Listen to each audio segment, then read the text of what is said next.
Fire Country Konoha Village. A row of houses located in the southern part of Konoha, the village's designated residence for war orphans. War orphans are children whose parents were Konoha ninjas who died in the line of duty, and the village takes them in raising them to become excellent ninjas. At this moment at the Qingchuan family residence, a young boy in an orange short-sleeved shirt excited dropped what he was holding and hurried toward the gate. 12 years. Finally. System, what's the beginner mission? Ding. Beginner mission, go to the Hokage Rock in Konoha to sign in within the time limit. Sign in, and you will receive a system reward. The Hokage Rock, a sacred site in the village, stands behind the Hokage office in the north, carved with the faces of all past Hokages. It was also the beginning of his rise. 12 years ago, Li Tianming accidentally transmigrated into the event of the Ninetales attack in Konoha year 48, becoming the child of Chunin Qingchuan Daiwei. The Qingchuan couple perished in the Ninetales incident, and Li Tianming became a war orphan. Reincarnated in the Naruto world, he adopted the name Qingchuan Tianming, and 12 years passed like this. Without a cheat, Tianming didn't feel too bad at first. Instead, he was willing to train hard. But he was a useless iron lump who couldn't sense chakra, and it had been like that for years. Just when Tianming was about to give up and become a slacker, the system arrived. Tianming was very excited. After all, he had arrived before the major storyline began. He was the same age as the Konoha 12, in the same village, same faction. He had plenty of time to get involved. And today, he finally waited for this moment. Nighttime Konoha was quiet with only a few ninjas on duty and no other activity. Tianming left the Qingchuan residence and headed straight for the Hokage Rock. Due to the time limit, his pace was anything. While hurrying, Tianming deliberately avoided the perception of the ninjas on duty, because if he went to the Hokage office blatantly, he would probably be caught and sent back to sleep before he even entered. Fortunately, although Tianming had been useless and couldn't sense chakra all these years, his taijutsu and body movement had never been neglected, which provided him with many conveniences. The bright moon hung high, cold wind howled. Tianming arrived at the Hokage office without incident, climbed over the wall with both hands and feet, and soon reached the foot of the cliff. Looking up, he could see the heads of the Hokage statues, majestic and magnificent. Without hesitation, Tianming began to climb the Hokage Rock. At the same time, in the dense forest above the cliff, several masked ninjas appeared silently. There were 5 masked ninjas emitting a faint chakra pressure. Ahead is the Hokage Rock of Konoha. We can't go further, said one ninja cautiously. What are you afraid of? We're here on a mission, another masked ninja snorted. Ninjas won't be heavily stationed. Fool, don't you know who's inside? Of course I know, the Hokage Hiruzen Sarutobi. Stop arguing. At this, the leading ninja said displeasedly. Our mission is to investigate Konoha. We shouldn't alert the enemy. Act carefully. As for the Hokage, provoking him might mean we never return. The big brother spoke, and the others shut up. In fact, they were just talking tough, since every village's Kage was a top-tier powerhouse. Moved. The leading ninja gave the order, and the 5 instantly disappeared into the forest. At the same time, Tianming, after great effort, finally reached the top of the 4th Hokage's head. Congratulations, host, you have reached the sign-in location. Starting sign-in now. Duration 10 seconds, exiting early will fail the mission. Hearing the system's voice, Tianming's heart rejoiced. But at that moment, a breaking wind sounded overhead. Tianming looked up and saw 5 black shadows diving down. Enemy attack. Tianming's heart skipped a beat. The northern part of Konoha was undefended. After all, this was the Hokage's residence. The 5 masked ninjas in the sky, while surveying the terrain, immediately spotted Tianming standing on the Hokage Rock. There's someone up there. Plan changed. A low shout rang out, and the 5 emitted thick chakra, hovering in the air. Big brother, it looks like a child. No matter who it is, eliminate them root and branch. The leading ninja threw his right hand, and 3 shuriken instantly shot toward Tianming. In their view, a kid from Konoha was just a matter of 1 shuriken. Sign-in successful. System reward ultimate. At the critical moment, Tianming's body instantly surged with a massive amount of chakra, which burst out and crushed the flying shuriken into powder. In an instant, it even formed a chakra array. What kind of monster is this? The masked ninja's exclamation echoed in the night. Chakra is the energy source of ninjas, essential for releasing jutsu. In other words, powerful ninjas all possess deep chakra reserves and mastery of ninjutsu. That was why they were so astonished when they saw Tianming's extreme chakra, because even they themselves could not make chakra externalize with a defensive effect. Tianming slowly opened his eyes, his gaze like lightning as he glared at the 5 masked ninja. Extreme chakra. Full state chakra. Tianming's body, which had felt no trace of chakra for the first 12 years of his life, was now like a vast ocean. A stream of chakra spread from his dantian through his entire body.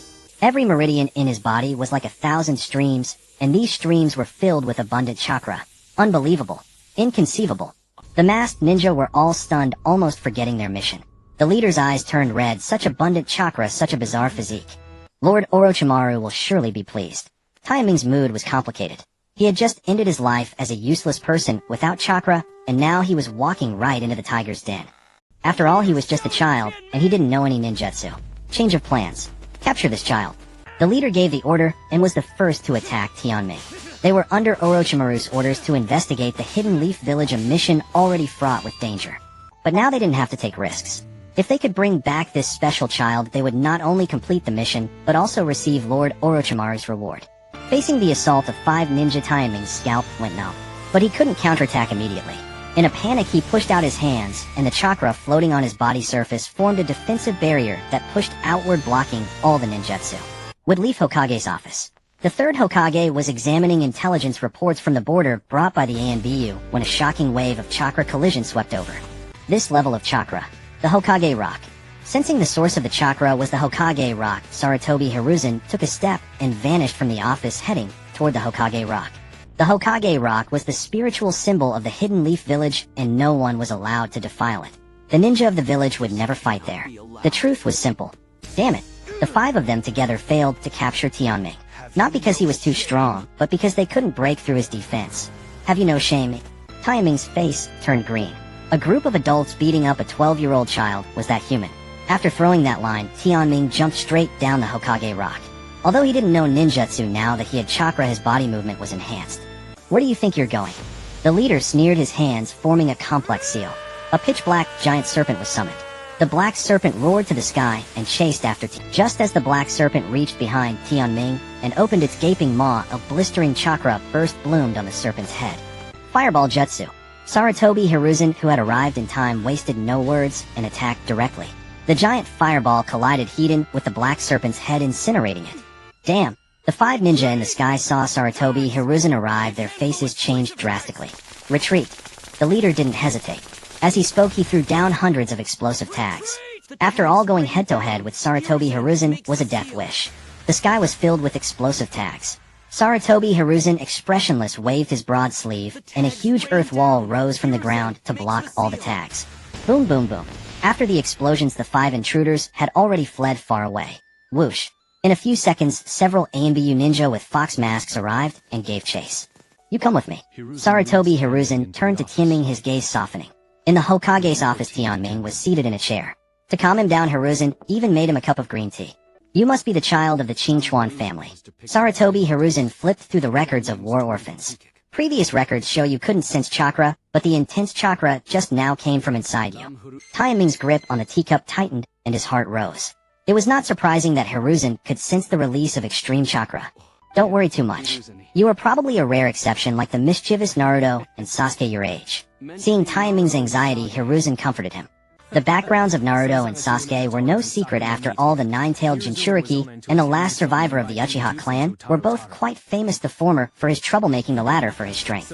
Grandpa Hokage, can you keep it a secret? Tianming took a sip of tea and asked tentatively. Sarutobi Hiruzen laughed heartily. Of course I can, but you must also promise me one condition: don't use your ability excessively before you become a ninja. Yuanfei Risen was a highly revered Hokage in the history of Mai. Under his guardianship, my village achieved the status of the foremost ninja village, even elevating the Fire Country to a dominant position. Such a figure wielded an iron fist externally, but was gentle internally. Yuanfei Risen did not trouble Tianming. Instead, he imparted some wisdom to him, and also took care of the enrollment matters. Ninjas are sent to the Ninja Academy at a certain age to study. After graduation, they become genin. However, Tianming could not sense chakra, so he spent a few years and a days not even enrolling in the Ninja Academy. Although Tianming knew that Shaoli also relied on taijutsu rather than ninjutsu, Shaoli's issue was merely that his ninjutsu was not suited to him. Quite different from Tianming's zero chakra. Moreover, Shaoli had received the true teachings of Kai, destined to become the foremost taijutsu master. Lying on the large bed of the Qingchuan household, Tianming stared at the ceiling.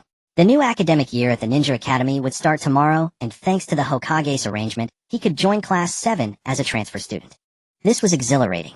Class 7 was the main protagonist squad, with the instructor Chimu Wawukai and the students being the 2 future strongest ninjas and the superhuman strength girl Chunaying. For Tianming to become the 4th member meant he could basically strut through the ninja world. I'm a bit excited, he said. Although he had seen a few of the My 12 strong, Tianming had barely interacted with others. The only one he could call a good friend was likely Shaoli, with whom he trained taijutsu. Whatever, there's always a way, Tianming muttered, and began to sleep. Now his golden finger had arrived, and his chakra was fully maxed out. And thus the curtain rose. Nothing else happened that night. The next day, Tianming rose early, washed up, and left the Shortly after leaving, Tianming heard noises from a nearby grove. You useless dead last. Meddling in others' affairs. You monster trying to play the hero and save the damsel. Dare to interfere with us. Looking for a beating. Several children were cursing and kicking someone on the ground. You bunch, what kind of skill is it to bully a girl? Look, I Xuanhua Mingren am not afraid. The one being beaten was naturally the young master. Mingren's fate was tragic. His father Bluffing Shuman died in my year 48, and to protect the village he ultimately sealed the Nine Tails inside Mingren. It was believed that my village would treat Mingren with care, but from childhood he was bullied under the name of Monster. Still talking tough. The chubby ringleader rolled up his sleeves, gathering strands of chakra in his palm. Let me show you what ninjutsu is. Stop right there. Just then a shout rang out, followed by a pebble striking the chubby kid's calf. Wah! The chubby kid fell flat on his face. Who is it? A few lackeys helped him up, and he said angrily, are you meddling too? How dare you interfere in the affairs of Lord Guetian? Taiming's mouth twitched. This kid had grown in weight, but not in brains. I don't want to interfere either, but so many of you bullying one person. Is that right? Tianming said righteously he truly couldn't stand it, and he also wanted to use this chance to build a rapport with Mingren. So you're a buddy of that damn Mingren, aren't you? The chubby kid clenched his fists and suddenly said, since you're with that damn Mingren, then you're also a war orphan. A nobody without parents. Ha ha, without parents, isn't that a bastard? The few of them burst into strange laughter. Taiming's face darkened. Although he had no impression of Qingchuan Dehui, Li Tianming had indeed reincarnated as a descendant of the Qingchuan family, and for 12 years his living expenses had relied on the Qingchuan family's pension. Thus insulting the Qingchuan family meant insulting him. Let's talk, let's fight. Mingren immediately jumped up from the ground. The one he had been protecting was Rishiang Chutian. Please stop fighting, Chutian, said a gentle girl. But Mingren, already readied, had charged forward.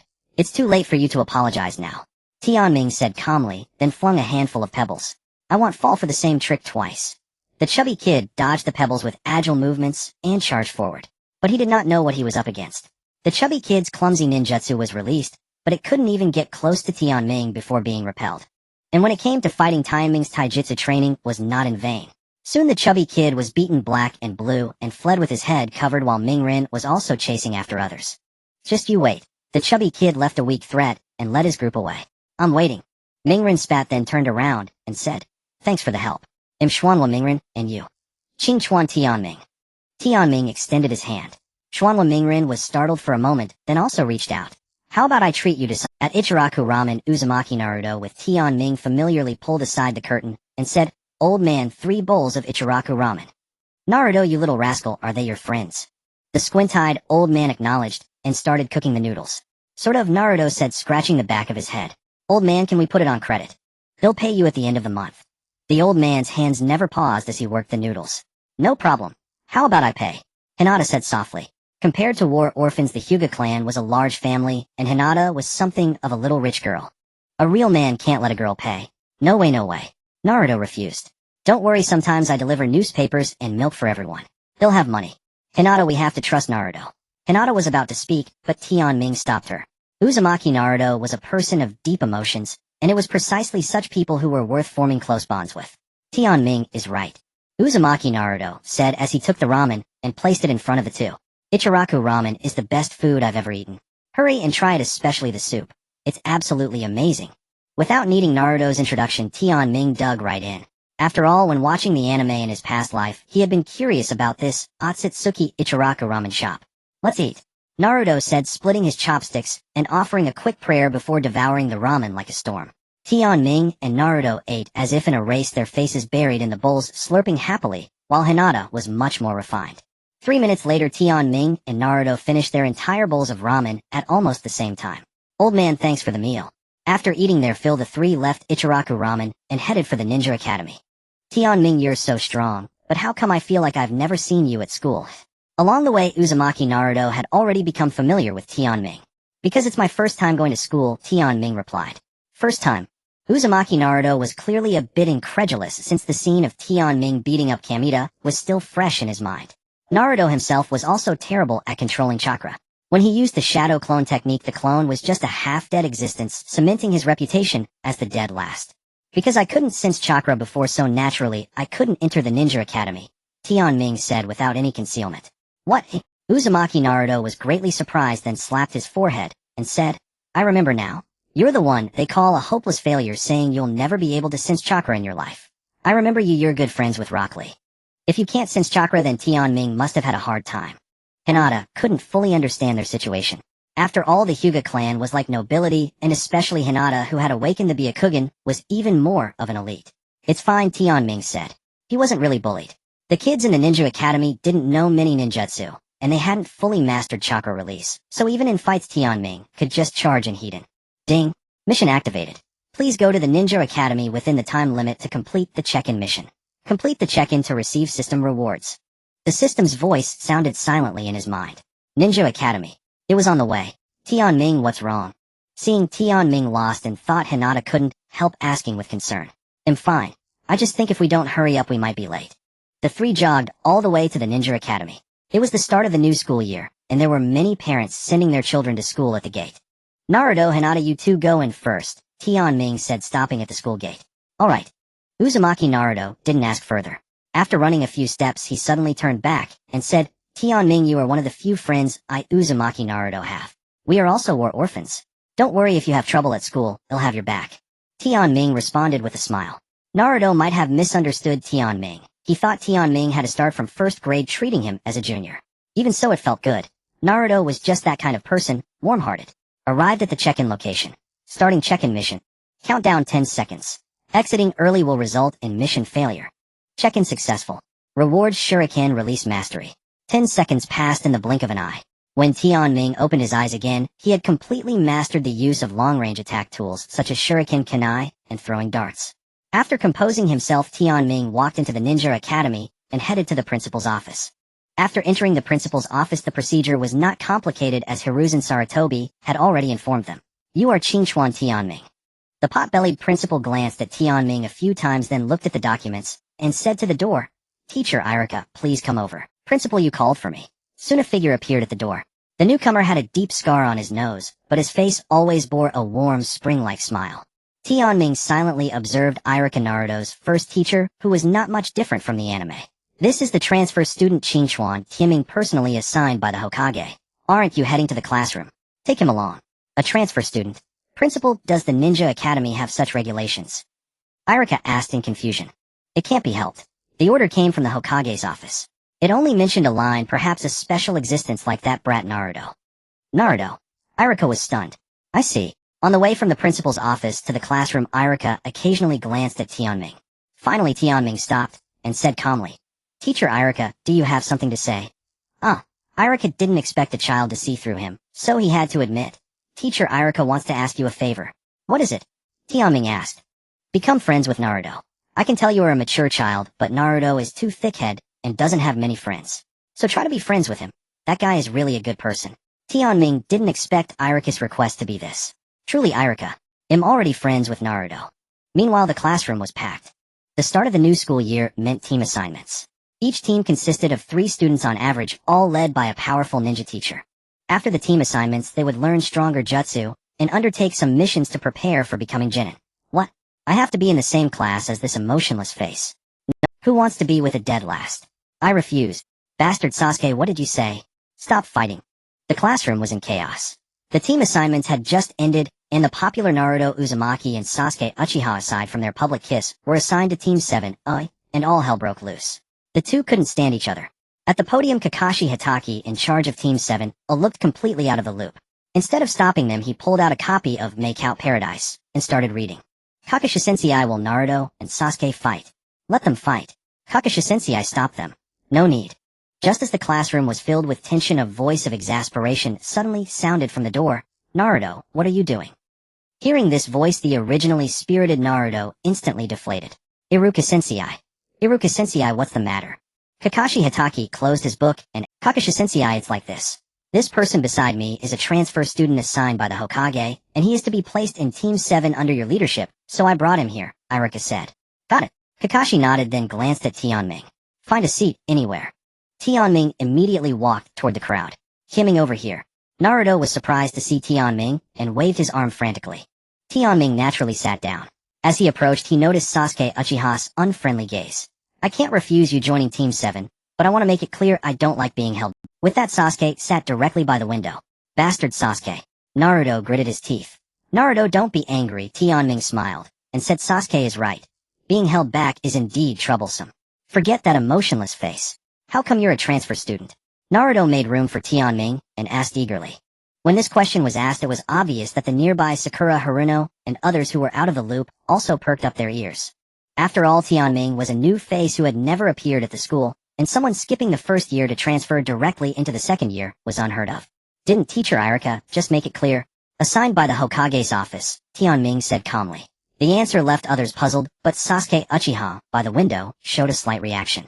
Alright, that's enough for the instructions. Team 7, follow me. The rest find your own teachers. With that, Kakashi Hatake on the podium dropped the sentence and had already walked out the door, leaving the classroom in bewilderment. Did Kakashi just announce anything? Actually, Hatake Kakashi had forgotten the precautions. After the class division, the students who had studied together for a year were about to part ways. Uchiha Sasuke left his seat and was the first to walk out of the classroom. Sasuke, wait for me. Haruno Sakura immediately followed. Naruto, let's go too, Tianming said. Okay. The two also left the classroom. Once outside the Ninja Academy, the groups dispersed, each team having a different meeting point. When Tianming and Naruto arrived at Team 7's meeting spot, Uchiha Sasuke and Haruno Sakura were already there. Sasuke, ever the aloof prodigy, stood with his arms crossed staring straight ahead, while Sakura, as his fangirl, occasionally stole glances at him. As for Hatake Kakashi, he yawned, jumped down from a tree, and said, all here. Good. For Team 7's first assembly, all 4 of you get 0 points. Sensei Kakashi, are you joking? Naruto's mouth fell open. Does my face look like I'm joking? Hatake Kakashi said with a straight face. Naruto wanted to say, I can't even see your expression, but he kept quiet for fear of being hit. After scolding Naruto, Hatake Kakashi turned his gaze to Uchiha Sasuke and said, I give you all 0 points. You disagree? I disagree. Uchiha Sasuke said coldly. Oh. Hatake Kakashi said with a playful tone. Why do you disagree? Just now Sensei Kakashi said that after the class assembled, I was the first to arrive here. I wasn't late. So even if I'm punished, I absolutely will not be grouped with the dead last. Uchiha Sasuke was unusually talkative. I see. If that's how you feel, then giving you all 0 points is absolutely right. Hatake Kakashi clicked his tongue, then turned to Naruto and Tianming and said, you two were late. Do you accept? Yes, yes, yes. Naruto quickly said. And you? Obviously asking Tianming. Sensei Kakashi has his own evaluation criteria. Our failure is our problem, not the teacher's problem, nor the rule's problem. Tianming answered ambiguously. Aokawa Tenmei, interesting. Hatake Kakashi was somewhat surprised. This kid was quite composed, and spoke in a measured way. The implication of his answer was you give me 0, but it'll take let's cut the chatter and get started. Hatake Kakashi straightened up, took a bell out of his pocket, and said, after the team formation you are officially Jinin. As ninja you must act like ninja. A team is a unit. In your future path, team members are like comrades and family. So because Naruto Uzumaki and Aokawa Tenmei were late, all of you fail. Of course I'm different from other teachers. See this bell in my hand.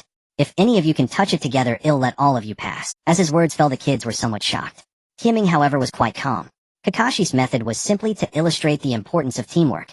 Sensei Kakashi, are there any restrictions? Uchiha Sasuke suddenly asked. No restrictions on methods or jutsu, Hatake Kakashi said. The moment he received permission, Uchiha Sasuke vanished from his spot, appearing behind Hatake Kakashi in the blink of an eye, rapidly forming hand seals. Fireball technique. Whoosh.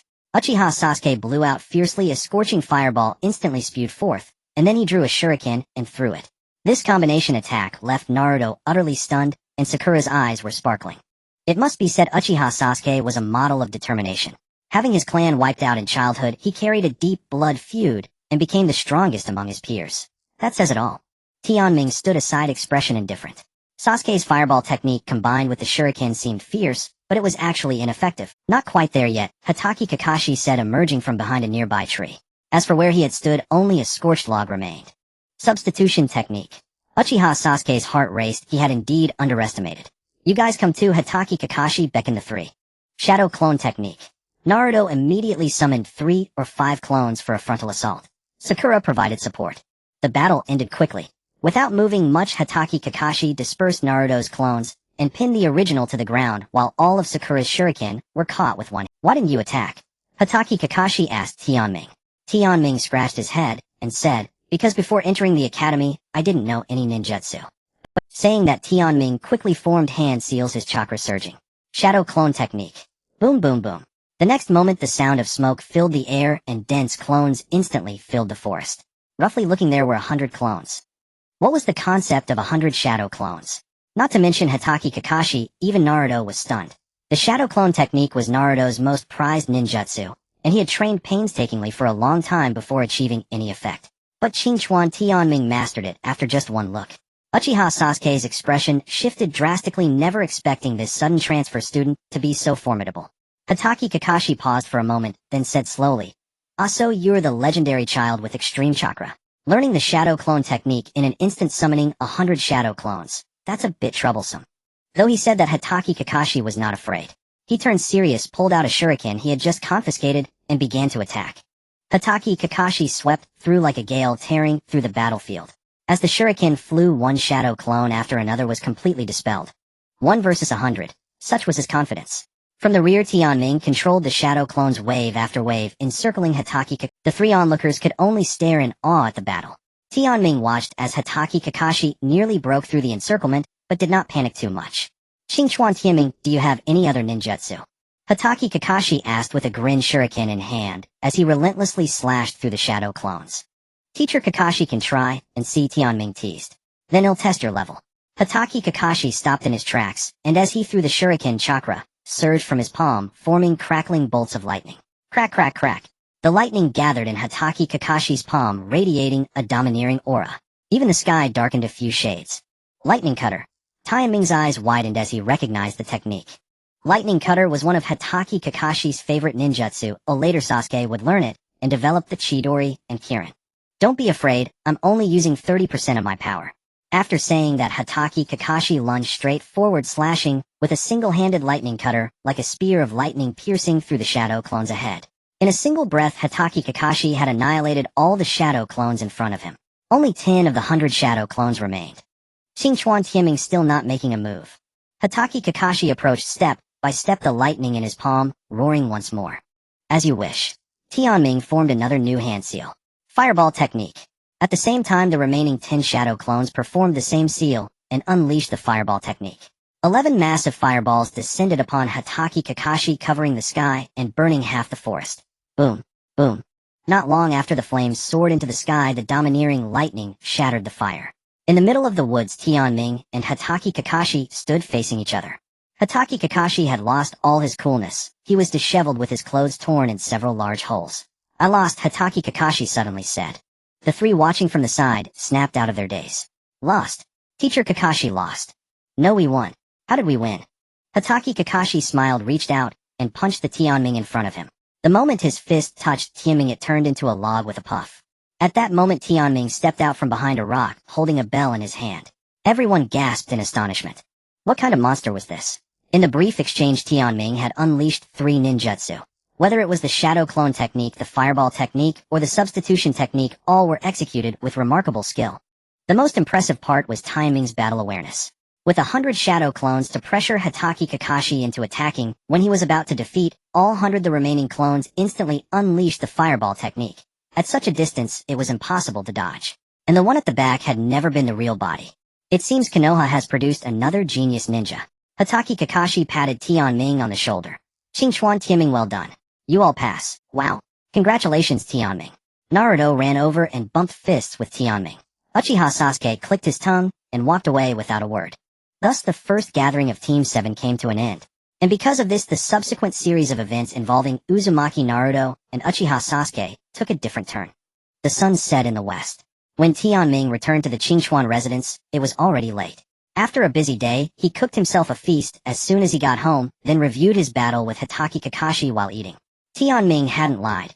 At the moment when Team 7's 3 members made their moves, he truly didn't know any ninjutsu.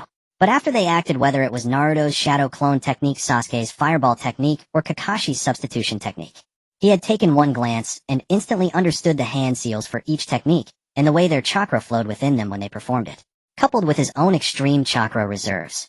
Thus he directly replicated the 3 ninjutsu. Replicate. Tianming couldn't help but chuckle at the thought. Kakashi's Sharingan could also copy jutsu, but his own ability was a different kind of replication. The Sharingan relied on the power of Kekkai Genkai, but Tianming could see through every detail of a technique at a glance, and then simulate it with supreme chakra control. After dinner, while bathing, Tianming couldn't help recalling the scene of Kakashi unleashing Chidori. Chidori. Instantly, all information about Chidori and its chakra flow pattern emerged in his mind. This is quite impressive. A broad smile spread across Tianming's face. How different was this from copying jutsu? After washing the dishes, he was about to go out to find a place to test Chidori, but as soon as he stepped out, he saw a special person in the courtyard. Sasuke. Tianming was dumbfounded. How did Sasuke find the Qingchuan residence? Uchiha Sasuke, arms crossed, said calmly, Qingchuan Tianming, let's spar. Sasuke's reason for coming to Tianming was simple: to spar. Why do you want to fight me? Tianming asked, somewhat bewildered. Because you are strong enough. I saw your entire fight with Kakashi Sensei. Your strength surpasses mine. Uchiha Sasuke said straightforwardly, that's why I must fight you. Only by fighting the strong can I temper myself. Tianming waved his hand and said, stop, don't talk to yourself. Who said I want to Did I agree? If you really want to fight, find someone else. Qingchuan Tianming, am not asking for your consent. Uchiha Sasuke said, taking out a shuriken. If you choose to fight here, I won't be responsible for demolishing the house. Juzi, you're getting annoying. Tianming was a bit irritated. Although Sasuke had always been proud and arrogant, this was too much, wasn't it? If you don't want the house destroyed, fight me. Uchiha Sasuke didn't bother to wonder what Juzi meant. Fine, I give up. Let's find another place. Tianming sighed, accepting Sasuke's challenge. This guy was so stubborn, he had to be taken down a notch. After the two left the Qingchuan residence in a nearby alley, a few sharp-faced men chuckled. We finally caught him. Let's go inform Brother Guitian. The residential area for war orphans was separated from ordinary residential areas. Of course, with utilities free and no rent, the facilities here had always been in a state of disrepair. On a certain empty lot, Tianming and Uchiha Sasuke arrived. Let's do it here, Tianming said. This place was relatively secluded and spacious. Uchiha Sasuke, without a word, assumed an offensive stance. Just as the battle was about to erupt, a group of uninvited guests surrounded them from the side. Isn't this Qingchuan Tianming? We meet again. The little fatso Guitian spoke with a lisp, but he had brought even more people than earlier, which gave him confidence. Are you looking for trouble? Tianming said calmly. He wants to fight me, and you want to fight me too. Why don't you decide first? Uchiha Sasuke's brow furrowed deeply. Get lost. Those three simple words carried an extraordinary killing intent. Who are you? Guitian shouted, craning his neck. Uchiha Sasuke. Uchiha Sasuke turned around, his indifferent eyes sweeping over everyone. So aren't you going to get lost? Guitian was intimidated. Just as he was about to keep blathering, a henchman pulled him back. Brother Guitian, the Uchiha clan is not to be messed with. Why can't we mess with them? Because they are a clan with the Sharingan. Sharingan. Guitian's eyes widened in shock, and without another word he turned and ran away. Of course, although he was reckless, he wasn't stupid. The Sharingan was an extremely powerful Kekkai Genkai, and those who possessed it generally surpassed their peers. Moreover, Uchiha Sasuke was the renowned number one. The flies are gone. Let's continue. Uchiha Sasuke turned back as if he had dealt with a trivial matter. Let's go. Tianming beckoned with his finger. The next moment, Uchiha Sasuke vanished from his spot, and instantly closed in on Tianming, his shuriken descending from above. Close combat. Tianming was surprised. Sasuke wasn't using jutsu or ranged attacks. He was actually engaging in close quarters. Your abilities lie in your immense chakra reserves and remarkable learning capacity. Given that you used a substitution jutsu at the end against Kakashi Sensei, your close combat must be lacking. Uchiha Sasuke analyzed while observing Tianming's every move. Attacking an opponent's weakness with one's own strength was an excellent tactic. Close combat not good. Sasuke, you're too confident. Tianming burst out laughing. In his 12 years of being a useless nobody, he had been good at nothing, except that he was exceptionally good at taijutsu. Swish. Just as the shuriken was about to touch Tianming, he moved like lightning and blocked Uchiha Sasuke's attack, with just 2 fingers. Boom. Then Tianming kicked Uchiha Sasuke in the stomach, sending him back. Sasuke, is this all your strength? Impossible. Uchiha Sasuke's eyes widened wide. He had anticipated the gap between himself and Tianming, but never imagined it would be this vast. Completely powerless to counter. Why are you so strong? Uchiha Sasuke finally grasped the disparity between them. No, it was the chasm between Tianming and his peers. This faint oppressive aura was something he had only felt from that man before. Strong. Tianming rubbed his chin, recalling how he had racked his brains to train in order to survive in the ninja world. Though he had failed to sense chakra and remained frustrated, his taijutsu had gradually improved over time. It must be the accumulation. Shall we call it here? Tianming suggested. Not even close to over, Uchiha Sasuke shook his head swiftly forming hand seals, shadow clone tech. The next moment two of Sasuke's shadow clones appeared behind Tianming unleashing a barrage of shuriken without a word. Tianming stomped the ground releasing chakra outward that effortlessly deflected the shuriken. Fireball technique. Uchiha Sasuke from the front exhaled a scorching fireball attacking Hiden. Uchiha Sasuke's combination attacks were still impressive, yet utterly futile. Raikiri. Tianming stretched out his hand, turning his fist into a palm, lightning gathered in his palm, then he slashed instantly. The incoming fireball was cleaved cleanly in two soaring into the air. Meanwhile the remaining lightning instantly surrounded Uchiha Sasuke's form. Ultimately Uchiha Sasuke ceased his assault realizing it was pointless. The lightning had already enclosed him. If Tianming so wished he could electrocute him at any moment. Let's stop here, Uchiha Sasuke said calmly. They'll concede that you're stronger than that dead last.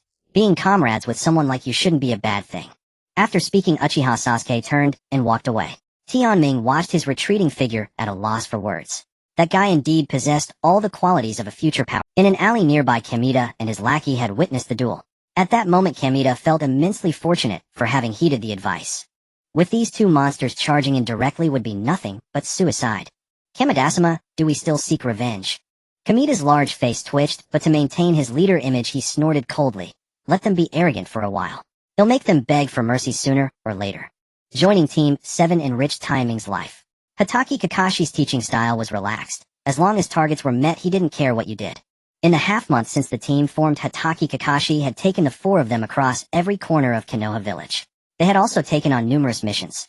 However the missions were tedious. Digging fields, planting crops, chopping wood, finding lost dogs. This went on for over a month until one day by the small river outside Konoha, the team's usual gathering spot. Kakashi Sensei, what mission requires such a big mobilization today? Uzumaki Naruto's complaining voice rang out from afar. Haruno Sakura remained silent, but confusion was evident on her small face. Uchiha Sasuke and Tianming followed wordless. Today's mission is significant, Hatake Kakashi said with a smile. Do you have all your equipment? Yes, the four answered in unison. Good, Hatake Kakashi retrieved his own backpack. Mission location, the Hokage's office. Leak a little hint, it's a crank mission.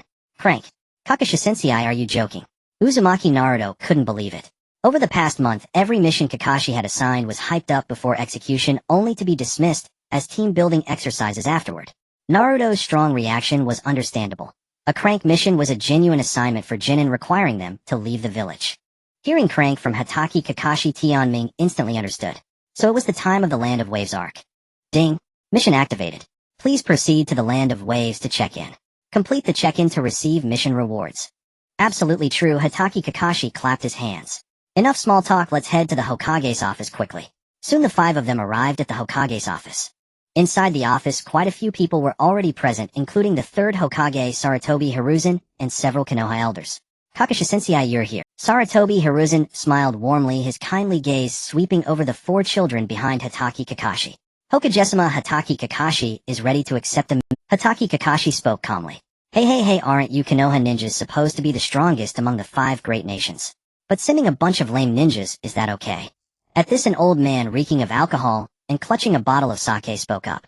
Absolutely true, Hatake Kakashi clapped his hands. Enough small talk, let's head to the Hokage's office quickly. Incompetent ninja.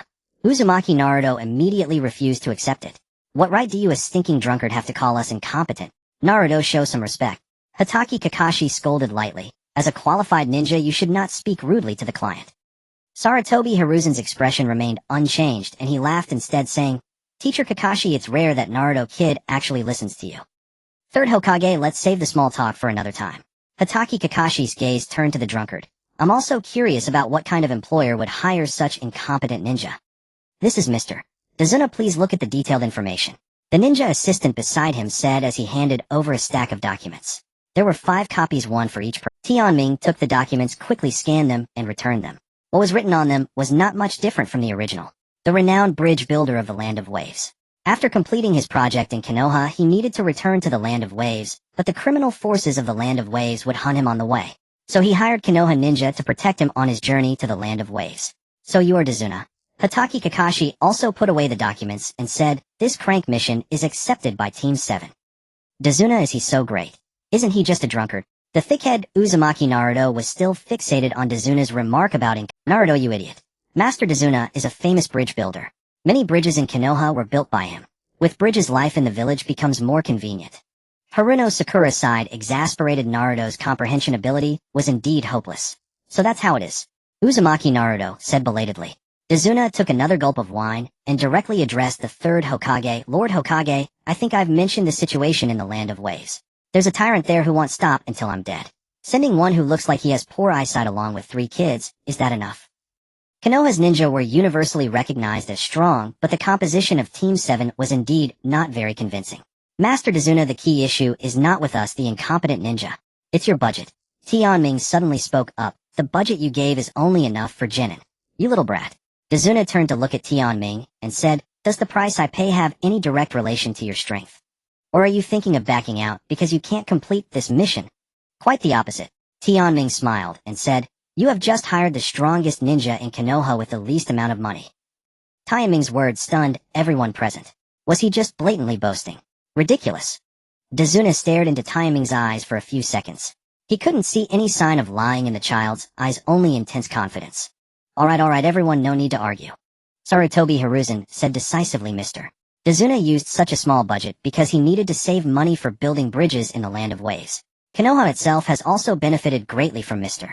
Dazuna's skills. We won't forget this favor, so for this crank mission, I actually arranged for 2 teams of ninja. As Sarutobi Hiruzen finished speaking, everyone present was shocked. Even Tianming, who had been calm, was stunned. Was it serious to have 2 teams for the Land of Waves mission? Come in. Sarutobi Hiruzen said toward the door. Soon a beautiful woman with a mature aura appeared at the door, followed by 3 team members. Shiri Hong. Hatake Kakashi had also not received any notice of collaboration. Kakashi, I never expected to be partnered with Team 7. Shiri Hong also greeted. Tianming's expression changed slightly. Team 8, Hyuga, Hinata, Inuzuka, Kiba, Aburame Shino. Typical support roles. Although he didn't quite understand why the Land of Waves mission had changed, that was not something Tianming should worry about. He only needed to worry about the check-in mission. Kimming Naruto. Hyuga Hinata waved over. Tianming returned a smile, and Uzumaki Naruto also greeted. Now we have everyone. Sarutobi Hiruzen looked at Dazuna and said, now there shouldn't be any problems. Dazuna, although he drank, was not a fool. He had spent very little money to get the protection of 6 genin, and Konoha had done all they could. Then you can start the mission. Sarutobi Hiruzen said the mission begins now. After leaving the Hokage's office, the members of Team 7 and Team 8, along with Dazuna, left Konoha village. On the 3rd day after leaving the village heading east, the group arrived at a hot spring town. On the day they were soaking in the hot springs and resting, a carrier pigeon message from Konoha summoned Shiri Hong back. Thus, Hatake Kakashi had to lead both Team 7 and Team 8 on the mission alone. Instructor Zhang Hong was urgently recalled to Konoha last night for another mission, so I will be leading this mission alone. Is that clear? The next morning during the assembly, Hatake Kakashi announced this news on the spot. Got it. Inuzuka Kiba petted the head of Akamaru beside him, sounding understood. Aburame Shino was as taciturn as ever. We'll give it our all, Kakashi-sensei. Hyuga Hinata still looked like a little angel. Master Tazuna, on the road from the hot spring town to the coast, there are no towns or villages. Those who wish to assassinate you will most likely ambush you along the way. For your safety, please refrain from drinking. Hatake Kakashi said indifferently. Alright. Tazuna, who had just grabbed his sake flask, released his grip again. He had bought bulk distilled liquor for the long journey, but it seemed he wouldn't be able to enjoy it. The group left the hot spring town and headed toward the coast. The Land of Waves was an island nation, to go anywhere they needed to take a boat. The road to the coast was a no man's land rarely traversed except by merchant caravans throughout the year. The genin, who had never left the village this far before, looked around like curious children. Inuzuka Kiba was riding Akamaru at the front as the large dog was full of energy. Aburame Shino sent his insects out to collect pollen. Even Hyuga Hinata was captivated by the lush scenery. As for Team 7, Uzumaki Naruto was acting like a monkey. The remaining members, Uchiha Sasuke and Qingchuan Tianming, were a different story. Tianming's attention was scattered around. He was not interested in the scenery, but in the movements around them. Uchiha Sasuke simply found bouncing around boring, but seeing how serious Tianming was, he began to emulate him and sense the surroundings. Kakashi-sensei, everyone please wait a moment. At that moment, Aburame Shino suddenly spoke up from the side. What is it? The group stopped and turned around puzzled. Aburame Shino raised his hand and snapped his fingers. The insects he had released into the nearby forest flew back to him. The moisture is wrong. The humidity is off. Aburame Shino said slowly, looking at a bug on his fingertip. Shino, are you losing your mind again? Inuzuka Kiba, in front, said irritably. The two had never gotten along well. Kiba thought Shino was a taciturn freak who played with disgusting bugs. Aburame Shino ignored Kiba's taunt and approached Hatake Kakashi. Kakashi Sensei, along our journey the plants on both sides of the road are lush, but the problem lies in although the vegetation here is dense, the air is dry. In other words, the environment here would not allow bugs to come into contact with so much water. Aburame Shino pushed up his sunglasses and analyzed. Hatake Kakashi immediately understood and quickly shouted to Inuzuka Kiba, ahead, danger. At that moment the sound of piercing air erupted as countless kunai and shuriken shot out from the forest. Before Inuzuka Kiba could react, the Akamaru beneath him leaped away with a push of its hind legs, escaping the attack range. The spot where Akamaru had just stood was now filled with shurikens. Inuzuka Kiba, get behind me. Hatake Kakashi stepped forward, furrowing his brows as he stared at the suddenly condensing white mist ahead. The enemy is coming. Prepare for battle. Upon receiving the order, the 7 genin took out shuriken from their bags and stood ready. Taiming's eyes flickered. He suddenly wanted to see Kakashi get cut up. Oh my. I was troubled that you were hiding in Konoha, but I never expected you to deliver yourself to us. The mist ahead gradually dissipated and 4 figures emerged from the fog. The leader held a sickle blade and wore a scornful expression. Ninja. Tazuna panicked instantly. Hatake Kakashi narrowed his eyes at the 4 figures in the mist. Judging by your appearance, you're a rogue ninja from Kirigakure. Rogue ninja. A topic that no country could avoid. Some ninja, driven by selfish desires, betrayed their own ninja way and committed crimes among the 5 great nations. These were rogue ninja, regarded as thorns in the side of all ninja villages. Oh, the Jonin from Konoha has good eyesight. But bringing these brats along, are you on a mission or a spring outing? The Kirigakure rogue ninja licked his chapped lips, looking as if he had already won. Don't underestimate us. We're ninja too. Uzumaki Naruto said angrily. A few rogue ninja. Underestimating us will cost you, right, Akamaru? Inuzuka Kiba was also fuming after nearly being ambushed. Then let's begin. Getting rid of you will make our report easier. The rogue ninja leader gave the order, and the 3 behind him attacked from different directions. Fast! Hatake Kakashi exclaimed in surprise as 2 iron chains lashed out from an extremely bizarre angle. Clang! Hatake Kakashi drew his shuriken and like lightning wedged it into the iron chains and stabbed them into the ground. The immense pulling force dragged the 2 mist ninja toward him, and at the same time, he kicked them both away. As expected of a Konoha Jonin, the 2 were kicked away but were unharmed, dissolving into mist and disappearing again. On the other side, behind the isolated Tazuna, mist condensed, and a large hand reached out. Trying to grab someone right in front of me. Are you overthinking? Tianming snorted coldly, and the shuriken in his hand shot out. Humph. The shuriken shot forth, forcing the ambushing mist ninja back a few steps. As the mist ninja retreated, his blade swung out to cleave the shuriken apart. You're an interesting brat, Tazuna. Aokawa Tenmei. Hatake Kakashi said with considerable concern. You'd better worry about yourself. The 2 mist ninja in front of Hatake Kakashi laughed and attacked simultaneously. The assault of 2 Chunin was not to be underestimated. Tenmei. Uzumaki Naruto, standing nearby, was about to rush over to help. Where do you think you're going? A figure materialized from a puddle of water ahead. Another mist ninja snorted coldly, saying to his companion, Tazuna, and that brat, can you handle them? Naturally.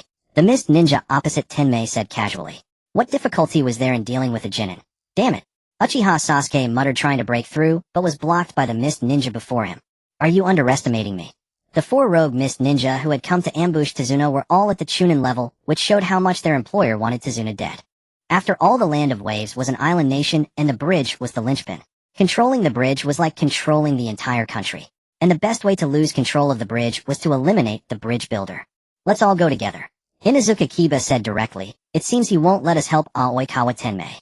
I was about... Uzumaki Naruto cracked his knuckles eagerly. As the support role, Hyuga Hinata activated her Byakugan, and the world before her eyes instantly transformed. The enemy's chakra is astonishing. Dense swarms of insects flew out from Aburame Shino's voluminous cloak. Uchiha Sasuke stepped forward, standing alongside Inuzuka Kiba and Uzumaki Naruto at the front. 5 genin. It seems you don't know the gap between a Chunin and a genin. The mist ninja tasked with splitting the battlefield suddenly became interested. I hear Konoha's ninja are strong. I hope you won't disappoint me. When this boss beats you down, you won't be able to talk smart.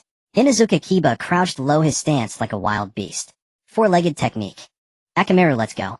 The moment the words of the 4-legged technique user fell, he shot forward like a sword. Akamaru let out a howl and followed closely. Shadow clone technique. Fireball technique. Uzumaki Naruto and Uchiha Sasuke acted together. Teams 7 and 8 had never coordinated before, so their fighting was purely reckless. Nearby, Tenmei watched the side battle with some concern. Kid, your situation is the most dangerous right now, isn't it? What makes you think you can afford to be distracted while facing a chunin? The long-haired mist ninja grinned wickedly, then vanished in the mist, and reappeared behind Tenmei, striking out with a palm. You're too noisy.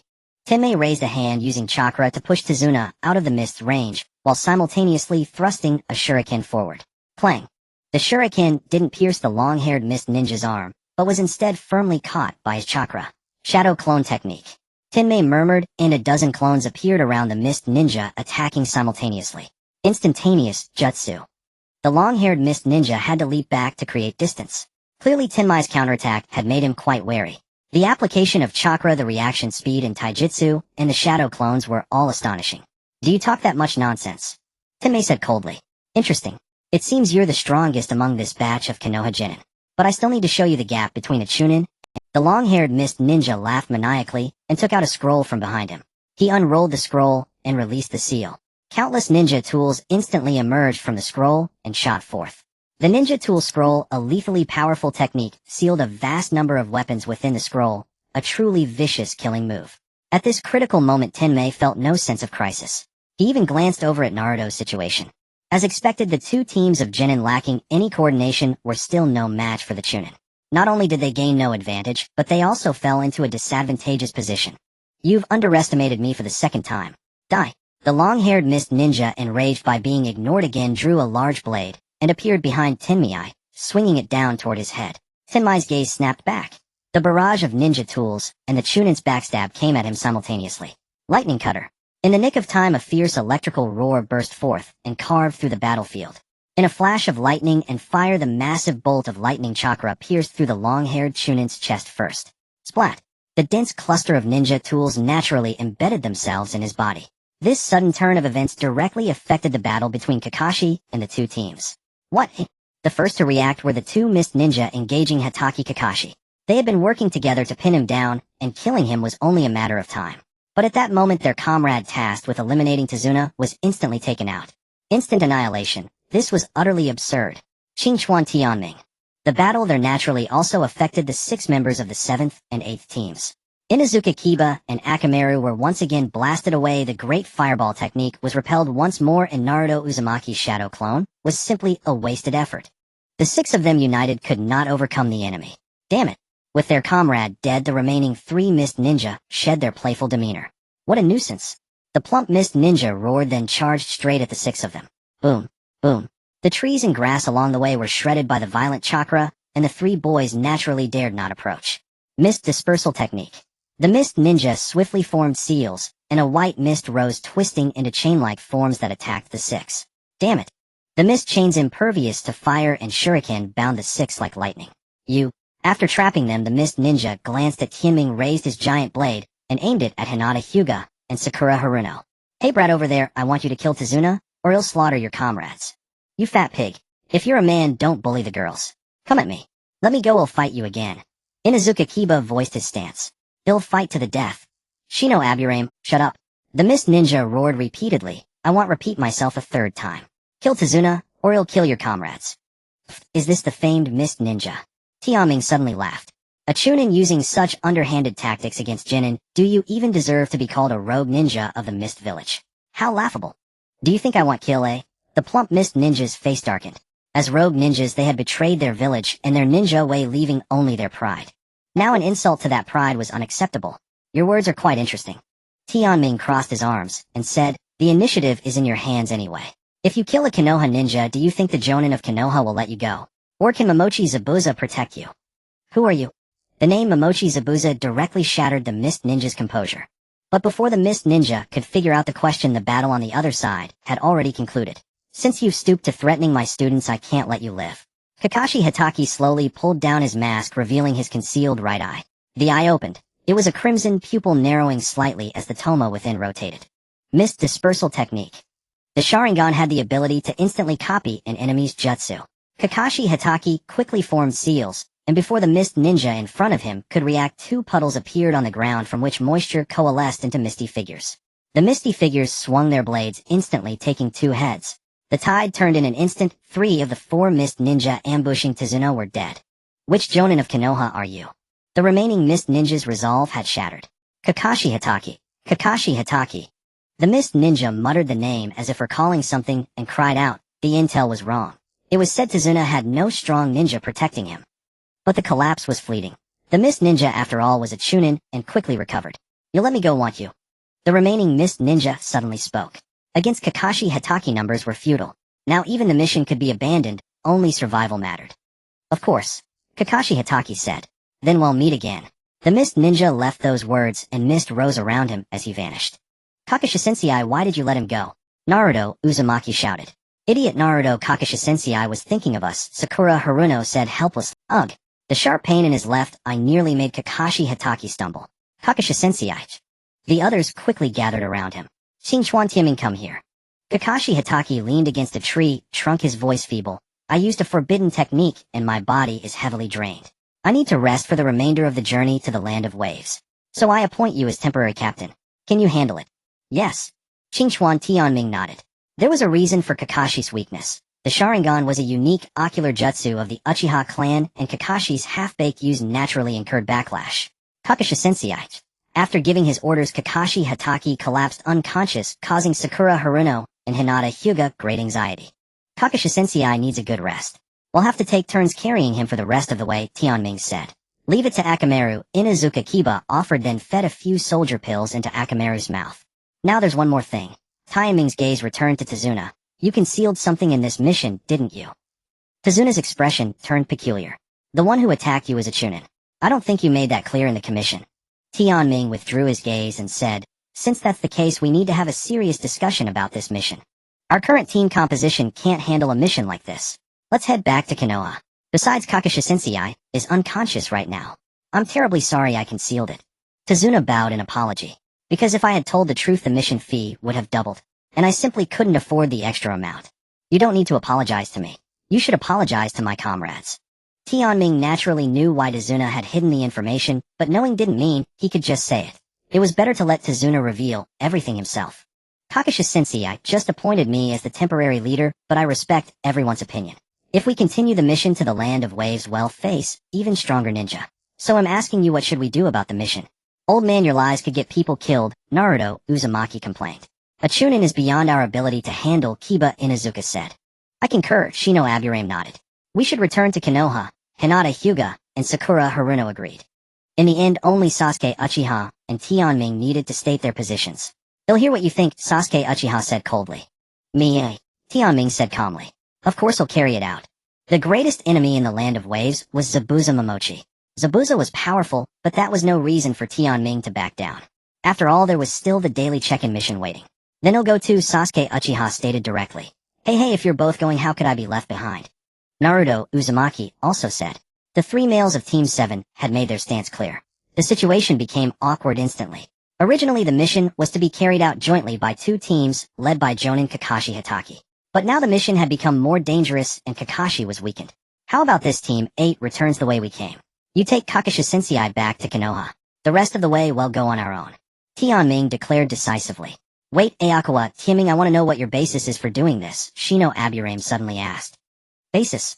The two strongest individuals of the future in the Hokage world, Sasuke Uchiha, with Susanoo and Naruto Uzumaki, the six-path sage. What do you think the basis is? But of course Tianming wouldn't say that. Retreating is not my ninja way, Tianming said with a serious air. Little did he know that this ninja way declaration stunned every— Right. Naruto's eyes lit up. Then my ninja way is to become Hokage. That's my ninja way. Boring. Sasuke Uchiha left a word and walked ahead on his own. Then good luck to you. Kiba didn't say much. Frankly, there was no synergy between Team 7 and Team 8. We'll bring reinforcements for you, Kiba said, placing Kakashi on Akamaru's back. The two groups thus parted ways. Tianming, Naruto. Be careful, Hinata Hyuga warned. Sasuke, you be careful too, Sakura Haruno said softly, while her beautiful eyes also lingered on Tianming. Aokawa Tenmei, take care. After regrouping, the three set off again. Tazuna looked incredulous. This hired mission had ended up with 3 genin escorting him. They walked along the coast. As they entered the land of waves, the docked ferry boat had a huge hole torn in it with half the hull submerged in the water. A crowd of people was gathered on the dock. Are you absolutely certain? Zabuza Momochi looked coldly at the mist ninja kneeling at his feet. 1 jonin and 7 genin beat you like this. That Konoha jonin is named Kakashi Hatake. He instantly used a dojutsu and took out Big 1 and Big 2, the mist ninja said frantically. And the 4th one was killed by a genin. Haha, did I hear that right? Just then a sneer came from the crowd behind. The portly Gato with a cigar in his mouth blew out smoke rings and said, although the Land of Waves has no ninja, even I know that a typical genin from a ninja village is just an 11 or 12-year-old. Your men could be taken out by a genin. I paid a lot to hire you, don't disappoint me. This time I'm handling it personally, are you still not at ease? Zabuza Momochi was not angered by Gato's taunt. It's best if it's done. Kill Tazuna here and be done with it. Gato finished speaking and turned to leave. Let me be clear, my men won't help. Gato left along with a large group of samurai. On the dock, only a dozen or so people remained. Those following Zabuza were all ninja, but not many. Kakashi, Hitaki, Aokawa Tenmei. Zabuza Momochi chuckled. Let me look forward to it. When the 8th squad returned to Mai, they directly sent Kakashi Chimu to the hospital. Shortly after, the 3rd Hokage Yuan Fei Risen walked into the ward. 3rd Hokage-sama, a doctor at the ninja hospital, greeted. Yuan Fei Risen gave a hum and asked, how is Kakashi? He used the Sharingan and his body couldn't hold up. But a few days of rest will set him right, the doctor explained. Then please take good care of Kakashi. Yuan Fei Risen turned to look at the 3 members of the 8th squad and Shunai Sakura. What happened to you? As his words fell, the more level-headed, Yu Ji Nai reported the situation. What? Missed Ninja Chunin. Yuan Fei Risen started in alarm, instantly regretting having recalled Xiang Hong mid-mission. Never mind, at least you're all safe. Uchiha Sasuke, Uzumaki Naruto, and Qingchuan Tianming. Yuan Fei Risen asked again. Answering the 3rd Hokage before Kakashi Sensei lost consciousness, he instructed Qingchuan Tianming to become our temporary captain. After discussion, we decided that the 8th squad and Shunai Sakura would bring Kakashi Sensei back, while the 3 of them continue the mission. Chuanzhongyu explained. This is utter nonsense. Yuan Fei Risen flew into a rage after hearing it. 3 genin escorting Tazuna to the Land of Waves, facing a rogue Nin from the Mist Village. Now which jonin is not currently on a mission? Yuan Fei Risen turned quickly to ask his secretary. 3rd Hokage, the only jonin without a mission is Might Guy. Might Guy. Yuan Fei Risen pondered for a moment, then said, immediately notify Might Guy to go to the Land of Waves and bring them back. Yes. On the outskirts of my village at a certain cliff, a waterfall cascaded down from the sky, crashing onto the ground with a deafening roar. Oli, this is our burning youth. Can you still hold on? Yes, sensei. Beneath the waterfall's torrent, 2 bare-chested men stood. From behind, their hairstyles were identical, and even their passionate lines were in sync. Rock Lee, who had been struggling to withstand the water's force, suddenly found renewed spirit. Lee, if you can't take it, you can quit. Your teacher has just finished his youthful training. Youth must be practiced within limits. Might Guy flashed his signature big white teeth. Niji Tintin, don't you want to give it a try? Rock Lee invited. Idiot Lee, I'm a girl. Tintin shot back directly. As for Hyuga Niji, he refused to answer this fool's question. Just then, several sharp sounds of breaking air came from the nearby woods. The Hokage's secretary sent to deliver the message emerged, and said, Might Guy Sensei, there's a new mission. Might Guy leaped up from beneath the waterfall, took the mission scroll handed by the secretary, and gave it a casual glance. The Land of Waves. Kakashi injured. Rogue Nin. Interesting. Might Guy put away the scroll as he spoke. 3rd squad assemble. Let's feel the youth together. With that, Might Guy vanished from the spot. Hyuga Niji and Tintin followed immediately, while Rock Lee, slower to react, leaped up from the waterfall. Sensei, wait for me. Hey, this mission wasn't assigned to the 3rd squad. The Hokage's secretary belatedly realized, but it was too late. Meanwhile, the 3 members of the 7th squad and Tazuna had finally emerged from the forest and were heading into the Land of Waves.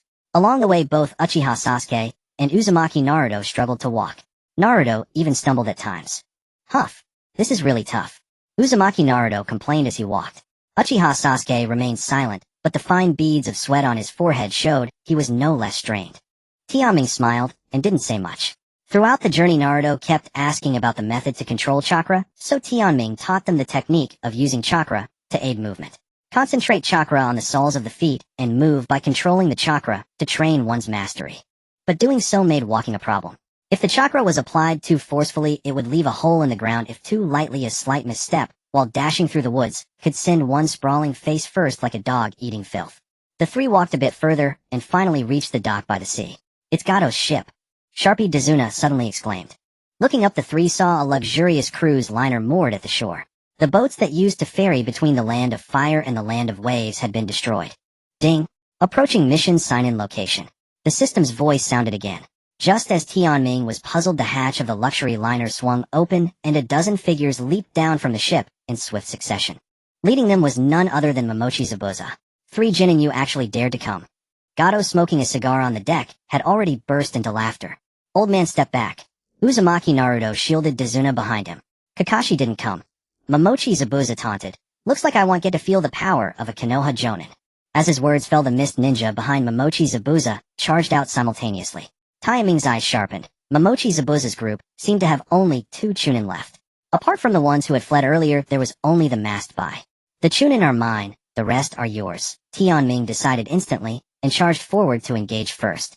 Momochi Zabuza did not strike directly. He stood with arms crossed, casting a cold gaze upon the trio now encircled. Multiple shadow clone technique. Uzumaki Naruto positioned himself in front of Tazuna, swiftly weaving hand seals to channel his chakra. A dozen mist ninjas split into 3 groups. The first to charge were Haku and the Chunin who had ambushed them earlier.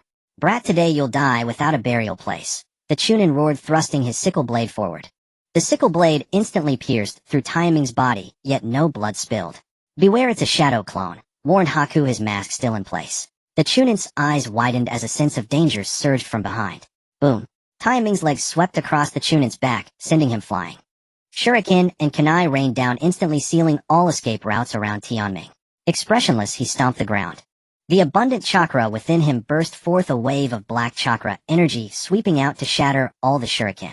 Momochi Zabuza, who had been observing, rubbed his eyes in disbelief. Was that a genin? If not for the intelligence from his own men and Taiming's youthful face, Zabuza would never have believed this was merely a genin. Back on the battlefield, Naruto was exchanging blows with Miss Genin. During their journey, he had been constantly concentrating chakra at the soles of his feet, making his movements more I won't let you harm the old man.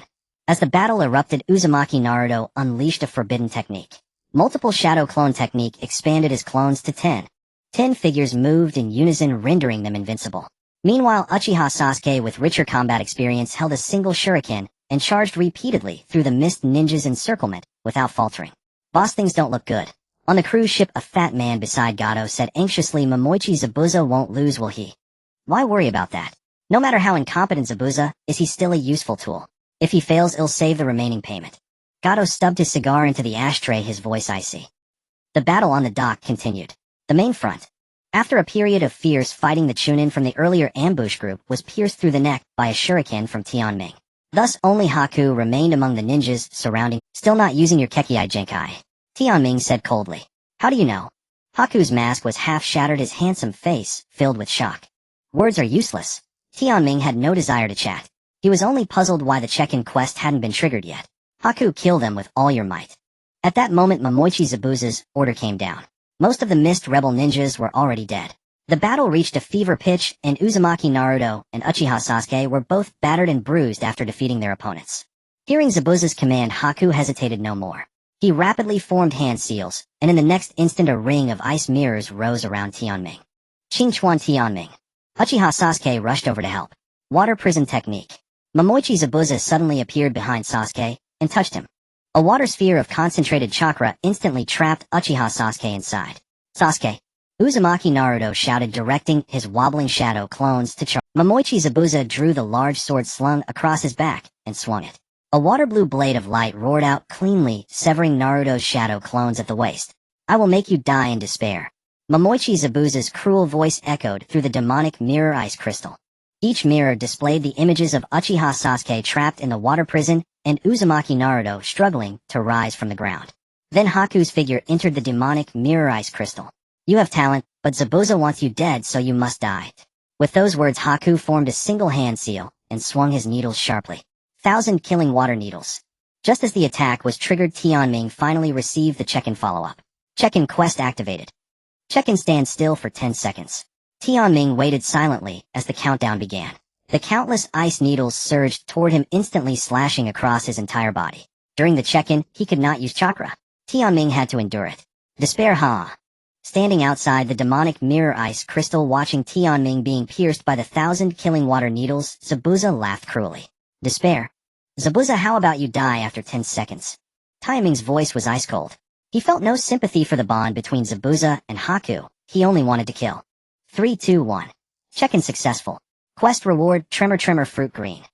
Check-in reward, Tremor Fruit, dimensional level skill automatically upgrades with the host strength current ability, level green, effect vibration range of 10 meters in radius. When the check-in reward was released, Tianming was first stunned, then overjoyed. The Tremor fruit. From the One Piece universe, the paramecia-type fruit of the Four Emperors. The fruit's ability took effect instantly, a strange sensation spreading throughout his body. Tianming's mind was suddenly flooded with knowledge of how to use the Tremor fruit, as well as its current 1,000 killing water shots continued. More and more ice needles gathered together attacking Tianming. In just a little, while longer Tianming's body might be completely torn apart. Tianming. Naruto Uzumaki roared, his pupils slowly turning red, and the ambient temperature suddenly soared. That crimson chakra was oozing out of his body. Chakra materialization. Momochi Zabuza, noticing Naruto's transformation, was completely dumbfounded. However, before he could sort out his thoughts, another change occurred. Trapped in the water prison technique, and about to drown, Sasuke Uchiha suddenly opened his eyes and black tomo appeared in his scarlet pupils. Boom. Sasuke Uchiha's pupils contracted, and a strange force instantly distorted the water prison technique. Boom boom boom. The water prison technique was broken and Momochi Zabuza dodged away first. This is insane. Momochi Zabuza had never seen such bizarre genin. Inside the crystal ice mirrors, as the final assault of 1,000 killing water shots came one after another, the severely wounded Tianming straightened his body. He pointed at the overwhelming ice needles and said, "Freeze." With that single word, the ice needles that were shooting toward him stopped directly in front of Tianming. Then they directly condensed into an ice blade. Tianming reached out and grabbed the ice blade, pouring his chakra into it. Quake blade jade shatter. Tianming gripped the ice blade and swung it fiercely. A white line instantly appeared in the world before him, silently cutting through everything. All the crystal ice mirrors, including Haku's body. Boom boom boom. The sound of the atmosphere being torn apart rang out. The next moment, the world before Tianming shattered. After a single slash broke the crystal ice mirrors, red rain fell from the sky. After dealing with Haku, Tianming's gaze turned back to the side. Naruto Uzumaki had already gone berserk in his Nine-Tails form, while Sasuke Uchiha had activated his Sharingan. Tianming's side. In the original story, Sasuke and Naruto's transformations were triggered inside Haku's crystal ice mirrors. But now it was he who was trapped, and they had reached this stage because of him. Momochi Zabuza was beaten by Naruto and Sasuke until he had no temper left. Suddenly, he seemed to sense something, turned around, and saw Tianming. "You killed Haku." "No." Losing his mind, Momochi Zabuza charged forward recklessly, his giant sword creating a blade storm.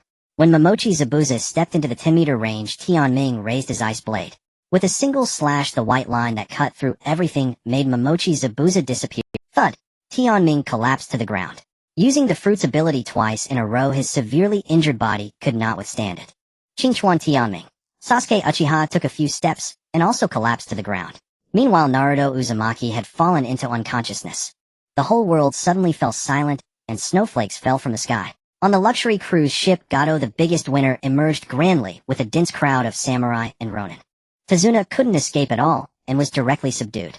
Clap clap clap. What a wonderful battle, but unfortunately I am the biggest winner. Gato sneered coldly. "No need to pay Momochi Zabuza's commission, and I can also extort from the Leaf Village's ninja." Tazuna knelt on the ground silent.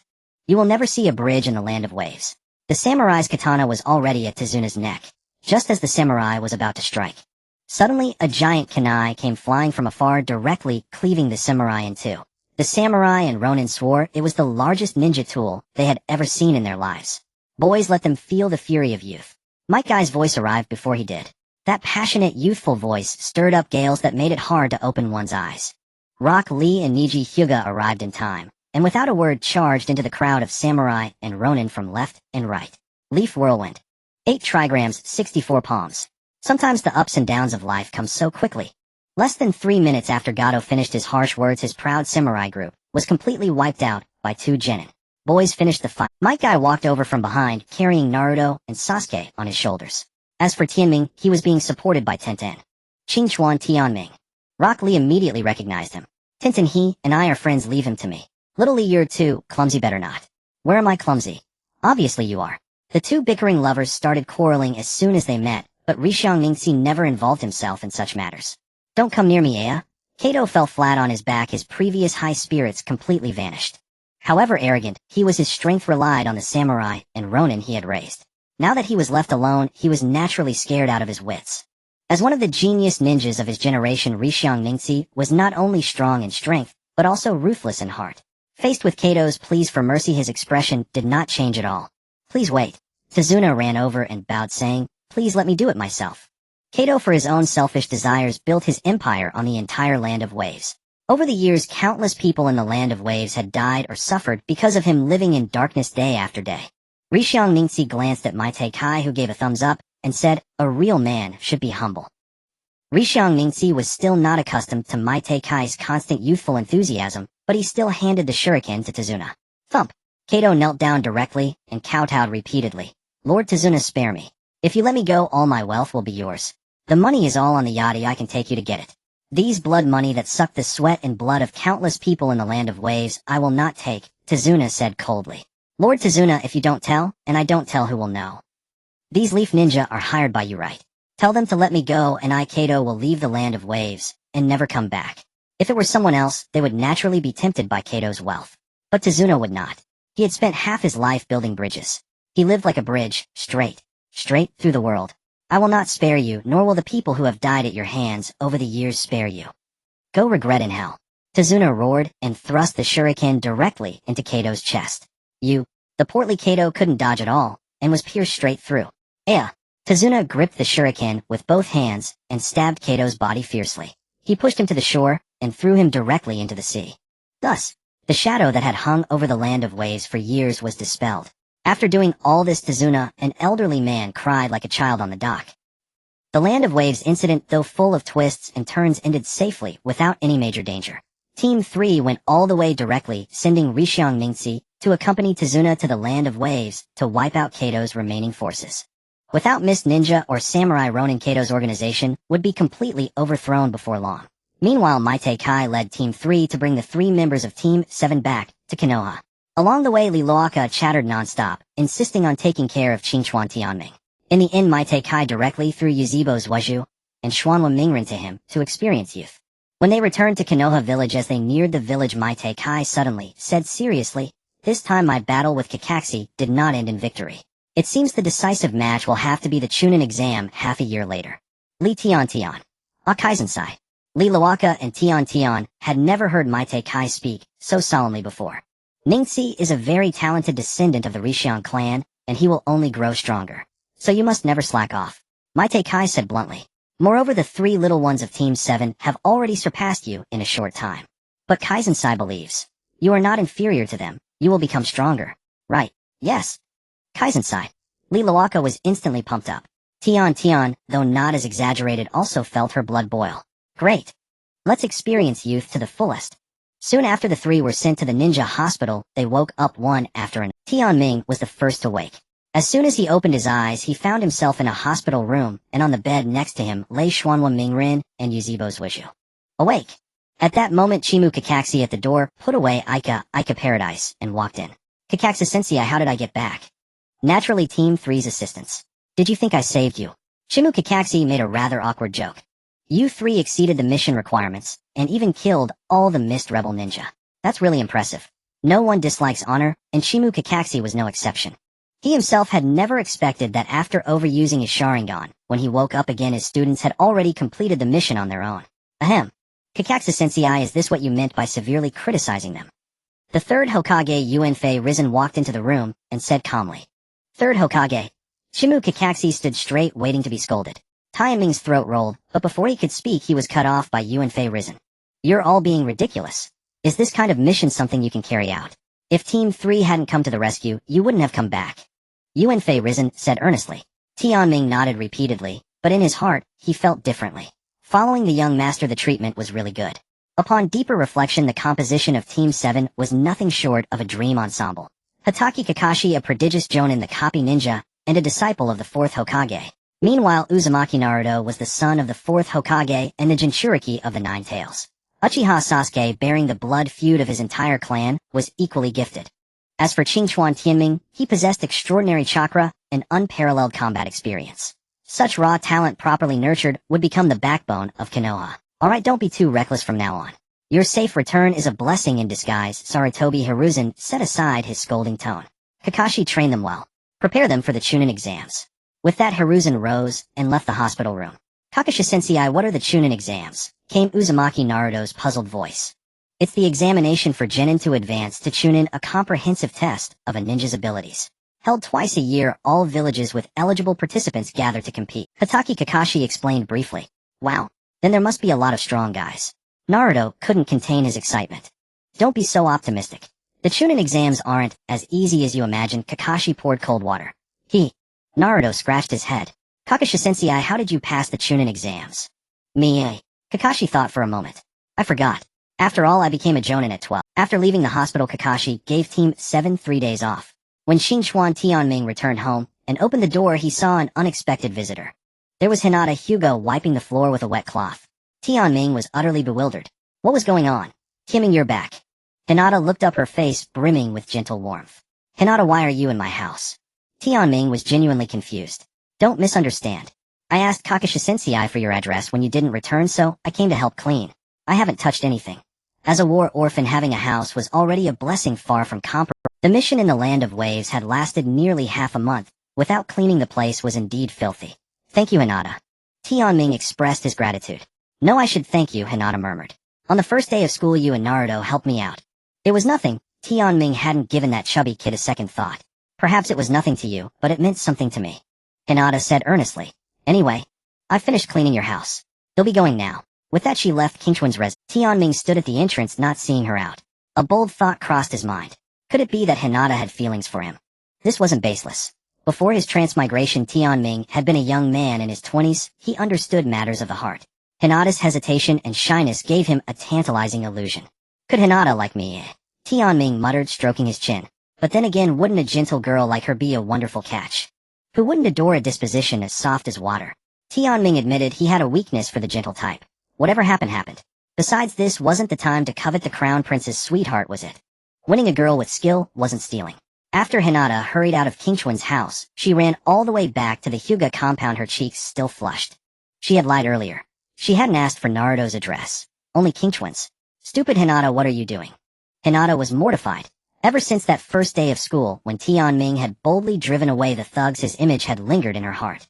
Though she had known Uzumaki Naruto longer, his way of rescuing her usually involved taking a beating. But Xinchuan Tianming was different. He had fought off a group single-handedly, and during the Land of Waves mission, when they were helpless against the Chunin, Tianming had managed to cut him down. Thus in Hinata's heart, a mysterious and powerful figure had taken root. Perhaps this was what people called love. Time flew like a fleeting white colt past a crack. After the Land of Waves mission, Team 7 returned to their daily training. Due to past experiences, the team was barred from missions outside the village. They could only take on trivial tasks within Konoha, chasing chickens and herding dogs. Uzumaki Naruto complained daily about boredom. Uchiha Sasuke remained his usual taciturn, aloof self, while Tianming enjoyed the leisure.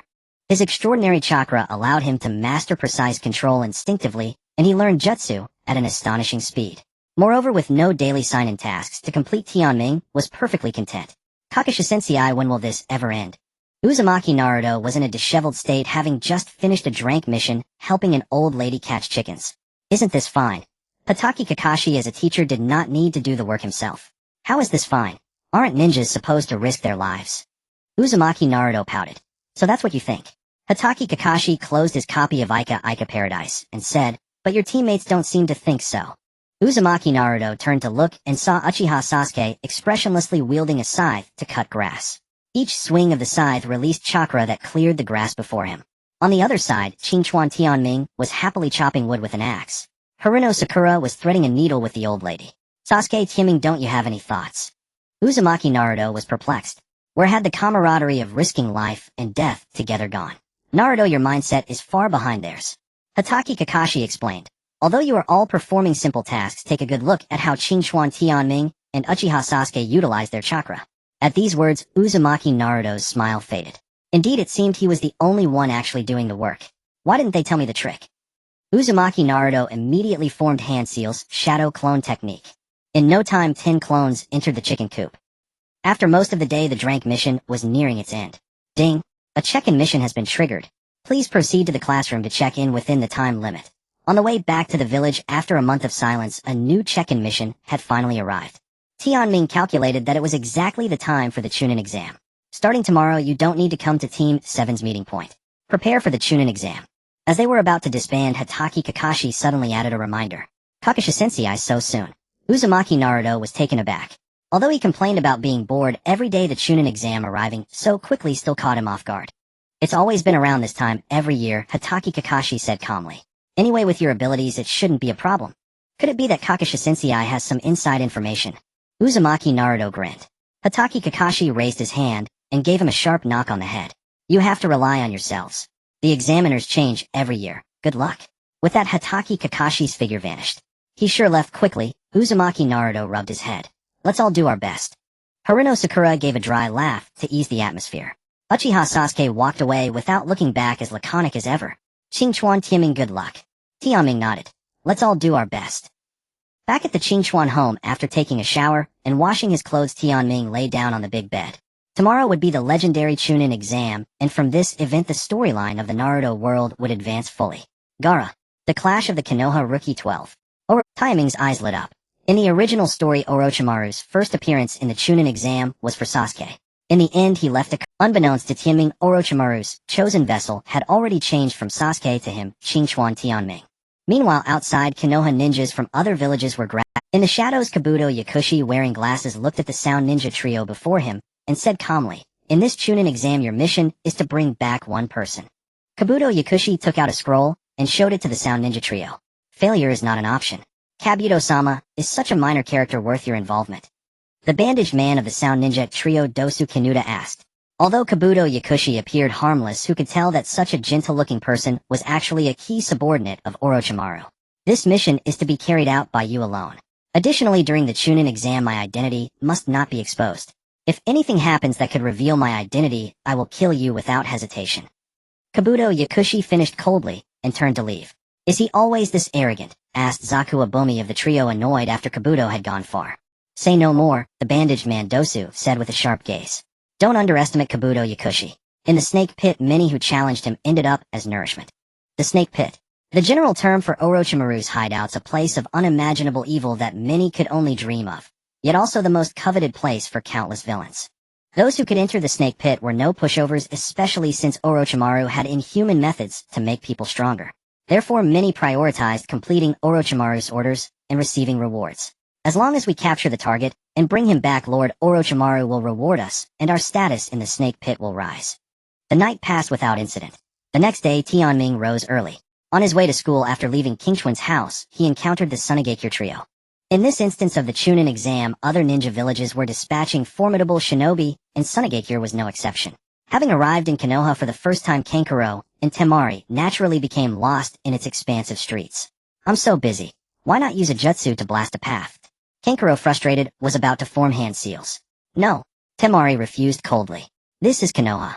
We can't act recklessly. And don't forget our real purpose. Oomph. Although displeased, Kankuro dared not defy Temari. That Gaara guy, he hasn't gotten lost, has he? Kankuro muttered. You don't need to worry about that. Temari rolled her eyes at Kankuro. Let's find someone to ask for directions first. Makes sense. Kankuro looked up and saw several children running out of the alley ahead. Hey, you kid over there, I have something to ask you. Kankuro's voice rang out.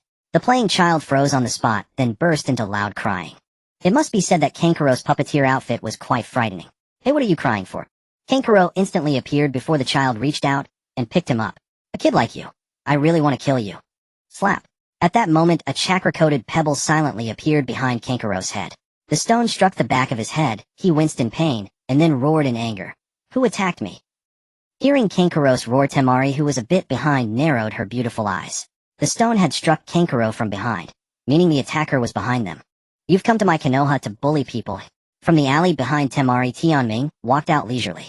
Tianming naturally knew the trio were not enemies, but during the Chunin exam period, Sunigakure had a plan to destroy Konoha. In a strict sense, they could be considered enemies now. Bastard. Kankuro, full of pent-up anger, was about to strike. The bandages on his back loosened, revealing the puppet crow. Just as the tension was at its peak, a figure appeared hanging upside down from a giant tree by the roadside. Kankuro, don't. Gaara said coldly. As his words fell, Kankuro's raging chakra could only slowly recede. Toward this younger brother, Kankuro felt both respect and fear. There will be plenty of opportunities. The main business matters. After saying that, Gaara vanished again from the spot, never once looking toward Tianming. Damn it. Kankuro stared at Tianming as if he wanted to devour him. What's your name? Just wait for the Chunin exam. Qingchuan Tianming. After stating his name, Tianming's tone turned playful. Kankuro, if you want to defeat me, first overcome your fear of your younger brother. As these words were spoken, Temari, walking ahead, abruptly halted. She couldn't help but reach for her 3-star fan.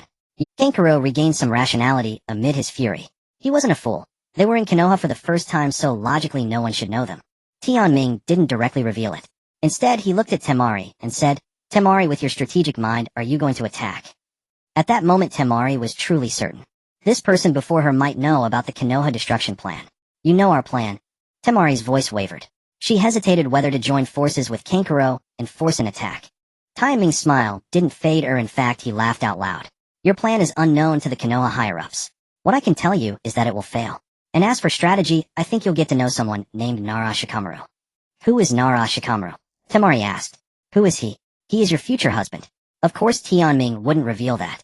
"You're not from Konoha? What is your goal?" Kankuro had calmed down. "I am from Konoha. As for my goal, naturally I won't tell you.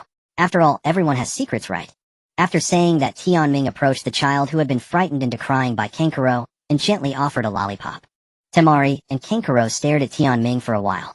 They didn't move until Tianming said, "If you're not afraid of getting lost, follow me." Ninja Academy. Ninjas from various villages gathered together. As Tianming stepped into the Ninja Academy, the check-in mission was instantly triggered. After standing still for 10 seconds, Tianming gained a wealth of Naruto cultural knowledge. Tianming roughly understood that the system wanted him to pass the first round with a perfect score. Tianming. When he reached the classroom, Uzumaki Naruto in the corner waved his hand. The 3 members of Team 7 were all present. Tianming walked over and stood with Team 7, surveying the various ninjas in the classroom. Even Uzumaki Naruto became serious. "Everyone looks really strong." In the ninja world, the 5 great nations each possess distinct geographical locations and traditional customs. Consequently, the shinobi hailing from different villages exhibit marked differences in speech, accents, attire, and even the aura they exude.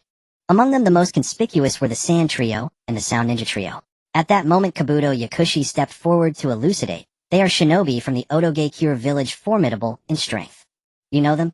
Naruto Uzumaki was the first to respond to Kabuto's interjection. "To be honest, I've taken the Chunin exam 7 times. Not only do I know them, but I have detailed information on every powerful shinobi present." Kabuto adjusted his glasses as he spoke. 7 times. Sakura Haruno was taken aback. What did that even mean? "It's merely a persistent obsession," Kabuto said, waving a hand before pulling out a few cards. "The Sound Ninja Trio are shinobi from the Otoge-kure village in the Land of Fields. They are Dosu Kinuta, Zaku Abumi, and Kintsuchi. Kintsuki's weapons are needles and bells, which she uses to create sound waves that confuse her opponents. Zaku Abumi wears special devices on his hands, the pores of which can release a vacuum wave." Kabuto spoke with meticulous detail, even revealing each person's jutsu and abilities. Just as Team 7 was engrossed, and Kabuto finished describing Zaku Abumi, a mocking voice sounded from behind. "What are you muttering about, you furried bastard?" Zaku Abumi appeared instantly behind him, kicking Kabuto flying. Kabuto, unable to dodge, crashed into the wall and vomited violently. "You bastard, why did you attack him?" Naruto Uzumaki, overflowing with a sense of justice, shouted. It must be said that the melodrama between Kabuto and the Sound Ninja Trio was exceptional. If not for Tianming's knowledge of the plot, he too would have been deceived. "Naruto, don't be impulsive. We have plenty of time in the Chunin exam." Tianming advised refraining from exposing them directly, as the Sound Ninja Trio played a significant role in the exam, not only as experience points, but also as a key factor in gathering the 12 young shinobi. Moreover, Tianming had no intention of interfering excessively with the development of events through foreknowledge. He would only do so when it was necessary to prevent regrets. "Damn it." Naruto Uzumaki glared fixedly at the Sound Ninja Trio. Instantly, Kabuto's sob story took effect, not only establishing the enmity between Team 7 and the trio, but also partially whitewashing himself. "Naruto, you don't need to fight for me," Kabuto said with grit. "I will defeat them with my own hands." Looks like the last few beatings weren't enough. Be prepared to die. Zaku Abumi for the first time had a legitimate chance to beat Kabuto, and his threats were delivered with exceptional satisfaction. "Enough. We'll deal with them in the Chunin exam." Dosu Kinuta, wrapped in bandages, said coldly before leaving the spot. "Are you alright?" Sakura Haruno helped Kabuto up. "I'm fine." Shortly after the commotion ended, a group of tall Konoha shinobi slowly entered from the door. The chatter in the classroom instantly ceased. Ibiki Marino stood at the center of the podium, his gaze piercingly scanning the genin present, a suffocating pressure descending upon them. As the head of the Konoha Torture and Interrogation Division, Ibiki Marino could instantly discern each person's thoughts. "I am Ibiki Marino, the proctor of the first exam of the Chunin exam. This exam tests your ability to analyze and gather intelligence. Let me explain the rules. A score below 80 means disqualification. Those who fail will immediately withdraw from the subsequent exams and can try again next year. Second cheating is forbidden. Anyone caught cheating will permanently lose the qualification to take the Chunin exam. Third, if a team member scores 0, the entire team is eliminated. Now distribute the exam papers. After Ibiki announced the rules, all the shinobi in the classroom were stunned. Had the rules changed again? In previous years, the Chunin exam had a written test, but even if one failed, there was still a chance to be promoted in the later 2 rounds. But this year was it so harsh? It's over. Sakura Haruno covered her mouth to stifle her cry. 1-0 meant the entire team failed. Wasn't this deliberately forcing Team 7 out? Sakura was unaware of Qingchuan Taiming's academic abilities, but she knew Naruto Uzumaki and Sasuke Uchiha. Those two would be completely lost in the test. Oh. Naruto Uzumaki stared at the exam paper in front of him, wailing in despair. He had no idea how to solve these problems. In school, he only knew how to cause mischief. The knowledge simply wouldn't enter his brain. Sasuke Uchiha furrowed his brow upon receiving the paper, and involuntarily glanced at the adjacent Qingchuan Tianming. At the same time, Qingchuan Tianming had also received his paper. With a casual glance, he roughly knew what the questions were about. The exam questions turned out to be a chronicle of major events in the ninja world, along with various cultural knowledge about each nation and type of shinobi. No wonder everyone dreaded it. The Ninja Academy only taught chakra control and ninjutsu. Who wouldn't be afraid of such an arcane subject? Fortunately, Tianming was not afraid. Teacher, if I answer all questions correctly, can our entire team pass? Tianming raised his hand, his voice echoing throughout the classroom. Marino Ibiki's scarred face twitched as he glanced at Tianming in the corner, saying calmly, "Are you certain what you said is true?" A perfect score on the written portion of the Chunin exam. That must be a dream.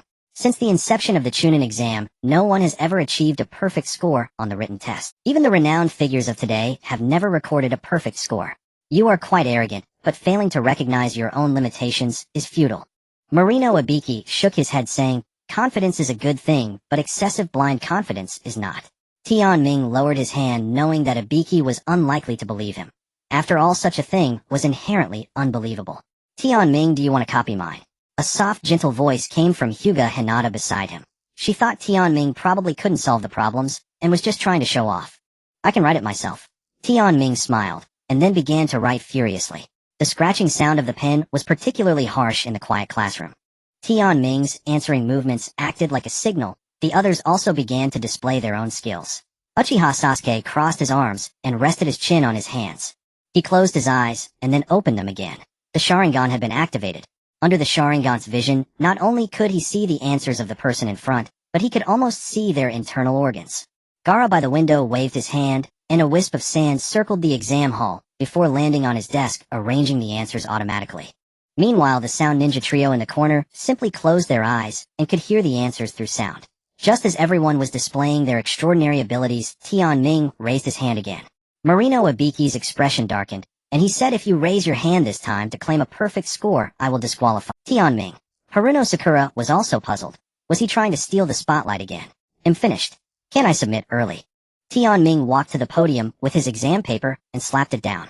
Marino Ibiki chuckled lightly. "There are 10 questions total. You only answered 9, and you say you're done. It's over." Haruno Sakura's heart sank.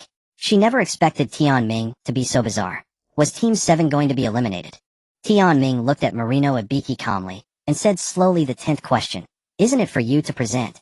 At these words, Marino Ibiki's expression shifted from calm to astonishment. This brat had seen through the first exam's test. Hiss. The ninjas around gasped in unison. This year's Chunin exam written test was exceptionally strict. Unlike ordinary Jonin, Ibiki's cautious nature meant the final answer for the first exam was only decided before entering. Marino Ibiki's face lit up with joy. "Excellent. Since you've seen through it, let's get down to business." The other ninjas, still answering questions in the classroom, stopped writing, looking utterly bewildered. Wow, what did Tianming see through? Does anyone know? Uzumaki Naruto turned into a fountain of questions, asking non-stop. The exam paper indeed only requires 9 answers because the 10th question is not on the paper at all. Marino Ibiki's gaze swept across all the ninjas as he continued. The 10th question is a special one. If you answer correctly, even if you scored 0 before, you can advance to the next round. But if you answer incorrectly, you will permanently lose the qualification for the Chunin exam and remain a genin forever. Being a genin forever, that's terrifying. If you answer the 10th question correctly, even previous mistakes won't matter. It must be very difficult, right? If you get it wrong, you permanently lose the qualification. Murmurs filled the classroom. Marino Ibiki didn't rush them, instead generously allowing others to think it over carefully. "Teacher, I choose to give up. A ninja raised his hand to forfeit, and one by one other ninjas also chose to give up and left the exam hall after deliberation. Tianming, what did you see through? When Tianming returned to his seat, Uzumaki Naruto whispered, Naruto, in this first round you just need to sit still, and you'll pass. Tianming smiled. Do nothing at all. Uzumaki Naruto's mouth fell open. He was completely taken aback. Everyone held their breath, waiting for the question to be presented. Suddenly Marino Ibiki, on the podium, laughed. Congratulations, you all passed the first round. What? We really passed? Uzumaki Naruto stared at Tianming, utterly puzzled. How could that guy, a classmate, have seen through it? Just as all the ninjas were filled with questions, Marino Ibiki removed his headband, revealing a head covered in scars. The first 9 questions tested your intelligence-gathering abilities, but the 10th question was the most critical. Marino Ibiki pointed at his head. After obtaining intelligence, you must also face the consequences of failure. If captured, how would you pass on the information? That requires a firm conviction. Without conviction, how can one talk about gathering intelligence? After speaking, Marino Ibiki put his headband back on and said, Teacher Mitarashi Anko, the first round is over. As his words fell, several figures crashed through the window. The newcomer was a spirited female, Ninja Mitarashi Anko. Another jonin. For the examinees, this might be the day they would see the most jonin. I'm the examiner for the second exam, Mitarashi Anko. As for how the second round works, first catch me. After introducing herself, Mitarashi Anko transformed into a blur and dashed out of the classroom. In the next instant, everyone in the classroom also moved and chased after her. Yet how easy was it to catch up to a jonin? The genin who had rushed out of the classroom began to pursue with all their might. Kiba Inuzuka of Team 8 immediately fed a soldier pill to Akamaru and mounted him. Shino Aburame summoned a swarm of insects, using them to lift himself off the ground. Hinata. Kiba Inuzuka originally intended to carry Hinata along, but behind him, Hinata Hyuga's figure had already vanished. Let's catch up to the examiner first. Shino Aburame finished speaking and dashed ahead, leaving Kiba Inuzuka no choice but to follow. In another part of the forest, the 4 members of Team 7 were sprinting, but before long Hinata Hyuga's voice sounded from behind them. Wait for me. The 4 of them halted and Hinata Hyuga appeared behind them. Hinata, aren't you staying with Team 8? Naruto Uzumaki asked, remembering that Kakashi Sensei had said the Chunin exam was also conducted in teams. I got separated, so I wanted to be with you. Hinata Hyuga stammered, stealing a glance at Shinchuan Tianming. Then come along with us. Tianming naturally understood Hinata's intentions, but he hadn't expected this girl to be so bold. Was she really taking advantage of the 2 straight men in Team 7? Hinata, the rules state that teams must move together, so after we catch up to the examiner you'll have to return to Team 8. Compared to the 2 completely oblivious men, Naruto Uzumaki and Sasuke, Uchiha Sakura Haruno had a vague suspicion. Could Hinata be secretly in love with Sasuke, and thus creating an opportunity? I know. Hinata Hyuga smiled, but inwardly she wondered, was Sakura so wary because she also liked Shinchuan Tianming? That's unacceptable. The 2 girls' mental chess game was beyond the 3 boys' comprehension. The scene shifted to a certain forest outside Konoha, where a special defense net was set up with several Konoha ninjas waiting on standby. With a whoosh, Mitarashi Anko was the first to arrive. Seconds later, rustling sounds came from the forest behind her, and the genin finally caught up. You're way too slow. As soon as everyone gathered at the site, Mitarashi Anko's first words were a complaint. I'm not as gentle as Marino Ibiki Sensei. Brace yourselves. All the genin responded, though some were puzzled. Was that guy gentle? The second exam is a battle for scrolls. Mitarashi Anko said as she produced 2 scrolls engraved with the characters Heaven and Earth. These scrolls will be randomly placed in various corners of the Forest of Death. Your task is to find them and collect both the Heaven and Earth scrolls. Then head to the central tower in the middle of the Forest of Death. Mitarashi Anko continued, pointing to a location on a map. The exam lasts 5 days. Only teams that bring both the Heaven and Earth scrolls to the central tower within 5 days will pass the second round. Mitarashi Anko put away the scrolls and added, originally the second round required signing a death pledge, but I don't think it's necessary. If you're afraid of death, why become a ninja? Remove the barrier.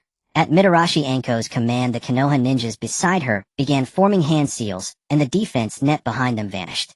The exam begins. The 44th training ground of Konoha, the Forest of Death. This area was usually guarded by specialized ninjas and used exclusively for the Chunin exam. Thus no ninja had been sent to sweep the area. It was fraught with danger, teeming with ferocious beasts, earning it the name. All the genin entered the Forest of Death, scattering like grains of sand into the ocean. In a certain clearing, Hinata Hyuga had returned to Team 8. Hinata, your face is all red. Did someone bully you? Damn it. Bullying a girl from Team 8, we can't let that slide, right, Shino? Kiba Inuzuka remarked upon seeing Hinata's flushed face. I'm fine. Don't worry about me. Hinata smiled, but how could she reveal the encouragement Qing Chuan Tianming had given her before they parted? Found it, Shino Aburame said abruptly. Soon his controlled insect swarm flew out from the grass beside them and left a green backpack before him. Opening the backpack, it contained an earth scroll. Wow, Shino, your little bugs are amazing, Kiba Inuzuka exclaimed in astonishment. Arf! Suddenly, Akamaru barked at a large tree in front of them. Kiba Inuzuka instantly reacted, who's there? Found me. A masked ninja appeared on a massive tree, trunk, his eyes fixed greedily on the earth scroll in Shino's hands. You're quite lucky. Now you have two choices, either hand over the scroll, or I kill you and take it. What nonsense are you spouting over there? Kiba Inuzuka said irritably. You've put me in a foul mood, and I was just about to make you kneel and apologize. It is you who have chosen death, the masked ninja sneered. Before long, 5 other figures emerged from the surroundings. You? Kiba Inuzuka was startled. Malicious teaming. Normally groups consist of 3 members. Now facing 6 opponents, Team 8 was under immense pressure. The rules never forbade teaming up. Besides, once we eliminate you, who will ever know? The masked ninja sneered. Just as both sides were about to engage, Shino Aburame tucked the earth scroll into his pack and turned to leave. Kiba Hinata, that's enough. Let's go. Shino Aburame's words left the 6 malicious teammates completely baffled. 6 of us holding you at our mercy, free to kill or spare. The situation is entirely under our control. You say we can go. Are you treating us like air? Bastard, you're looking down on us. The masked ninja shouted, shrugging off his black cloak. The inside of the cloak was densely covered with shurikens. The masked ninja whipped the cloak around. A barrage of shurikens came flying in an instant. With such a massive onslaught, if they couldn't block it, they'd be turned into a sieve. Get behind me. Suddenly Shino Aburame appeared in front of Kiba Inuzuka and Hinata Hyuga, raising his hands. Secret insect wall technique. Countless parasitic insects swarmed out from Shino Aburame's wide sleeves, forming a black barrier. Clang, clang, clang. The shurikens collided with the insect wall, producing a series of metallic sounds. After blocking the rain of shurikens, Shino Aburame waved his hand, withdrawing the parasitic insects back into his body. Shino, you are this strong, Kiba Inuzuka exclaimed in surprise. It was the first time he had seen Shino fight seriously. This is the secret technique of the Aburame clan. Oh, I rarely use it, Shino Aburame said as if it were a trivial matter, then pushed up his sunglasses. I didn't want to kill anyone, but since you've chosen to attack me and my comrades, then die. Do you think parrying my shurikens gives you the right to be so arrogant? The masked ninja sneered and began forming hand seals. Just as his chakra was nearly fully concentrated, the connection suddenly dropped. The half-formed jutsu fizzled out. My chakra, what's going on? The masked ninja was shocked. The other 5 also tried to form seals, but couldn't release any chakra. Finally noticed. Shino Aburame said coldly, Bastard, what have you done? The masked ninja was no longer calm. In the forest of death, unable to use chakra and lacking proficiency in taijutsu, they were nothing but cannon fodder. Just now, while my parasitic insects were searching for the scrolls in your packs, I set a small trap. I thought you wouldn't fall for it. Shino Aburame shook his head. Don't you feel discomfort in your necks? Hearing that, the several ninjas suddenly felt dizzy and noticed a slight stinging on their neck. The masked ninja frantically grabbed a palm-sized parasitic insect from his neck. The insect clung to his palm, its soft suckers opening and closing, drawing chakra out of his body. All 6 screamed in unison, each pulling parasitic insects from various parts of their bodies. What is this? What is this? Just adorable little parasitic insects. By the way, after they drain your chakra, they'll start drinking your blood. Shino Aburame turned to his comrades. We can go now. Shino, you're terrifying. Good thing we're comrades. Kiba Inuzuka swallowed hard. Yes, we are comrades. Shino Aburame smiled. I also have some cuter parasitic insects. Care to see? No thanks. Not long after Team 8 left, screams echoed through the sky. The sound carried over to another part of the forest. Meanwhile, Team 7 had also found a heaven scroll and arrived beneath a towering tree. Ouch! Naruto Uzumaki suddenly clutched his stomach. Naruto, what's wrong? Sakura Haruno asked quickly. Must be that expired milk I drank last night. Naruto Uzumaki's stomach rumbled. Oh man, I can't hold it. Troublesome. Sasuke Uchiha frowned. Let's wait a bit, Tianming suggested, also wanting to give the Sound Ninja Trio following them a chance to catch up. Soon Naruto Uzumaki emerged from the bushes. Sorry kept you waiting. But before Naruto could approach, Tianming grabbed a log and hurled it at him. This is a transformation technique. The real Naruto is behind us, Tianming said as he charged forward. Found out, have we? The log shattered into pieces as it neared the fake Naruto. Sakura Haruno struck out with a palm the air holes on her arm, emitting white steam. Are you the only one from the trio? Tianming said calmly. Dealing with you lot am more than enough. Sakura Haruno sneered. You should count yourself lucky. A faint smile curled at the corner of Taiming's mouth. Save that line for Orochimaru himself. You know of Lord Orochimaru. This time it was Sake Chang's turn to be stunned. Are you aware of our plan? Tianming gazed coldly at Sake Chang. To be honest, at this moment Tianming felt helpless. He knew that Orochimaru was lurking in the shadows, eagerly waiting to make a move on Sasuke. If he intervened, he might obstruct Sasuke's path. If he didn't intervene, he would have to watch his teammates suffer. Air cutter.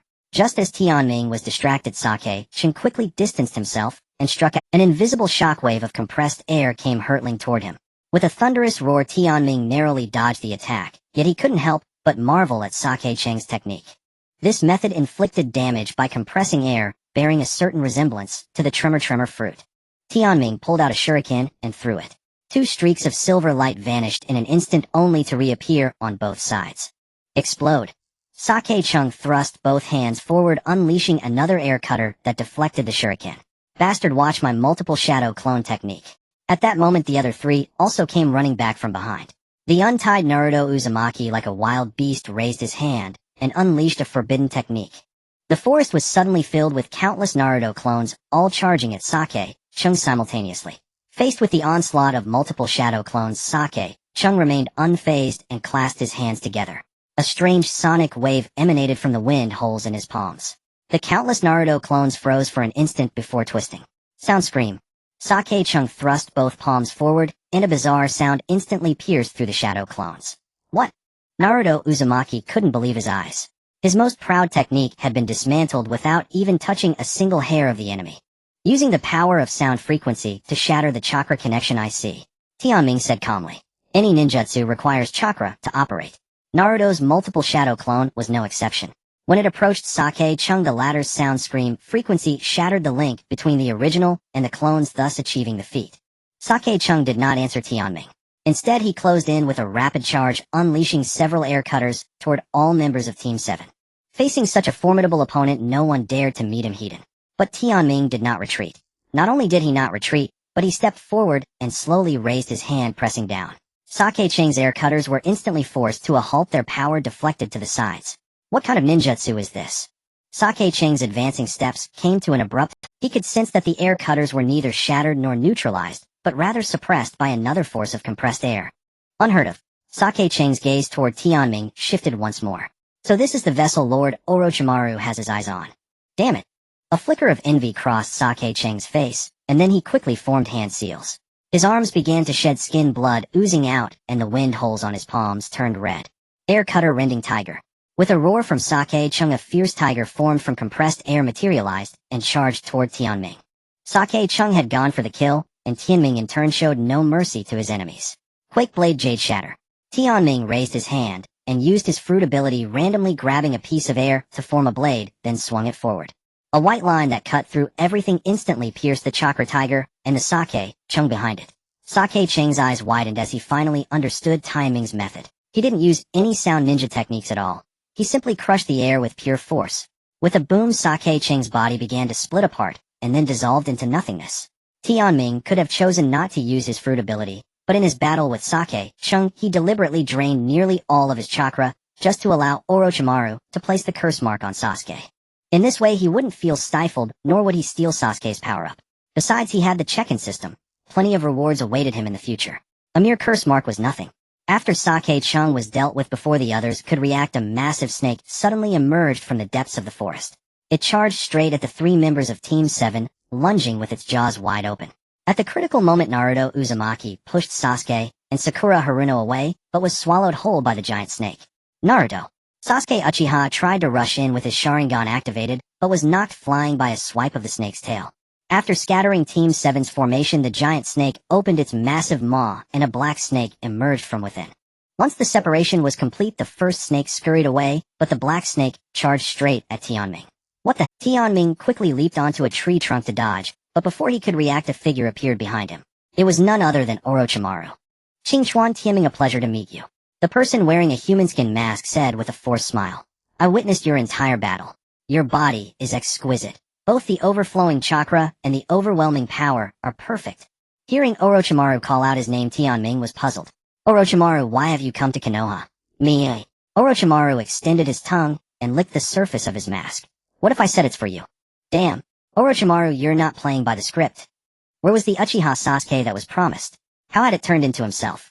Taiming's thoughts drifted, and soon he found the reason. It was the first check-in task after he activated the system. The masked ninja on the Hokage rock was one of Orochimaru's men. Your expression seems to indicate you believe me.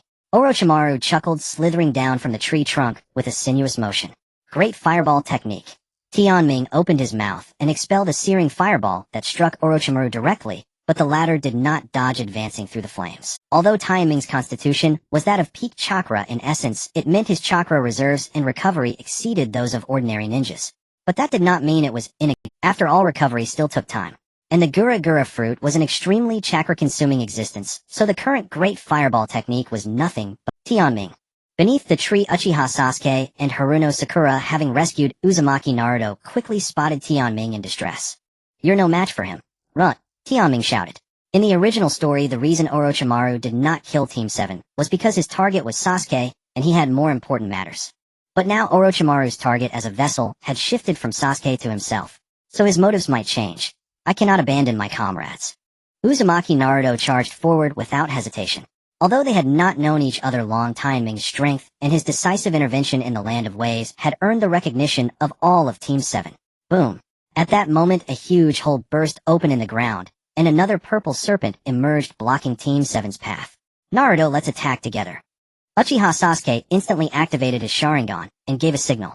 Uzumaki Naruto understood and used the multiple shadow clone technique, with countless shadow clones restraining the purple serpent while Naruto's clones threw kunai. Uchiha Sasuke leaped over the head of the purple serpent by stepping on the kunai, then using the Sharingan to lock onto Orochimaru's trajectory, he launched a volley of kunai wrapped with explosive tags. My! Orochimaru halted slightly. With a flick of his serpent tail, he intercepted the explosive tags. Sasuke, can't you wait any longer? Orochimaru smirked, then his neck elongated, splitting into two heads. Like lightning, one head darted to Qingchuan Tianming, and the other to Uchiha Sasuke, and bit down. After being bitten, Taiming's pupils contracted. Damn, this Orochimaru wanted to. Oh. After being bitten, a curse mark with 3 commas appeared on the back of Uchiha Sasuke's neck. At the same time, the effect of the curse mark manifested on Tianming as well. Orochimaru's poison spread throughout his body via the mark. Die. At that moment, the purple serpent on the ground was torn apart into 2 pieces. Amidst a rain of blood, the tailed beast form of Uzumaki Naruto charged at Orochimaru. Boom. Uzumaki Naruto punched Orochimaru in the head, but the latter's head twisted slightly and turned into a piece of wood. Substitution technique. The brat with the 9 tails. Orochimaru appeared chillingly behind Uzumaki Naruto, sneering. Uzumaki Naruto spun around and threw another punch, but Orochimaru was faster, slapping the 5-element seal technique onto Naruto's abdomen. Instantly, the red chakra receded back into Uzumaki Naruto's body. Uzumaki Naruto's crimson eyes returned to their azure hue. Finally, he collapsed heavily to the ground. Now only Haruno Sakura remained of Team 7. Just as Orochimaru's gaze fell upon the terrified Haruno Sakura, a voice sounded from behind. Wait! You cannot kill her. Oh. Orochimaru turned to look at Qingchuan Tianming, who had struggled to his feet, and said with considerable surprise, "You are the first person to stand up despite enduring the curse mark. A worthy vessel has the right to negotiate." Orochimaru licked his lips and abandoned the idea of devouring Haruno Sakura. Qingchuan Tianming, my expectations for you far exceed those for Sasuke. Grow stronger, so that when I savor you, I will be fully satisfied. Also, my curse mark can make you even stronger, you know. After speaking, Orochimaru merged his body with the giant tree. A narrow escape. Tianming felt the weight lift from his heart. To be honest, if Orochimaru had truly intended to kill him, or anyone else in Team 7, he would have been utterly helpless in his current. But for the future, Tianming smiled at the thought. It was also from this moment that Orochimaru's days of doubting his own existence began. Of course, that was a story for later. Tianming. Haruno Sakura, after settling Uzumaki Naruto and Uchiha Sasuke, immediately climbed the tree. Sakura. Tianming was unsteady, but Sakura caught him. I'm in a bad state right now. He'll need you to protect us for a while. Although the power of the curse mark did not bring Tianming unbearable agony, having his chakra drained and forcibly enduring the curse mark was still uncomfortable. Leave it to me, Haruno Sakura said resolutely. She finally felt her own helplessness. But as a member of Team 7, she could no longer run away. Haruno Sakura helped Tianming down the tree, and then moved the 3 boys into a tree hollow one after another. But their respite was short-lived, as an uninvited guest was already approaching. Uzumaki Naruto and Uchiha Sasuke were laid flat on the ground, while Tianming was in a slightly better condition. Tianming, what should I do?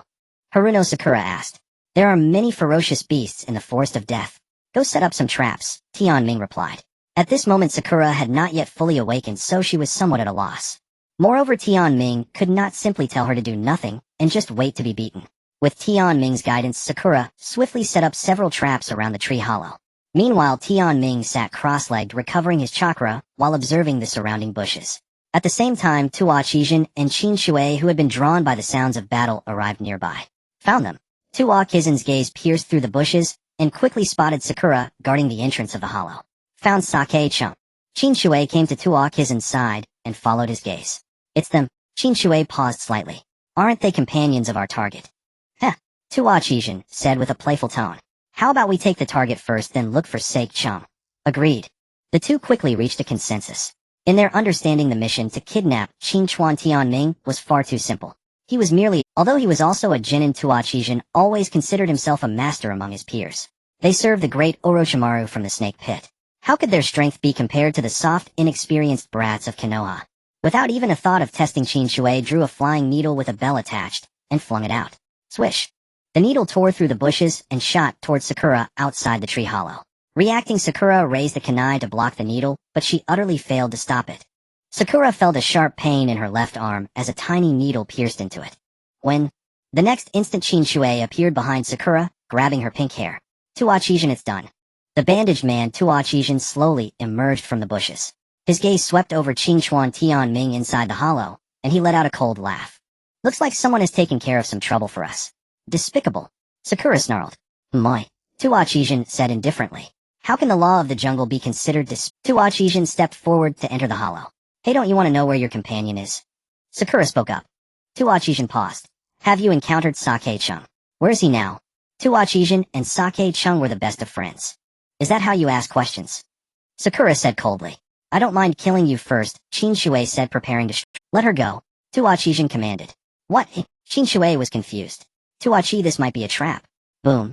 Before Qin Shui could finish, Tuachijin, already impatient, used the air vents on his arm device to blast Qin Shui away, truly striking his own teammate. What do you know of my friendship with Sake-chun? Do you really think a waste like you deserves to be my companion? If it weren't for Lord Orochimaru's orders, I would have killed you long ago. Tuachijin flexed his wrist, his tone icy. Qin Shui, coughing blood, dared not cause trouble, knowing Tuachijin could indeed kill him. Now you can tell me where Sake-chun is. Tuakizin's gaze returned to Sakura. Tell your mother. Sakura swore, gathering all her chakra into her fist and punching toward Tuachijin.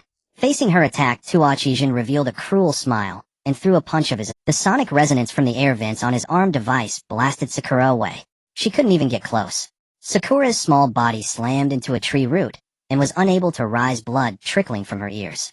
Inside the hollow, Tianming was about to intervene forcefully when several figures suddenly appeared from the nearby woods. Sakura. The first to burst through the bushes was Liloaka in his green jumpsuit. He had been scouting the terrain when he heard the sounds of battle and rushed over. Was it you who injured them like this?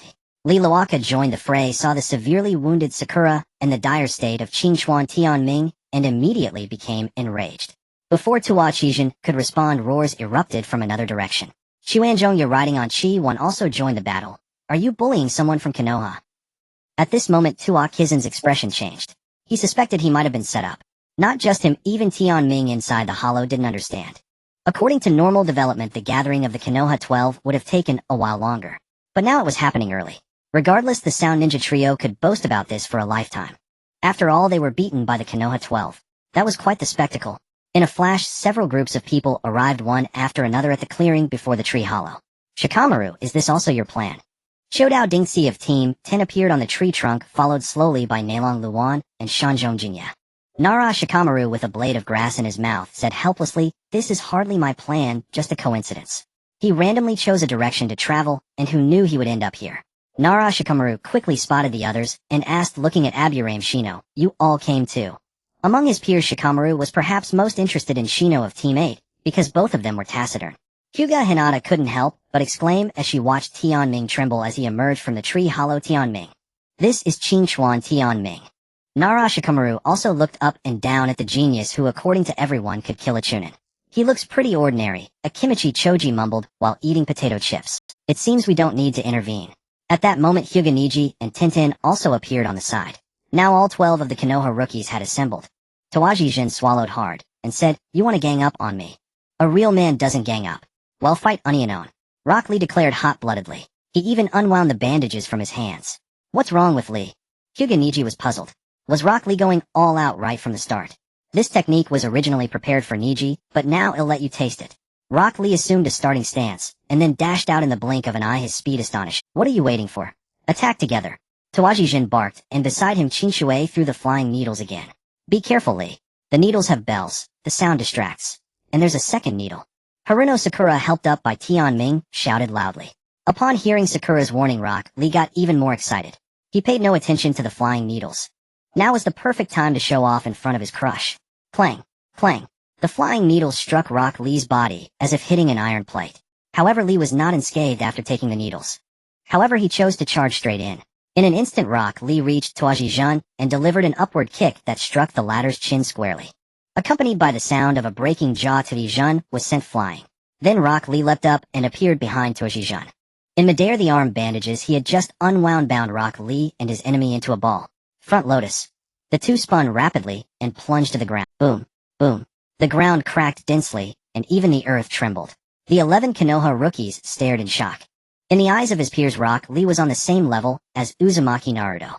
One was the monster Jinchuriki of the Nine Tails, the other was a being who couldn't use chakra or ninjutsu. But now the 11 Konoha rookies had a whole new understanding of Rock Lee. On a tree trunk, Hyuga Niji of Team 3's gaze shifted slightly. Has he become this strong? Sure enough, the technique he had prepared for himself was quite impressive. Did we win? Haruno Sakura asked hastily. The others also turned their gazes to the smoke. No, Lee lost, Tianming said calmly. As Tianming's words fell, a gust of wind blew, dispersing the smoke in the center of the arena, revealing the scene. Rock Lee was held in one hand by Tawaji Jin, barely alive, while Tawaji Jin was also in bad shape. His whole body was covered in wounds, and his left arm hung limply. Lee! Sakura cried out. Interesting, very interesting. You think you're sure to win? Tawaji Jin sneered and flung Rock Lee toward a giant tree. Swish! Hyuga Niji appeared and caught Rock Lee's body with a gentle palm strike, while Tintin arrived soon after and flung a scroll, sending a rain of ninja tools shooting out. Don't be in such a hurry to fight. Tawaji Jin swatted all the ninja tools away with one hand. Shouldn't we wait for everyone to arrive? As he spoke, he bit his finger and drew a seal on the ground. Summoning technique. Tianming frowned deeply. It seemed Tawaji Jin was harder to deal with than he had imagined. After the summoning seal was completed, the blood seal on the ground emitted a faint red glow, and dozens of ninjas stepped out from the shimmering light. So this is his trick. Among those present, no one except Tianming could tell it was a summoning technique, but now even Tianming was baffled. Wasn't summoning supposed to call a summoning beast? These are all people from our village. I killed them all. Then Lord Orochimaru turned them into a dead warrior core. Today you all die. This technique was Tawaji Jin's ultimate trump card, and using it drained him greatly. At such a critical moment, words were unnecessary. The battle was about to erupt. Let's go. Akimichi Choji tossed away the half bag of chips and formed hand seals, activating his signature move. Meat Tank. Choji took a deep breath, his already plump body expanding into a round ball. Then he retracted and began rolling at high speed, targeting the center of the dead warrior core. Shadow imitation technique. Nara Shikamaru, a master of coordination, instantly used the shadow imitation technique to immobilize the dead warrior core, who were too slow to dodge. A portion of the death warriors, having stepped into Nara Shikamaru's shadow imitation technique, stood frozen in place. However, Akimichi Choji's meatball tank was mercilessly rolling forward. Kamaru, let's go together. Inuzuka Kiba crouched down, gathering chakra into his four limbs, four-legged technique. Using hands and feet, Inuzuka Kiba's speed and strength surged to an unprecedented level, and with Akamaru, who had consumed soldier pills, they charged into the midst of the death warriors. Secret technique. Insect spear. Countless parasitic insects crawled out from Oil Girl Shino's sleeves, coalescing into a long spear that, in no time, various ninjutsu had already struck the death warriors. Yet the reality was beyond everyone's expectations. The death warrior that had been completely crushed into pulp by the meatball tank surprisingly began to wriggle and reassemble its body. Inuzuka Kiba, surrounded by numerous death warriors, was unable to inflict any damage. Even the insect spear of Oil Girl Shino, after piercing through 4 or 5 death warriors, was fully absorbed. Haha, do you have any other ninjutsu? Toki Chita laughed sinisterly. The Kama curse mark on his neck began to act up, and fiery patterns instantly spread across his body. Observing the battlefield from the tree, Hollow Tianming roughly deduced a terrifying fact for himself: the world of the Hokage had changed for better or worse. In the original story, Orochimaru's target had always been Uchiha Sasuke, but now he had added himself into the mix. In the original work among the Sound Ninja trio, Tokichita was strong, but not to this extent. The summoning technique, coupled with Orochimaru's curse mark, had already reached the level of an elite monster. Thinking of this, Tianming felt the curse mark on his shoulder. The discomfort in his body was gradually diminishing along with the burning sensation caused by the curse mark. Tianming resisted the power of the curse mark with exquisite chakra. You want to devour chakra? Okay, then let me provide it. Having thought of this, Tianming looked at the unconscious Uchiha Sasuke on the ground. Although Uchiha Sasuke had his Sharingan before adulthood, he lacked Kimyui and did not know how to use it.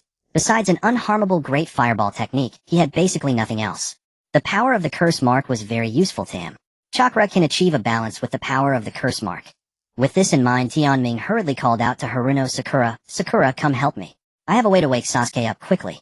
Outside the tree, Hollow Tokichita, fully equipped with the history of Hokage, was engaged in an intense battle with the 12 young elites of Konoha. Hyuga, after handing Rock Lee over to Tenten, stood up without hesitation. This proud genius of the Hyuga clan was rarely angry. "This next move is prepared for Lee," said Hyuga calmly. On the other side, after using parasitic insects to heal Inuzuka, Kiba, Oil Girl Shino seriously said, "Hinata, please take care of Kiba. I'm going to get serious." At the location of Team 10, Inara Shikamaru gently rubbed his forehead and said, "I hate fighting the most, but since you hurt Choji, I'll have to teach you a lesson." No one expected that the joint operation of the 12 young elites was actually prompted by an outsider. Tokichita's side was not unscathed either, and most of his death warriors had been scattered, many of which were unusable. And each one of them was his painstaking effort. Don't be angry, don't be angry. Killing you all and bringing back the target character can still yield better results. Tokichita gave up, resisting the power of the curse mark, immediately spitting out a mouthful of blood, but the remaining death warriors around him grew stronger. 8 trigrams, 64 palms. Secret technique. Insect tornado. Shadow imitation technique split. While chaos reigned outside, Tianming was transmitting chakra to Uchiha Sasuke inside the tree hollow. This transmission of chakra was not as simple as in martial arts novels. It required Haruno Sakura to use medical ninjutsu, while Tianming was supporting her shoulders to transfer chakra. Pure chakra flowed through Haruno Sakura's body and entered Uchiha Sasuke's body via medical ninjutsu. At this moment, Haruno Sakura felt a bit peculiar, as she thought of herself as merely a tool. Meanwhile, Tianming continued to supply chakra to Uchiha Sasuke while paying attention to the battle outside. Reality is often harsh. The 3 outside still could not kill Tokichita. They had all used their ultimate techniques, and their chakra was running low. While Tokichita, under the circumstance of his death warriors being utterly defeated, pulled his zither in front of him, at the moment Nara Shikamaru launched a barrage of explosive tags. Just a tool indeed. After the explosion, Tokichita set down his zither and touched the blood on it, then began to form seals on the ground. The blood seals sank into the ground. Instantly, a large serpent broke through the earth. When the serpent emerged, the zither was already out of energy. This summoning required the blood of the zither, which had already been drained upon manifesting. "I once used this move to kill a chunin. You can take pride in this treatment." "Oh, I think I've killed a chunin too." At this critical moment, Tianming stepped out from the tree hollow, casting a cold glance at Tokichita. Tianming of Qingchuan. Tawakazin looked at Tianming, who had stepped forward, and couldn't help but laugh. "You are the vessel Lord Orochimaru has designated, but if you obstruct me, I won't hold back." "Huh." Tianming laughed directly. "That Sound Ninja just said the same thing. Do you know where Sakeiching is?" Tawakazin's ferocious expression shifted slightly. Tianming shook his head and said softly, "I sliced him in half with a single slash. Nothing left but scraps, probably scattered somewhere in the forest." At these words, Tawakazin fell silent for a moment, then said, "Though you are the target, since you killed Seiching, you shall die." The giant serpent beside Tawakazin immediately abandoned the fallen on the ground and lunged toward Tianming with its gaping maw. The bond between Tawakazin and Sakeiching was beyond what others could comprehend. Even if killing the target would incur Lord Orochimaru's punishment, he would not hesitate. Facing the summoned serpent's assault, Tianming neither dodged nor evaded, but rushed forward instantly, gathering his chakra in his palm and unleashing a violent flash of lightning. Chidori. Tianming transformed the lightning into a sword-like thrust that pierced through the serpent's mouth. Oomph. Though he landed the blow, Tianming was not at ease. The moment he used chakra, the curse seal's power was triggered. Because of the curse seal, Tianming's Chidori did not kill instantly. The serpent, which had collapsed and risen again, had its mouth blown to shreds. As the enraged serpent launched another attack, a figure dashed forward. Uchiha Sasuke, his body covered in curse seal markings, performed hand seals with one hand and spat out an attack like a meteor shower. Empowered by the curse seal, the great fireball technique was even more devastating. Roar! After taking several fireballs, the serpent crashed to the ground again. Sasuke. Seeing the revived Uchiha Sasuke, Haruno Sakura rushed over. Who did this to you? Uchiha Sasuke asked coldly. His gaze locked onto the stunned Tawakizun. Tawakizun's mind was in turmoil. What did he see? He saw the markings on Uchiha Sasuke's body. Those were the exclusive curse seals that only Lord Orochimaru could implant. Wasn't there supposed to be only one target? Then who was this unfamiliar face with the curse seal's power? Could it be that they had risked their lives without even being worthy of knowing the true plan? It's exactly what you think. Hyeming striking while the iron was hot added. You three are just tools. Meant to be our training dummies. No, that's not true. Impossible. We are Lord Orochimaru's most loyal subordinates. Absolutely impossible. Tawakizun's eyes turned bloodshot, his demeanor frenzied as he madly channeled his chakra. Even if it meant accelerating the curse seal's backlash, he had to kill these two. Aya! As Tawakizun raged, the serpent beside him let out a sharp cry and lunged at Uchiha Sasuke, who met it in battle. Tawakizun recklessly drove his chakra and curse seal power. This was his desperate gamble. Die! Tawakizun pressed his palms together, and the air vents on his arms emitted wisps of red mist carrying an intense heat that nearly set the bushes behind him ablaze. Forbidden technique. Sound Firestream Strike. When he unleashed his all-out strike, the residual force of the violent chakra sent everyone else flying. Facing such an opponent, Taiming's face showed no expression. He did not form hand seals, but spread his 5 fingers, then clenched them into a... At that moment, it seemed the very flow of chakra changed. Earthquake. Unleashing the fruit's power without reserve, Tianming punched the air, and an invisible cage descended from above. It enveloped Tawakizun. That punch struck the air as if hitting a wall. Crack, crack, crack. White fissures appeared around Tawakizun, and at that moment he felt a chill run down his spine.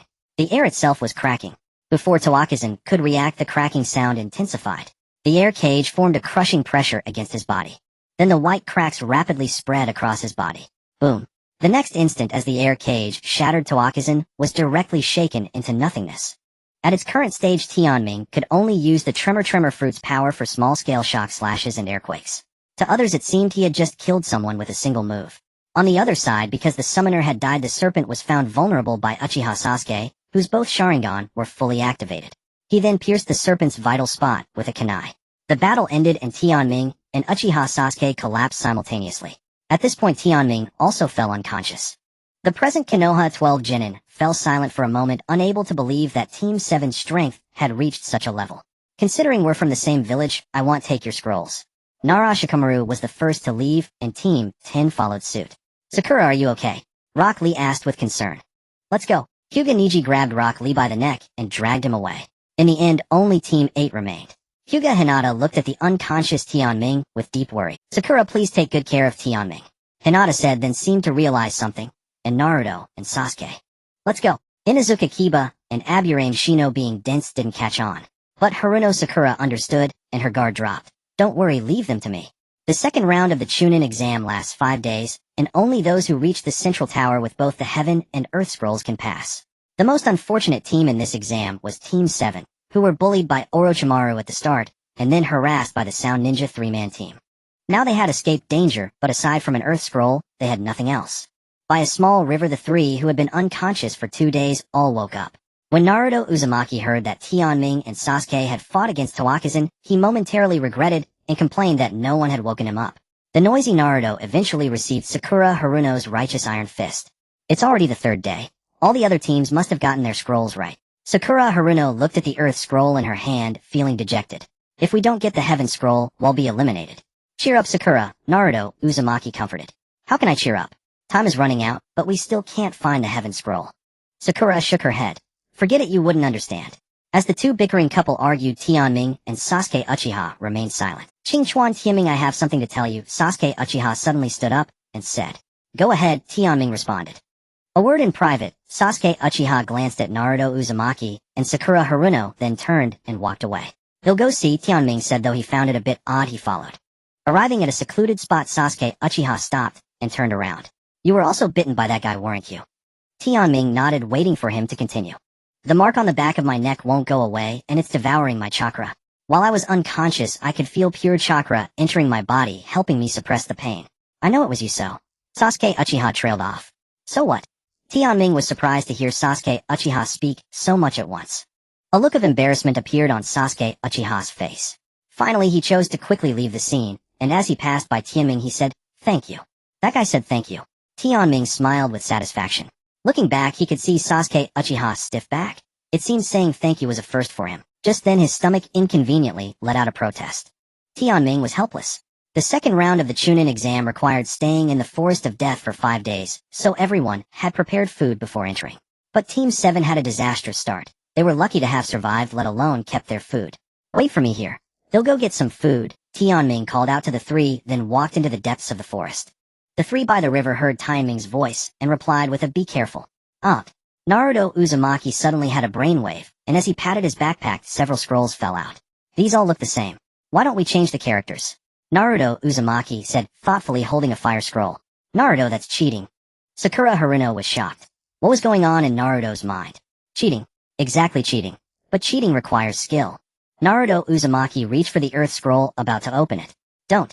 At that moment a large hand reached out and took the earth scroll first. The newcomer was Kabuto Yakushi, whom they had met before. Sasuke Uchiha, who was watching, was about to act when he saw the scroll taken, but Kabuto voluntarily returned the scroll. "Don't misunderstand. I got separated from my teammates, and am not trying to steal your scrolls," Kabuto explained. "I stopped you because the scrolls cannot be opened." "Can't be opened? Why?" Naruto asked. "Inside the Heaven and Earth scrolls is a jinjutsu that puts ninjas to sleep. If opened, the entire team will immediately fall asleep until the exam ends," Kabuto explained. "So terrifying." Naruto nearly threw the scroll in his hand. "Thanks, glasses brother. My name is Kabuto Yakushi. Just call me Kabuto." Kabuto smiled and extended his hand. "I'm Naruto Uzumaki. These are my teammates Sasuke Uchiha and Sakura Haruno. The other one Qingchuan Tianming." Naruto, always carefree, was not against making friends. "I see. But why are you getting food? Didn't you prepare in advance?" "It's a long story. Perhaps because Kabuto had helped them several times, or because he looked kind, Naruto began to recount every detail of Team 7's experience in the Forest of Death. Although Sasuke Uchiha and Sakura Haruno were unhappy that Naruto was revealing so much, they couldn't find any fault with Kabuto's behavior. What Naruto didn't notice was that when he mentioned Qingchuan Tianming killing the Sound Ninja, three-man team, Kabuto's expression changed slightly. Meanwhile, somewhere in the Forest of Death, Tianming was weaving through the woods, gathering plenty of wild fruits to fill their stomachs. Just as he was about to head back, a bear's roar came from the bear. Tianming immediately dropped the fruits on the ground. With meat to eat, who needs fruits? Upon the hillside, a maiden in red was being pursued by a colossal black bear. Clutching an injured rabbit in her arms, she moved with agile grace, while the beast behind her barreled through the trees like a bulldozer. The maiden was named Xuanhua Xianglin, a kunoichi from Kusagakure, participating in the Chunin exam. Unlike her peers, however, Xianglin, though a ninja, lacked formidable combat prowess and primarily served as a medical nin within her squad. Separated from her teammates in the Siwang Forest, she had found a wounded white rabbit. While tending to it, she drew the attention of a man-eating bear. The bears in the Siwang Forest were far more ferocious than ordinary beasts, and common ninjutsu could barely harm them.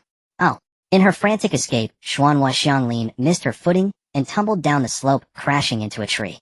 When she looked up again, the bear was already upon her, raising a massive paw to strike down. Xuanhua Xianglin closed her eyes, awaiting death. Yet the anticipated blow never came. She opened her beautiful eyes to see a towering figure standing before her. "So there really are savage beasts in the Siwang Forest," Tianming remarked as he crested the hill and witnessed the bear attacking the girl. Just as the paw descended, Tianming arrived in time, drawing a kunai and plunging it into the beast's palm. The bear's paw halted. It stared at the blood spurting from the kunai embedded in its flesh before letting out an anguished roar. Enraged, it struck again, with another paw, the gust of wind stinging his face. Bang! With a single swipe, thick trees around them were snapped in half, but Tianming had already snatched up Xuanhua Xianglin and burst away. A close call. Having escaped unscathed, Tianming set down Xuanhua Xianglin and cast a casual glance. That glance nearly blinded him. It wasn't that Xuanhua Xianglin was ugly, rather Tianming never expected to encounter her here. Rescued by Tianming at the critical moment, and now stared at so intently, even the usually aloof Xuanhua Xianglin couldn't help but blush. No big deal. Realizing he had been staring, Tianming laughed it off. "What are you doing here?" he asked. "I'm Xuanhua Xianglin from Kusagakure. I got separated from my companions and then ran into it," she said, lifting the white rabbit. "I'm Qingchuan Tianming, a ninja from my village." Since you're separated from your team, why not join me? Tianming offered. He was not unaware of Xianglin's identity, rather he had to pretend it was their first meeting. To be precise, Tianming had to maintain a sense of first-time acquaintance with everyone in the world of Naruto, or the consequences would be dire.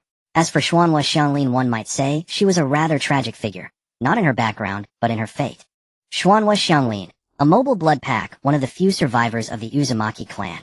Her chakra was of the most unique kind, and she stood at the pinnacle of medical ninja. In the original storyline, Xianglin's exceptionally keen sensory abilities during the Chunin exam led to her recruitment by Orochimaru. Yet that was not the worst part. The worst was her being the #1 fangirl of Yuzhibo Zhuizhu. Loving without reciprocation, she supported every decision of Zhuizhu only to be stabbed through the heart alongside him during the assassination of Tuan Song. Truly a tragic fate. Is there something on my face? Seeing Tianming staring at her again, Xuanhua Xianglin whispered softly, lowering her head in shyness. Oh, I was just thinking how to kill this bear. Extremely embarrassed, Tianming swiftly diverted the topic. The bear. I may not be human, but you're truly a dog. Of course the bear's thoughts were irrelevant.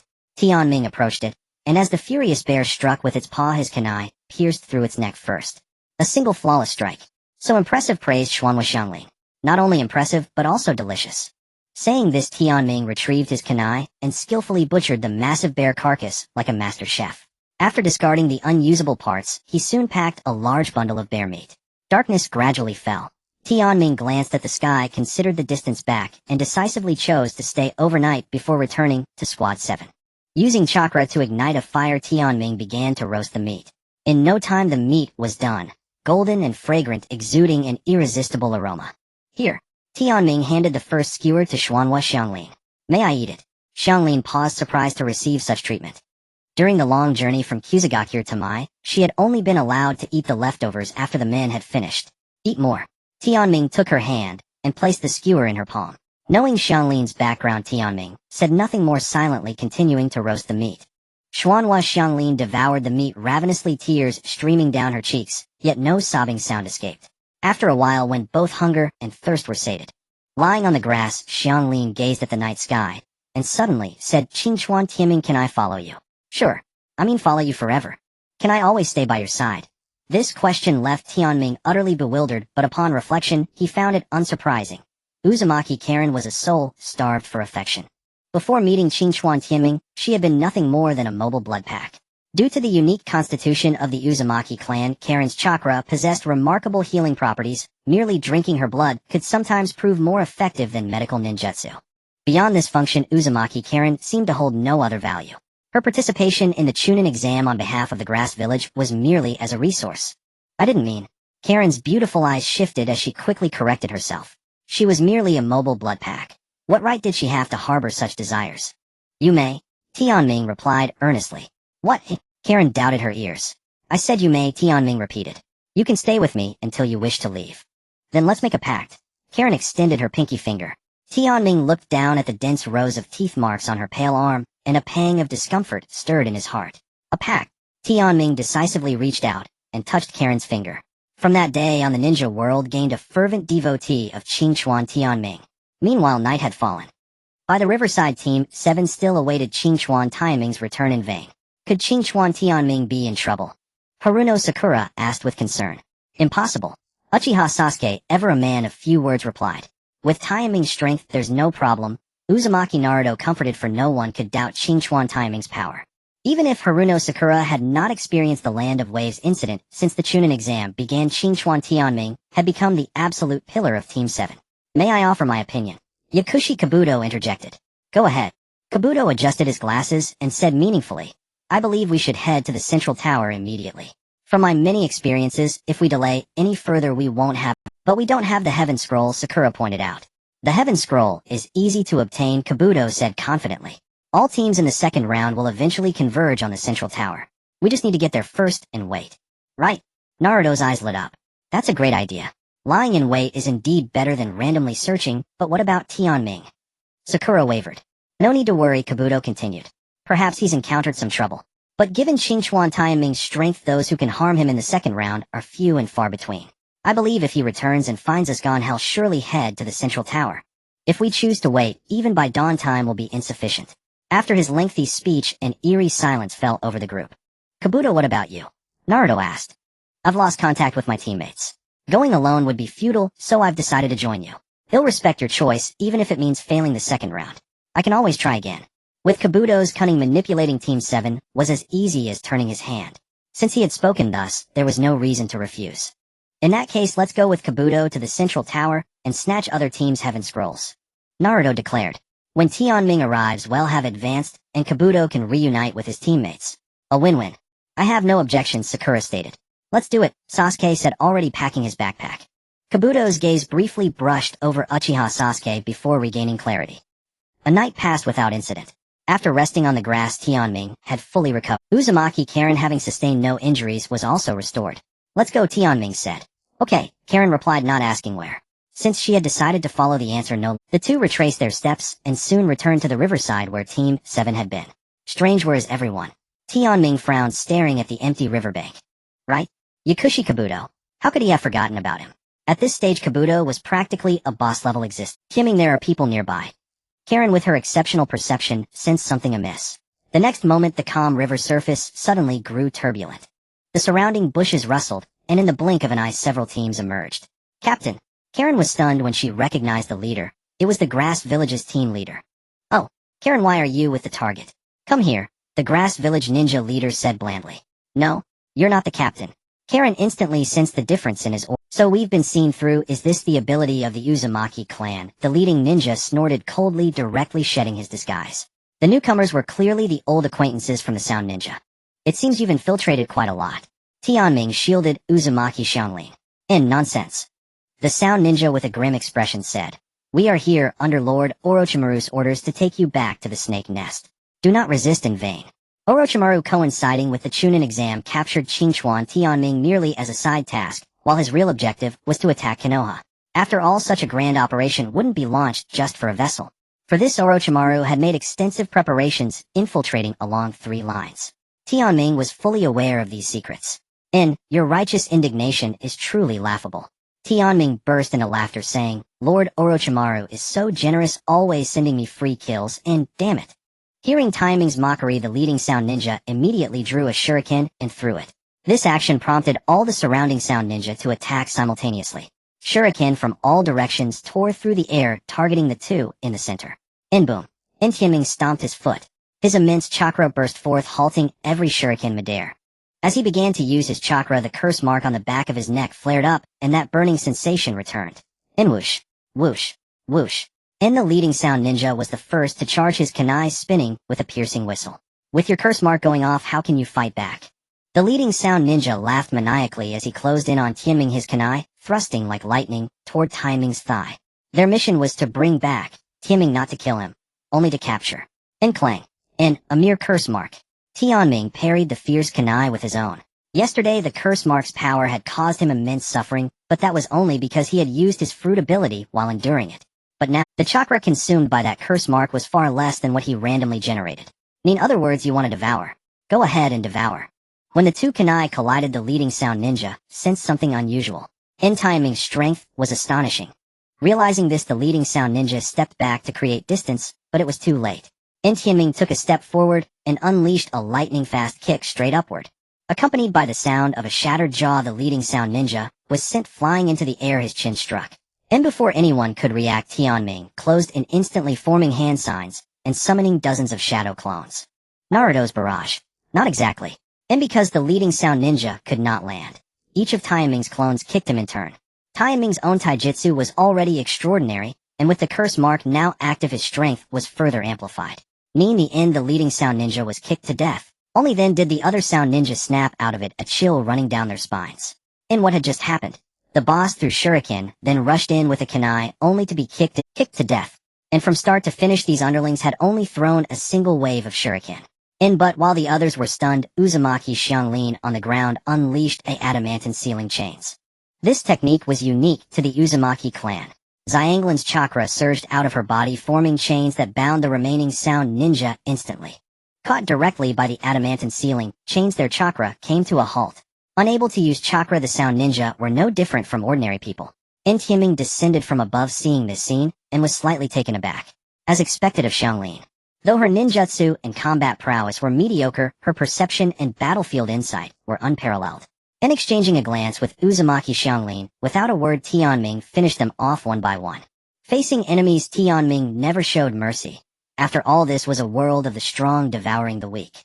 And Xianglin, well done. Tianming gave a thumbs up. And Uzumaki Xianglin paused for a moment, then bloomed into a radiant smile. So this is what it feels like to be acknowledged. In time slipped away, and the second round of the Chunin exam was finally drawing to a close. When Tianming and Uzumaki Xianglin arrived at the central tower, many people had already gathered there. All 12 of the Konoha young prodigies were present. In Squad 7, Uzumaki Mingren waved his hand holding the Heaven and Earth Scrolls. Tianming, we passed. Are they your companions? Asked Uzumaki Xianglin quietly. And they will be yours too, Tianming smiled. Let's go over together. Tianming, are you okay? Where did you go? Why are you so late? And who is this girl? Uzumaki Mingren fired off a barrage of questions. Mingren, Haruno Sakura beside him brought down a righteous iron fist. You're asking so fast, how do you expect Tianming to answer? Let me introduce everyone. This is my friend from the forest, Uzumaki Xianglin. Tianming openly introduced. And Uzumaki. What a coincidence. My name is Uzumaki Mingren. The ever-optimistic Mingren was naturally quick to accept newcomers. And amidst the harmonious atmosphere, Tianming felt a hostile gaze, but he chose to ignore it. It can be done, but it's unnecessary. While all the ninjas participating in the Chunin exam were arriving at the central tower, one after another, the Muyi ninjas in charge of the second round discovered the corpses of several Chao Rin village ninjas on the outskirts, all with their faces missing. The examiner Yashuxi Hongdo arrived at the scene and returned to the Muyi office without a word to report. Has the Shiwan infiltrated? Yuanfei Risen murmured as he listened to Yashuxi Hongdo's report. It can't be mistaken. That technique must be his. Yashuxi Hongdo said with a complex expression. As the disciple of Enshrank Rogue Ninja, she was under considerable psychological pressure. Understood, but the Chunin exam cannot be cancelled. Give orders for all Muyi Jonin to head to the central tower and have the Chunin handle perimeter reconnaissance. Yuanfei Risen was a person who valued stability. If he interfered with the Chunin exam out of fear of Da Shi-Iwan, then Muyi would likely become a subject of ridicule for future generations, something Yuanfei Risen could not accept. Yes. Those who passed the second round waited for a while at the central tower before the iron door inside slowly slid open. Several familiar figures appeared, all of whom were the homeroom teachers of several Muyi squads, also renowned Jonin. Kakashi Sensei, shouted Xuanhua Mingren. Shimu Kakashi nodded in response. The sharp-eyed Tianming noticed that Shimu Kakashi was not holding his Ika paradise. He only got this serious when something extraordinary happened. Similar to Chimu Kakashi, the other Jonin under the orders of the third Hokage had to both guard against Da Shiwan's harassment and ensure the smooth progress of the Chunin exam. It was indeed a tremendous pressure. At this moment, Yashuxi Hongdo stepped forward, her beautiful eyes sweeping over all the Jonin present. The situation this year is quite unusual. The number of people passing the second round is higher than in previous years, so we have decided to modify the rules on the spot. Teams possessing the Heaven and Earth Scrolls will have their individual comprehensive performances recalculated and be divided into zones. Those within the zones will undergo a preliminary selection, and the top 10 winners will obtain the Chunin qualification. The detailed situation will be explained by the third round examiner, Yueguang Jifeng. Cough cough. Yueguang Jifeng was a complete sickly person, the kind who coughed twice every sentence. Teacher Yashuxi Hongdo has already covered everything comprehensively. I will add a little more. The current rule cough.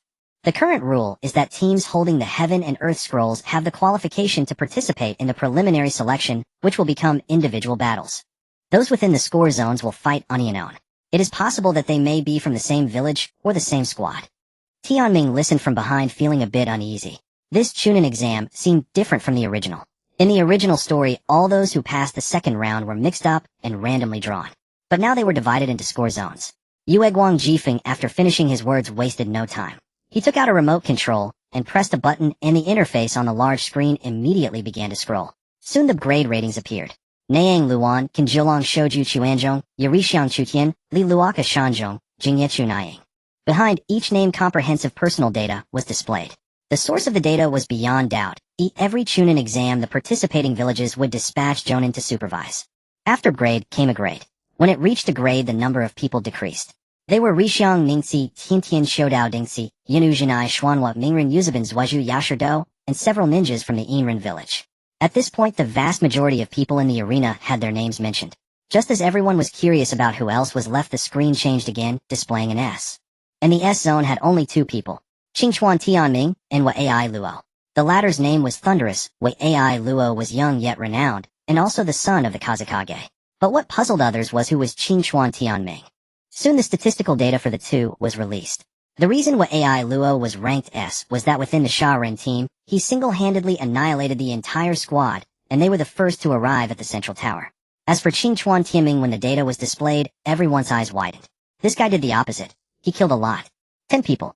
The second round of the Chunin exam had a total of 78 people, and Qingchuan Tianming killed 10, accounting for 1/7. And among the total deaths of 21, Qingchuan Tianming accounted for half. This data was also unprecedented and unlikely to be surpassed. Tianming, did you go off to kill people when you separated from us? Xuanhua Mingren said in shock. Tianming was at a loss whether to laugh or cry. Was he intentionally going to kill? No, it was because the Shiwan was too generous, sending the Inrin village ninjas to their deaths. I had no choice, Tianming said with a sheepish laugh. What AI Luo standing nearby took a look at Qingchuan Tianming for the first time. Tianming raised his eyes to meet his gaze, and an invisible spark of clashing will appeared between them. Examiner, I request to withdraw from the third exam. At this moment Yao Shirdo raised his hand from the corner and said, I was severely injured in the second round, and cannot participate in the third. Cough cough, it's acceptable.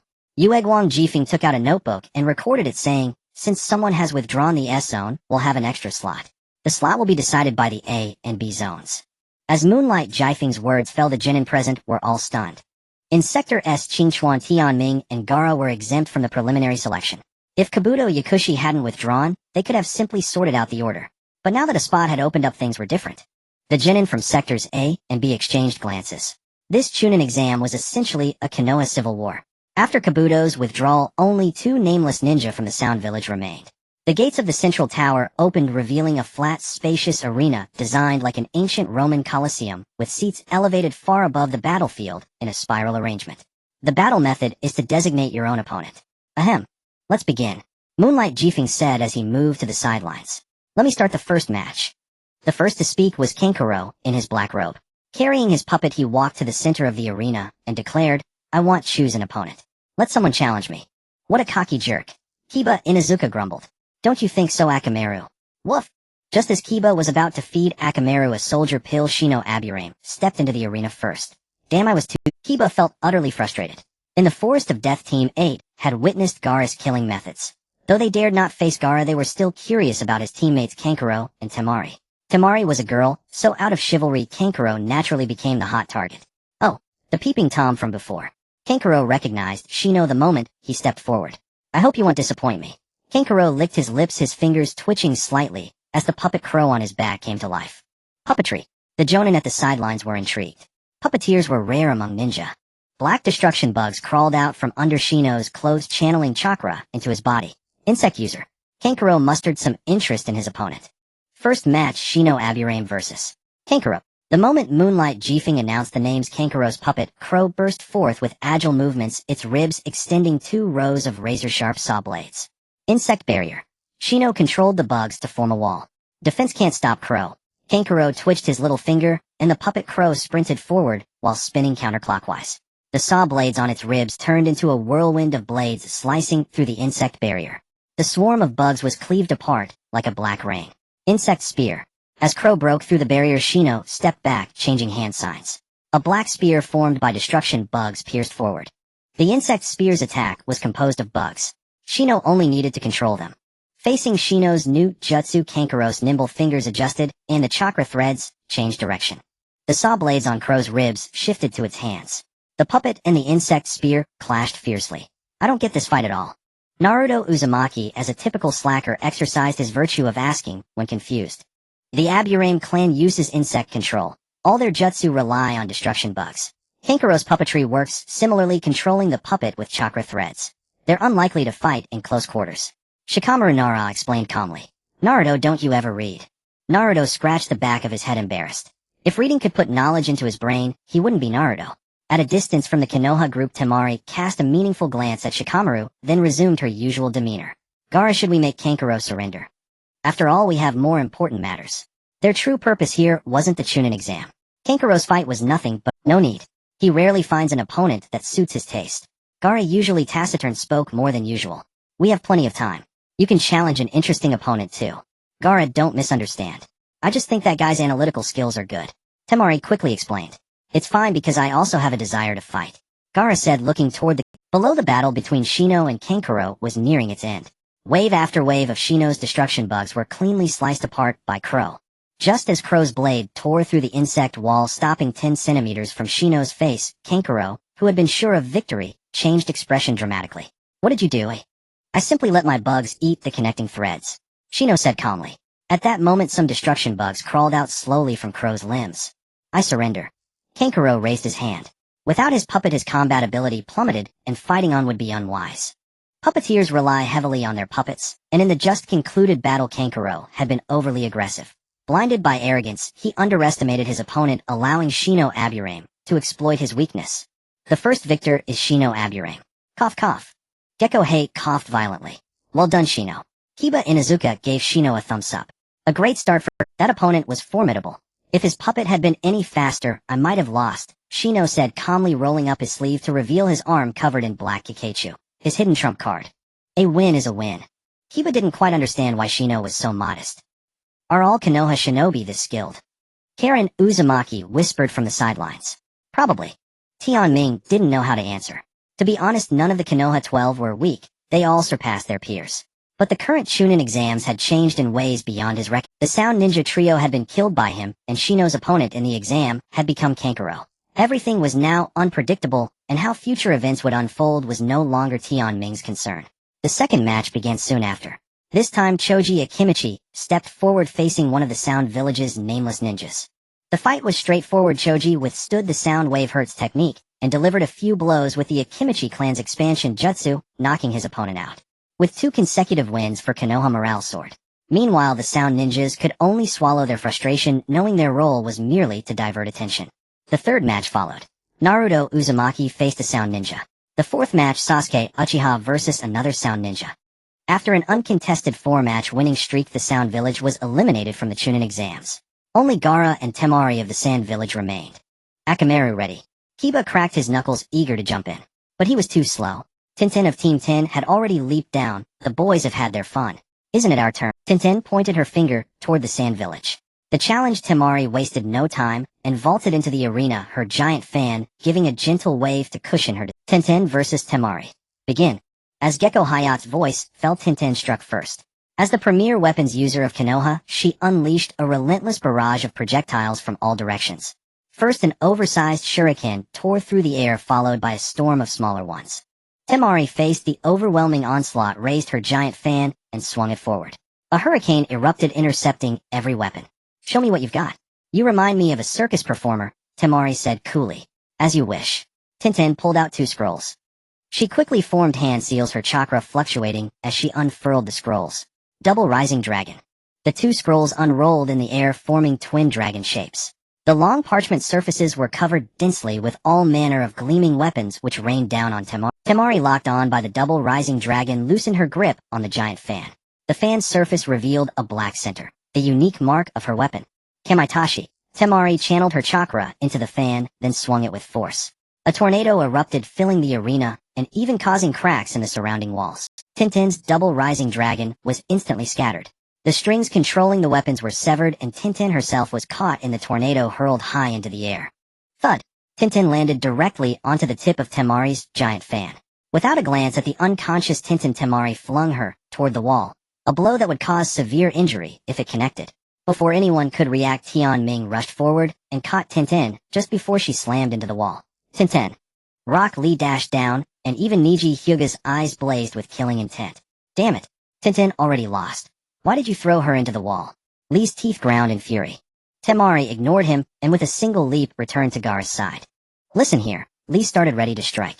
Lee stopped. Tianming grabbed his arm. Anger is useless. Prove it with strength next time.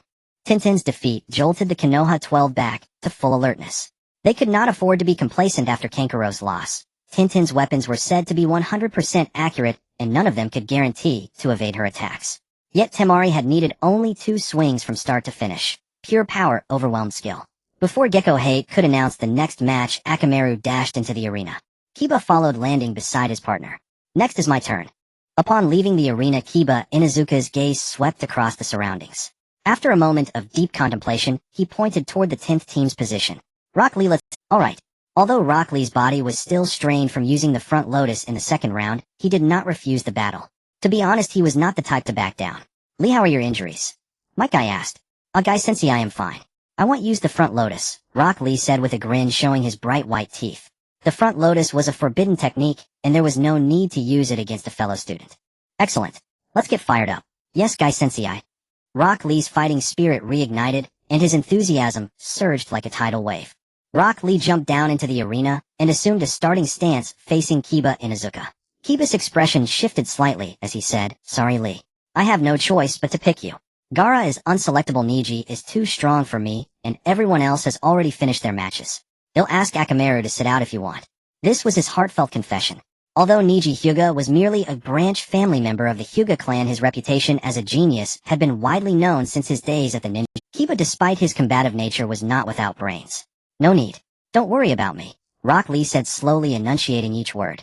Even if one cannot use ninjutsu or jinjutsu, they can still become a splendid ninja. That is what Guy Sensei taught me, and it is my ninja way. Kiba, giving your all is the greatest respect you can show me. Rock Lee was a rather tragic figure. Not because he couldn't use ninjutsu, but because controlling chakra was exceedingly difficult for him. Thus, on Might Guy's advice, he forged his own path, the ultimate mastery of taijutsu. Very well. Kiba responded with equal seriousness, stuffing a soldier pill into Akamaru's mouth. The dog roared its body, turning a fierce crimson. Cough cough. Hey, Gecko flipped through his notebook and scribbled notes.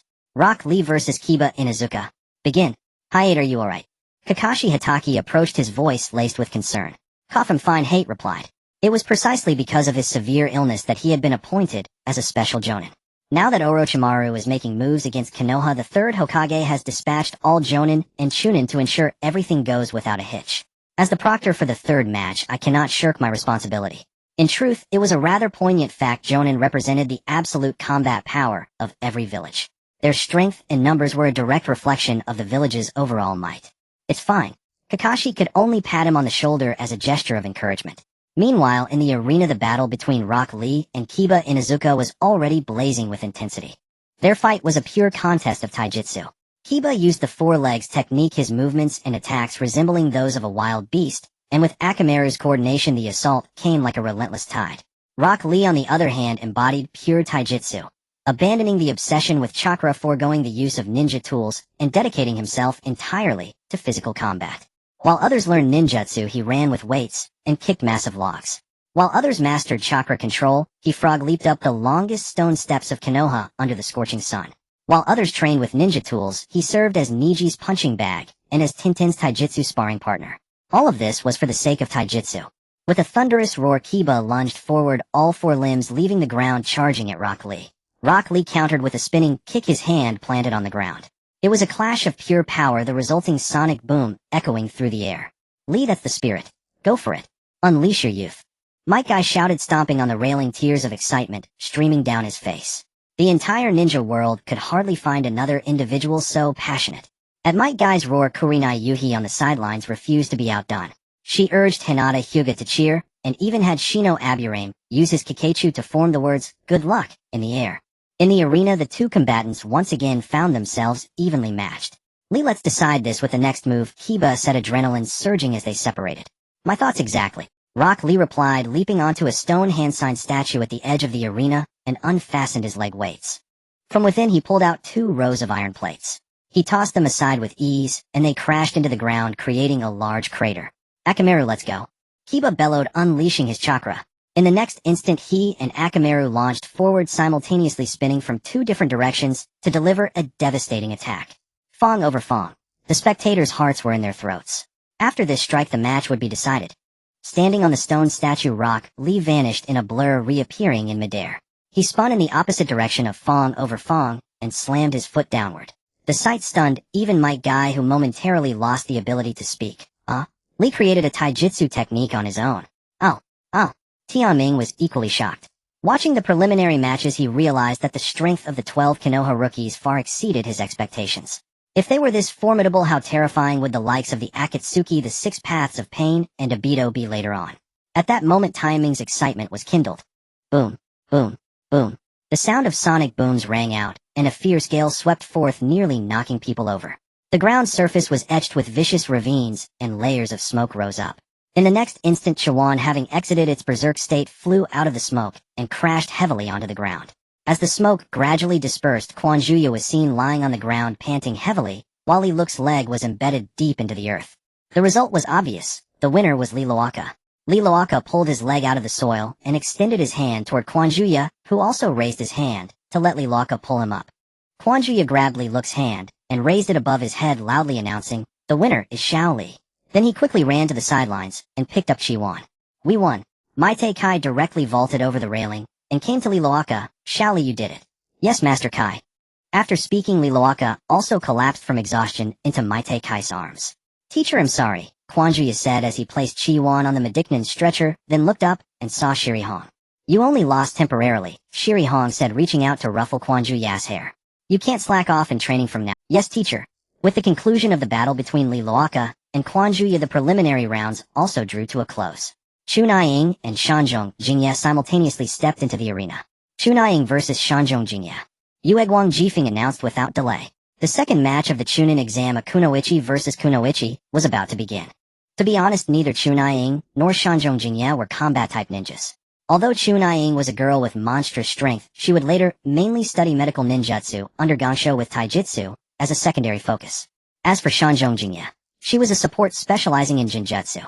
"Tianming, there's a girl over there who has been staring at you," Xuanhua Xianglin reminded Tianming, who was watching the battle intently. "Huh." Tianming turned around and saw Rixiang Chutian not far behind him, looking awkward. Damn. He had been so focused on the match that he forgot about Chutian. "Chutian, what's wrong?" Tianming walked up to Rixiang Chutian. "Tianming. That girl. What?" Rixiang Chutian stammered, her face flushed. "Xianglin." Tianming immediately recounted the full story of how he met Xianglin. "She's that pitiful. It seems I misunderstood." Rixiang Qishan's tone regained its confidence. "I have another matter. Later I'm going to challenge my brother." The Chunin exam's unforgettable battle, the Rixiang siblings. Actually, Rixiang Chutian had already told Shiri Hong earlier, but she had opposed it. Shiri Hong consistently believed that Chutian should choose Luan, letting Rixiang Ningxi have a bye and advance directly to Area S. First, Rixiang Ningxi was exceptionally strong in this year's exam. Second, because Rixiang Ningxi belonged to the branch family of the Rixiang clan, and he had always harbored resentment toward Chutian, who was born with a silver spoon. "Do you want to hear my opinion?" Tianming said calmly. Rixiang Chutian nodded. "My opinion is fight Ningxi." "Follow your heart," Tianming replied. "I understand." Hearing this answer, Rixiang Chutian was very happy because Tianming could sense her feelings. Meanwhile, the battle between Chu Naiying and Shanzhong Jingye also had a result. Chu Naiying managed to break free from Shanzhong Jingye's jinjutsu control and knocked her unconscious. The end of this match meant that there were only 3 people left, with one receiving a bye. After a brief pause, Rixiang Ningxi of the 10th Squad slowly walked to the center of the arena. Just as Nailong Luan was about to step forward, Rixiang Chutian also entered the arena. "I challenge Rixiang Ningxi." Hearing this, Nailong Luan nearly fell off the platform. The others were also stunned. 2 males and 1 female. Was the arrangement for Rixiang Chutian to have a bye now overturned? "Are you joking?" Rixiang Ningxi said coldly. "I won't fight you." "Teacher, can the rules allow refusing a challenge?" Rixiang Chutian asked. The rules don't allow refusing a challenge, but one can forfeit." Rixiang Ningxi's expression darkened. "Fight Chutian." He refused. "But forfeit? Impossible." He wanted to change the fate of the branch family. "They'll say it one last time, move aside." Rixiang Ningxi was angry. "If brother won't forfeit, then Chutian won't either." Rixiang Chutian said with a smile, assuming a starting stance. "Tisk." Without even using the 8 trigrams 64 palms, Rixiang Ningxi approached Chutian and sent her flying with a single gentle fist. "You're so weak like this, how can you fight?" "Chutian, why did you challenge Rixiang Ningxi?" On the sidelines, Shiri Hong glared at Tianming. Everyone was puzzled. Rixiang Chutian could have had a bye and become a Chunin directly. But why did she do this? "Because." Rixiang Chutian got up from the ground and smiled. "Because Chutian doesn't want something for nothing, and also wants to prove herself to my brother." On the sidelines, Nailong Luan felt as if an arrow had struck his knee. Did he, Luan, have no dignity? "Don't say those 2 words. I am not your brother." Rixiang Ningxi thrust out another palm, sending her flying again. Hinata Hyuga was once again sent flying, her body crashing heavily onto the ground. Before long, she struggled to her feet. "Why do you humiliate me?" Niji Hyuga clenched his fists tightly, unable to comprehend why his sister insisted on stepping forward. "I have no intention of humiliating you, brother. I only wish for your recognition." Hinata Hyuga wiped the blood from the corner of her mouth and launched an attack. Niji Hyuga's Byakugan activated instantly, reading her every move with ease, and he shifted his stance gracefully to evade the majority of her strikes. As a member of the main house, you could have remained aloof. Why? Why must you humiliate me? Niji Hyuga thrust out a palm to interrupt Hinata's assault, then immediately followed with an elbow strike to her abdomen and a kick that sent her staggering. The gap in their strength was immense. Hinata, damn it, how can you be a brother? Why didn't you go easier on her? Naruto Uzumaki shouted indignantly. Despite his youth, Niji Hyuga had already mastered the gentle fist and the 8 trigrams 64 palms of the Hyuga clan to such a degree that his talent far surpassed that of his peers in the main house. Just as everyone began to feel sympathy for Hinata, Tianming stepped forward and uttered words that stunned the crowd. Hinata, is this your limit? Don't leave yourself with regrets. Far from it. Hinata Hyuga replied, rising to her feet, her body covered in wounds of various sizes. Qingchuan Tianming, why are you encouraging Hinata? Kiba Inuzuka with his fiery temper rushed over and grabbed Tianming's clothes. Because Hinata needs this battle, Tianming said calmly. This fight will mark the beginning of growth for both Hinata and Niji. Hinata, all you need to do is leave no regrets. A gleam of light returned to Hinata Hyuga's eyes. Though Tianming's words were infuriating, she knew he understood her. Being trusted by the one she loved was enough. 8 trigrams 64 palms. Reinvigorated, Hinata Hyuga struck out with a palm, unleashing the unique technique of the Hyuga clan, while Niji Hyuga assumed the same starting stance. Boom, boom, boom. The two exchanged palm strikes in a furious clash. By the 34th palm, Hinata's chakra began to falter and her movements grew sluggish. At the 42nd palm, Niji had already sealed several of her chakra points. Thud! The 48th palm. Niji Hyuga brought his palm down, avoiding her head, and struck her squarely in the chest. This time Hinata could not get up. Hinata. Moonlight Gale quickly summoned a medical ninja to take Hinata to the hospital. At the same time, Hayashi Hyuga, the head of the Hyuga clan, leaped down from the spectator stands and landed beside Niji Hyuga. Coming to accuse me. How prompt, Niji said sarcastically. No, Hayashi shook his head. I only wanted to say that you are exceptional. Your victory over Hinata is well-deserved. Would you care for a private talk? TCH. As if I had a choice. Hypocritical. Niji turned and walked toward the edge of the arena without looking back. As he passed Tianming, he paused and said, even if you encouraged Hinata to fight me, even if I won, the outcome remains unchanged. Sometimes fate is already... Niji Hyuga, perhaps the Hyuga clan is not as utterly dark as you imagine. Hinata simply wanted to prove herself. Even though she knew she couldn't beat you, even though she could have advanced to Chunin by default, she still stepped forward.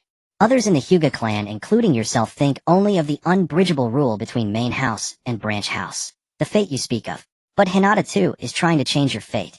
Whether Niji understood or not, Tianming finished speaking and followed the medical ninja. And with that, the preliminary rounds of the second Chunin exam officially concluded. The remaining Surya match and all those who advanced from the preliminaries would compete in a unified tournament. Once the results were announced, the 3 from Sunagakure left without lingering. For the Jonin of Konoha, there was some relief that Orochimaru had not caused any trouble during the preliminaries. Everyone departed from the central tower, led by their respective senseis, and made their way back through the forest of death to Konoha. During Team 7's return journey, Sasuke Uchiha fell into a coma due to the curse seal's activation and was rushed to Konoha Hospital. Konoha Hospital was likely busiest during the Chunin exams, as it treated numerous shinobi. Tianming watched as Hinata Hyuga was wheeled into a ward, then turned to see Team 7 emerging from the adjacent room, accompanied by Anko Mitarashi. Sensei Qingchuan Tianming was also bitten by that guy. Naruto Uzumaki suddenly blurted out. Tianming could only walk over and show everyone his wound. Impossible. After confirming it was indeed the cursed seal, Anko Mitarashi was stunned. Only she fully understood the horror of receiving Orochimaru's seal. The cursed seal not only devours chakra, but also inflicts continuous damage to the body. Yet Qingchuan Tianming appeared perfect. Do you feel any discomfort? Yashuxi Hondo thoroughly examined Qingchuan Tianming, but found nothing unusual. Teacher, my constitution is special. The power of the curse mark is not a big problem. Tianming explained. That's indeed the case. Yashuxi Hondo glanced at Shimu Kakashi, who also explained. I have never encountered such a situation. After being struck by Deshuin's curse mark, the mortality rate is extremely high. Even I only completely assimilated the curse mark's power after becoming a Jonin. Yashuxi Hondo felt a lingering fear when thinking of that incident. In that case, you don't need to stay in the hospital. But if you feel unwell, report it immediately, understand? Yashuxi Hondo cautioned. Yes. Tianming nodded. Kakashi's Waju will be fine at my hospital. Let's wrap up here, while I have other matters to attend to. You go ahead. After the two spoke, Yashuxi Hondo left the hospital first. Kakashi Sensei, why is Honda Sensei so busy? Xuanhua Mingren asked. Because Hongdo is that person's disciple. Chimu Kakashi chuckled and said, don't guess blindly. Dismissed. Go back and recover well. Rest for a month and prepare for the third round of exams. Don't worry about them. After giving instructions, Chimu Kakashi dismissed Team 7 on the spot.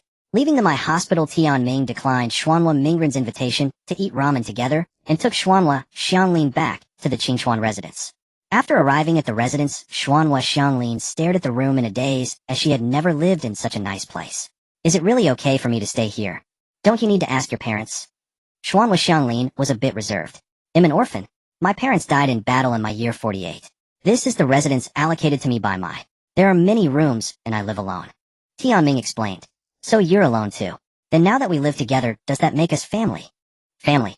I suppose so. Tianming didn't dwell on the question. Now let's go out and buy you some daily necessities. After resting for a while, Tianming took Xuanhua Xianglin to the busiest street in Mai. As soon as Tianming appeared, the vendors hawking along the street noticeably paused, and a hint of disdain could be seen on their faces. For them, the toughest customers were war orphans. War orphans didn't have much money, so they couldn't profit from them. However, the Mai authorities had ruled that they could not refuse to sell goods to war orphans. Therefore, when dealing with war orphans, they would not drive them away, but the prices were clearly written. If you could afford it, you bought. Kimming, are they not welcoming us? Xuanhua Xianglin quickly sensed the shopkeeper's rejection. It's normal. War orphans have no profit for them to exploit. Tianming said calmly. Humans have base nature. Among the villagers of Mai, perhaps 90 out of 100 are base. Mai, as a village of the Land of Fire, is recognized as the foremost in the ninja world. While its ninja village is powerful, its civilians are also arrogant. After all, the war that destroyed Mai ended 12 years ago, and many have long forgotten that despair. To be honest, Tianming didn't like the civilians of Mai either, but it didn't matter. These people were nothing more than cannon fodder, not worth getting angry over. He brought Xuanhua Xianglin to a relatively upscale clothing store. Before they could enter, the owner blocked their way. Kid, this store is not for you. Leave quickly and don't dirty my clothes. The owner said impatiently. How can a business turn away customers? Tianming spoke calmly, but leaked some chakra. The chakra wasn't aggressive, yet it blew the clothes displayed outside on. In the past, the shop owner would have cursed. But now he dared not. The chakra from before was a silent proof. In the 5 great nations, ninja were the most untouchable beings. I failed to recognize a great man. Please come in, Master Ninja. The shop owner's face changed as he flattered. But Tianming did not enter. No need. A little kid like me wouldn't want to dirty your store. With that, Tianming took Xuanhua Xianglin to the shop across the street.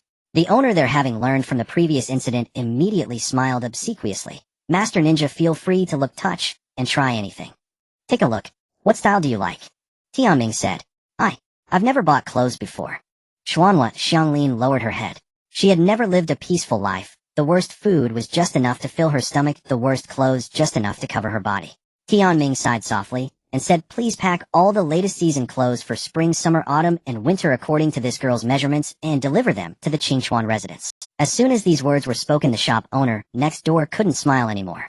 How could this unknown kid be so extravagantly generous? Without waiting for anyone else's reaction, Tianming directly placed some money in the shop owner's palm, then brushed off his coat and left. Showing off Tianming was always serious, and loud shouting or physical violence were not the best methods. The invisible show-off is the most lethal. In the outskirts of Konoha, at the meeting point of Team 7, a man with an effeminate appearance leaned against a tree stump, greedily basking in the warm sunlight.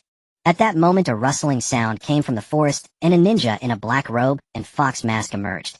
Lord Orochimaru, the first phase has been arranged. After removing his mask, Kabuto Yakushi knelt on one knee and saluted. Has the Suna side been notified as well? Orochimaru's voice was very hoarse. Yes, the one-tailed Jinchuriki and several Suna Jonin will act according to orders.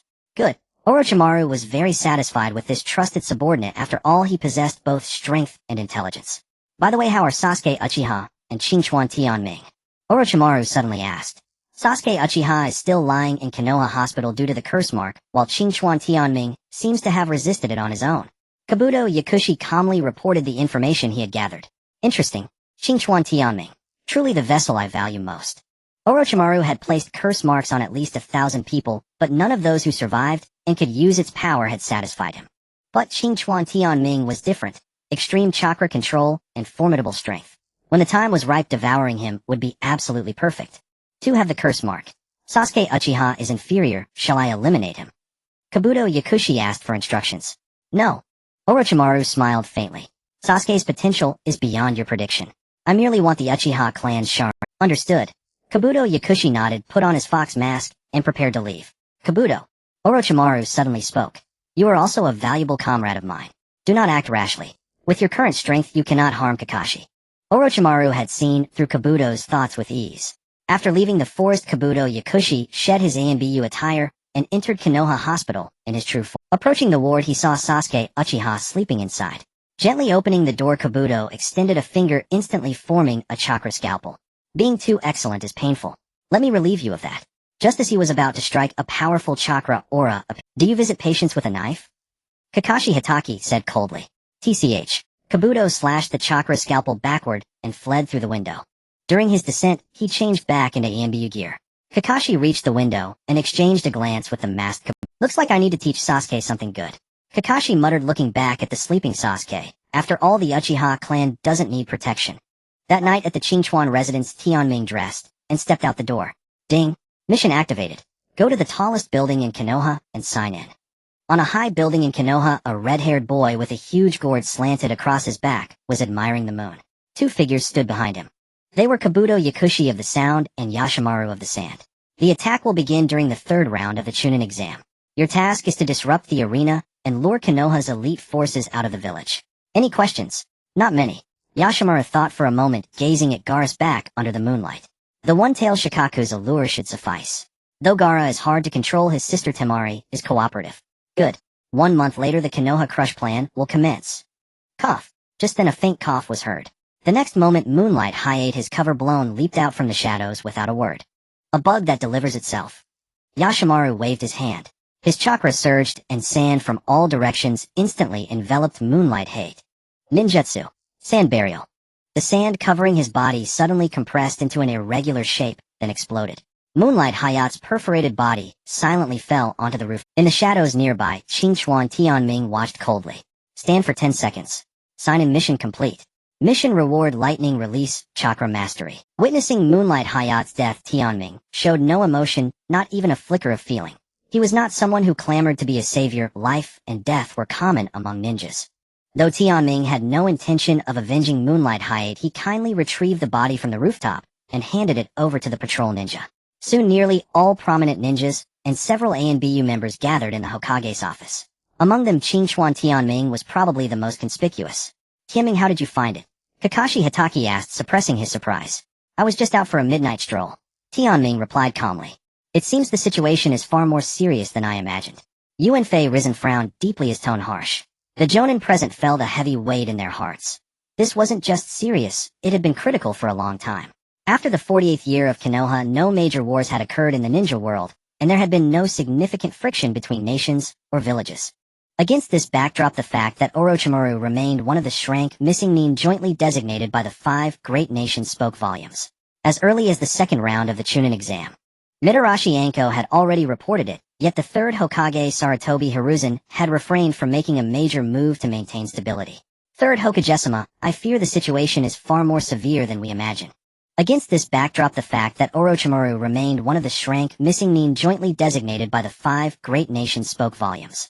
As early as the second round of the Sarutobi Hiruzen interjected, otherwise we would suspect someone from Sunagakure based solely on magnet release. There are many who can use this chakra nature. Perhaps it's Orochimaru's subordinates, sowing confusion. Hitaki Kakashi fell silent. Tianming listened below, remaining wordless throughout their exchange. The third Hokage, Sarutobi Hiruzen, was a peculiar man. If you said he was incompetent under his rule, the Land of Fire was the foremost among the 5 great nations, and Konohagakure was the premier shinobi village respected by ninja and civilians alike. If you said he was competent, Sarutobi Hiruzen was a man of centralized power and arrogance.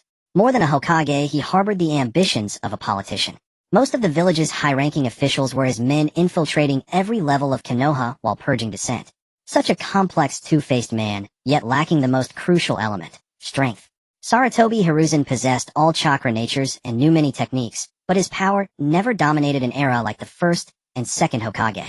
Even the fourth Hokage who succeeded him had more illustrious achievements.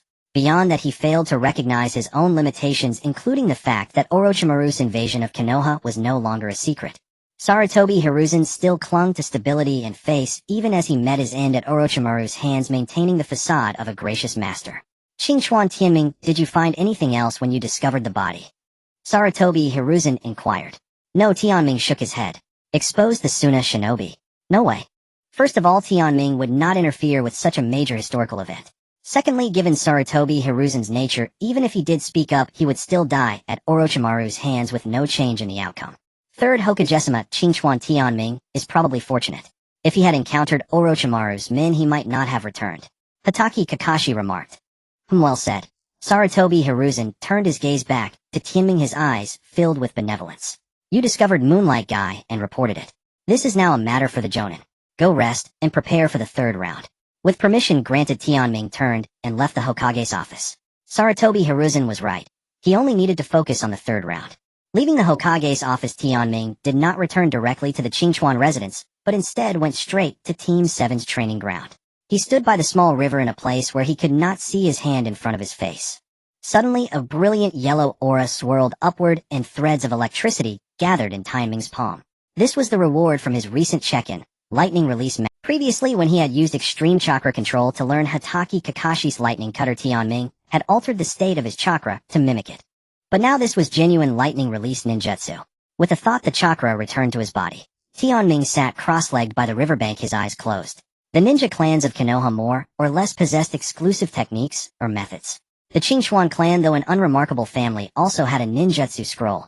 It was the lightning release mountain thunder seal, which Tianming had been using to prop up his desk. This technique was his father Qingchuan Daoi's signature move, a mountain thunder seal that condensed lightning chakra into a colossal mountain-like force, crushing everything in its path. Overwhelming and unstoppable. Unfortunately, Qingchuan Daoe was an ordinary shinobi without a bloodline limit or dojutsu. The lightning release mountain thunder seal was not particularly impressive in his hands. Now, however, it had passed to Tianming. Lightning release. Mountain thunder seal. Tianming uttered softly. The profound lightning chakra burst forth from his body, instantly spreading across a radius of 100 meters. Within 100 meters, lightning was everywhere. The intricate interwoven lightning net was dazzling, yet not a single tree or blade of grass was destroyed. Such was the terrifying control of Tianming's extreme chakra. Condense. Tianming formed hand seals, and the lightning net spanning 100 meters abruptly contracted and compressed, transforming into a towering mountain of lightning. Success. Tianming rejoiced inwardly, then waved his hand, dispersing the lightning mountain. He had learned a technique in one go and mastered it thoroughly. There was no second person in Konoha who could match that. Meanwhile, dawn arrived, and the sky began to brighten. Just as Tianming returned to the War Orphan residential district, he saw black smoke rising from the Qingchuan residence. Someone attacked Karen. Tianming turned into a blur and swiftly reached the Qingchuan residence. It turned out that Karen hadn't been kidnapped. She had blown up the kitchen. Karen, what are you doing? I wanted to cook. And this happened. Seeing Qingchuan Tianming return, Uzumaki Karen pouted, looking aggrieved. Uzumaki Xianglin's inability to cook was understandable. Let's clean up first, Tianming said with a smile, casting a minor water-style ninjutsu to wash away the smoky kitchen, then tidied up until it was restored to its original state. I'm sorry, I'm so useless. Uzumaki Xianglin reproached herself, feeling that ever since she met Qingchuan Tianming, she had become inept. Don't say that. Take it slow, you can learn if you don't know how. Tianming comforted her, reaching out to tousle her hair, but then hesitated, fearing the gesture might be impolite. Uzumaki Xianglin noticed Tianming's hand pause midair, then stepped forward and took his hand, placing it on her own head. Were you wanting to touch my hair? Tianming felt awkward. It's fine. Whatever you like, I'm willing to do, Uzumaki Xianglin said with utmost seriousness. That's good then. Tianming retracted his hand like lightning and laughed it off. Let's cook our meal. At the same time, Uzumaki Naruto and Haruno Sakura were walking toward Konoha Hospital. Haruno Sakura moved extremely slowly along the way, pausing to linger in front of shop windows. Sakura, aren't we going to see Sasuke? Why aren't you walking faster? Uzumaki Naruto was clearly getting anxious. He was only accompanying Haruno Sakura, who otherwise with his pace, he could have covered the distance in under 3 minutes. I need to look my absolute best when I see Sasuke, you wouldn't understand. Haruno Sakura adjusted the pink headband atop her head in front of a mirror, then smiled with great satisfaction. I'm without a doubt the most beautiful kunoichi in Konoha. Let's go. The two strolled leisurely to Konoha Hospital, only to find that Uchiha Sasuke's bed was empty when they reached the ward. Nurse, could you tell me where the patient in this room went? Uzumaki Naruto called out to a nurse changing medicine nearby. Uchiha Sasuke. He was discharged last night with someone, and the discharge paperwork is posted on the door, the nurse replied without turning around. Discharged? Uzumaki Naruto and Haruno Sakura both looked at the sheet on the door. The signature read Hatake Kakashi. Kakashi Sensei took Sasuke away. That doesn't make sense. Uzumaki Naruto was dumbfounded. He had visited Sasuke at the hospital just yesterday, and Kakashi Sensei had been keeping him company then. But a day later both of them had vanished. As his students, Uzumaki Naruto and Haruno Sakura were completely unaware. Where could they have gone? Would Qingchuan Tianming know? Haruno Sakura was instantly displeased as she had put on a new headband specifically for today's visit to see Sasuke. Probably not. Yesterday Tianming was summoned to the Hokage's office. He wasn't with Kakashi Sensei, Uzumaki Naruto analyzed. It must be that Kakashi Sensei and Sasuke went off on their own. Fine, then I'm leaving. Haruno Sakura's face dropped, and ignoring Naruto's attempts to stop her, she turned and left the hospital. Sakura, wait for me. Uzumaki Naruto chased after her, but lost sight of her. Uzumaki Naruto sighed and decided to head home as well, but as he turned he bumped into someone. The person's stance was so solid that Naruto was sent flying. Ow ow ow. Naruto clutched his head, and looked up to see a slender man wearing round sunglasses standing before him. Hey old man, who are you? I am Ebisu. Entrusted by Kakashi Sensei to teach you a few tricks. You're Uzumaki Naruto, aren't you? Ebisu said with an air of superiority. Ebisu. Uzumaki Naruto was bewildered. He had never heard of that name at the Ninja Academy. But on second thought, there was no reason for someone to impersonate Hatake Kakashi just to fool him. Since he couldn't find Kakashi Sensei, having a teacher for training couldn't hurt, could it? Alright, follow me then. Ebisu turned and walked away. Uzumaki Naruto had no choice but to follow. The two arrived at the northern part of Konoha village. Unlike the dense forests in the south, water flowed from low hills here, gathering into pools of various sizes. Ebisu Sensei, did you bring me here to take a bath? Uzumaki Naruto asked, staring at the crystal-clear pools, unable to imagine any related training method. Bathing? Not a chance. I'm going to teach you a new realm of chakra control, walking on water. Ebisu lightly tapped his foot and stood gracefully on the water's surface. Uzumaki Naruto was speechless. Though he didn't understand what kind of training walking on water was supposed to be, he didn't argue. He gathered chakra to his feet and leaped onto the water's surface. But he forgot. In the Forest of Death, Orochimaru had placed a 5-element seal on him, rendering the Nine-Tails chakra inaccessible. Naruto's own chakra was insufficient to maintain walking on water. Splash. A simple fall ended Naruto's attempt. Kid, learn with focus. Ebisu said smugly. Uzumaki Naruto swam back to shore, prepared himself again, and was about to jump into the water when an almost invisible fishing line snaked from behind, wrapped around his waist, and who's there? Ebisu turned to look. Not far behind him, by the edge of another pool, stood a man with his back to them, long white hair, cascading down naturally. The man turned around, the character oil on his forehead gleaming brightly. Oh, I am Jiraiya.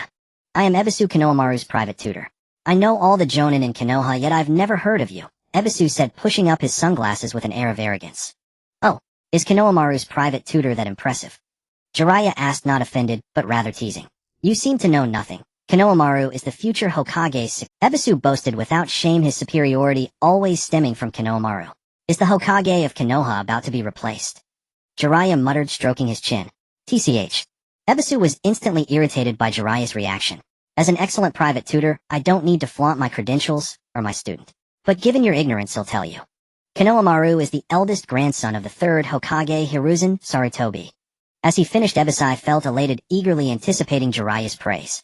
Since you're so skilled, you should be able to break the 5-element seal on this brat. Jiraiya flicked his wrist, lifting his fishing rod to pull Naruto Uzumaki close. Hey, if you two want to argue, can you let me go first?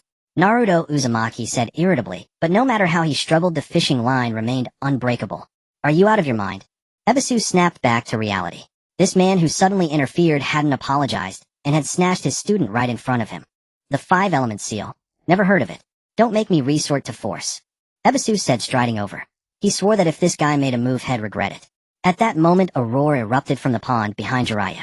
A torrent of water burst upward, and a colossal creature emerged, its aura surging with the water, washing Ebisu away completely. Yeah, such a huge toad. Naruto Uzumaki was stunned. He had never seen such a sight. A creature that could blow away a jonin with its mere appearance. Impudent brat. Toad Wentai grunted, a pipe in his mouth. Jiraiya, are you sure you've got the right person? This kid looks like a total weakling. No mistake. Jiraiya put down his rod, and the fishing line binding Naruto Uzumaki instantly loosened. Kid, want to learn a few tricks? Can I? Naruto Uzumaki didn't back down. This giant toad and Jiraiya seemed close. Just how strong was this man? First we need to undo the seal. Jiraiya pressed his hand against Naruto's abdomen. As chakra surged in, the 5-element seal on Naruto dissolved. Naruto felt his chakra flow smoothly, then dropped into a perfect kneeling slide. Master, your disciple Naruto Uzumaki. Stop. Jiraiya waved his hand. I never said I'd take you on. If you want my approval, go have some fun with Wentai. With that, he walked over to a small cabin and began eating peanuts at the door. Naruto gritted his teeth at Toad Wentai. Alright, how do we play? Meanwhile, at a ravine on the outskirts of Konoha, Kakashi Hatake stood atop a solitary peak. A rustling sound came from below. Tired and battered Sasuke Uchiha struggled to climb the peak under the blazing sun. How many times? Kakashi Hatake asked without taking his eyes off of Makeout Paradise. 22nd. Sasuke Uchiha replied as laconic as ever. With a sudden crack, Kakashi stomped his foot. The rock Sasuke was gripping shattered, and he fell again. Again. Since leaving Konoha Hospital last night, Kakashi had brought Sasuke here. There was only one thing to do: climb the mountain. Every time Sasuke neared the top, Kakashi kicked him down. Kakashi offered no explanation, and Sasuke asked none. They spent the night like this. After a while, Sasuke climbed to that spot again. 23rd. Calling out the number, Sasuke let go to fall, but Kakashi grabbed him and pulled him up. Do you know why I made you climb and then kicked you down? Kakashi asked. Pant. No. Sasuke gasped for breath. Because I felt like it. Kakashi's answer was as infuriating as ever. Even Sasuke with his stoic nature felt a twinge of frustration. Yes, that's exactly the feeling. Kakashi suddenly clapped. Hatred is the fuel for growth. You carry the blood debt of the Uchiha clan, but you're too restrained. How can you grow stronger without releasing it? Kakashi-sensei, what are you trying to say? Sasuke didn't want to discuss this. Kakashi said nothing, then punched him in the stomach. Sasuke collapsed with a groan. Sasuke, this is the flaw of burying your hatred. To become stronger, you must let it out. Release your hatred. Uchiha Sasuke rose from the ground, carefully pondering Kakashi's words. All along, he had borne the hopes of the entire Uchiha clan, determined to pursue that man and slay him with his own hands. Uchiha Sasuke lived in a manner that nearly suppressed his hatred. Only by doing so could he compel himself to grow ever stronger. Not bad. Hatake Kakashi spoke. Only with sufficient hatred can you unleash your potential and become stronger. Uchiha Sasuke's gaze was somewhat bewildered. It was the first time he had encountered such a teaching method from Hatake Kakashi. Instead of guiding him toward traditional cultivation, he was being taught to understand hatred. Kakashi-sensei, I have a question. Uchiha Sasuke said slowly. What question? Where did you get your other eye? I recall the Sharingan is the dojutsu of the Uchiha clan. Hatake Kakashi was momentarily stunned, then pulled down his mask slightly, revealing the left eye he had always concealed. Compared to his languid right eye, the left one was much sharper, marked by a long scar. Your guess is correct. It does come from your Uchiha clan. Hatake Kakashi spoke, his tone somewhat grave. It was from an old friend. He left it as a gift for me in the end, and I have worn this eye to survive until now. To possess the Uchiha clan's Sharingan, and wear it to this day. It seemed Kakashi-sensei's bond with that person was profound, wasn't it? Uchiha Sasuke was enlightened. He understood. Wasn't Kakashi's constant teaching, making him climb the mountain only to kick him down, also illustrating this very point? Hatake Kakashi had always worn the Sharingan. Every time he used it beyond the cost, he could clearly sense the eye's vitality and even feel the bond. All of this was driven by hatred. I understand. Uchiha Sasuke bowed to Hatake Kakashi and said, please Kakashi-sensei, teach me the true art of the Sharingan. Not so. Hatake Kakashi shook his head and said, the art of the Sharingan is one of the few techniques that can only be understood, not taught. Your limits are for you to discover yourself. Today I will teach you my self-created ninjutsu, originally named Chidori. While Naruto and Sasuke began their separate training, Tianming, who was lying asleep in the Qingchuan residence, suddenly opened his eyes. Ding! New check-in mission activated. Host, please proceed to the summit of the mountain outside Konoha's outskirts within the time limit to check in and receive the mission reward. Here it comes. A few days after gaining lightning release mastery, a new mission arrived. Tianming sprang up like a carp, casually told Uzumaki Karen, and then dashed out into the rain. Braving the rain, he kept going until he left Konoha village, then climbed the mountain along the forest path to the summit. Unfortunately, the weather was uncooperative. The rain only grew heavier, and accompanied by several flashes of lightning, a fierce storm swept in. Tianming stood at the summit, gazing at the thick, dark clouds above where lightning serpents danced wildly, his heart heavy. Host has arrived at the check-in point. Check-in in progress. Check-in duration 10 seconds. Moving during the process will result in failure. Just as the system's electronic voice sounded, lightning began to intertwine and converge within the clouds above, illuminating Tianming's face. Crackle. A bolt of lightning burst from the clouds, striking directly toward where Tianming stood. Damn, what kind of mission is this? Getting struck by lightning. Tianming's face turned green. Cursing aside, his stance remained as steady as an old dog, not moving an inch. Because he was gambling. Every previous check-in mission had been simple. The most critical moment in the last check-in mission was in the Land of Waves where Tianming had obtained the Gura Gura no Mi. As the saying goes, fortune favors the bold. It's just lightning. Let's see what it is. In an instant the lightning reached Tianming, and from within the torrential bolt a long solid object materialized. Check-in successful. Check-in rewards, thunderclap, Nichiren blade. Thunder breathing style. After 10 seconds the lightning form object before Tianming shed its radiance revealing a jet black Tachi. The blade felt warm and slightly heavy in hand, but it suited Tianming remarkably well.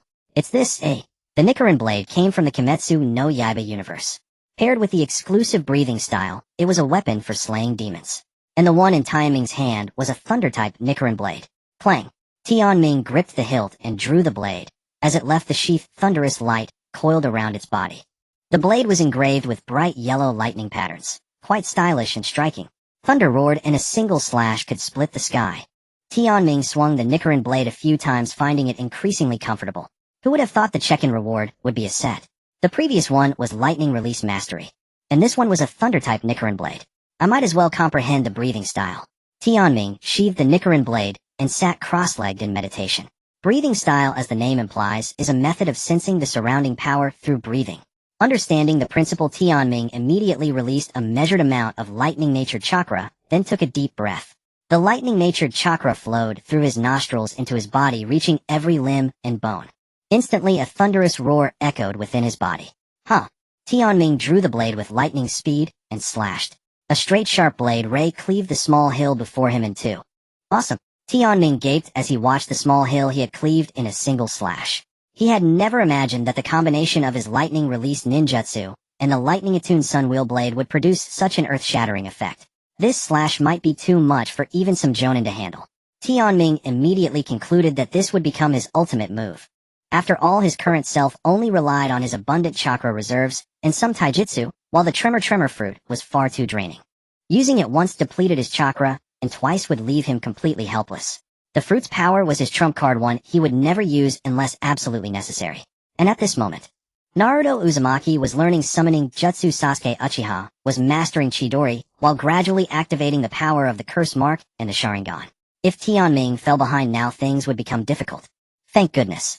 Gripping the sun wheel blade, Tianming began practicing his forms on the flat mountaintop. He had no teacher, and of course he needed none. With the rewards from the system's daily check-in and his own hard work, it was only a matter of time before he stood at the peak of the ninja world. Other transmigrators either ruthlessly sabotaged the main characters, stealing all their resources, or became their lackeys following the prince to conquer the world. But Tianming was different. He wanted to control his own destiny. He desired a fair competition with Naruto Uzumaki and Sasuke Uchiha to become the strongest. The rain continued to fall, but Tianming still practiced slash after slash. After an unknown time, the rain weakened, the dark clouds gradually parted, and sunlight once again spilled onto the ground. Clang! Tianming sheathed the sun wheel blade, glanced at the sky, then turned and headed back to the village. He could decide his own training schedule. The other two were not so. Naruto Uzumaki had made a bet with Gamabunta. If he could stay on top of his head for 24 hours, Gamabunta would acknowledge him. But at the 20th hour, Naruto had already passed out unconscious on top of Gamabunta's head. As for Sasuke Uchiha at the Great Rift Valley, his suffering was beyond words. Kakashi Hitaki made him release and restrain his hatred, repeatedly gathering immense voltage and leaping off the cliff again and again.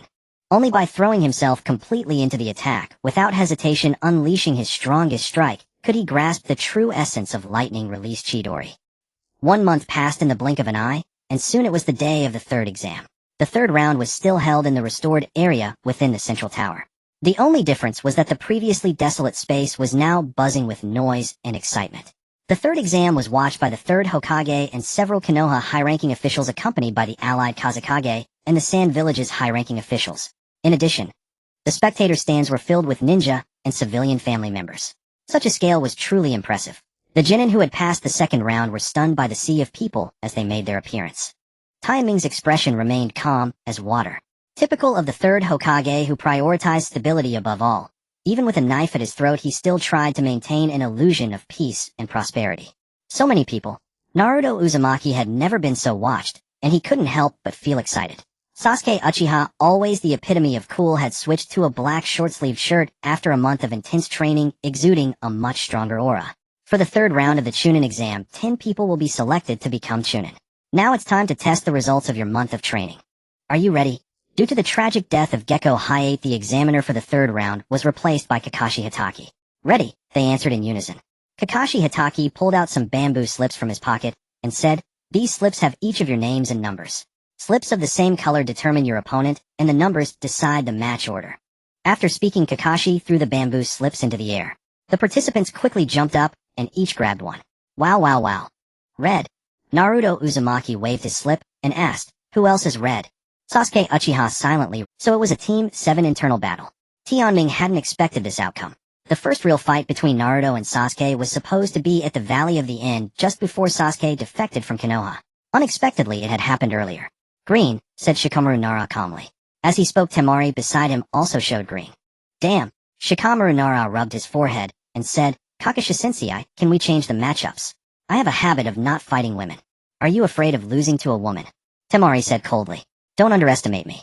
I can send you flying with one swing of my fan. You can forfeit." Kakashi said, Shikamaru Nara had no choice but to accept his fate.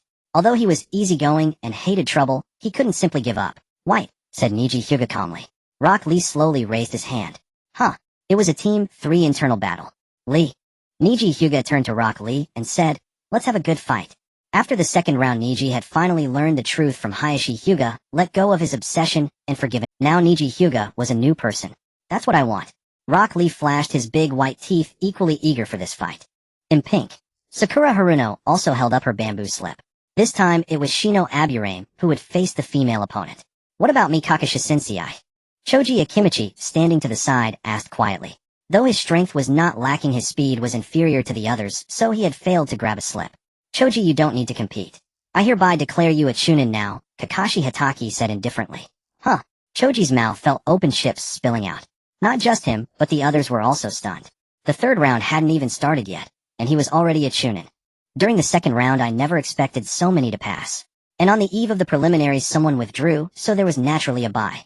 The bamboo slips for the third round were indeed made fewer. Because the rule is whoever fails to grab a slip gets a bye, and becomes a Chunin, Kakashi Hitaki explained in a matter-of-fact tone. Choji was completely dumbfounded. He had done nothing, yet he was the biggest winner. "Asuma-sensei, congratulations on nurturing a Chunin." From the audience, Might Guy directly gave a thumbs up. "Should I say thank you?" Asuma Sarutobi said bluntly, "But it's still better than your Team 3 internal battle." "No problem, isn't Team 7 also having an internal battle?" Might Guy was always optimistic. "Then there's still the black slip to announce." Kakashi Hitaki spoke. The others instinctively looked over the answer already clear. It was the two most anticipated names. Qingchuan Tianming versus Wa'ai Luo. For this opponent, Tianming could only say he was satisfied. The others were all from Konoha, so he could neither go easy nor lose, and the fight wouldn't be satisfying. But Wa'ai Luo was different. At this time, Wa'ai Luo was still in the enemy camp of Konoha, and the one-tailed Jinchuriki was tough to beat. If anyone knew Tianming's thoughts, they would surely call him mad. After all, Wa'ai Luo had a record of killing a Jonin, a fearsome reputation. Wa'ai Luo could take a beating. What a crazy idea. The two holding number 1 stayed behind. The rest stepped back. Kakashi Hitaki led the way and walked away. In the arena, only Shino Aburame and Sakura Haruno remained.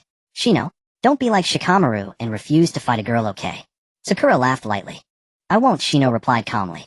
The Aburame clan only ever cared about their insects.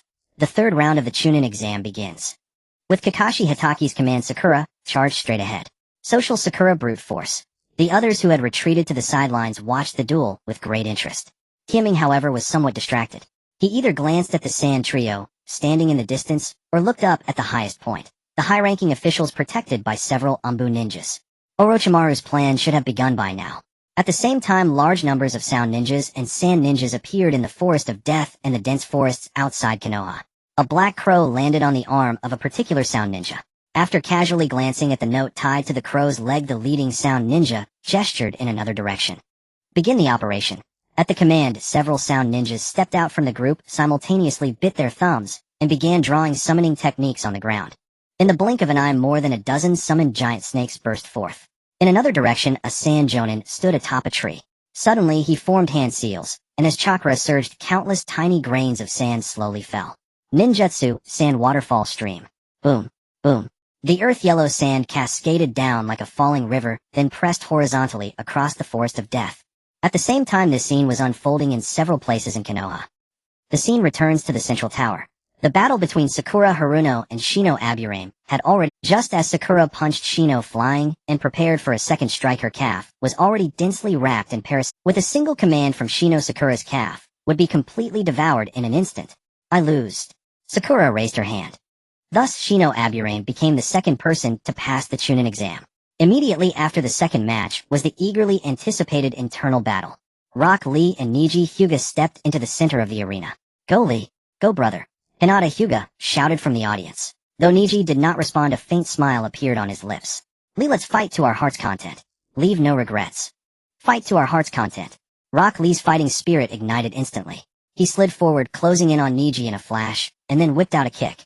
8 trigrams 11 palms. Niji abandoned the gentle fist and went straight for his signature move. Boom, boom, boom.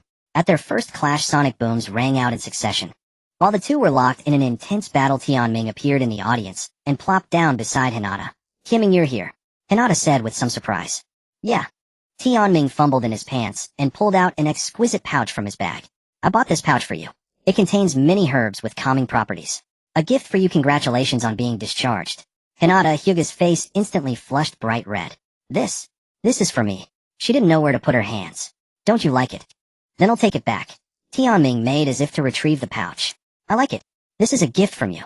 It's also the first gift I've ever received. Hinata Hyuga quickly grabbed Tianming's hand and said, Ahem, what are you two doing? Kiba Inuzuka approached, quite ruining the mood. Hinata Hyuga, realizing she was holding Tianming's hand, yanked it back like lightning. If you like it, keep it safe. Tianming placed the pouch in Hinata Hyuga's palm and then stood up to leave. Tianming, please do your best later too. Hinata Hyuga clenched her little fist to cheer for Tianming. Then it'll win for you to see. In the arena, the battle between Rock Lee and Niji Hyuga had reached a fever pitch. The two exchanged blows evenly, unable to decide the outcome for a while. Rock Lee had not put back on the weights he had removed after his match against Kiba Inuzuka a month ago. According to Mike Guy, Lee had grown accustomed to the weights, so simply adding more weight was meaningless. He should enter the realm of controlling lightness. Light. Rock Lee uttered the word softly, then turned into a blur as he launched another attack. Niji Hyuga's Byakugan was not very effective, because Rock Lee's attack was straightforward without strategy. This moved. Niji Hyuga's eyes flickered instantly, catching a subtle difference. He could actually see Rock Lee channeling chakra within his body. Lee wasn't incapable of ninjutsu, it was just that his learning was too slow, so he had taken the path of taijutsu. Had that guy who only ever trained with weights awakened. Niji Hyuga's blood also ignited instantly. Oob. Go boys. The moment to burn your youth has arrived. In the stands, Mike Guy shouted particularly loudly. But suddenly Mike Guy stopped, his expression shifting from ecstasy to shock. It seemed Lee was using taijutsu that he had not taught him. He still remembered what Rock Lee had said to him a month ago after the second round. Master Guy, this month I want to train alone. Ooh, Lee, is this how you show your youth? Well done. Under Mike Guy's passionate shouts, Rock Lee finally closed in on Niji Hyuga. Niji, I prepared this especially for you. As the words fell, Rock Lee rushed forward and delivered an upward kick aimed at Niji Hyuga's chin. Lee, don't underestimate me. As Rock Lee attacked, Niji Hyuga rose on his toes and crossed his arms to guard his chin. Boom. Rock Lee's kick landed on Niji's arms, and both of them soared into a series of attacks and defenses raged like a storm. Rock Lee delivered consecutive front kicks in midair, but Niji Hyuga deflected them all with his gentle fist. Finally, the two reached a critical point. Lee, let me taste your front lotus. In response, Rock Lee executed a spinning side kick. As Niji Hyuga defended, Lee moved behind him parallel to his back and loosened the red bandages on his arm. Now, 8 trigrams 64 palms. Rotation. Niji Hyuga was not to be outdone. He spread his arms, and the chakra within him burst forth, forming an absolute defense. Guy, are all your students this monstrous? In the stands, Asuma Saratobi could no longer smile. One Rock Lee creating his own taijutsu, and Niji Hyuga using rotation directly. As a Konoha Jonin, Asuma Saratobi had dealt with the Hyuga clan during missions in the past. He knew that this rotation technique was a secret art of the Hyuga clan. At the moment of being attacked, chakra bursts from the tenketsu points within the body to form an absolute defense. But the difficulty of this technique was such that even a few of the Hyuga clan's Jonin couldn't master it. Were these kids already so incredible? High in the sky. Niji Hyuga, who had released rotation first, instead noticed that the bandages on Rock Lee's arm had retracted again. Huh, was it not the front lotus? Niji, this move is called Fool Bird. Please take care of me. As Rock Lee's words rang out, the long-prepared stamping kick slammed into the rotation. A storm of kicks hammered against the rotation, all deflected. Yet Niji Hyuga had a sense of foreboding. Rock Lee's full bird had not yet come. Whoosh. Within the leg shadow so fast it was nearly invisible, a cry like a newborn bird suddenly rang out. It came. This kick from Rock Lee contained all his accumulated chakra. One kick unleashed followed immediately by a second. When Niji Hyuga withstood the first blow, his expression changed drastically. Rock Lee's second kick arrived at the rotation with lightning speed, but then paused eerily for a second. The next instant Niji Hyuga's absolute defense shattered, and he fell like a cannonball. Bandage. The red bandage from Rock Lee's arm landed first on the ground, forming a bird's nest shape. Boom. The ground instantly cracked. Rock Lee, now unconscious, landed on the ground. Niji Hyuga in the bird's nest coughed up blood, and suddenly smelled a strong scent of blood. It was not his own blood. The source of the smell was the bandages beneath him. The battles of the third round left the spectators utterly stunned. Both the exceptionally talented Rishiang Ningxi and the indescribably monstrous Lee Loaka shattered everyone's perceptions. Shimu Kakashi walked into the arena, and seeing the unconscious Lee Loaka was about to announce the result when Rishiang Ningxi raised his hand and said, "Teacher Kakashi, I have lost. Lee Loaka has lost consciousness." "According to the rules you have won," Shimu Kakashi said calmly. No, Rishiang Ningxi shook his head and picked up the red bandage, saying, "Xiao Li's strike completely pierced my Kaiten rotation. At the critical moment Xiao Li used the bandage to catch me. If he had used the bandage to catch himself, I would be the one lying on the ground. I knew it. When did this bandage turn red? This is clearly the blood he shed after practicing Yunyao. I Rishiang Ningxi admit defeat wholeheartedly." "Kakashi, respect Niji's choice," Maite Kai said as he approached. Niji, Tian also appeared and helped Rishiang Ningxi up. Maite Kai picked up Lee Loaka and walked toward the medical ninja rushing over from the sidelines. Round 3, Match 2. Winner Lee Loaka promoted to Chunin. From this point on, Mu Yi gained a genius of hard work. After the second match ended, the young ninjas of Mu Yi on the sidelines were all fired up, and this emotion even infected Tianming. He thought, as a time traveler who knew the plot of Naruto, how could he be so invested? With this thought, Tianming looked up at Yuanfei risen on the high seat. From his mouth came a phrase, "Where leaves dance, fire also burns endlessly." Is that what it means? Tianming watched Lee Loaka being carried away, then glanced at the 12 young ninjas of Mu Yi and the other ninjas around him. It seemed that things had already diverged from the original Naruto. Everyone grows and changes differently. This kind of ninja world is what Tianming loves most, full of endless possibilities. "The people of Mu Yi seem decent," said Wa, who was usually quiet from the Sunagakure trio. "Wa, you're not interested in that kind of trash, are you? And our goal isn't the Chunin exam," Kanjialang said. "No, Wa turned slightly, his eyes full of curiosity. "I'm interested in Qingchuan Kimming, a person who like me broke through the second round. How does he have so many friends?" As Wailuo's gaze transmitted over, Tianming also looked up from the other side. In the observation area, the third Hokage Yuanfei risen spoke with an expression even more vivid. "This Chunin exam is truly exciting. Don't rush, there's even more exciting to come. Yes, I heard that your beloved son Wo already possesses extraordinary strength at such a young age," the Foming said. "Let us watch then." In the arena, as the third match was announced to begin, Shoju, holding a green bamboo slip, stepped on her 3-star fan and returned to the arena. "Pineapple Head, let me show you the power of a woman." "Pineapple Head?" Naang Luan's expression turned strange. "Who are you calling Pineapple Head? Don't think he'll go easy on you just because you're a woman. Luan, you're standing so far away, how can she hear you?" Xuanhua Mingren behind him laughed, and then kicked Luan's, but sending him down into the arena. "Xuanhua Mingren, you ambushed me." Naang Luan would later be extremely grateful for that kick. After entering the arena in an ungraceful posture, he had no choice but to fight seriously. "What a hassle fighting a woman," Naang Luan complained. Just then Shoju grabbed the handle of her Sanqing fan and slammed it down heavily. Boom, boom. The ground shook and a large crater was blasted out. After the dust cleared, Naang Luan was seen clinging to the wall, having dodged the attack. "Not bad speed, but can you dodge this?" Shoju snorted coldly, swinging her Sanqing fan diagonally. Wind release. Instantly the arena was like a raging storm. Countless wind blades formed from concentrated chakra bombarded the wall. Naang Luan, reacting swiftly, moved quickly among the wind blades and hid behind a tree in the arena. Shadow imitation technique. Naang Luan formed hand seals, and his shadow shot toward Shoju like a rope. Suddenly Shoju seemed to sense something and instinctively glanced back, seeing the shadow emerging from behind the tree. In an instant Shoju reacted and retreated. Just as she was about to reach the wall, she unfolded her Sanqing fan and stabbed it into the ground, deciding to use this move to defend against the shadow. However, Luan's shadow stopped just before the Sanqing fan. Ugh, too slow. Naang Luan could only retract his shadow. What a hassle. It retracted. Seeing the shadow shrink back through the gap, Shoju couldn't help but feel relieved that she reacted so quickly, and at the same time, she slightly changed her opinion of Luan. This guy may have a sharp tongue, but his battle awareness is quite good. Battle awareness and combat power are different. Combat power is one's individual strength, while battle awareness is the comprehensive ability to assess the situation. The reason Shoju could sense this is because she herself is good at analysis.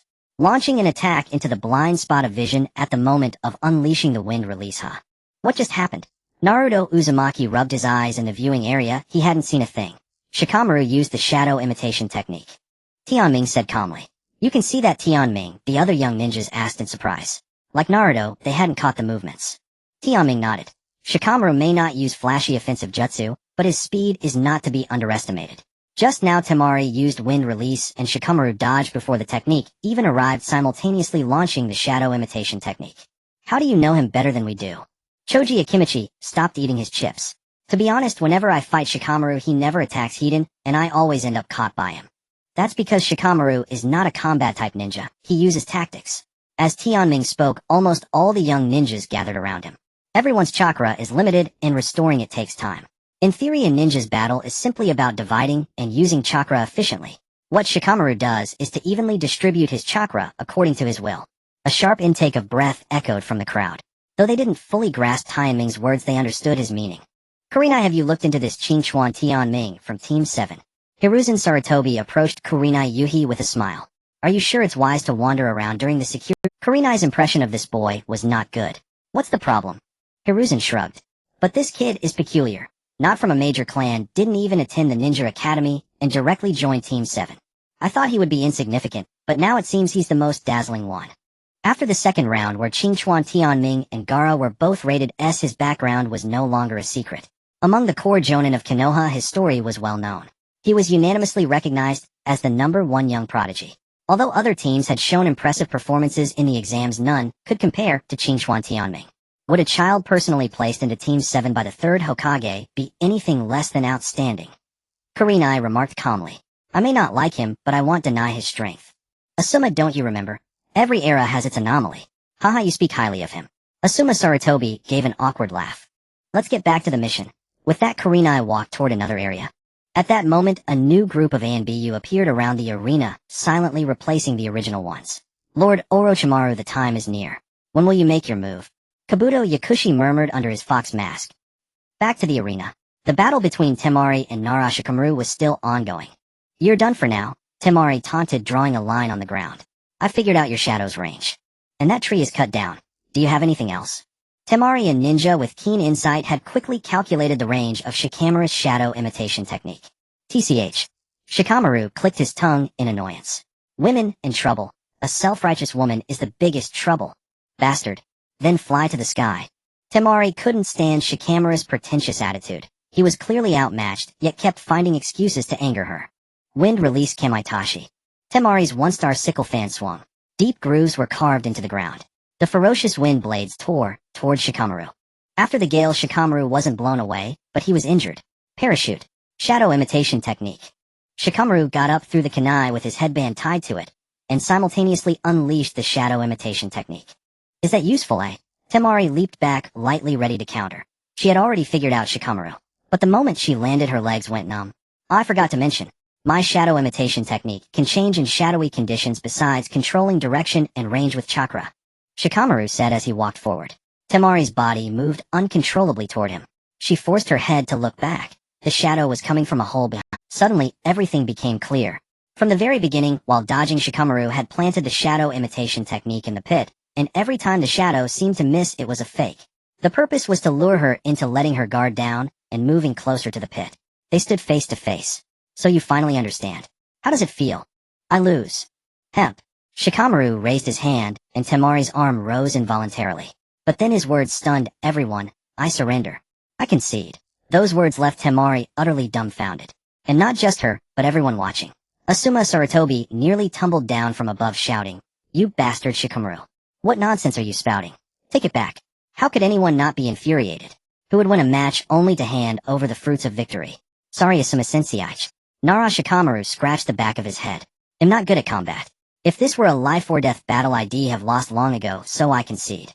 With that, Shikamaru released the shadow imitation technique, and walked out coolly, while Temari remained frozen in place, staring at his pineapple-shaped silhouette. Her heart was in complete turmoil. With Shikamaru's withdrawal and forfeit, Temari naturally became the victor of this match. Are you okay? Back in the Sunagakure area, Kankuro whispered, we didn't come here for the Chunin exam, but you happened to get promoted to Chunin by accident. Isn't that a good thing? I know you don't need to tell me. Temari replied, instantly regaining her aloof demeanor. Back in Konoha, as Shikamaru returned, he was met with a triple barrage of questions from his teammates. Shikamaru, have you lost your mind? Why did you concede? Uzumaki Naruto scolded with bitter disappointment. Becoming a Chunin lets you take higher-level missions, earn big money, and even become popular with girls. Why would you? Naruto, who aspired to become Hokage, simply couldn't understand. Because I'm not interested in the position of Chunin. Besides, the Nara clan may not be a major family, but we're not short on money, and I've never considered girls.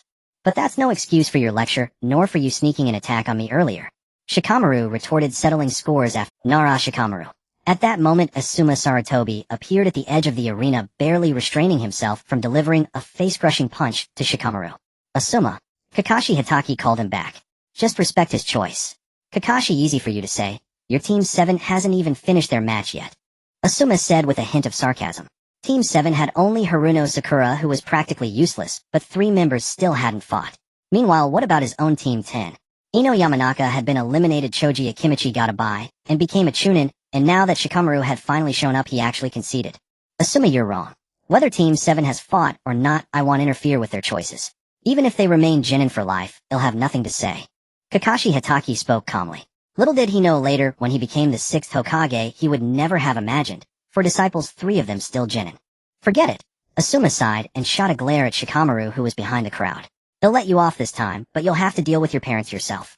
Asuma ultimately refrained from punishing Shikamaru, not only because of Kakashi's reasoning, but also because he knew the Nara clan was even harsher when disciplining their children.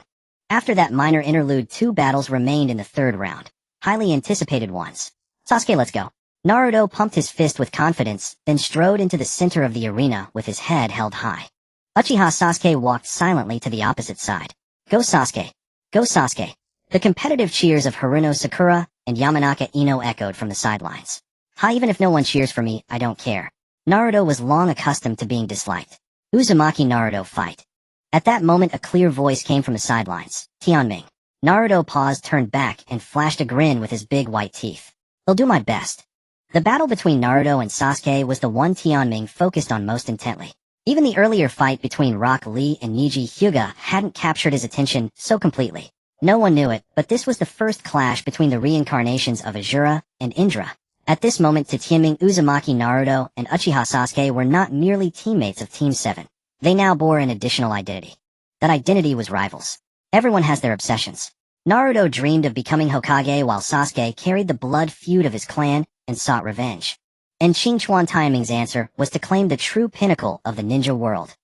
In the arena, Naruto and Sasuke stood motionless, exchanging calm gazes. Sasuke, do you know how much I hated that arrogant attitude of yours when I first saw you? I still hate it now. Naruto pointed at Sasuke. Anyway, I'm going to beat you today. Remember that well, because I'm going to become. Enough nonsense. Sasuke, growing impatient, hurled shuriken. Naruto stepped back and formed hand seals, shadow clone jutsu. In an instant, 4 or 5 clones of Naruto charged forward with shuriken, and Sasuke struck back, without hesitation. A month of intensive training had finally come to the moment of revelation. Boom. Boom. The two collided in the center of the arena, then engaged in close-quarters combat. After training with Gamabunna, Naruto had made significant improvements in both chakra control and body movement. As for Sasuke, needless to say. With almost no weaknesses, he had learned fearlessness from Kakashi Hitaki. Fire-style fireball jutsu. Multiple shadow clone jutsu. Whoosh! A burst of flame erupted from Uchiha Sasuke's mouth, instantly engulfing several of Uzumaki Naruto's shadow clones. Meanwhile, Uzumaki Naruto used his clones to withstand the great fireball, while his real body pierced through and swung a fist directly at Uchiha Sasuke. Uchiha Sasuke shifted his center of gravity to his lower body, crouched down, and smoothly executed a sweeping leg kick, like autumn wind sweeping fallen leaves. Bang! Uzumaki Naruto's body was swept into the air, facing the off-balance Naruto. Uchiha Sasuke threw a punch. Uzumaki Naruto quickly crossed his arms to block. Finally, the two separated. The other young ninjas watching from the sidelines wore grave expressions. When had even the dead last Naruto become this? Sasuke, this is the you I know. Again, Uzumaki Naruto, having fallen behind for the first time, was undeterred and launched another attack. Taste this. Uzumaki Naruto formed hand seals. Once again a dense swarm of shadow clones appeared, and the instant they materialized they hurled shuriken. Swish, swish. A torrent of shuriken came sweeping in from all directions. Uchiha Sasuke could only rely on his body movements to dodge, and those he couldn't avoid were knocked away by the kunai in his hand. Now, wind release wind demon shuriken. Uzumaki Naruto changed his hand seals, and the shadow clones beside him instantly released a gust of wind attribute chakra that converged in the air. Meanwhile, Uzumaki Naruto himself pulled out a wind demon shuriken several times larger than an ordinary shuriken. Go! He swung his arm in a full circle and hurled the wind demon shuriken. The giant shuriken flew out, piercing through the wind-released chakra created by the shadow clones, and instantly changed speed midair, shooting toward Uchiha Sasuke.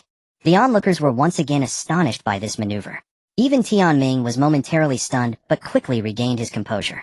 In the original story, the Wind Demon Shuriken was a technique executed by Naruto and Sasuke together during the Land of Waves mission, using shadow clones combined with transformation technique to create a coordinated effect. Was this technique something Uzumaki Naruto had developed on his own?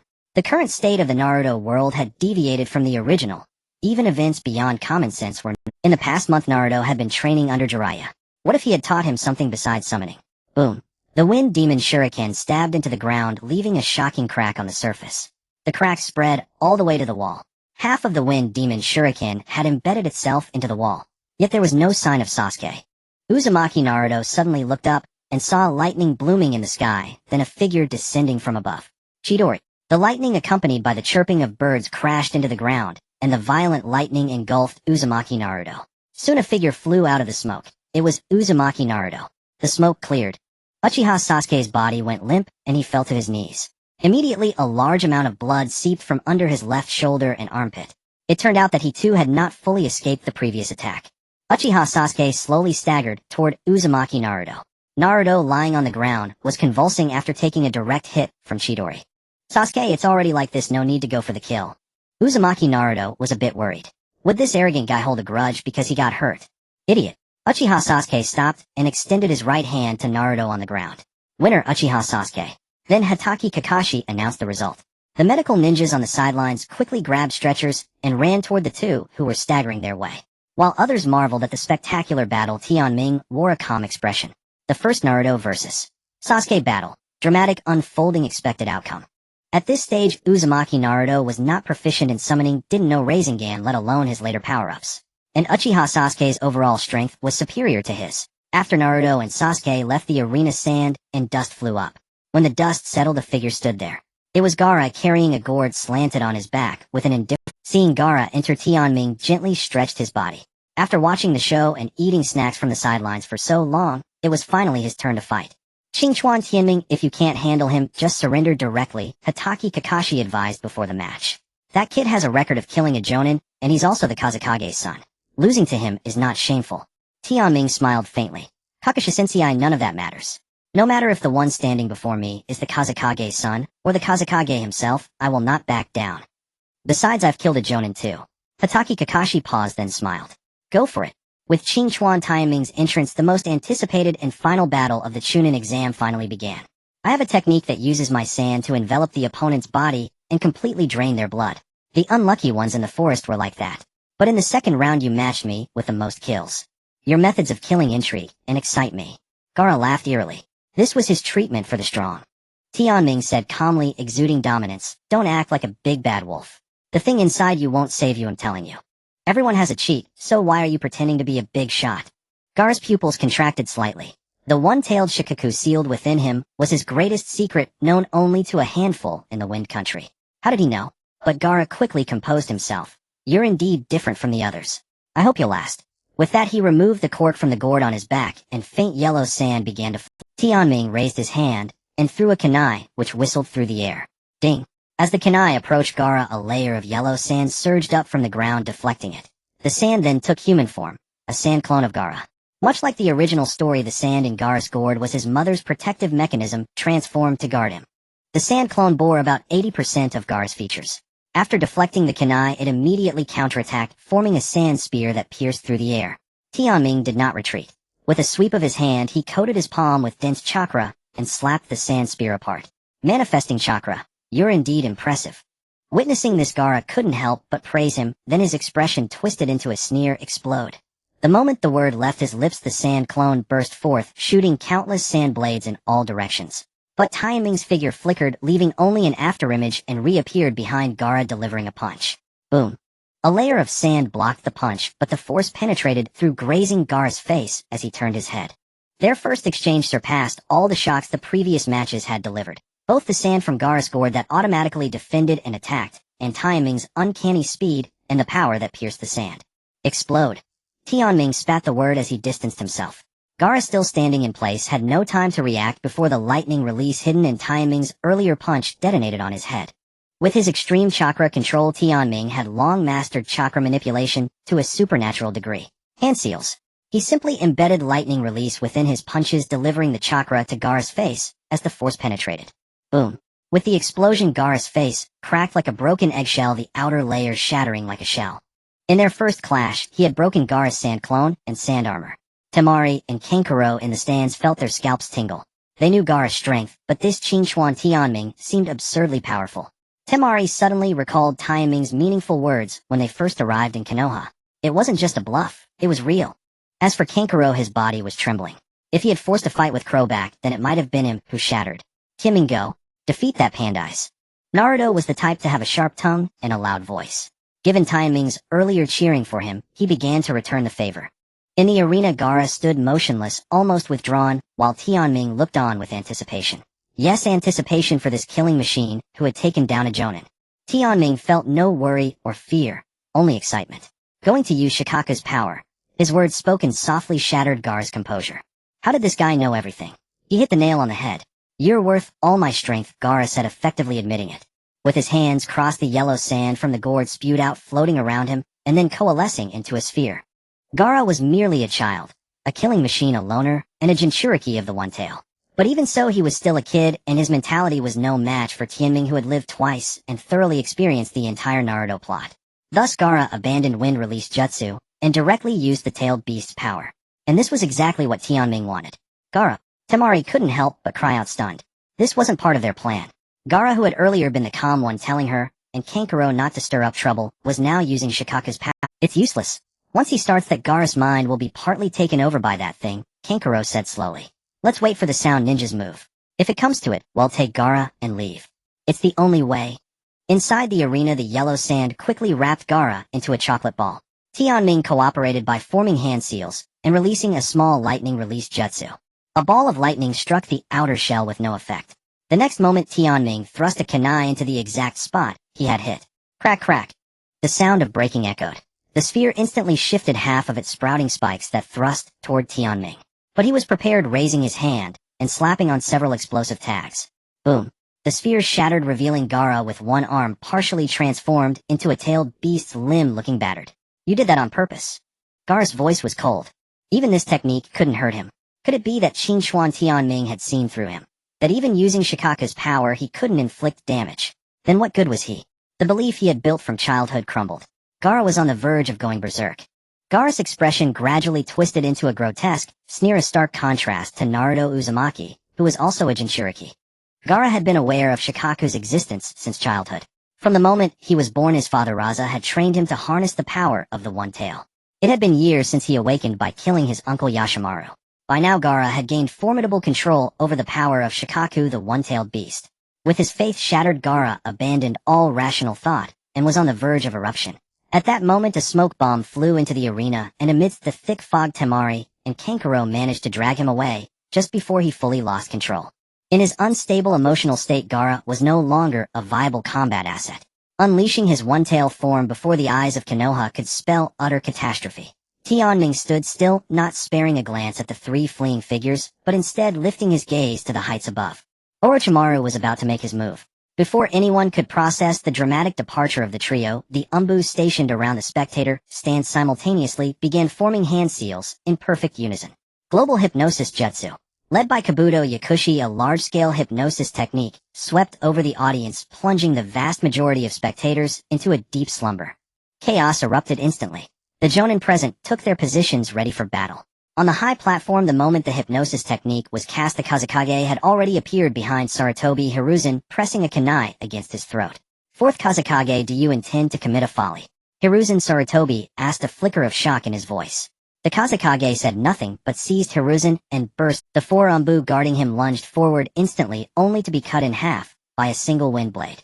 The severed bodies did not spurt blood but dissipated into puffs of smoke. For unfamiliar faces emerged. Standing in the four corners were none other than Orochimaru's subordinates. The Kadamaru, Teyuya Sakan, and Yukon, and Jirobo took their positions at the four corners, synchronizing their hand seals. As the complex seals were completed they slammed their palms against the ground. With the four of them as vertices, a violet barrier instantly rose to enclose the entire rooftop. The four violet flame formations sealed the area, completely cutting off the outside world. Below, Konoha's Umbu rushed to break through, but were instantly incinerated into ash upon contact with the barrier. You worthless scum dare disturb Lord Orochimaru. Kadamaru from one corner spat out a web to mark a boundary. Anyone who crossed would die. Recalling their comrades' instantaneous incineration, the other Umbu froze in terror. Inside the four violet flame formation the Kazekage lowered the kunai, tore off the human skin mask before Hiruzen Sarutobi, and said, long time no see Sensei Hiruzen. Orochimaru. Hiruzen Sarutobi had known Orochimaru would attack Konoha, but seeing him again still stirred deep emotions. What do you want from Konoha? Orochimaru licked his lips. Back then you said a ninja could never master every jutsu. So I swore I would defeat you, the professor of ninjutsu, and prove myself. Your obsession still runs deep, I see. Hiruzen Sarutobi gave a bitter smile. And after you kill me, destroy Konoha. Orochimaru answered without hesitation. In that case this old man will face you. Hiruzen Sarutobi tore off his robe as he spoke. Within the four violet flame formation an earth-shattering battle was about to commence, while outside the barrier chaos reigned. After the audience was hypnotized the hidden sound, and sand ninjas sprang forth, and Konoha's Umbu immediately appeared to confront them. Simultaneously, every defensive line of Konoha became a battlefield for ninjas from three villages. The arena was utter pandemonium, and the young genin were bewildered and lost. This is critical. The Chunin exam is suspended. Hatake Kakashi rushed to the young genin and ordered, Xingchuan, Tieming, Naruto, Uzumaki, Sasuke, Uchiha Shino Aburame. I'm sending you four to pursue and capture Gaara Temari and Kankuro. Sakura Haruno Ino Yamanaka. You two attempt to undo the Jinjutsu and tend to the wounded. Shikamaru Nara Choji Kimichi Kiba Inazuka Rock Lee Niji Hyuga. You stay here and protect them. Yes, sir. In battle mode, everyone cooperated fully. The three members of Team 7, upon receiving the mission, leaped straight into the air, without even using the gate, vaulting over the Once outside the wall the four saw that the once lush and terrifying forest of death was no more. It was now a scene of utter devastation covered in yellow sand. No time to sightsee, pursue. Tianming left a curt remark and dashed toward the sparse forest area. Naruto, Uzumaki, Shino Aburame, and Sasuke Uchiha could only follow behind. Yellow sand had buried most of the forest, and the three fugitives could never flee across the sand. After a short chase, Tianming spotted marks on the trees ahead. The trees bore clear traces of sand. Tianming recognized it as sand from Gaara's gourd. Keep moving. Given Gaara's current condition, Temari and Kankuro could not possibly move very fast. On the other side the sand trio also realized they were being pursued. Put me down, Gaara said flatly. You're unstable. Kankuro began, but Gaara leaped off his back before he could finish. Gaara. Kanjuro was filled with anger. Was he unwilling to hide from Konoha's pursuit for the sake of protecting him from exposure? It's not the Jonin from Konoha who are chasing us, Gaara said indifferently. And even if it were, it doesn't matter. He began adjusting his oversized tailed beast arm against the tree trunk. Kanjuro. Temari signaled Kanjuro with her eyes. He understood immediately, and turned back. Gaara shifted his gaze, not comprehending Kanjuro's intention. Gaara, I know you are competitive, but with your body not fully mastering the tailed beast's power, the instability of your transformation is also your weakness. Plus there are too few sands around Konoha, which is unfavorable for your combat. Right now Kanjuro is buying you some time. Let's find a more suitable battlefield for Sunigakure. As she spoke, Temari pulled Gaara up, and the two continued forward. Ninjas are not necessarily reliant on terrain, but if the environment complements ninjutsu, its power will be magnified. For example, a ninja skilled in water style would have a natural advantage in battles over rivers and lakes. What suits Gaara best are open, dry places with wind and sand. The four behind, led by Timing, were gradually approaching the spot where the three had just landed. Suddenly a storm of shuriken flew in from the front, and the four quickly dodged. A shadow surged behind Aburame Shino, and in a flash the parasitic insect formed a barrier to block the attack. Timing noticed the puppet crow disappear again from the corner of his eye. What's manly about playing sneak attacks? If you have the guts, come out and face us. Naruto couldn't take it, and immediately retorted. Naruto, Timing shook his head. Now is not the time for verbal jabs, we still need to pursue Gaara. What about the one sneaking up from behind? Naruto asked. He'll catch up quickly, that's a promise. Shino adjusted his sunglasses, leaving his back exposed to the three. Let's go. Timing trusted Shino. After all, the bug user had never been defeated, and the Aburame clan's insect manipulation was not to be underestimated. Hurry up. Who gave you the courage? Suddenly the puppet crow charged up from the ground, wielding sharp blades, slicing the whole tree into powder amidst the flash of blade. Shino used the parasitic insect to reach another tree. Ugh. He felt a sharp pain in his left arm as blood dripped down his sleeve. The Chunin exams didn't get serious before, but now you'll witness true puppet techniques. Another volley of shuriken flew toward them. The puppet crow appeared behind Shino, its eerie face resembling Kanjuro's. On the other side, the three members of Team 7 finally emerged from the forest, but the stark emptiness ahead sent chills down their spines. They saw the once dense forest had vanished, leaving only neatly cut stumps. Did we fall under an illusion? Naruto said in disbelief. No. Timing smiled, and turned to see Temari standing behind him with a 3-star fan. Wow, isn't that the woman who beat Shikamaru? Naruto exclaimed, looking like he had discovered a new continent. The prince's daily forgetfulness went unnoticed. Compared to Naruto's confusion, Sasuke appeared noticeably tense. Xingchuan Timing, Temari suddenly said, Gaara is waiting for you ahead. Got it. Timing nodded and strode confidently forward. Sasuke and Naruto tried to follow, but Temari's shuriken were already on their way. Your opponent is me. Gaara was not hard to find. After Timing walked a few steps, he saw Gaara's silhouette with the gourd on his back, but unlike before, the cork had already been pulled out. Here, Timing asked, then formed a hand seal, and the Nichiren blade fell into his hand. As a heavy reward from the system, Timing usually kept the Nichiren blade hidden in the system's backpack. Holding the Nichiren blade in one hand, the crackling sound of thunder echoed even before it was drawn. Wind style? Fire style? Lightning style? Gaara slowly turned around, his eyes filled with a mad battle intent. Are you one too? Gaara asked. Timing shook his head. He understood that Gaara's question was whether Timing was a... Understood, Gaara nodded lightly. You can push me to this extent without the power of a tailed beast. Mother will finally let you drink her exquisite blood. As soon as Gaara finished speaking, 2 walls of sand rose like a tsunami towards Timing. No holding back. The techniques Gaara unleashed far exceeded the norm. Xingchuan Timing looked up at the descending sand walls, feeling the immense pressure, yet refusing to dodge. The chakra swirling within his body formed a chakra shield around him. Taking my technique, Hiden, are you? A flash of lightning surged towards Gaara, the arc of lightning style cutting through the sand as it slashed towards him. Gaara quickly raised the sand armor, but his prideful sand armor couldn't withstand even a second. Boom. The lightning blade pierced through 2 techniques, weakening them, yet it still crashed behind Gaara, sending him flying with the residual force. Tianming burst forth from the sand, wielding his sword, the intricate lightning patterns on the unsheathed daybreak blade dazzling and magnificent, while the impacted Tunming nearly tore his clothing. Gaara trembled as he crawled up, a grotesque wound in his chest, sand slowly flowing out. Up. Gaara's mentality completely collapsed, and he began to forcefully self-hypnotize. His left half began to squirm and transform into the facial features of Shikaku. Swish. Shikaku's claws pierced through, creating a deep ravine on the ground, while Tianming leaped high to evade the strike, but the yellow sand below erupted with sand spikes. Lightning released Mountain Thunder Seal. Tianming formed hand signs midair as the lightning coalesced. It descended like a small mountain, crashing down with countless sand spikes. With a loud crash, the chakra scattered. Tianming descended from the sky, his daybreak blade aimed to stab into Shikaku's arm. Boom.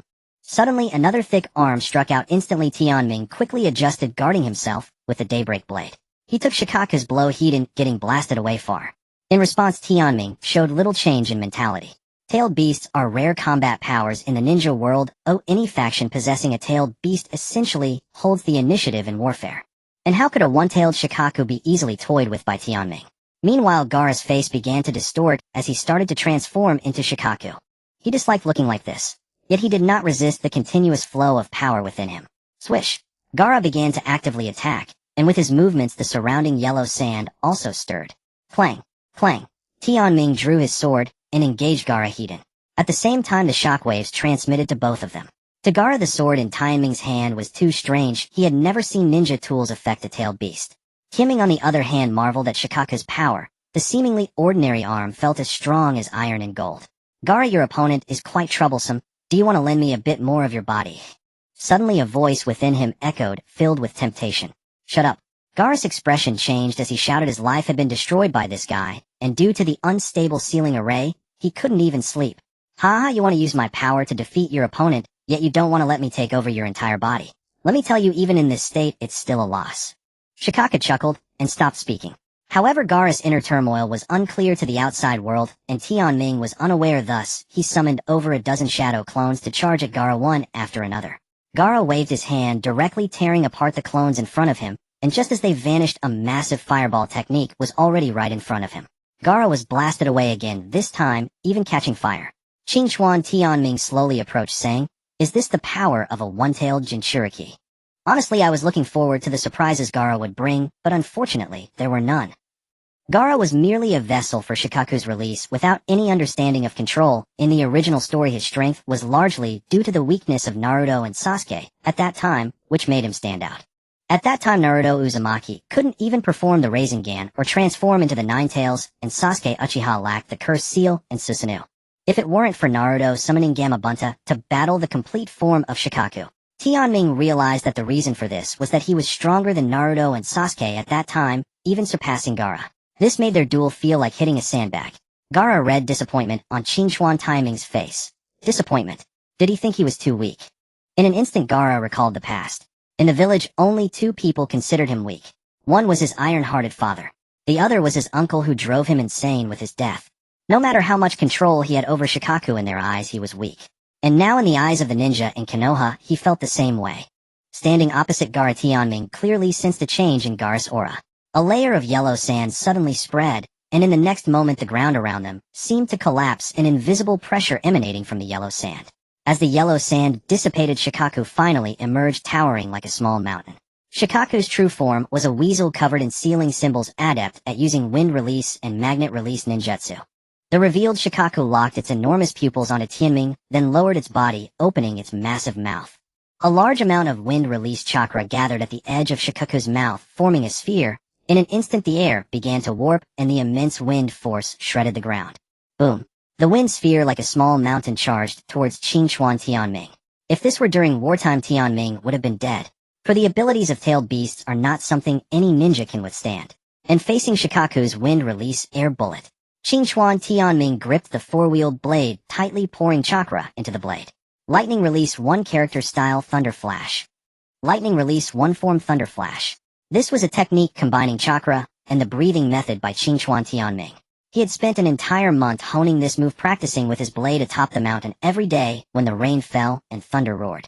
The emergence of this technique signified that Qingchuan Tianming had fused the cultivation laws of 2 realms.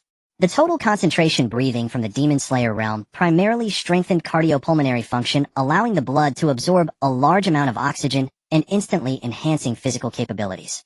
Moreover, there was the total concentration constant, which maintained unwavering focus on breathing even during sleep.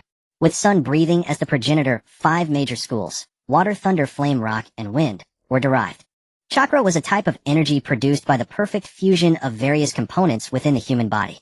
It served as the source of power for ninjutsu, jinjutsu, taijutsu, or forming threads to bind opponents or sever substances composed of chakra. This energy comprised 1. Physical energy extracted from each of the 130 trillion cells in the human body. 2. Spiritual energy honed through extensive training and accumulated experience. 3. If one cultivated sage arts, then a portion of natural energy. Both systems shared the commonality of elemental affinity. Qingchuan Tianming directly unleashed it through his Nichiren blade. A dazzling flash of lightning flickered. His ferocious air bullet was pierced straight through by the lightning. Crackle, crackle. Tianming converged a portion of his chakra in his legs, and as he ran, a thunderous roar emanated. In the blink of an eye, Tianming leaped high into the air. The lightning crackled as it rose, and Shoha swiped a paw only to find nothing within the radiance. By then, Qingchuan Timing's real body had already appeared behind Shoha. Slash. A single eye slash cleaved forth, and Shi's massive head flew off, revealing the slumbering Wa-ai Luo inside. To let Shoha emerge, Wa-ai Luo had even put himself into a deep sleep using a false mesmerization technique. Brat, don't think you can send me back. Shoha spoke in human tongue, its enormous paw swiping toward Tianming. Boom. But without its head, Shi's attack power and speed had weakened considerably. Even at full strength, it couldn't catch Tianming. Trying now was simply laugh. You must go back, Qingchuan Tianming said calmly. If you take over what AI Luo's body, the other villages won't let you off. Then it won't be just a simple sealing. Qingchuan Taiming's reasoning was simple. If he ignored what AI Luo and allowed Shoha to rampage, it would directly trigger a new tailed beast war. By then, whether what AI Luo as a Jinchuriki could survive would be questionable. He wanted to beat what AI Luo, but he didn't want him dead. Brat, you know so much, but what leverage do you have to negotiate with me? Shi's head regenerated, wearing a skeptical expression. That slash just now was your limit, wasn't it? If I attack again, can you still resist? Facing Shi's threat, Tianming didn't take it seriously at all. He even sheathed his Nichiren blade back into the scabbard at his waist. You're right, I can't unleash a second slash. But I don't believe you can kill me.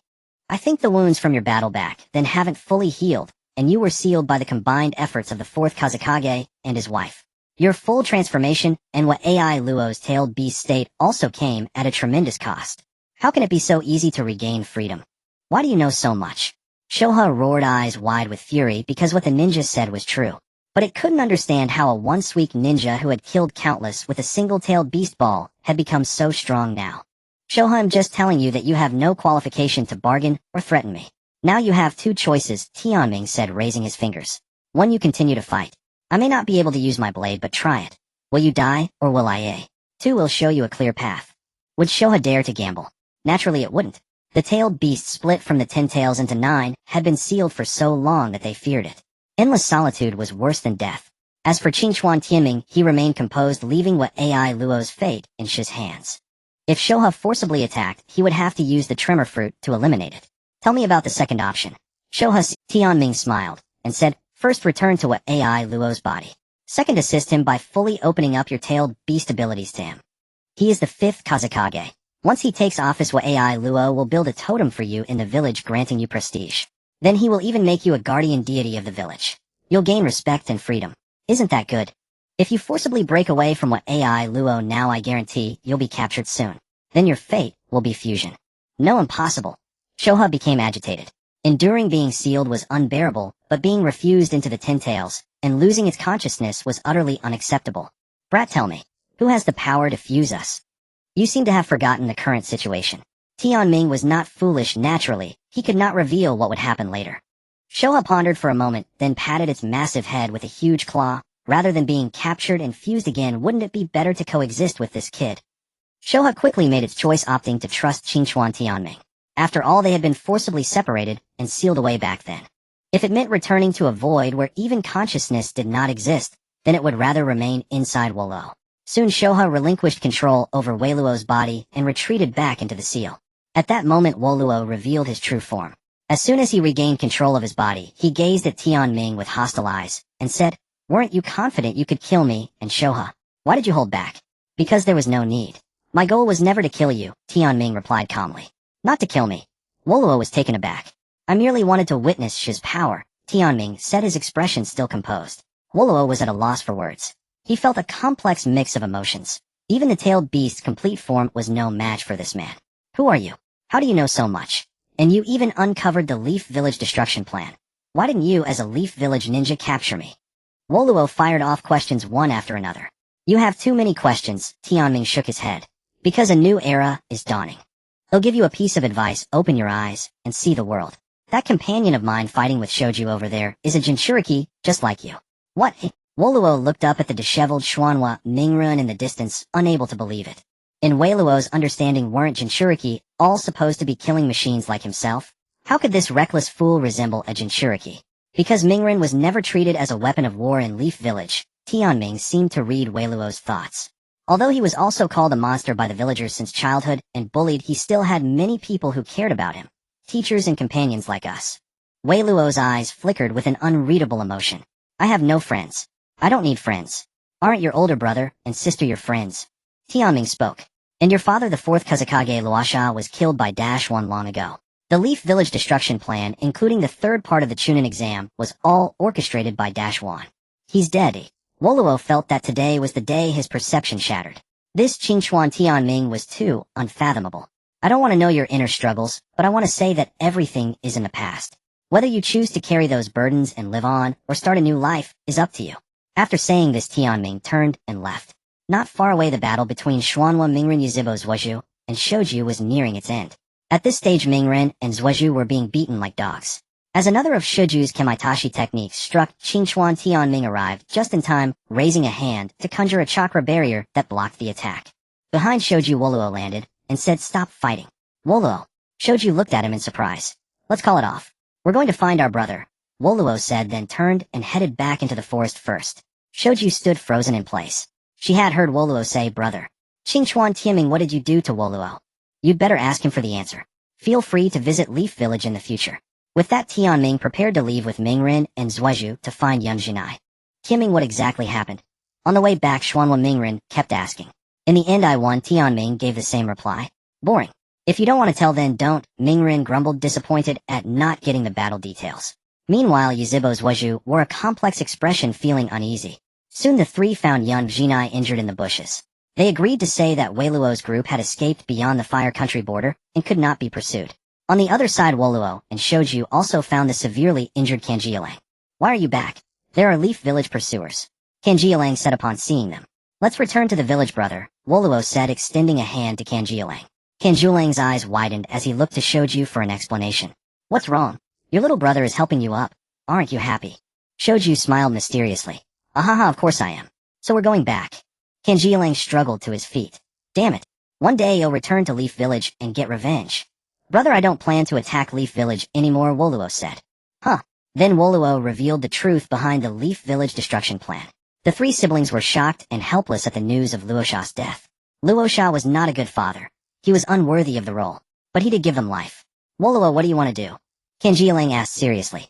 "I want to become the 5th Kazekage. I want to protect existence and bring Sunagakure to an unprecedented height." Woluo declared his grand vision. Meanwhile, the war in Mai came to a tragic end. The 3rd Hokage Yunfei Risen fell in battle. Many Mai ninjas were killed or injured, and even the outskirts suffered considerable damage. Orochimaru's group slunk out of Mai in disgrace. Yunfei Risen, at the cost of his life, used the dead demon consuming seal to take the souls of Orochimaru's arms. With the full counterattack of Mai ninjas, the Sound Sand allied forces retreated. Mai did not annihilate the Sand ninjas, which was the consensus of the high-ranking officials. The death of the Hokage cast a shadow over all of Mai. On the day of mourning, dark clouds and rain washed over the entire village. All Mai ninjas dressed in black bid farewell to the 3rd Hokage in the rain. The relentless rain seemed to mourn as well. Amidst this, the 3rd Hokage's body was laid to rest while artisans simultaneously carved his statue onto the Hokage rock. The destroyed houses and streets of Mai began to be repaired. Regardless, the departed sage was gone. Those who survived had to move on.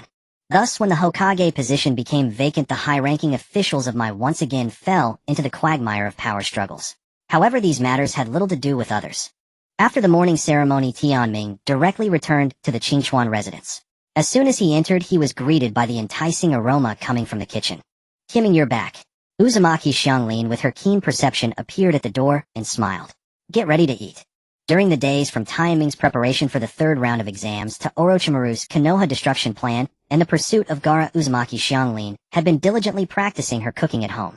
After following Tianming, since she was not a villager of Mai, it was nearly impossible for her to attend the ninja academy and become a Mai ninja. When Uzumaki Xianglin had free time, she began to read books. From them, she gradually learned that as a woman, she should manage the household. Unable to provide assistance in battle at present, she could only take good care of the Qingchuan household. After taking a bath and changing clothes, Tianming came to the dining table. Uzumaki Xianglin had prepared several exquisite dishes. While they looked delicious, Tianming praised his appetite stirred. "Try some." Uzumaki Xianglin handed Tianming a bowl of rice. "Then he'll start." Tianming clasped his hands in a brief prayer, then he was indeed famished. He quickly shoveled down several mouthfuls of dishes with steaming rice. "Delicious, delicious. Why aren't you eating?" "I'm not hungry." Uzumaki Xianglin smiled and gazed intently at Tianming eating. Ding dong. Just then the doorbell rang. "A guest?" Uzumaki Xianglin asked. "Few people come to see me. It should be the uncle who delivers my monthly allowance," Tianming recalled. "You Ito, go open the door." Saying this, Uzumaki Xianglin left her cushion and went to the door. As the wooden door opened, she came face to face with Hyuga Hinata. "What are you doing here?" Both women were startled and spoke in unison. Uzumaki Xianglin was curious why Hyuga Hinata had come to the Qingchuan residence, while Hyuga Hinata wondered why this woman was there. "What's wrong?" Hearing the voices, Tianming came out of the room with a bowl of rice in his hand, and he nearly dropped it. Was this the legendary love battlefield? Who could have imagined that someone as formidable as Tianming, who could single-handedly suppress Shikaku, would now be so passive? In the Qingchuan living room, Uzumaki Xianglin and Hyuga Hinata seemed to be vying for favor. Kimming, even if you and Xianglin are friends, you don't need to keep her in your home. Hyuga Hinata's voice was gentle, but her words were full of discontent. That's none of your concern. I am the one who will follow Qingchuan Tianming for life. Xianglin said with righteous indignation. No, I don't agree. Hyuga Hinata became anxious in an instant. I don't need your agreement. Uzumaki Xianglin did not yield. Trapped in the middle, Tianming was at a loss, and could only say helplessly, can I say a word? Xianglin is my good friend. We are both war orphans. She has nowhere else to go. Tianming stated to clear his name, which was the truth. He knew that Hyuga Hinata had feelings for him, and perhaps Uzumaki Xianglin did too. But he couldn't be entirely sure. What if something went wrong later? What if the course of life changed again? And as for Tianming himself, did he like these two girls? To say he didn't like them would be false. But what to do with that liking? Should he use schemes and deception to win them? No. Although Tianming was capable of it, he wouldn't do that. He was still someone who valued emotions. He preferred to take things slowly, like a frog being boiled in warm water. Once Tianming said this, it silenced Hyuga Hinata. She had no standing to demand that Qingchuan Tianming send the girl away. Seeing Hyuga Hinata fall silent, Tianming was about to comfort her, but she immediately regained her full vitality. Kimming, I have a good idea. Xianglin is your good friend, so it's not good to make her leave. How about this? You have an empty room in your house, right? Save one for me. He'll come stay occasionally. Tianming was dumbfounded after hearing this. Young lady Hinata, you've changed. This isn't like you. Why would you leave the spacious Hyuga man? While feeling helpless, he also felt a hint of secret pleasure. What can I? Hinata Hyuga, who was rarely brave, saw Tianming stunned and nervously fiddled with her fingers. Hinata, how could you say such an embarrassing thing? Living in a boy's house is really inappropriate. But as her feelings for Qingchuan Tianming grew, she suddenly felt a sense of crisis when she saw Uzumaki Karen. Cowardice cannot protect love, one must be brave. It's not impossible, Tianming scratched his head. I don't have a problem with it, but it's hard to explain to the Hyuga clan. If the prestigious Hyuga clan found out that their young lady had been taken, wouldn't they go crazy? Hinata hesitated. She indeed hadn't considered this issue. They were only 13, dating and marriage were not allowed, and the clan wouldn't stand idly by. Thinking of this, Hinata became dejected. Hinata, although it's troublesome for you to live at my place, you can visit often. Tianming couldn't bear to see a girl sad, especially someone as angelic as Hinata. Hinata nodded. He'll definitely come often. At the same time, two men in black appeared on the road outside Konoha village. They wore conical hats and cloaks with red clouds. One of them was burly with a giant sword strapped diagonally across his back. So this is Konoha. The burly man lifted his head slightly, revealing a face different from ordinary humans. Mr. Itachi, are you here for your brother? The man beside him also stopped, revealing a crimson Sharingan from under his hat. For the tailed beasts. Uchiha Itachi and Hoshigaki Kisame were both members of the Akatsuki. After the former member Orochimaru defected, the organization, originally 9, became 8, and began operating in pairs. Within the organization, Uchiha Itachi and Hoshigaki Kisame seemed to have a close relationship. The latter always followed Itachi's words and addressed him as Mr. That plan, huh? Hoshigaki Kisame understood. Since they were close, he knew some things about Itachi before his defection, including that Mr. Itachi had a younger brother. So when Uchiha Itachi suggested a trip to Konoha, Hoshigaki Kisame came along. That plan was one of the Akatsuki's most important. Carrying out a mission and visiting his brother at the same time. Truly worthy of Mr. Itachi. The two soon disappeared from the road. On a high-rise building in Konoha, a lecherous-looking man was hiding in a secluded corner with binoculars, occasionally letting out perverted laughs. Within his line of sight, there was an indoor hot spring across the way. From this angle, it perfectly aligned with the women's section, where some young ladies had already entered the water. At that moment, two figures appeared behind him. Can I help you? Jiraiya put down the binoculars and turned around, only to see two unexpected people. They were Konoha's two advisors, Hamura Mitokado and Koharu Udatane. Konoha needs a new Hokage. After a unanimous decision by the High Council, you, Jiraiya, are to become the 5th Hokage. Hamura said bluntly. I refuse.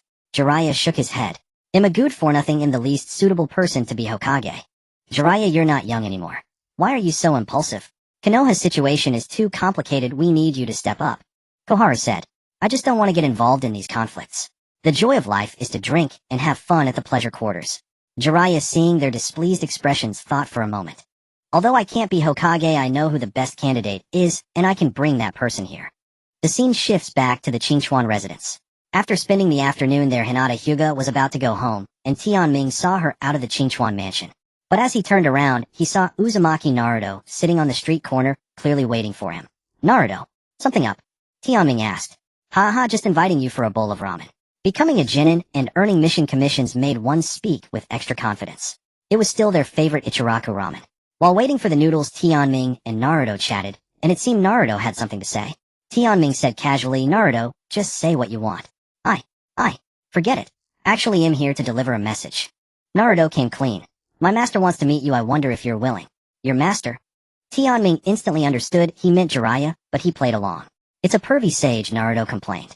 Kid, you're eating noodles with my money, and still cursing me behind my back. At that moment the curtain was pulled aside, and Jiraiya walked in ruffling Naruto's hair. What? Pervy sage, what are you doing here? Naruto, caught off guard, looked confused. Can I come eat noodles? Jiraiya said, ordering a bowl of noodles from Tucci, then sat down next to Tianming. Pleased to meet you. I am Jiraiya. Jiraiya greeted him with a flamboyant flair. Qingchuan Tianming. Tianming, who had never imagined being connected to Jiraiya, stated his name. Oh, you're quite aloof, kid. Jiraiya, acting very familiar, patted Tianming's shoulder. Congratulations, you've hit the... Wanna be my disciple? Tianming shook his head. Become Jiraiya's disciple. Should he learn to make Rasengan, or train in Sage Mode? Not to mention Tianming had no intention of stealing Naruto's power-ups. He had never thought of becoming a disciple of the Sannin. Even if he had to choose one, wouldn't following Tsunade be better? Jiraiya's expression didn't change. Even after being directly rejected, he remained cheerful. Just like the Naruto kid, but I like this kind of rebellious spirit. I know the third Hokage thinks highly of you, and you're a special child. So I want to guide you a bit. Jiraiya became serious. Ding. New mission activated. Go to Tanabata Street for a sign-in mission and receive rewards. Just as Tianming was about to refuse again, the system mission was issued. Wait, this location and storyline. Isn't it about finding Tsunade to return as the 5th Hokage? If he doesn't agree with Jiraiya, he won't find Tsunade and can't sign in. Follow them. Follow one of the Sannin. Don't be ridiculous. In the end, for the sake of the sign-in mission, Tianming shamelessly picked up a cup of hot tea and offered it. Master, your disciple Qingchuan Tianming offered. Tianming's sudden change of face pleased Jiraiya. He took the tea, drank it in one gulp, and laughed heartily. Great. Tomorrow you and Naruto, get ready, we need to go on a trip. Naruto Uzumaki, utterly bewildered, hurriedly asked, Pervy sage, I don't recall you ever saying you would take Qingchuan Tianming as your disciple, did you? Are you jealous, little Naruto? Afraid he'll share my teachings with someone else? Jiraiya smirked. What I'm teaching you others can't learn. Besides, I'll teach you both different things. Saka. Naruto Uzumaki nodded, only half understanding. Meanwhile, Tianming finished his ramen and promptly took his leave. On the way back, he kept pondering why Jiraiya wanted to take him as a disciple. Jiraiya took Naruto Uzumaki as his disciple because Naruto was the son of the 4th Hokage Minato Namikaze and the Nine-Tails Jinchuriki, a decision rooted in emotion and reason. But Qingchuan Tianming. The Qingchuan family could hardly be called a clan in the history of Konoha. They were nothing more than cannon fodder, a background presence. In Jiraiya's era, they'd be lucky to be recognized. So from the very beginning, Tianming never considered training under any of the 3 legendary Sannin. But now, to complete the sign-in mission in the shortened street, he had no choice but to become a disciple. A quiet night passed. Early the next morning, Tianming appeared at the designated intersection, where he saw Jiraiya already standing. Hey little Tianming, you're here, Jiraiya greeted. He was quite invested in the mission to find Tsunade, so he managed to avoid drinking and showing up late. Master Jiraiya, Tianming replied. Do you know why I took you as my disciple, eh? Jiraiya suddenly changed the subject. Such a direct question, Tianming didn't play dumb. To be Naruto's training partner. Jiraiya chuckled and shook his head. No, not as a training partner. It's because you're special, unfathomably so. In fact, it's also to keep an eye on you. I don't care what your intentions are, but if you betray Konoha or harm it, I won't let you off. A few words were enough. Jiraiya never played games, he always spoke directly. Tianming realized he had been exposed. After thinking it over, he found the breakthrough point. It was his battle with Gaara. The one-tailed Shikaku was a mystery to many, but to the higher-ups, or someone like Jiraiya, it was quite ordinary. During the pursuit of Gaara, Jiraiya, who had been gathering intelligence, didn't stay in Konoha. Instead, he witnessed Qingchuan Tianming's battle with Gaara from the border. Aside from that, the teacher himself arranged for you to be in Team 7. I trust the 3rd Hokage's judgment, Jiraiya continued. He was your guide. Now that his light has gone out, I am willing to become a new lamp. After hearing Jiraiya's words, Tianming mused for a moment. This man was lecherous and unserious, but he loved his village deeply. Years ago, during a mission, he left the children of the Rain Village behind. When his friend Orochimaru defected from Konoha, he tried to bring him back. When the children he once took in from the Rain Village became part of the Akatsuki, he selflessly spent years abroad gathering intelligence on them. Now Qingchuan Tianming was accepted into Team 7 with the 3rd Hokage's approval. Despite being mysterious and capable of overpowering the one-tailed Shikaku. From Konoha's perspective, Jiraiya could have simply subdued Tianming and dealt with him. But he didn't. He chose to take Tianming as his disciple and watch over him. Because he was Jiraiya, pervy sage. Naruto Uzumaki's voice came from the street corner as he trudged over with a huge bundle on his back. Are you moving out, little Naruto? Jiraiya teased. It's my first time going on a long trip. By the way, Tianming, aren't you packing anything? Naruto Uzumaki asked, seeing the two of them empty-handed. First, we've been to the land of waves before. This is my second long trip. Second, you only need to bring money. There will be places to eat and inns along the way. We're not going camping. Ah, that makes sense. Wait for me. He'll go put my stuff away. With that, Naruto Uzumaki turned and ran back. Jiraiya glanced at Tianming with surprise. That hothead Naruto Uzumaki, who always argued with him, actually listened to this kid so readily. Could it be that his plan had accidentally worked out well? What's wrong, Master Jiraiya? You're quite handsome with a bit of my youthful flair. Jiraiya laughed it off. When he heard Master for the second time, he seemed to understand. The minor interlude ended. After Naruto Uzumaki returned, the three of them set off on their journey to find Tsunade. And from the moment Jiraiya took Qingchuan Tianming as his disciple, the core trajectory of the entire ninja world shifted, even altering the course of Jiraiya's own life. Meanwhile, on the rain-licked streets of Konoha, Hatake Kakashi and Uchiha Sasuke walked together. Today was the anniversary of the Uchiha clan's massacre, so Kakashi had specifically invited Sasuke to go pay their respects. While sending Sasuke off to buy flowers, Kakashi bumped into Sarutobi Asuma and Yuhi Kurenai. The two instinctively tried to slip away when they saw him. Hey, are you two on a date? No, there isn't. It's a date. The two of them were so flustered that their words didn't even align. Asuma Yuanfei, being a man, manfully admitted that he was indeed dating Shiri Hong. Hong, on the other hand, being a woman with a thin skin, never expected to run into Kakashi. You two, you're pretty fast. Shimu Kakashi said, a tremor of loss in his voice. He was no longer young himself, yet his long, lonely nights were only accompanied by his cherished romance novels. By the way, Kakashi, what are you doing here? Yuanfei Asuma asked. I'm just taking a stroll. Shimu Kakashi said as he cast a meaningful glance, and then the three of them turned their gaze in unison toward the tea stall ahead. Through the beige half-curtain, they could see 2 cups of steaming green tea on the table with money pressed under the cups. It seems some trouble has entered the village. I need to report this. Asuma Hong, please pursue them first. After saying this, Shimu Kakashi vanished into the rain. Yuanfei Asuma and Shiri Hong didn't waste any time and immediately headed in one direction. The reason Shimu Kakashi had sent away Uchiha Sasuke, and the reason Yuanfei Asuma and Shiri Hong had come to this street, was that they had all sensed an unusual aura. With a single glance exchanged between the three, all information was conveyed. This was the tacit understanding of Konoha's Jonin. Meanwhile, Yuanfei Asuma and Shiri Hong had already chased beyond the village, where they spotted 2 figures in the rain on the riverbank. Yuanfei Asuma raised his hand and sent a row of shuriken whistling through the wind, embedding themselves in front of the 2 figures.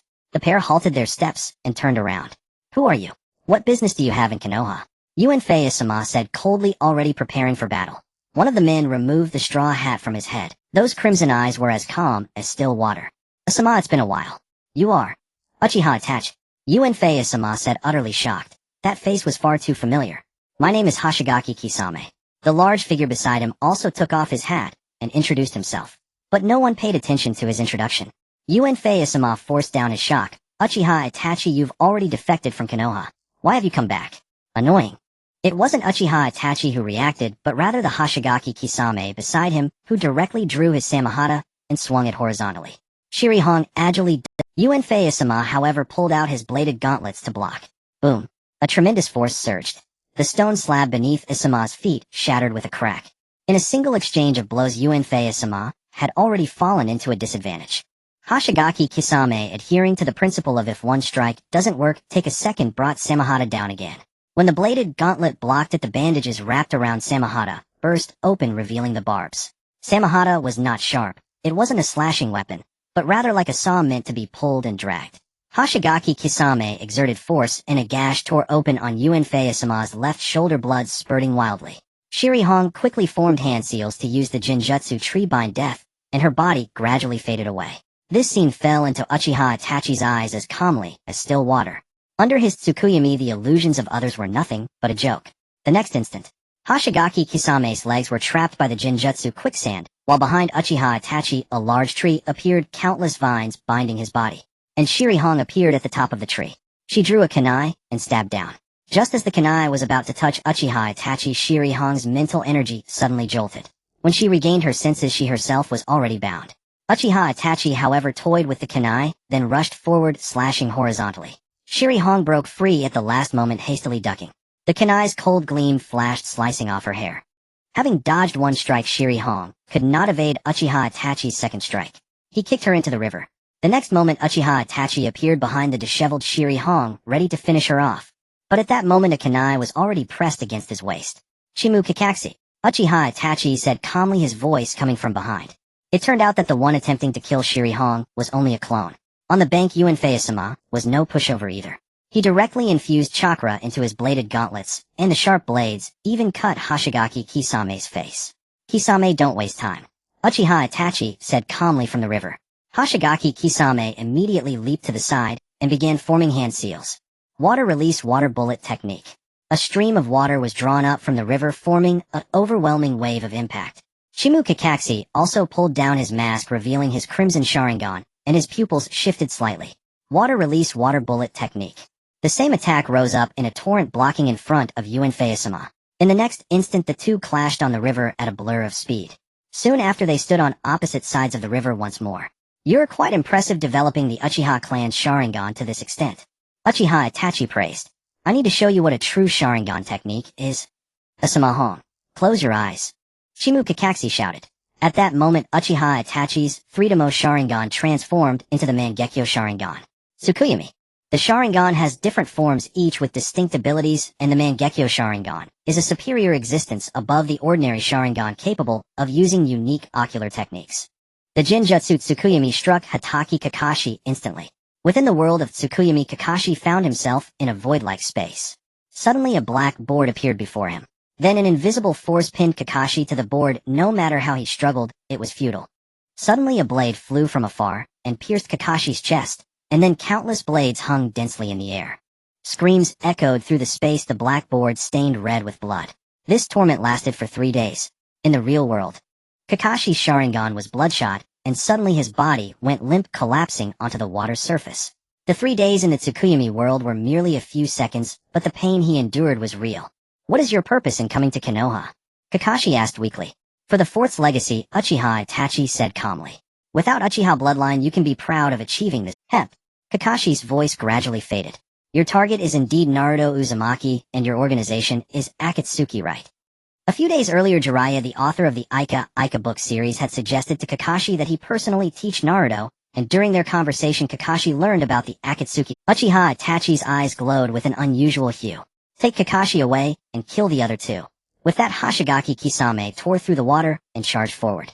He swung Samahata, cleaving the water. Boom. At that moment, a figure descended from the sky, landing on the water with a powerful kick that dispersed the raging waves, and in an instant closed in on Kisame, delivering a kick to his face.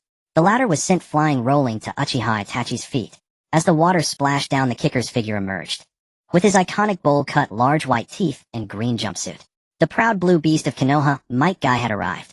"Kakashi, are you alright?" Might Guy glanced at the unconscious Kakashi and immediately abandoned the idea of striking again. Hoshigaki Kisame got up, ready to avenge the kick to his face, but Uchiha Itachi stopped him with a hand. "We've wasted too much time already. Let's proceed with the mission." With that, the two vanished from the water's surface. Might Guy also hoisted the unconscious Kakashi onto his shoulder and left. Meanwhile, adjacent to Konoha was a hot spring town. Upon arriving, the master and his two disciples almost forgot their own names.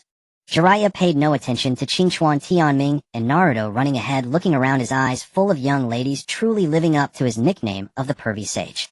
"Tianming, Naruto, find any inn and wait for me." After saying that, Jiraiya darted into a shop with a young lady standing at the entrance. "Old pervert," Naruto spat. Then he and Tianming casually found an inn and settled in. Inside the room, Naruto began meditating to familiarize himself with chakra, but saw Qingchuan Tianming idle.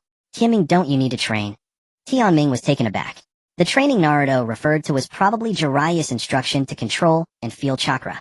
It seemed the Rasengan was already on the agenda. But Tianming wasn't learning the Rasengan. With that thought, Tianming let his abundant chakra surge out of his body, leaving Naruto dumbfounded. Now he had no more questions. "I'm going to take a stroll." Tianming left these words and exited the inn. On the street, he found Jiraiya again at the izakaya. Tianming entered the private room, sat down without a word, and poured himself a cup of sake. Jiraiya, seeing this, had to ask the hostess to leave, then frowned. "What's a kid like you doing drinking?" Tianming raised his cup and downed it in one gulp. The spicy liquid flowed from his throat to his stomach, a feeling long missed. Oh, looks like you can hold your liquor. Usually a kid would just say it's spicy, but Qingchuan Tianming seemed like a natural drinker. Why did you come down to find me? Jiraiya asked after a few drinks. You told Naruto to create chakra in the room, but I don't need to. Tianming held the cup and released a thread of chakra, causing a small whirlpool to form in the sake, yet the cup remained intact. Seeing this, Jiraiya's cup dropped from his hand and shattered. An impossible thought crossed his mind. Tianming, you can use the Rasengan. Tianming didn't answer directly, but extended his hand, gathering a sphere of chakra in his palm. Instead of a wind-style Rasengan, Tianming condensed one of lightning. The crackling lightning sphere made Jiraiya fall into thought. It seems Master Sarutobi's judgment was indeed sharp. Your chakra reserves are even on par with that brat Naruto. Anyway, let's not think too much. It's worth celebrating that a disciple of Jiraiya has become a master. Jiraiya poured Tianming another cup of sake. From that moment, Jiraiya seemed to realize that he didn't need to teach Qingchuan Tianming ninjutsu, and moreover, that plan buried deep in his heart, and once denied, seemed to be able to see the light of day again. On the rooftop of a certain house in Konoha, Uchiha Sasuke lay on his back, his hands behind his head, gazing up at the azure sky. The weather was quite pleasant today. After a light morning rain, the sky cleared to an endless expanse of blue. Yet the pristine heavens failed to lift Uchiha Sasuke's spirits. Ever since the mission to pursue Gaara and attending the third Hokage's funeral, his state had been off. The battle from that day kept replaying in his mind. He and Naruto were stopped by Temari of the Sand Village. They had intended to break through quickly, but the outcome was bitterly ironic. Under the wind-released Kamaitachi, neither he nor Uzumaki Naruto could stand a chance. Whether it was shuriken kunai or the great fireball technique, none could hit her. And this was despite Temari merely stalling for time, not aiming to kill. If this incident struck Uchiha Sasuke as ironic, what he witnessed next shattered his perception entirely. So Gaara was this strong. No wonder he harbored such a terrifying monster within. If he had to face Gaara himself, he probably wouldn't even have the courage to flee. Damn it! Uchiha Sasuke punched the ground in frustration. He had always believed that with enough effort he could catch up. But what kind of monsters was he up against? Sasuke, there you are. At that moment, Sakura Haruno appeared behind him, trying to comfort him. What is it? Uchiha Sasuke quickly composed himself. I noticed you seemed upset, so I wanted to check on you, Sakura said as she approached. Even though the mission to capture Gaara failed, it's not your fault, right?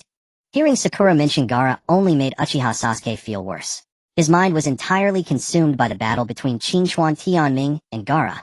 That level of combat was beyond him. Sasuke. Uchiha Sasuke got up from the ground, his gaze turning cold. I have something to handle. Don't follow me. With that, Uchiha Sasuke vanished from the rooftop, leaving Sakura alone in her sorrow. After leaving the rooftop, Uchiha Sasuke had a clear goal to find Hitaki Kakashi and learn a stronger jutsu. Though Chidori was powerful, it alone was not enough. He was a Konoha Jonin, possessed the Sharingan, and had even accompanied him to pay respects at the Uchiha clan shrine. Surely Kakashi Sensei would teach him a stronger technique, one that surpassed Qingchuan Tianming's. Uchiha Sasuke rushed to Hitaki Kakashi's apartment and pushed the door open. Kakashi Sensei, I want. Before him stood three Jonin, Might Guy Asuma Sarutobi, and Kurenai Yuhi.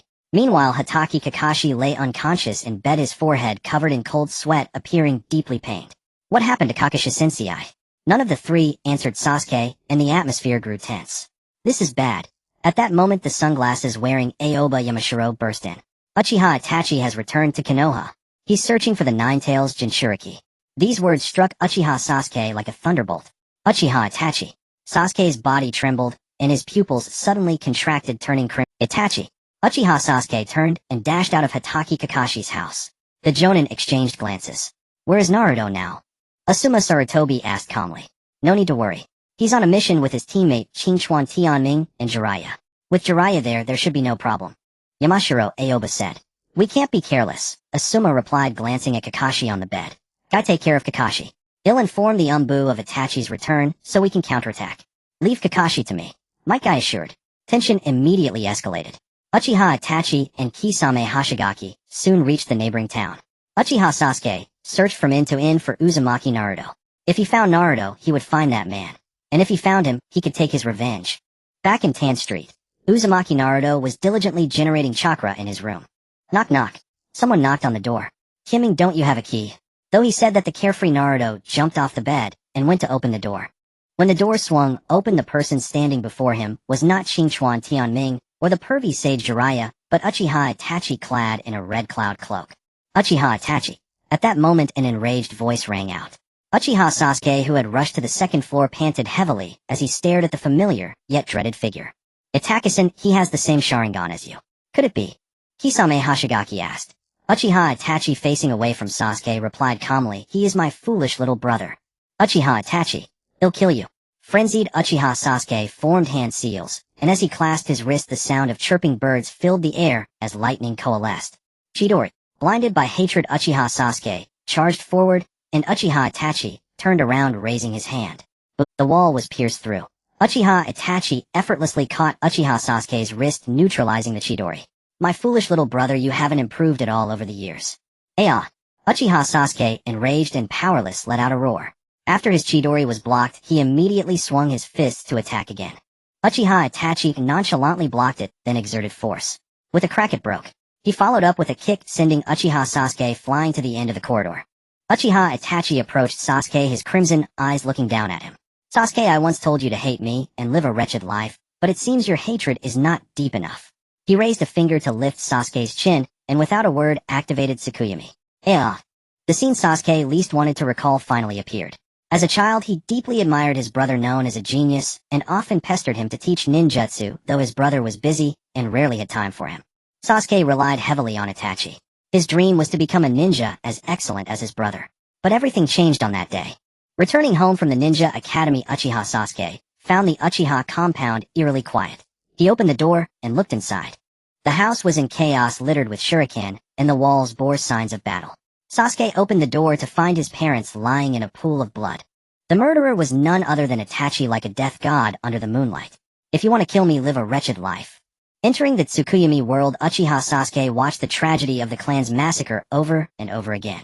In the real world, Uchiha Sasuke collapsed to his knees, his body trembling uncontrollably.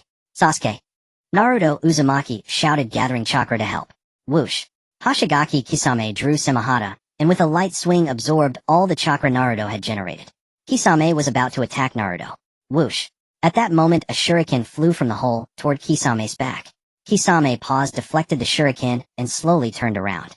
The newcomers were Jiraiya, Qingchuan Tianming, and a toad from Mount Maiboku. Ninjutsu Toad Mouth Binding Technique. Without a word, Jiraiya instantly formed hand seals and activated the technique. In an instant, the hotel corridor was replaced by red flesh with unknown liquid dripping down. Sasuke, pinned to the wall by Itachi, was swallowed, while Itachi's limbs were bound. Jiraiya quickly pulled Naruto behind him, and the fleshy walls of the esophagus rose up, trapping the two together. So this is Jiraiya of the Sannin. Unexpectedly, Kisame watched as his own calves were swallowed by the esophagus, but remained unfazed. Mission failed. Let's retreat. Ahead, Uchiha Itachi's eyes opened and closed, his pupils shifting. The second ability of the Mangekyo, Sharingan Amaterasu. A wisp of black flame shot from his pupil, instantly piercing the flesh wall before him. The next moment, the two left directly. With the toad mouth binding technique broken, and seeing the Akatsuki members retreat, Jiraiya chose not to pursue. Sasuke, Naruto said, trying to help Sasuke up. Don't move him, Qingchuan Tianming interjected. Sasuke is seriously injured. Wait for the medical ninja. Thus, after Jiraiya sent word, the Konoha medical ninja, escorted by Might Guy, arrived, and took the severely injured Sasuke back to Konoha. I will avenge Sasuke. Naruto lamented his powerlessness. If you want revenge, then let's move on to the next stage of training. Jiraiya smiled. No matter what kind of ninjutsu, I will learn it all. Meanwhile, in a hotel room, a waiter was delivering a meal to a guest.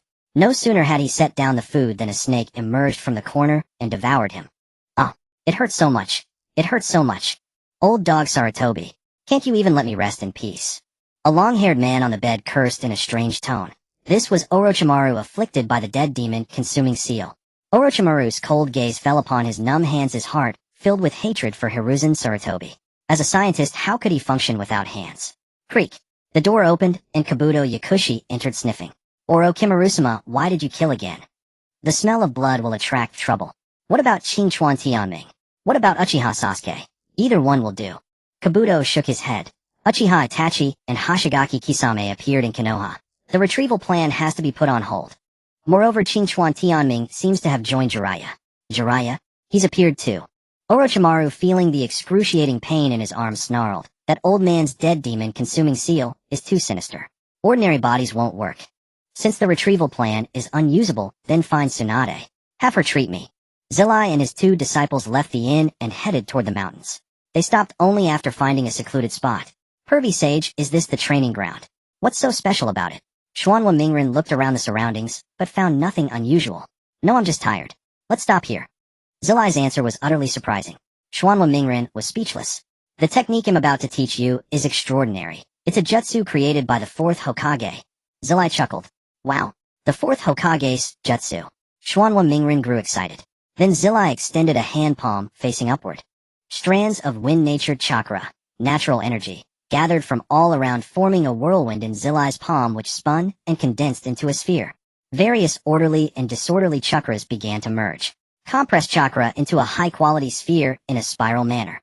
Then release it for devastating destructive power. This jutsu is called the spiral sphere. Xuanhua Mingren stared blankly, eyes wide. Spiral sphere. While the master and disciple discussed the spiral sphere, Qingchuan Tianming left on his own. Although Zilai, based on last night's performance, believed he understood the principle of the spiral sphere and did not ask him to leave during the teaching, Qingchuan Tianming still. The significance of the spiral sphere lies not in its destructive power, but in that it was the incomplete jutsu of the 4th Hokage Bluffing Shueman. It was passed to his son to continue its completion. In the future, Xuanhua Mingren would wield the power of the Nine Tails and master Sage Mode, possessing countless techniques. Yet he consistently developed the spiral sphere, leaving many puzzled why he only ever crafted spheres. Few realized that after learning of his origins, Xuanhua Mingren used the spiral sphere to feel the presence of Bluffing Shueman. In battle after battle, wielding the spiral sphere was as if his father fought alongside him. This was perseverance and also inheritance. Finding a random open space, Qingchuan Tianming sat cross-legged on the ground, ready to begin his own training. With a thought, the lightning blade Nichiren appeared in his hand from the system inventory. Grasping the hilt, gently Qingchuan Tianming practiced each move and stance. He had no master in the true sense. All the rewards from check-ins were comprehended by. After several rounds of practice, a flash of inspiration struck Qingchuan Tianming. He then closed his eyes and began to spar with an imaginary opponent in his mind. From behind a tree not far away, Zilai withdrew his gaze and sighed inwardly. This child is absolutely astonishing. There is no such thing as a true genius. Even those with extraordinary talent put in hard work behind the scenes. Zilai turned his head to look at Xuanhua Mingren, who couldn't even handle a balloon. Truly a headache. But fortunately, Xuanhua Mingren had an indomitable spirit. Failure didn't matter. He would start over from scratch. They trained until sunset, and Xuanhua Mingren lay exhausted on the ground. At that moment, a popsicle appeared in his line of sight. Xuanhua Mingren sprang up like a carp and saw Zilai and Qingchuan Tianming behind him. Qingchuan Tianming was eating a luxurious chocolate popsicle, while Zilai had a twin popsicle, one in his mouth and one in his hand, offering it to Xuanhua. What are you spacing out for? Don't you want it? I do. In a certain casino in Tanquan Street, a crowd of onlookers gathered around a gambling table. What attracted them was not the size of the bets, but the female gamblers' enormous proportions. On one side was the casino's undefeated champion, the One-Eyed Dragon. On the other was the center of attention for everyone. Her proportions were astonishingly large and firm. Her face, full of cold severity and charm, captivated the onlookers. Lost again. Gangso put down her cards and held her forehead. It seemed her curse of always losing at gambling remained. Lady Gansho, we can't play anymore. If we lose again, we'll be sleeping on the streets, Jingyin whispered beside her. Beautiful lady won another round. Today you'll go all in. The One-Eyed Dragon across from her was smug. Winning money felt great. Winning money from a beautiful woman was even better. Well, go to the restroom, and then come back. Jingyin declared, then supported Gang's Ho and left the table. Go ahead. The One-Eyed Dragon said nothing more. The two went to the restroom and locked the door. The previously dejected Gang's Ho regained a gleam in her eyes. Jingyin, as expected of you, perfect timing. Lady Gansho, I'd rather not have such timing. Let's leave this troublesome place first. Gang's Ho said, then began forming hand seals to use a disguise technique, altering her and Jinjian's appearances before slipping out. After leaving the casino, the two headed toward Tanquan Street. When they reached an alley, a not weak presence came from ahead. Huh, have we been detected? Gang's Ho was surprised. Emerging from the darkness was not the casino's One-Eyed Dragon, but a man wearing glasses. Lady Gansho, Lord Dashuan invites you for a talk, Yashirdo said calmly. Orochimaru. Upon hearing that name, Tsunade involuntarily stomped the ground, cratering it with her foot. He betrayed the village, yet he dares appear before me. Does he not fear I will kill him? Kabuto Yakushi, no longer irritated, said flatly, Lord Orochimaru, this is Tsunade's attitude. At that moment, a chilling aura emanated as a shadow appeared behind the courtyard wall behind Kabuto, its voice hoarse and raspy. Tsunade, long time no see. Orochimaru, have you come to fight me, Onion? Tsunade rolled up her sleeves without. No, I wish to propose a transaction. Orochimaru emerged from the darkness, revealing his limp, dangling arms. If you can heal my hands, I will offer terms that satisfy you. Tsunade's cold eyes widened in shock. Your hands. This is the dead demon consuming seal. Indeed, I took care of it. Orochimaru licked his lips. In the next instant, Tsunade appeared behind him, her iron fist descending with monstrous force. But Kabuto Yakushi swiftly formed hand seals and used the substitution technique. The ground cracked and collapsed under Tsunade's monstrous strength, leaving only 2 mangled snakes at the impact site. Tsunade, I will give you 1 week to consider. As a token of gratitude, I will use that jutsu to resurrect your lover and brother. Orochimaru's voice echoed as he walked away. Tsunade knelt on the ground, 2 streams of tears rolling down her cheeks. Lady Tsunade. Shizen rushed over. Forcing down her grief, Tsunade said, make an exception tonight and drink with me. Meanwhile, night fell. Unlike Konoha, the streets of Tenzaka Town were not bustling at night. Besides the izakayas and gambling dens, all other shops were already closed. After spending the day on the mountain, all 3 were famished. To fill his stomach, Naruto Uzumaki stepped into an izakaya for the first time. Kimming, aren't we not supposed to drink? Naruto Uzumaki was baffled as he watched Qingchuan Tianming and Jiraiya clink glasses. Don't be bound by rules, be at ease. After Jiraiya and Qingchuan Tianming finished their drinks, he decided not to be too strict with Naruto. Naruto, you little brat, want a cup? He'll try. Naruto Uzumaki poured himself a cup of shochu and downed it in 1 gulp. Oh, that's harsh. How can this be so terrible? In less than a second, he spat the drink onto the next table, complaining. Terribly sorry, this kid is drinking for the first time. Jiraiya quickly stood up to apologize. But when he looked up, the person drenched in the spray was none other than Tsunade. Tsunade, her face flushed and reeking of alcohol, murmured, am I that drunk? Am even seeing that old pervert Jiraiya? Lady Tsunade, it really is Lord Jiraiya. Inside the izakaya's private room, Jiraiya and Tsunade drank together while Qingchuan Tianming sat beside Tsunade. Drowning in sorrow, Tsunade, already tipsy, didn't mind. She clinked glasses with Jiraiya 3 times, but on both occasions Qingchuan Tianming drank in her place. Wasn't he just a ruthless proxy drinker? Jiraiya, you've been wandering outside. What brings you here? Tsunade asked languidly. I came specifically for you. To ask you to return to Konoha and take the position of Hokage. At the mention of Hokage, Naruto Uzumaki perked up. The Hokage position. Whoever takes it is a fool. Tsunade showed no sign of negotiation. The revered title of Hokage being defiled was too much for Naruto. He was about to unleash his Takenjutsu. But Qingchuan Tianming spoke first. Lady Tsunade, that's not right. If whoever becomes Hokage is a fool, then does that mean your grandfather, the first Hokage, and your teacher, the third Hokage, are also fools? Is this your disciple? Tsunade asked calmly. He is my student. Jiraiya scratched his hair. As expected, every student you teach is just as annoying. Tsunade's gaze swept calmly to Qingchuan Tianming. Kid, are you lecturing me? If you want to see it that way, that's fine. Qingchuan Tianming said, surprising everyone. After all, the predecessors of Konoha gave everything for the name of the Hokage, while you are just a failure, drowning your sorrows in alcohol.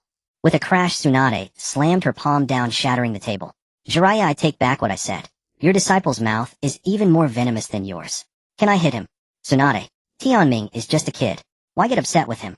Qingchuan Tianming apologized quickly. Jiraiya tried to mediate.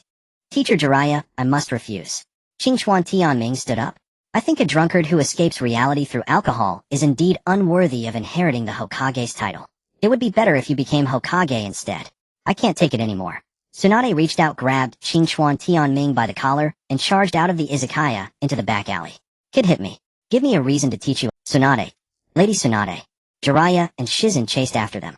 Jiraiya's eyes were full of helplessness. Provoking a drunk Tsunade was practically asking for fighting is simple. Let's make a bet. Qingchuan Tianming said calmly. Hearing the word bet, Tsunade frowned, unable to comprehend why this little brat, brought by Jiraiya, was so calm. Normally, even Jiraiya wouldn't dare to contradict her when she was angry.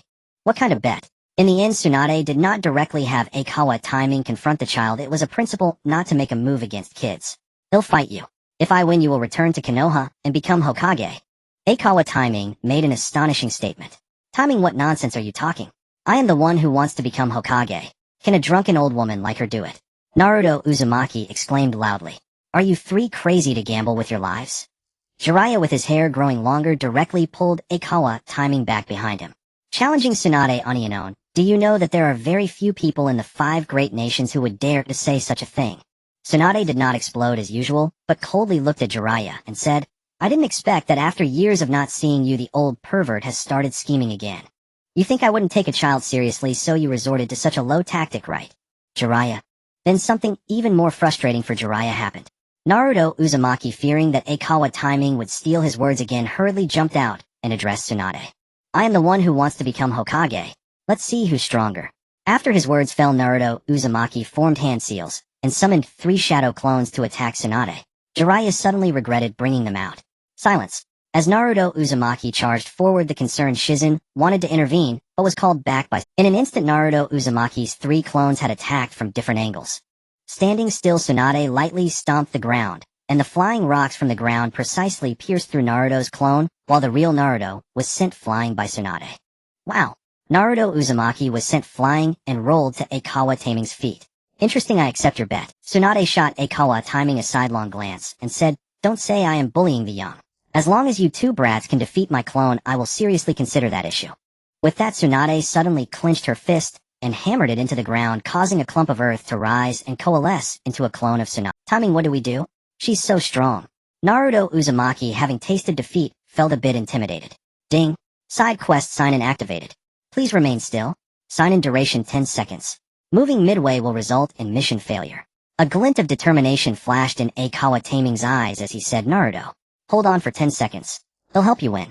No problem.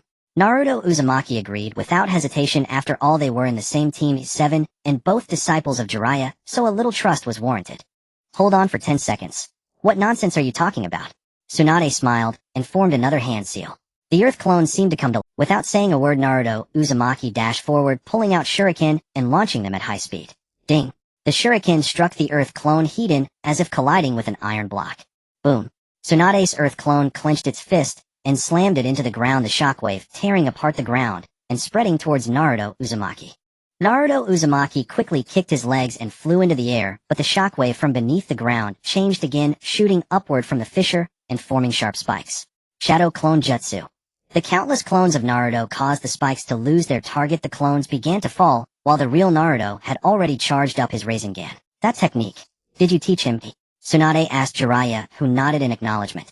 Rasengan.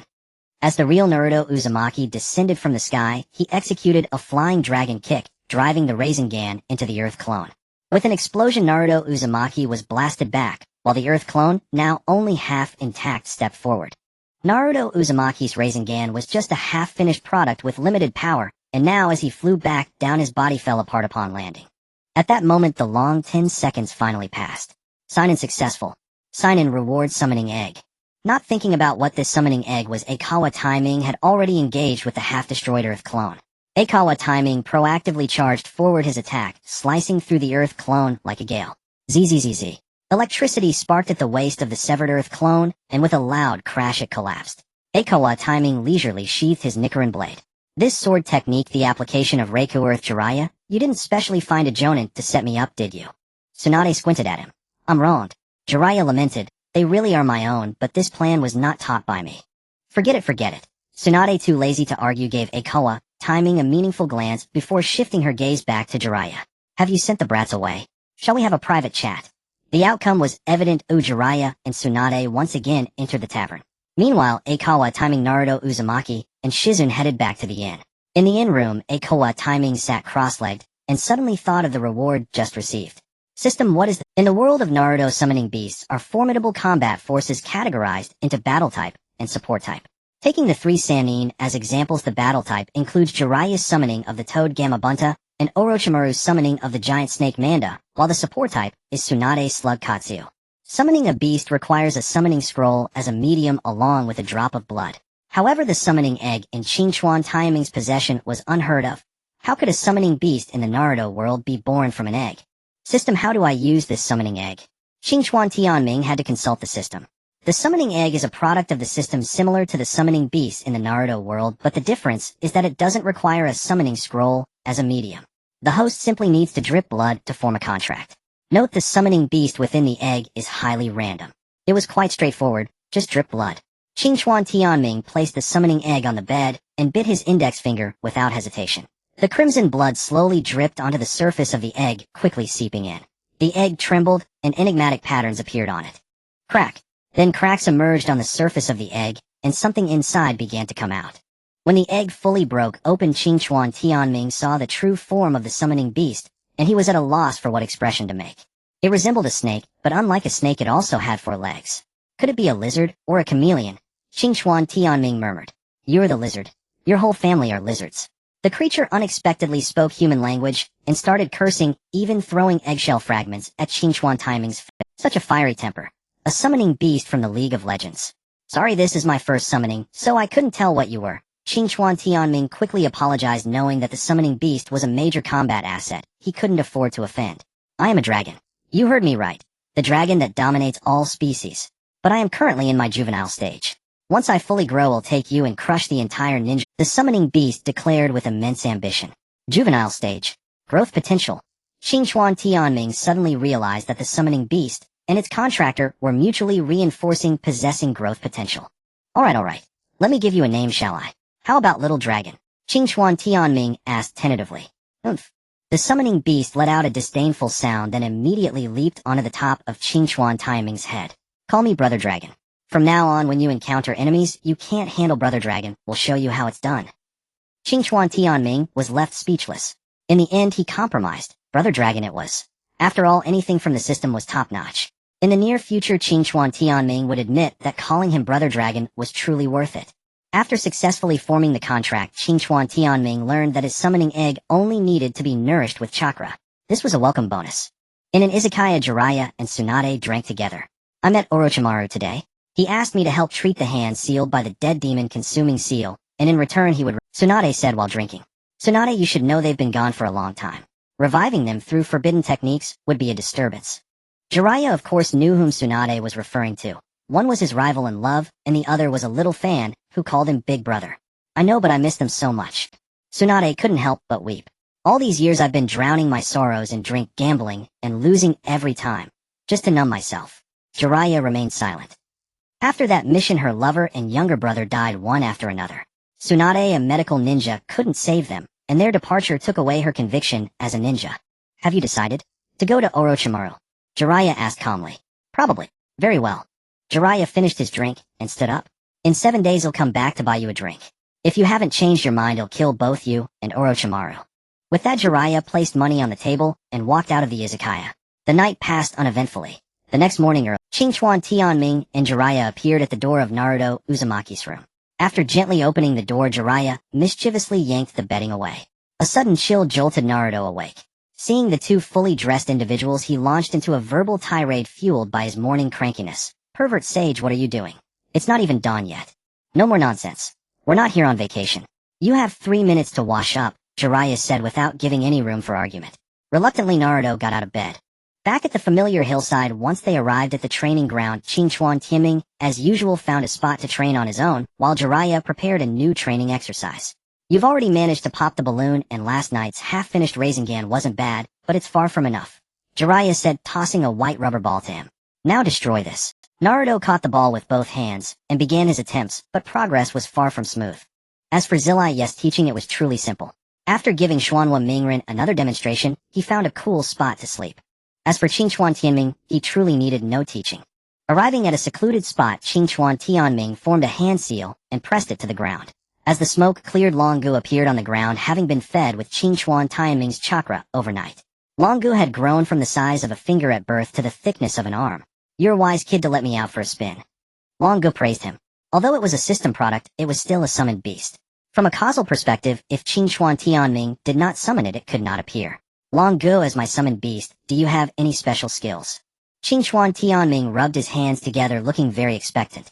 For instance, the Toad Hama Wen Tai's Toad Ninjutsu, the Slug Koi, yes, healing the snake, Wan Shi granting Da, she wants some snake-type ninjutsu, or Yuji Bo Yu's crow that can cast genjutsu, all are top-notch. But his own contracted beast was a dragon. Longu cast a sidelong glance at Xingchuan Tianming, and said calmly, don't look at me like you've never seen the world. Although I'm not strong now, in the future he'll take you to the ninja world and show you off, no problem. Xingchuan Tianming. This was saying the most embarrassing words with the most arrogant tone. Besides draining my chakra, can you gain abilities through other means? Xingchuan Tianming asked. Longu shook his head. Now it was Xingchuan Tianming's turn to feel troubled. It couldn't be put to use now, and still needed a continuous supply of chakra. Wasn't that a bit of a loss? So you're useless right now. Longu was displeased upon hearing this, almost jumping up to hit Xingchuan Tianming. Why are you in such a hurry? Bro, I've only been born for a little over a day. How powerful can I be? If I could dominate everything right away, what would I need you for? Should I just unify the ninja world? Kid, you still need to train. Qingchuan Tianming was stunned. He was being scolded by a dragon and couldn't find a rebuttal. Since you're my little brother, I have to show you something. Long Gu changed the subject and said, extend your hand. Qingchuan Tianming silently held out his hand. Long Gu jumped from the ground and climbed onto Qingchuan Tianming's arm, turning into a black pattern. Try throwing a punch. Qingchuan Tianming turned without hesitation and punched a tree that would take several people to embrace. When his fist made contact with the tree, Qingchuan Tianming felt a second surge of power burst forth, penetrating straight through the tree. The scorching heat directly carved a trench in the forest. The trees around the trench were even melted by the high temperature. At this moment, Long Gu detached from Qingchuan Tianming's arm and returned to the ground, acting cool. Get it? Qingchuan Tianming nodded. This was truly brutal. When Long Gu attached to his body, it not only increased destructive power, but also formed an additional fire-type chakra attack that was launched outward. Here Chakra gained another form of attack beyond ninjutsu. Long Gu. Qingchuan Tianming swallowed his saliva and called him brother willingly. Having fed it with chakra for just one day, and seeing such results, wouldn't it be amazing? After the brief excitement, Qingchuan Tianming did not get carried away and resumed his training with the Sun Wheel Blade. On the other side, Xuanhua Mingren plopped down on the ground, staring at the motionless rubber ball, questioning his existence. This is unscientific. He had been rubbing for a whole day until his hands were chafed, yet the rubber ball remained motionless. The second round of training was not like the first. After all, the rubber ball was solid and resilient. At the same time, Xuanhua Mingren needed to control two streams of chakra, one clockwise and one counterclockwise, converging in his palm.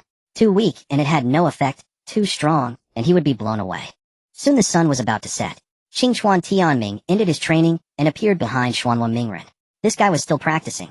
Even though he was a mess, he didn't care. Bang! The rubber ball shook again, and Xuanhua Mingren was sent flying once more, but this time, he didn't land on his rear. Qingchuan Tianming caught him. Tianming, are you done with your training? Xuanhua Mingren never imagined that Zilai Yi hadn't taught any ninjutsu to Qingchuan Tianming said calmly. Are you having some problem? Right? I can ask you. Xuanhua Mingren's eyes lit up. Tianming, you're smarter than me and have amazing chakra control. Why don't you teach me? The reason for the spiral sphere. Qingchuan Tianming was helpless. He had deliberately trained away from him to let Xuanhua Mingren complete the technique independently, but after avoiding him for so many days, he had been found out. It seemed this guy was really thick-head, telling everything to those around him. This was probably the charm of Xuanhua Mingren. Mingren, why don't you try Shadow Clone? Qingchuan Tianming said as he summoned two clones. The two clones simultaneously released one clockwise and one counterclockwise wind-natured chakra, converging into a sphere in the original's palm. Shadow Clone. A flash of insight struck Uzumaki Naruto. Right, why didn't I think of that?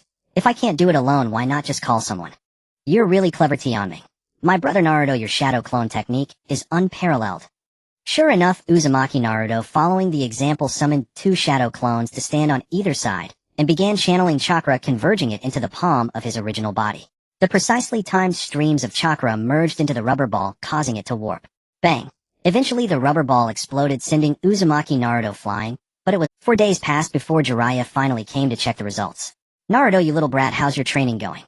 During these days, Jiraiya only appeared occasionally on the mountain. Most of the time, he was either at some tavern or peeping on the rooftop, making it hard to see him. I can break the rubber ball now, Uzumaki Naruto said confidently. Oh, don't brag, you know the fourth Hokage took about 3 years to master this technique. Jiraiya tossed a rubber ball toward Uzumaki Naruto as he spoke. I will become a being greater than the fourth Hokage. Catching the ball, Naruto immediately performed the shadow clone technique. Looking at the shadow clone beside Naruto, Jiraiya could not fathom what kind of operation this was. Rasengan! Uzumaki Naruto shouted, and the two shadow clones instantly converged, their hands beginning to work on the rubber ball in his palm. Soon two opposing streams of wind attribute chakra merged into the ball. Bang! After the rubber ball exploded, Uzumaki Naruto was only pushed back a few meters. During Jiraiya's absence, Uzumaki Naruto had bought many rubber balls with his own money to practice. Now his control over the Rasengan had reached a new level. Jiraiya was speechless for a long time. What kind of crazy trick was this? Using shadow clones to train. The reason for his shock was that the fourth Hokage had created the Rasengan through sheer hard training. Even the genius Hatake Kakashi and the legendary Sannin Jiraiya had put in great effort when learning the Rasengan. Unexpectedly, Uzumaki Naruto had learned it in less than a week using such an unorthodox method with shadow clones. Ahem, not bad. Jiraiya coughed into his fist and said, then let's begin the third phase of training. The first phase was to make you pop a balloon to sense wind attribute chakra. The second phase used a rubber ball to feel opposing forces. The third phase is to combine the two. After speaking, Jiraiya formed a Rasengan in one hand and slammed it into a tree. The Rasengan tore through the bark like a drill burrowing into the tree's interior. The technique did not shatter the tree into pieces, but left a spiral-shaped deep crater on its surface. Give it a try. Uzumaki Naruto immediately formed a Rasengan, but without the balloon or rubber ball, it was harder to shape. The barely formed Rasengan was noticeably small. Uzumaki Naruto pressed the Rasengan into the tree, but it only shook off some leaves without even damaging the bark. You managed to shape it good. Jiraiya praised him briefly and vanished from the spot. I have matters to attend to, you two keep training. After Jiraiya left, Uzumaki Naruto didn't feel much of a change and resumed his practice of striking the tree. Meanwhile, Aokawa Tenmei standing nearby knew that the pivotal plot point was approaching. That was the reunion of the three Sannin. Naruto. Aokawa Tenmei stepped in to stop Uzumaki Naruto from tree pounding. Master Jiraiya has gone to meet Tsunade. Tomorrow Tsunade will go to see Orochimaru. We should conserve our energy and see if we can help. Uzumaki Naruto was confused. Tenmei, how do you know so much? Aokawa Tenmei didn't explain further, and Naruto didn't bother to think deeply. That drunkard would actually refuse the title of Hokage to help a villain. I can't stand by and do nothing. Though his understanding was slightly off, it didn't matter.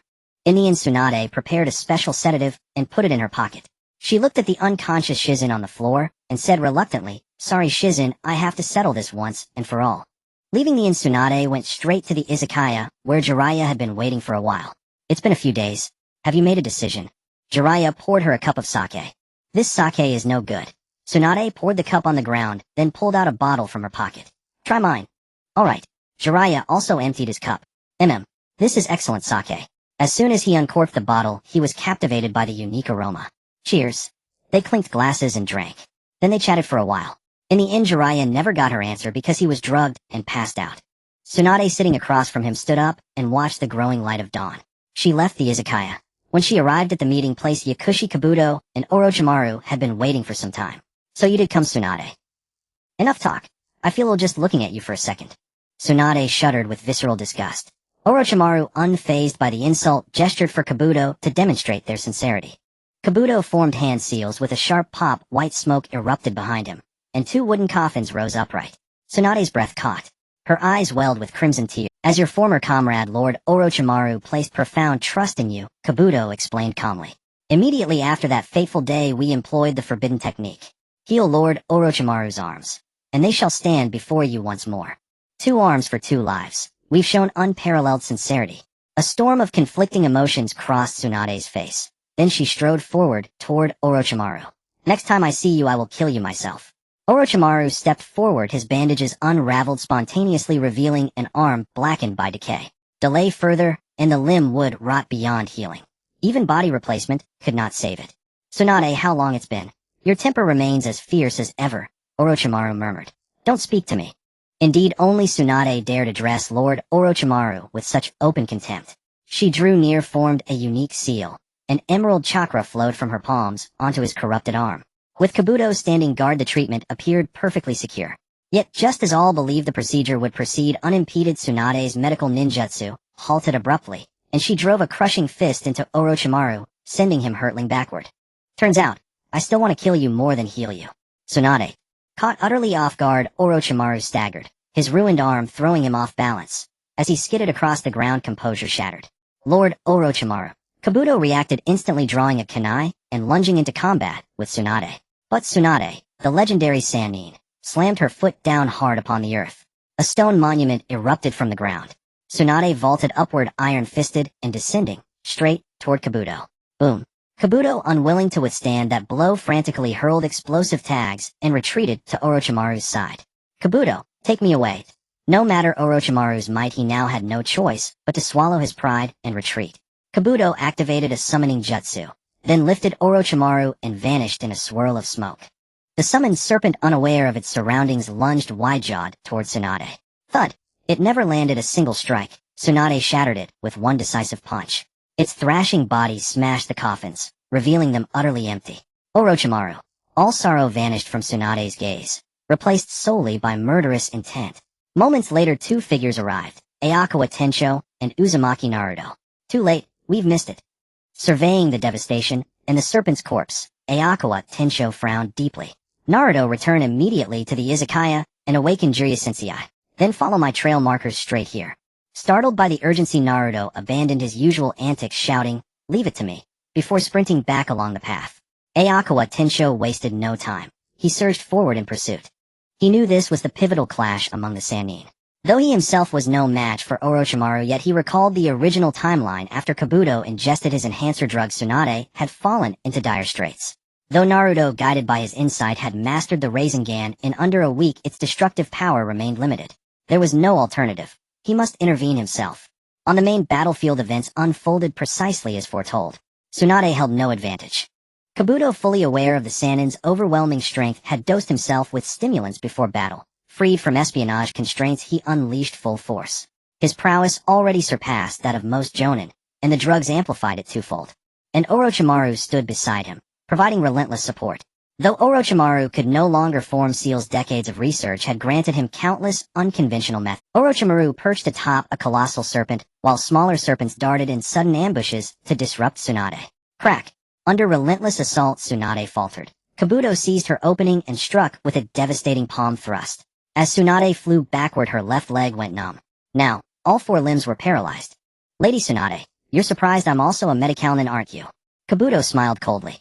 Her monstrous strength had left him dazed, but with Orochimaru's coordination, Kabuto had used chakra scalpels to sever the tendons in all four of her limbs. Tsunade lay helpless, like a lamb awaiting slaughter. "Tsunade," Orochimaru rode his great serpent forward. "Had you simply healed my arms, I would have spared you. But you chose poorly. Hira's Insensei's greatest shame was taking you as his student. Had I not drunk so heavily last night, if my condition weren't compromised, I'd have crushed you both." "Ha ha ha, save those words for him yourself."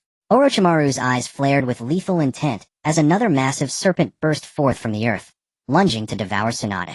At the very brink, a bolt of thunder descended from the heavens. A katana plunged from the sky, embedding itself in the earth mere inches before Tsunade.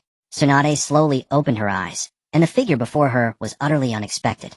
Qingchuan Tianming. No one could have imagined that the one to turn the tide of battle would be a mere child genin. Qingchuan Tianming pulled the sun wheel blade from the giant serpent's head and wiped the blood from its blade. "Lady Gangsho, how can you face such a fight alone? How did you get here?" Gangsho was stunned. She had knocked out Shizun and drugged Zilai precisely to handle this alone. Qingchuan Tianming. Qingchuan Tianming. The Shiwan's voice rang with excitement. What did he desire most at this moment? Without a doubt, it was to heal his own hands. The fastest and best method was to change bodies. And Qingchuan Tianming was his most prized vessel. Qingchuan Tianming's eyes swept over to Shiwan, but he simply greeted him, "Long time no see. Qingchuan Tianming, come to me at once. Oh, I shall grant you immense power." The Shiwan hurriedly said, already impatient. "I refuse." Qingchuan Tianming shook his head, then glanced at Yao Shirdo and said calmly, "You truly have surpassed Jonin level. Are you going to oppose us?" Yao Shirdo pushed up his glasses. He too was shocked by Qingchuan Tianming's sudden appearance. Qingchuan Tianming raised his hand, and several shuriken broke through the air. Yao Shirdo did not dodge. With a chakra scalpel, he deflected the shuriken and then closed in. "Do?" subdued Qingchuan Tianming. The Shiwan commanded directly. "Kid, you're no match for him."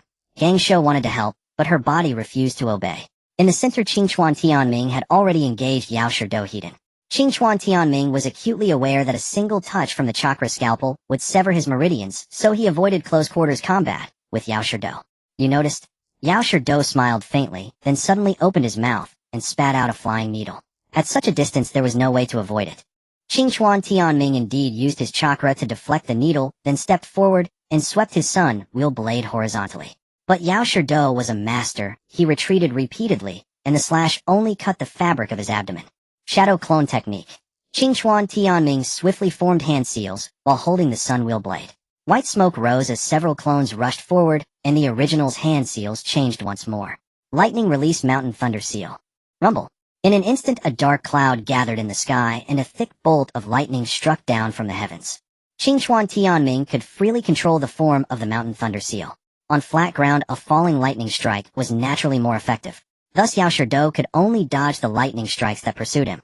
Gangsho watched the battle with a sense of unreality. Was this still a little genin brat? Such chakra reserves hand seal speed and combat awareness. Definitely at the level of a jonin. Boom, boom, boom. As the lightning strikes continued to bombard, the clouds in the sky began to shrink. And as the power of the mountain thunder seal waned, Yao Shirdo found an opportunity to counterattack. Wind release explosive wind stream. Yao Shirdo flicked his fingers, inhaling and exhaling in one breath. A fierce gale burst from his mouth, forming a wind tornado that blew away the lightning strikes behind him and even dispersed the clouds in the sky. Wind overcomes lightning. Qingchuan Tianming frowned. This Yao Shirdo was indeed as deep as the sea. His combat power was even stronger than Zabuza's. Was it still too much for him to force a fight against a Jonin at his current level? For a moment, Qingchuan Tianming was in a dilemma. If he wanted to kill Yao Shirdo by force, he could use Thunder Flash or the power of the Tremor fruit. But once he used that technique, he would be incapacitated for a short time. Even if he killed Yao Shirdo, there would still be Da Shiwan left whom he couldn't handle. While Qingchuan Tianming was deep in thought, Da Shiwan, who was watching from the sidelines, also narrowed his eyes and activated a summoning technique, One Shi. Rumble. As the words fell, a disturbance stirred beneath the earth. A purple giant serpent nearly 100 meters long burst out of the ground. Unlike ordinary snakes, One Shi required 100 human sacrifices each time it was summoned. And it was even stronger. The Shiwan, I want 100 humans. One Shi stated its conditions as soon as it emerged. Capture Qingchuan Tianming, and it'll give you 1,000. The Shiwan roared. Upon receiving the command, One Shi opened its massive maw directly toward Qingchuan Tianming in the sky. By the time Qingchuan Tianming reacted, One Shi's attack was already upon him. Slurp. At the same time, a pink tongue from not far away coiled around Qingchuan Tianming and pulled him back before One Shi could. The arrivals were the summoned beast Hama Wen Tai along with Zilai Yi and Xian Wenming Rin atop its head. Gangsho, why did you have to drug me? Zilai Yi complained the effect of Gangsho's drug was too strong. Gangsho knew she was in the wrong and said nothing, but the stone hanging over her heart was finally lifted. Zilai Yi. The Shiwan standing atop Wan Shi's head twisted his face in fury. He had been so close to capturing Qingchuan Tianming. The Shiwan, I'm looking for you too. Zilai Yi's gaze turned cold as well. You killed Master Saratobi, and now you're trying to harm Gangsho. I won't let you get away this time. Those are my words too. The Shiwan said with a grim expression. Once she killed them all. When Tai attacked together. Zilai Yi also pressed his palms together, entering combat mode. Jiraiya and Orochimaru clashed heat. Their summoned beasts fought with full force. The toad beneath Jiraiya Gamabunta drew his short blade and executed a forward slash. The colossal figure leaped up, thrusting its short sword forward. Stupid toad, you think you're worthy to fight me? Manda twisted in midair, lashing out its lightning-fast tail. Clang! The snake tail met the short sword. A metallic clash rang out, and Gamabunta's charge faltered, stumbling back a few steps. Manda also slid across the ground. Stupid toad, aren't you angry? Years have passed, and your swordsmanship is still as terrible as ever. As equal-level summoned beasts, Gamabunta and Manda were evenly matched. Now locked in combat, they even resorted to trash-talking after such a long time. Gamabunta took a puff from his pipe, blowing smoke into Manda's face before raising his short sword once more to launch in it. Manda writhed his serpentine body. A man without hands dares to talk about swordsmanship. Fine. He'll tear your toad skin apart. Stung by the taunt, Manda swept his massive tail across. Gamabunta raised his arm to block. Perfect, I've been needing a snakeskin wallet. While the two summoned beasts clashed, Jiraiya and Orochimaru were not idle. You always appear at the most annoying times. Orochimaru unwound the bandages from his arms, revealing dark limbs already bleeding. Kabuto used my blood to summon more beasts. At Orochimaru's command, Kabuto drew blood from the ruined arm and performed the summoning jutsu. In a puff of white smoke, two snakes, slightly smaller than Manda, burst forth, their target, not Jiraiya but the people behind him. Earth-style swamp of the underworld. Jiraiya swiftly formed hand seals. As the seals changed, the two charging snakes abruptly halted, swallowed by a massive swamp that appeared beneath them. My chakra is insufficient. This technique can only trap them. You must slay them. Jiraiya shouted, sweat dripping profusely from his face. Tsunade's medicine was far too potent. Even now, Jiraiya's body remained limp. He had barely managed to summon the swamp of the underworld through sheer willpower. Jiraiya, worry about yourself.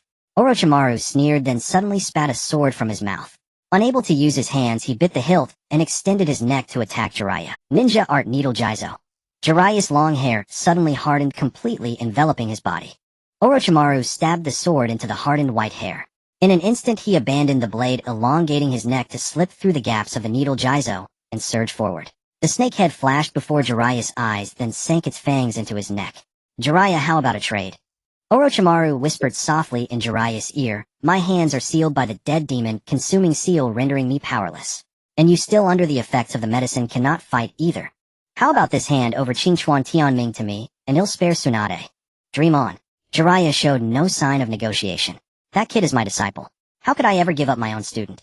Jiraiya, you should understand that you're in no position to refuse. Orochimaru said coldly. Are you saying that by biting me you've placed a curse mark? No. Orochimaru replied. Having trained at Mount Mayaboku, the curse mark's power is useless on you. I mean that those outside cannot withstand Kabuto. While Jiraiya and Orochimaru struggled, Kabuto leaped down from Manda and approached the snakes trapped in the swamp of the underworld. On Tsunade's side, Naruto stared at Kabuto in utter shock. Kabuto, who had helped Team 7 so much during the Chunin exam, was actually a villain. Naruto, can you handle those two snakes? Qingchuan Tianming said calmly. Tianming. Don't worry, I have a plan. Qingchuan Tianming assured not to be concerned. Brat, let go. Tsunade stood up with Shizun's support. I don't need you to stand in front of me. Qingchuan Tianming gave a faint smile.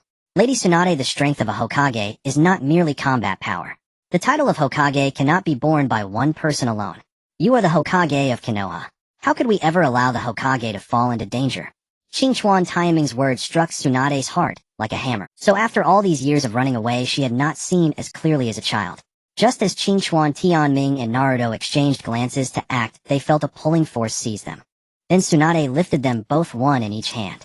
Well said. But I am the Hokage of Konoha. How can the Hokage let Jinin charge into battle? Just watch. As she spoke, Tsunade turned into a blur and closed in on Kabuto in an instant, then punched out, as if the very air shattered. This speed. Kabuto's mind reacted, but his body could not keep up. Boom. Kabuto was sent flying and crashed onto the ground. Meanwhile, dark, intricate patterns slowly appeared on Tsunade's face. Yakushi Kabuto was sent flying with a single punch, skidding across the ground and shattering a massive boulder, a testament to the sheer power of that blow. In an instant, Kabuto's gaze shifted. Tsunade's face was now etched with intricate patterns as an awe-inspiring aura surged skyward. Hiss, hiss, hiss. The snake trapped in the swamp of the underworld turned its head ready to strike Tsunade.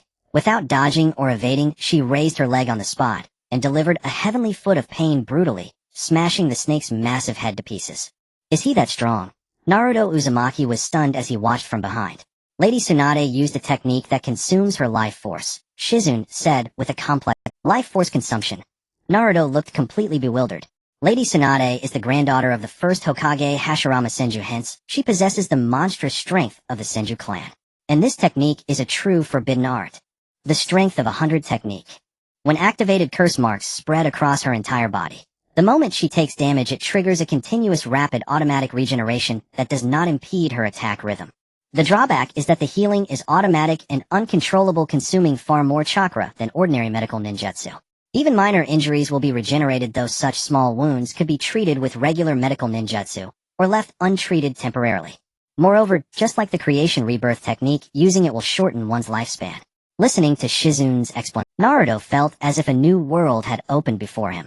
However, given his intelligence, he didn't understand those hereditary secret techniques, but he did grasp the part about life force consumption. How can she fight so recklessly? I'm going to help. Naruto said, about to use the shadow clone technique. Naruto. Qingchuan Tianming stopped him, saying, you cannot interfere in this battle. Lady Tsunade is already the Hokage, and this is a fight where she stakes everything. We just need to watch. A single punch obliterated the summoned snake.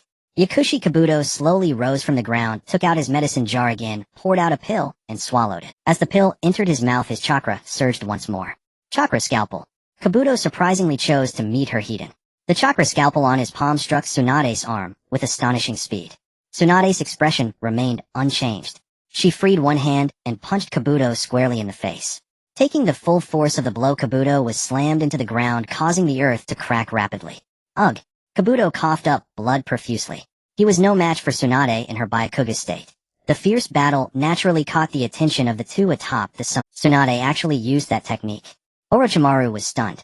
The strength of 100 technique consumes life. At the same time, this technique was very familiar to Orochimaru.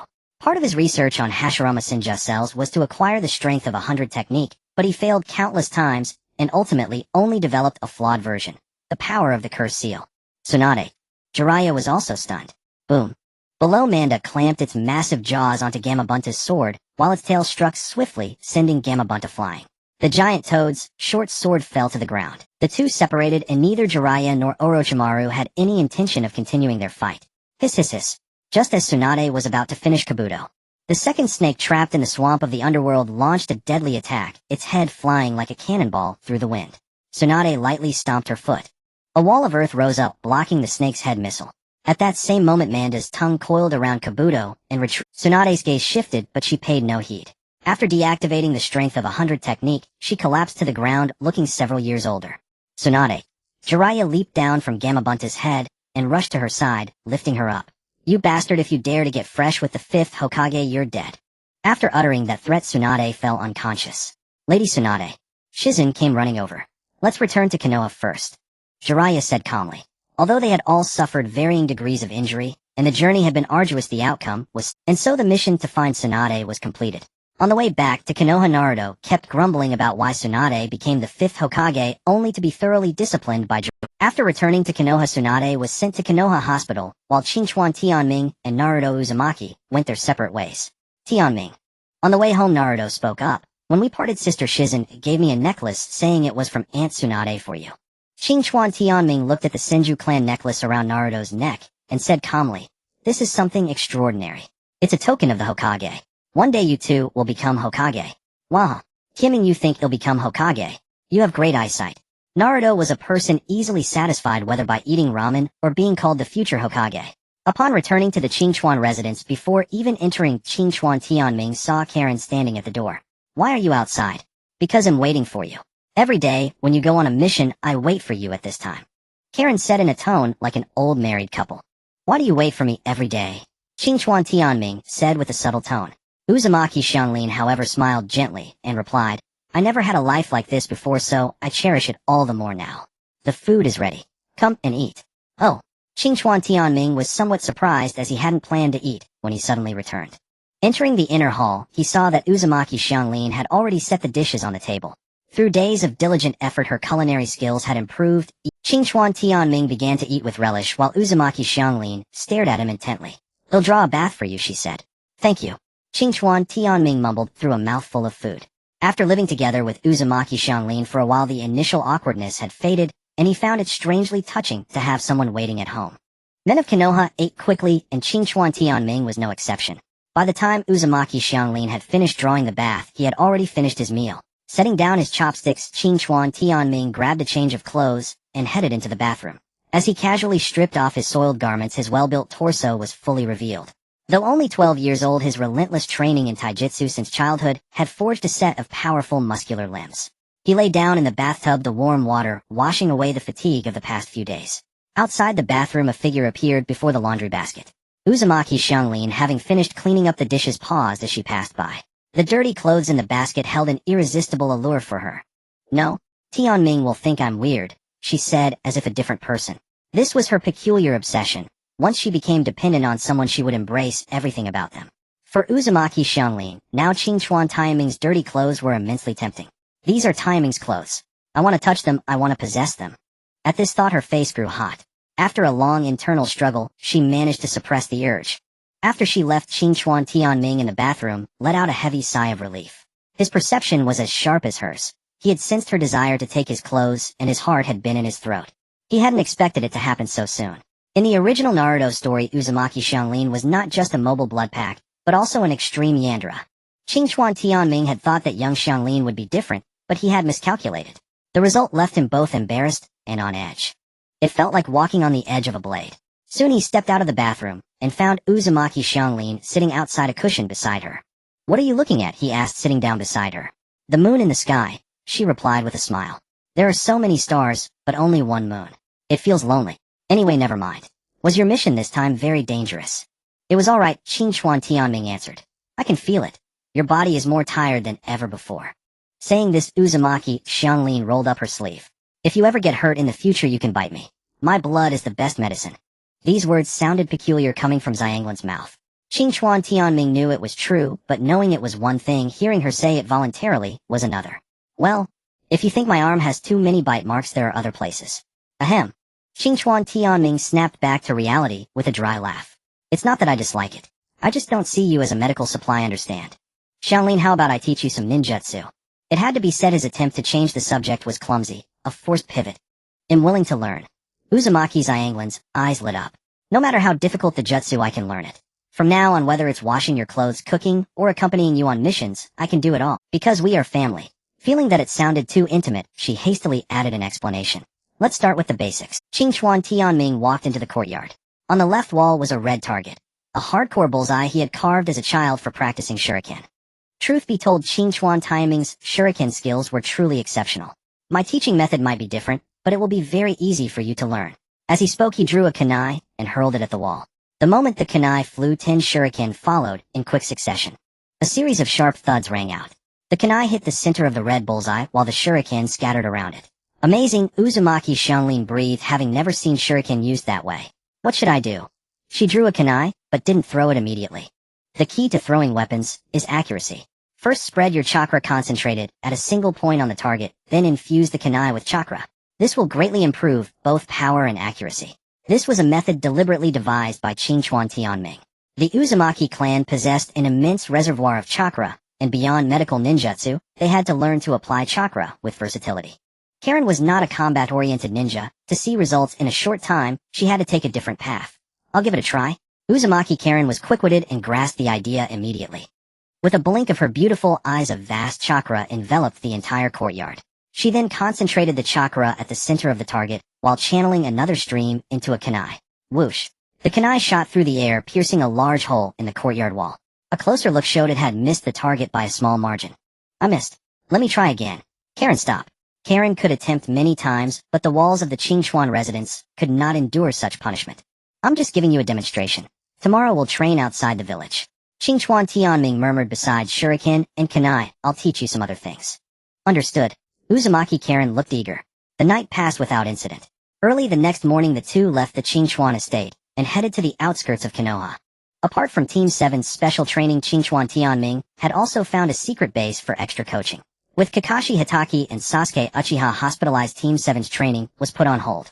Meanwhile, Jiraiya was helping Tsunade secure her position as Hokage. Thus the current time was free. Arriving at a forest clearing, Qingchuan Tianming stopped. Karen, my teaching methods may be harsh.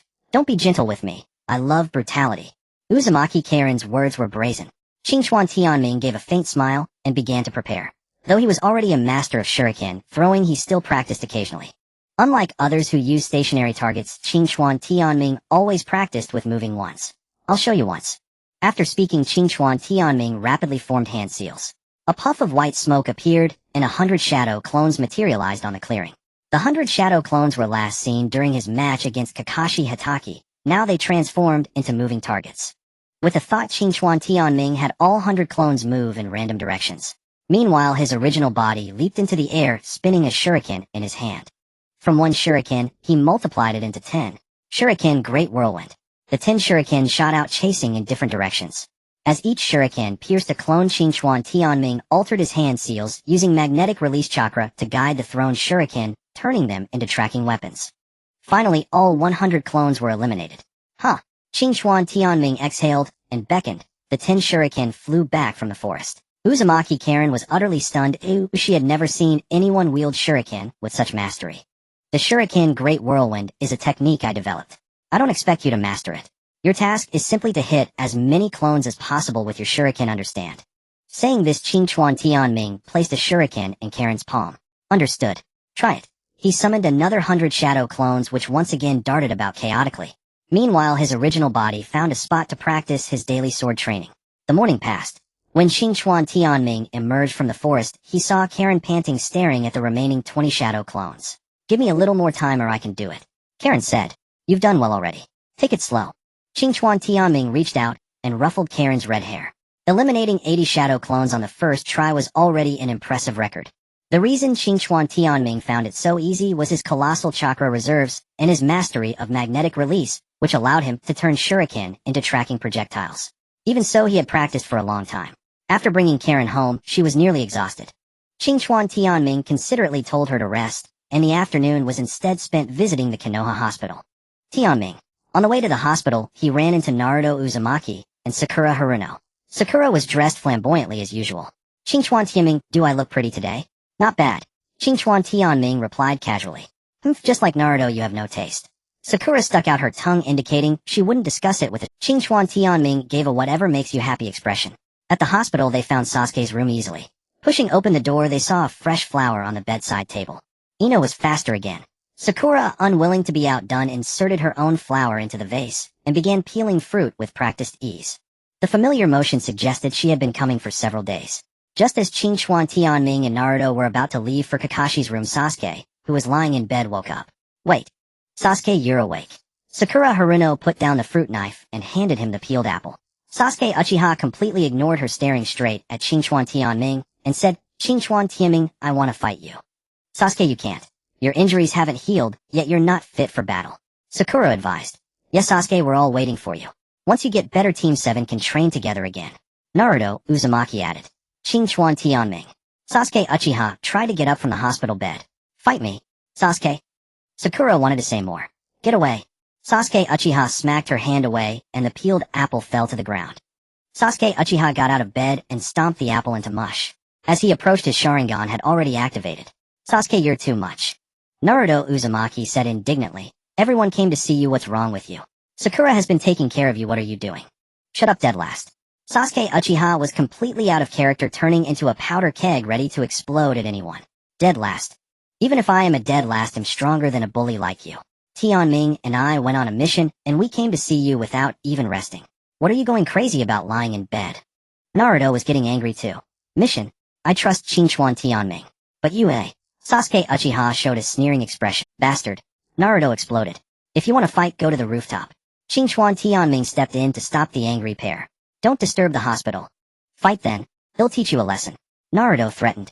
Since you want to be humiliated, I'll grant your wish. Sasuke Uchiha slowly walked out of the ward.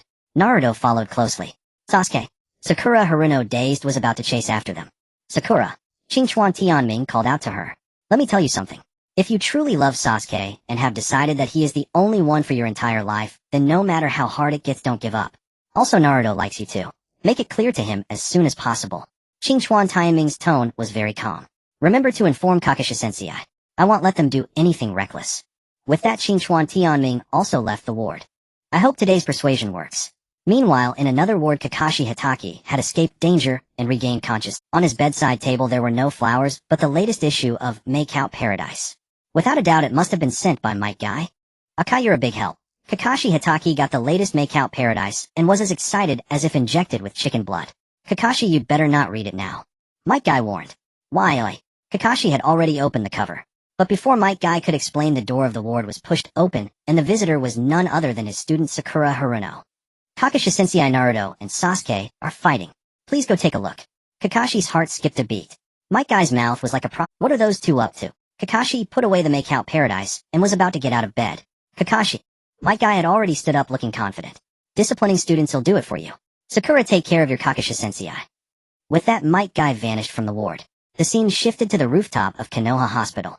Naruto, Uzumaki, and Sasuke Uchiha stared at each other. Sasuke originally wanted to have a showdown with Qingchuan Tianming, but Naruto kept babbling, so he had to deal with him. As for Qingchuan Tianming, he was in charge of watching. The reason for Sasuke's drastic change in personality was perhaps only known to Qingchuan Tianming. After experiencing the dimensional reduction attack and the Tsukuyomi treatment from Itachi Uchiha, Sasuke's mental state collapsed. He no longer intended to give himself time to grow. Dead last, do you really want to fight me that much? Sasuke Uchiha taunted. The Sasuke I know is not like this. Since you're not clear-headed, I'll knock some sense into you. Naruto, Uzumaki said with disappointment. Put on your headband. What if I don't? Sasuke Uchiha had no intention of fighting Naruto for real. After all, his only opponent was Shinji. The headband is a symbol of a ninja. Put it on as a Konoha ninja. Naruto said again. TCH. Sasuke Uchiha impatiently took out the ninja headband from his pocket and threw it directly on the ground. Only the weak care about such useless. With that, Sasuke Uchiha dashed forward and closed in on Naruto, throwing a punch. The half-month of training was not in vain. Naruto reacted and threw a punch as well. Their fists collided, evenly matched. The two of them caught each other's fists and began the second wave of attacks. Naruto Uzumaki launched a headbutt directly at Sasuke Uchiha. This shameless attack momentarily stunned Sasuke, while Naruto closed in with an uppercut, determined to wake him up. However, Sasuke Uchiha was not to be underestimated. He crossed his arms to block his chin and turned his body, delivering a series of knee strikes that landed solidly on Naruto's. Both of them had improved significantly, no longer resembling the novices they were when they first separated into classes. Naruto Uzumaki retreated repeatedly and formed hand seals, summoning a dozen shadow clones that charged from different directions. Sasuke Uchiha reached for his pocket, spinning a kunai in his palm. Facing Naruto's clones, he chose to confront them head-on. In terms of physical skill, Sasuke was still superior. The rooftop was filled with countless clones attacking Sasuke Uchiha, who showcased his physical prowess by kicking one clone flying with a single-handed ground support move. At that moment, Naruto Uzumaki executed a sliding kick. His true self entered the fray, catching Sasuke off guard, sending him flying, while Naruto also propelled himself into the air. This initiation was clearly Naruto's signature move. Sasuke Uchiha in midair felt 2 consecutive kicks land on him, and his Sharingan pupils constricted as he noticed Naruto's true form hovering above him. Suddenly turning around, Naruto in the air executed a stomp kick. Sasuke raised his elbow in response. Their forces clashed with a thunderous sound in the air, and upon landing, Sasuke unleashed the fire-release Great Fireball technique to clear the area. After several exchanges, both of them were getting heated. Especially Sasuke Uchiha, who initially intended to teach Naruto a lesson before engaging in a duel with Aokawa Tenmei. But now with the current situation during his time lying in the hospital, had that laggard really made such progress? Impossible. Sasuke Uchiha returned to the ground as the curse mark on his neck began to react. Accompanied by sharp pains, his chakra surged. Let's end this in one go. Sasuke Uchiha formed seals, locking one wrist with the other hand as a violent lightning aura gathered in his palm. In the sky, Naruto Uzumaki also created 2 shadow clones preparing to unleash their attacks. Chidori, Rasengan. Seeing both of their ultimate techniques being unleashed, Aokawa Tenmei, who had been spectating, was about to intervene when someone else arrived first, stepping between the two. Boys, there are limits to sparring. The entrance of Might Guy, undaunted by Chidori and Rasengan, reached out and gently twisted their wrists. The direction of the 2 ninjutsu attacks changed. Boom boom. Coincidentally, the attacks that were meant to strike their opponents were absorbed by the 2 innocent water towers nearby. On Naruto's side, a deep pit appeared on the surface of the water tower, and a thin stream of water oozed out. Meanwhile, Sasuke Uchiha had turned the surface of the water tower into a spiraled, twisted shape, struggling to pull his hand free, which released a column of water. Oomph. Sasuke Uchiha let out a satisfied snort. How could Naruto Uzumaki possibly catch up to him? Boy, I need to talk to him. Might Guy slowly said with his arms crossed. I refuse. Sasuke Uchiha turned and jumped off the rooftop. Upon landing, he felt a calm gaze scrutinizing him. Sasuke Uchiha looked up stunned. Aokawa Tenmei stood atop the water tower that Naruto had smashed with Rasengan, wearing a faint smile. Sasuke also witnessed the aftermath of the Rasengan. A massive hole had exploded in the water tower behind Naruto, leaving half of it destroyed. Sasuke's heart jolted, the flames of despair surged within him. Could it be that he was even inferior to Naruto Uzumaki? This was unacceptable for Sasuke. Naruto Uzumaki stood on the rooftop looking at the vanishing figure of Sasuke Uchiha, filled with melancholy. Naruto, this isn't your fault. Aokawa Tenmei patted Naruto Uzumaki's shoulder and said, everyone has their own path, Sasuke must choose his own. Aokawa Tenmei knew that the story of Sasuke's defection was about to begin. After returning from the mission to find Tsunade, he was eager to prove himself to Aokawa Tenmei after being thwarted by Itachi Uchiha. However, he mistakenly got into a fight with Naruto Uzumaki. The outcome of the battle was beyond his expectations. Ding! Mission activated. Please head to the Valley of the End to sign in. With Team 7's unsatisfactory dispersal, the tide of fate began to A new sign-in mission had also arrived. Meanwhile, the Sound Four had quietly appeared in the Hidden Leaf, their movements being extremely low-key. Their objective was not to create chaos in the Hidden Leaf. We've found Sasuke. From the shadows, Jirobo descended beside his companions and said slowly, but he is still standing next to Kakashi Hatake, so we must wait. Kakashi Hatake. The nearby members paused for a moment before speaking. Isn't he the strong Jonin from the Hidden Leaf? Indeed, before we came, Lord Orochimaru instructed that this operation should be conducted in secrecy, and that we must not engage with any Jonin from the Hidden Leaf. The battle in Shorten Street was a devastating loss for Orochimaru. Not only did his hand sealed by the dead demon-consuming seal remain untreated, but he also lost Qingchuan Tianming right before his eyes. Now that Qingchuan Tianming was training under Jiraiya, reclaiming him as a vessel was virtually impossible. Thus Orochimaru had no choice but to settle for his second-choice vessel, Uchiha Sasuke. The Sharingan of the Uchiha clan had long been one of Orochimaru's most coveted treasures. Even during his time in the Akatsuki, he had been fascinated by Uchiha Itachi's eyes. After all the twists and turns, his target once again fell upon Sasuke. Compared to the enigmatic Qingchuan Tianming, Uchiha Sasuke was far easier to manipulate. Burdened by the tragedy of his clan's massacre, Sasuke knew that ordinary ninja training would never grant him the power to avenge himself against Uchiha Itachi. It was a cruel joke. To achieve revenge, Sasuke had to make a choice. The Sound Four held a higher status than the ninjas who participated in the Chunin exam. Each bore Orochimaru's curse mark and possessed considerable strength, making them pillars within the snake lair. Having infiltrated Konoha on orders, they quickly located Uchiha Sasuke. Meanwhile, atop a large tree, Uchiha Sasuke leaned against the trunk, staring blankly at the sky. His recent battle with Uzumaki Naruto was still fresh in his mind. Could it be that he had already been surpassed by that dead last? For the first time, Uchiha Sasuke felt helpless. Soon a figure appeared before him. It was Hitaki Kakashi, just discharged from the hospital. "So you're here," Hitaki Kakashi said as he stepped forward. "Stop," Uchiha Sasuke said coldly. "Don't come any." Kakashi understood and did not advance, coming straight to the point. Uchiha Itachi was already a squad leader in the Umbu at 13. Uchiha Sasuke's gaze turned fierce, his eyes piercing. "Why do you bring him up in front of me? Can't you mention Uchiha Itachi? Can't you even face his name?" Hitaki Kakashi shrugged. "What I'm trying to say is Uchiha Itachi is not an insurmountable mountain. He was a genius of his generation. Even I fell short of him in my youth," Hitaki Kakashi said, without hesitation admitting his own shortcomings. After all, that was just who he was. Though Kakashi himself bore the name of a genius, he still couldn't match the prodigies of the Uchiha clan. The Sharingan was after all one of the most formidable bloodline limits. "Are you here to lecture me?" Uchiha Sasuke's tone remained icy. "Yes and no," Hitaki Kakashi replied. "I heard about your fight with Naruto. Frankly, it shouldn't have happened. No matter what, you can't raise your hand against a comrade." "Comrade?" Uchiha Sasuke sneered. "Who considers that dead last a comrade? If anything, only Qingxuan Tianming is worthy of that title." "So that's how you see it," Hitaki Kakashi nodded. "In your eyes, comrades are tied to strength. Then by your logic, is your strength worthy of being Qingxuan Tianming's comrade? What are you trying to say?" Uchiha Sasuke was already on the verge of losing control. "What I'm saying is, even though Uchiha Itachi is a rogue ninja, you are far inferior to him," Hitaki Kakashi said, his tone tinged with disappointment. "Enough." Uchiha Sasuke leaped to his feet, his face flushed. "Don't talk to me about bonds or comrades. What do you know? You know nothing, yet you dare to presume my thoughts." Sasuke roared. "No one understands my pain. If you could experience it, if I killed everyone around you, then you would understand." The last words were shouted. Unexpectedly, Hitaki Kakashi did not strike him, but instead smiled faintly. "There is no one left around me." Uchiha Sasuke was in no mood to listen to anything. Knowing that too many words would only bring trouble, Kakashi turned and left. Sasuke sat down again, pondering Kakashi's words. He thought until nightfall. Just as he was about to leave, an ominous presence suddenly appeared. Sasuke looked up sharply and saw the Sound Force silhouetted against the moon. "Who's there?" In an instant, Uchiha Sasuke flung 4 shuriken. "We've come to take you away," came the reply, and the next moment 4 figures appeared behind him. The eerie power made Uchiha Sasuke's heart race. Fire-style fireball jutsu. He formed hand seals rapidly, and a torrent of flame erupted. The massive Jirobo did not dodge. He strode straight through the fireball, reaching out to grab Sasuke by the neck. With a puff of smoke, it was merely a log.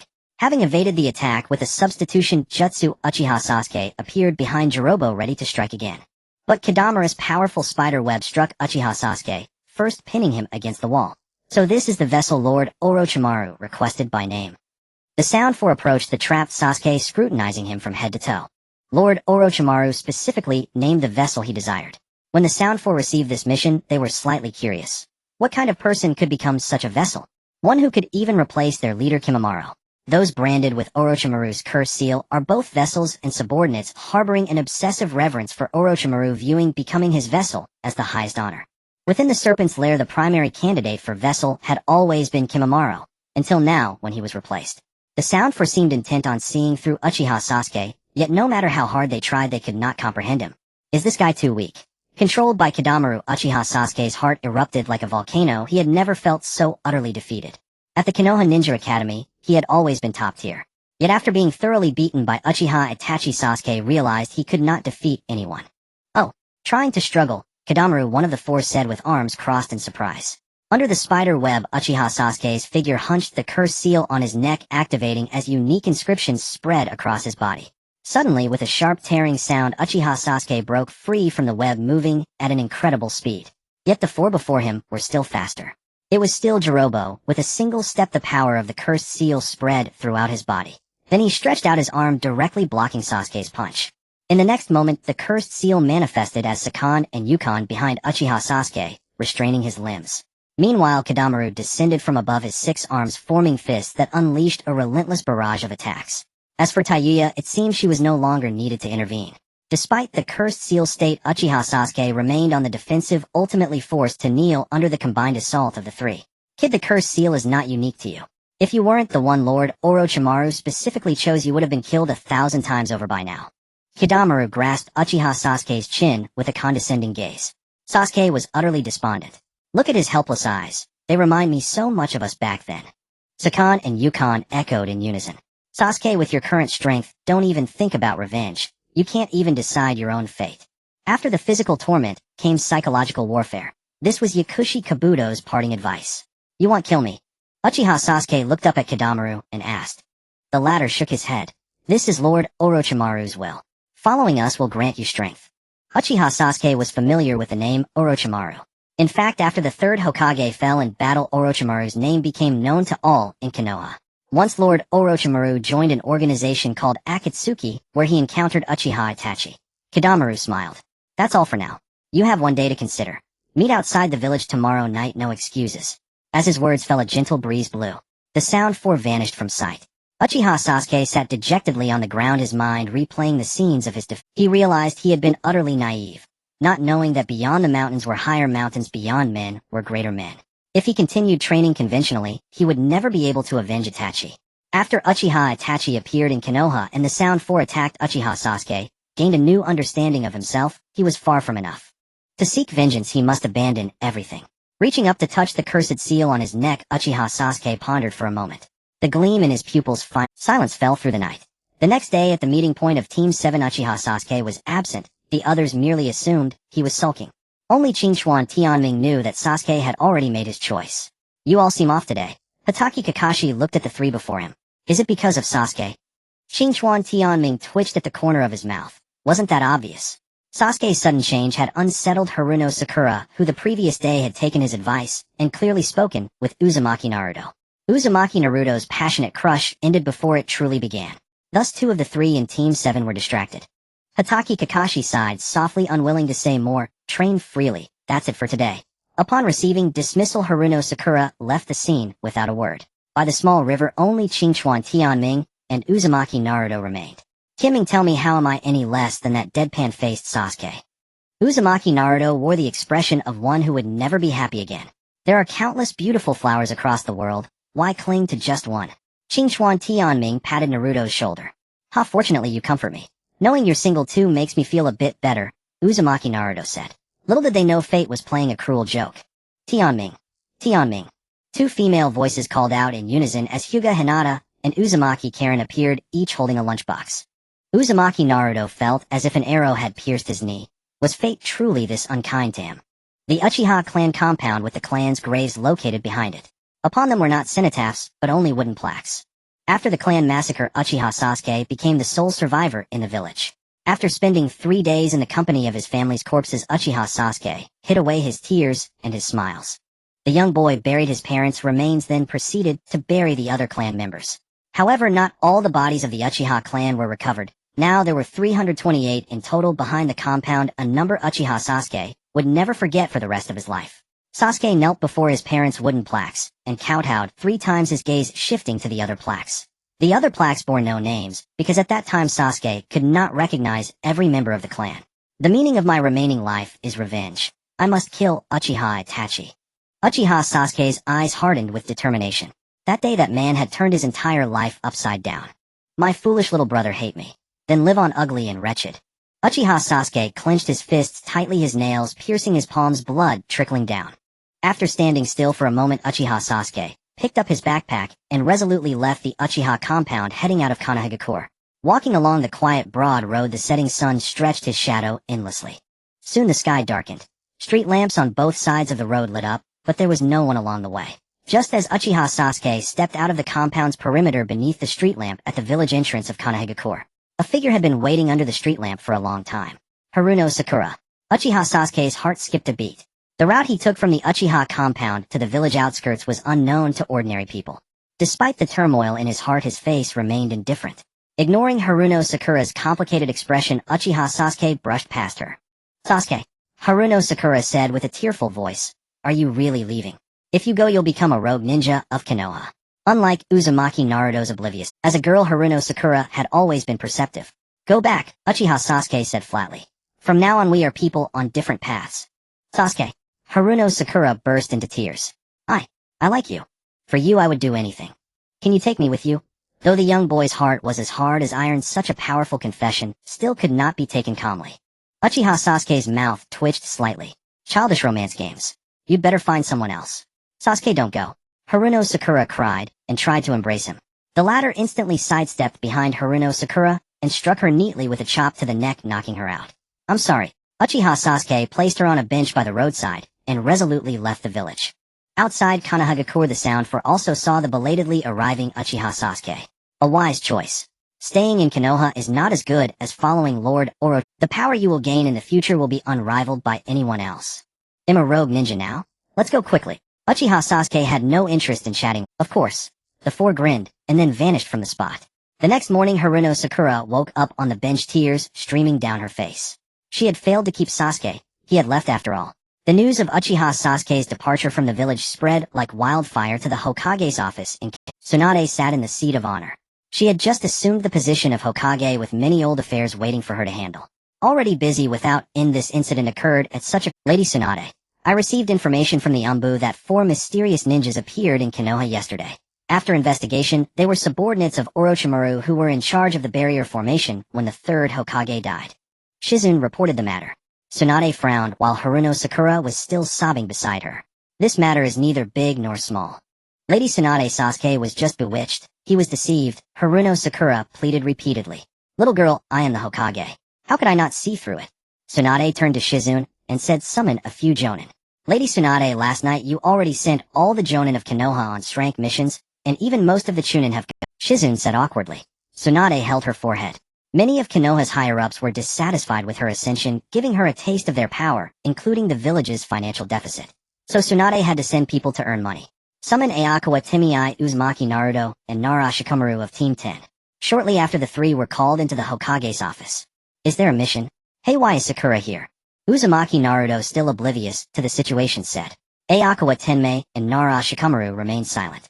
The former understood the situation, while the latter simply disliked talking. I called you here for an urgent mission, Tsunade said slowly. Last night, Uchiha Sasuke defected. When this news escaped Tsunade's lips, the smile on Naruto's face froze. Aunt Tsunade, are you sure you didn't say it wrong? Sasuke may have that deadfish face and be full of himself, but why would he betray the village? It must be a mistake. Naruto insisted repeatedly. A rogue ninja is a grave matter. The 5 great nations openly ostracized them, and even amid friction and constraints between nations, their policy toward rogue ninjas was merciless execution. Naruto, don't be disrespectful to Lady Tsunade, Shizune scolded softly. But it's ridiculous. I fought him on the rooftop just yesterday morning. He wouldn't defect just because he lost a fight to me, would he? Naruto still couldn't believe it. Naruto used that sleeping brain of yours. Would Lady Tsunade joke about something like this? Nara Shikamaru shook his head and looked at Tsunade. So the mission is to bring Sasuke back. During Naruto and Aokawa Tenmei's stay in Tanzo Street, Shikamaru had already passed the 2nd exam and become a new chunin. Wearing his chunin vest, he spoke with newfound confidence. Tsunade propped her chin on her hands and pondered. Sasuke was given a cursed mark by Orochimaru, so he's definitely been lured to seek him out. Orochimaru's lair lies at the junction of 3 nations. You must find him within the Land of Fire's borders. Once he crosses them, Uchiha Sasuke becomes a Konoha rogue ninja. Tsunade sighed. This mission to retrieve Sasuke will be led by Nara Shikamaru and Aokawa Tenmei. Shikamaru will select the team members. Lady Tsunade, I get to choose the team. Shikamaru said. In that case, I'll exclude Naruto first. Why? On what grounds? I have to go too. Naruto instantly bristled. Because you lack strength and intelligence. This mission's enemies could cost us our lives at the slightest mistake, Shikamaru stated bluntly. Besides, you're still a genin. What's wrong with being a genin? I'm strong. Naruto argued. Then Aokawa Tenmei intervened. Shikamaru, Naruto has the strength to participate. At that, Shikamaru glanced at Aokawa Tenmei. They hadn't had much interaction before, but Shikamaru did remember the first chunin exam. Aokawa Tenmei had scored in strength, surpassing everyone. Whatever. Just so you know, I want save him, Shikamaru said, then walked out of the Hokage's office. Aokawa Tenmei also turned and left. On the way back to the Aokawa residence, he kept replaying the original anime in his mind. The turning point of Sasuke's defection was the Valley of the End, which coincided with his own check-in location. Therefore, he had to go to the Valley of the End. As soon as he entered the gate, Uzumaki Karen paused her gardening. Are you going on a mission? You can sense that. Aokawa Tenmei was stunned. Just a guess. Karen smiled. Take me with you. Take you. He didn't understand why she wanted to follow. My intuition tells me this won't be simple. If you get hurt, you can bite me, right? Karen patted her chest. Well, Aokawa Tenmei was troubled. How could he explain that he didn't have the authority to assign personnel? Kimming, before I met you I lived a wandering life. You don't have to protect me so much. Karen shifted her approach. Besides, I get bored alone at home, and when I'm bored I can't help but, Aokawa Tenmei's heart tightened. Sis, just talk normally, why use such an ambiguous tone? And what's with that strange pause? Enough. Well, go together. Preparation time flew by, and at the village gate Shikamaru's squad had assembled. A slight deviation from the original, besides the trio of Akimichi Choji, Hyuganiji, and Nara Shikamaru, the original Inuzuka Kiba's spot, was replaced by Rock Lee. All assembled, let's move out. Shikamaru, seeing everyone ready, gave the order without delay. Thus the squad to retrieve Uchiha Sasuke set off. After the main group left, footsteps rustled from the nearby woods. It was the red-haired Uzumaki Karen. Can we go now? We'll lose them if we wait any longer. Don't worry, little lady. With Brother Long around we won't lose them, said a voice, and Long Goose slithered out from Karen's sleeve. Karen wasn't a Konoha ninja, so Aokawa Tenmei couldn't bring her along on the mission. The compromise was to use Long Go. As Aokawa Tenmei's summoning beast, they shared a soul contract, making it easy to locate each other. Meanwhile, as the main squad plunged into the forest, the observant Shikamaru soon found a strand of white spider silk. It must have been left by whoever took Sasuke. This direction. Among the 5 great nations, the Land of Fire possessed the most diverse and complex terrain. As the foremost nation in the shinobi world, the Land of Fire boasted abundant territorial resources, mountains, rivers, deserts, and forests, with dense woodlands posing the greatest challenge in pursuit operations. The forest stretched for hundreds of miles, so thick in places that sunlight could barely penetrate, providing natural cover for many lawless individuals. After all, seeking out the pursued is far more difficult than being the one hidden.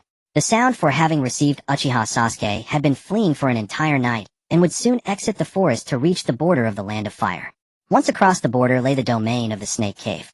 In a clearing among the trees, the group, weary from their journey, decided to rest. Uchiha Sasuke stood aloof, saying nothing. The sound paid him no heed. Kadamura's curse mark flickered slightly, then he leaped onto a large tree, pressing his palm against the trunk and drawing out wisps of blue chakra. Uchiha Sasuke stared in astonishment, having never witnessed such an ability. Don't bother staring. This is Kadamura's special power, Jirobo said dismissively. Kadamura's State 1 ability allows him to absorb latent chakra from plants to replenish himself. State 1. Uchiha Sasuke wondered aloud. What is that? Jirobo paused, then burst into laughter. True, you may have Lord Orochimaru's curse mark, but you don't know how to use it. Since we all serve Lord Orochimaru, I'll give you a demonstration. With that, Jirobo activated State 1. Triangular patterns spread from the curse mark on his neck, and his entire aura grew more profound. Earth release, earth mound flip. Jirobo formed hand seals, thrust his hands into the ground, and made an upward lifting motion. Instantly, a massive chunk of earth beneath him rose, and with a flip the land turned over and crashed heavily down. With State 1, I can concentrate chakra within a range and harden diluted soil for combat. After releasing the technique, the patterns faded. Uchiha Sasuke's face showed shock. Was the curse mark truly so miraculous? That Kadamaru could absorb chakra from trees, while Jirobo wielded unstoppable earth release. The other two had not yet revealed their abilities. At that moment, the last trace of unease about defecting from Konoha faded. Staying in the village would never grant such powers or jutsu, and to surpass Uchiha Itachi, he needed such strength. Now let's get down to business, said Sakan and Yukon, the twin-headed shinobi, standing up. You've seen what Lord Orochimaru can offer. Follow him, and you'll gain such abilities. But there is a price. Sakan and Yukon pulled out a small vial containing dark pills. Before all this, you must die once. These special pills temporarily cut off your life force, preventing Konoha's pursuers from tracking you, and improving your physique. Sakan and Yukon tossed the vial over. Uchiha Sasuke caught it, opened it, poured a single pill into his palm, and the pill dissolved instantly. Sasuke felt a searing flame spread from his throat to every part of his body, then time to work. Sakan and Yukon produced a scroll. Unrolling the scroll, Sakan and Yukon bit their finger and let blood drip onto it. A puff of white smoke appeared, revealing a large half-human-sized sealing cauldron, just big enough to hold Sasuke. Jirobo grabbed Uchiha Sasuke like a chick and was about to toss him in. Wait! Kadamaru leaped down from the tree, a grin spreading across his face. Konoha will surely send pursuers. Let's look forward to meeting them. The sound for all stirred. They were battle-hungry. What do you have in mind? Asked Taiya, usually quiet. I think. Kadamaru sneered, then ripped Sasuke's clothes to shreds. He tore the fabric into 4 small bundles and distributed them, while split into 4 routes. He'll take the kid. When Konoha's ninja arrive here, they'll have to split into 4 groups too. You know the rest. Excellent. It's been a while since I killed anyone, Jirobo nodded eagerly. The others, though not showing it, had excitement gleaming in their eyes. Thus Uchiha Sasuke was sealed inside the cauldron. The Sound Four then performed the ninja art for Black Mist Formation. Meanwhile, Konoha's pursuit team arrived without pause. In the forest, Nara Shikamaru, who had been scouting ahead, stopped with a grim expression. Bad news. The scent has dispersed. The dispersion of scents meant that the enemy had already detected the pursuit from Konoha and was responding accordingly. Nara Shikamaru crouched on a tree branch, his brow furrowed in thought. This was a troublesome mission, one that Nara Shikamaru would have preferred to avoid if not for the lack of suitable candidates. The difficulty was immense, for the enemy was someone who had once invaded Konoha alongside Orochimaru. On the pursuing team, aside from himself and Akimichi Choji, everyone else was still a genin. Facing a problem, Aokawa Tenmei asked, looking at the strategist of the Hokage. The enemy is not to be underestimated. They chose to split up, but what intrigues me is why 5 people would take 4 different directions. Nara Shikamaru identified the issue. Aokawa Tenmei silently commended Shikamaru's meticulous thinking, but he had no intention of revealing the Did we lose them? Oh, what do we do? Uzumaki Naruto scratched his hair in confusion. Naruto, don't interfere. Let Shikamaru figure it out, Hyuga Niji interjected. Clearly Nara Shikamaru's strategic prowess was acknowledged by all of the Konoha 12. When I first gathered the team, I considered Inuzuka Kiba. His sense of smell combined with Akamaru could have pinpointed the correct route. But I made a trade-off. Nara Shikamaru's gaze swept over everyone present. After we catch up to the enemy, we'll have to fight. To compensate for my lack of combat strength, I brought Rock Lee. Nara Shikamaru murmured, the problem now is that the scents are scattered in 4 directions. That means Sasuke might have gone in any of those directions. If we choose wrong, we could end up going the opposite way. Then use your method, Aokawa Tenmei spoke up. A 1 in 4 chance is highly likely to be wrong. If we make a mistake and Sasuke crosses the border of the Land of Fire, his status as a rogue ninja will be confirmed. Nara Shikamaru was slightly surprised that Aokawa Tenmei could read his thoughts, but he could only say, for the mission we have no choice but to split into several teams. Now let's choose.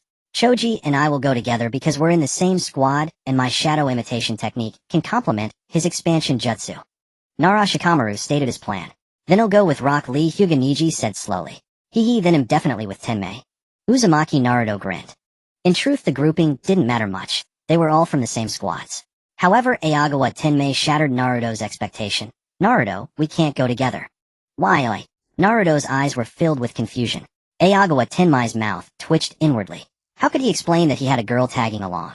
Because before we left, Lady Tsunade gave me a secret mission that I must carry out alone, Aokawa Tenmei said quickly, lying without a hint of shame. Though the excuse was far-fetched, surprisingly no one doubted it. After all, among those present, Aokawa Tenmei was indeed the strongest. In that case, Naruto will come with us. Time is tight, and the mission is urgent. Let's move quickly. Nara Shikamaru, as the team leader, had no choice but to accept the unreliable variable that was Naruto. With the groups and routes decided, the squad split into 3 teams and spread out. As for the 4th scent, it was fortunately close to the 3rd, so Shikamaru decided to cover it himself. Only Aokawa Tenmei remained at the original spot. Soon a figure emerged from the bushes behind him. It was Karen, who, little sister C. Longa said we wouldn't be left behind. Just as she arrived, Longa, as if returning home, flew from the collar of Karen's shirt to Aokawa Tenmei's shoulder. Aokawa Tenmei's face turned pale. Internally, he kept cursing Longa. Where exactly did you crawl into Karen's clothes? Longa instantly understood Aokawa Tenmei's meaning. Hey, don't think with such dirty thoughts. Longa only likes female dragons. Tenmei, what do we do next? Karen asked, her first time on a mission with Aokawa Tenmei, filled with excitement despite the unknown dangers. A pursuit mission Aokawa Tenmei had already planned ahead. After having Karen sense the river, the two made their way to the river that ran through the forest. At the riverbank, Aokawa Tenmei sniffed the air. The scent was exactly as he had imagined.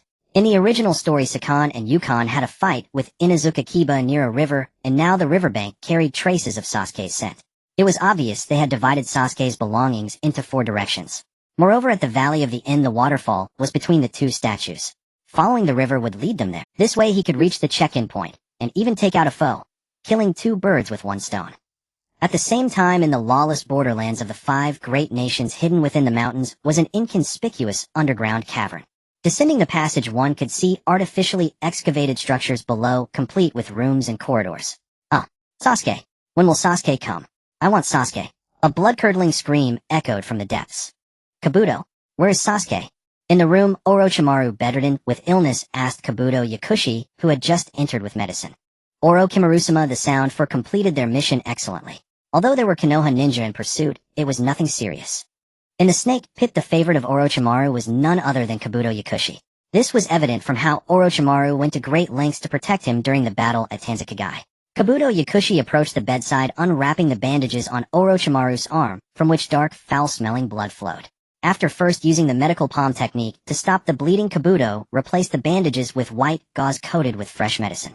"Kabuto, we cannot fail this time. Bringing back Sasuke must go without a hitch," Orochimaru said hastily. "Rest assured, Lord Orochimaru." Kabuto Yakushi replied slowly. Although they could do nothing about Shinchuan Tianming, who was traveling with Jiraiya, they had full control over Uchiha Sasuke.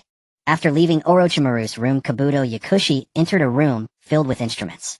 Inside the room were various medical instruments and numerous nutrient fluids.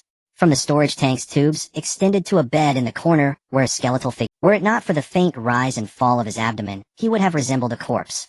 Lord Kabuto, is the plan not going smoothly? Just as Kabuto was about to leave, a hoarse voice sounded from the bed. "It's not that it's not going smoothly, but Konoha has sent pursuing ninjas, so it will take some time," Kabuto Yakushi said indifferently. He did not believe that the ninjas dispatched by Konoha could pose a threat to the Sound Four. "Then it is not going smoothly," the person on the bed said, sitting up as the tubes fell away from his body. His face was utterly pale. At that moment, Kimimaro Kagaya's expression revealed a hint of envy.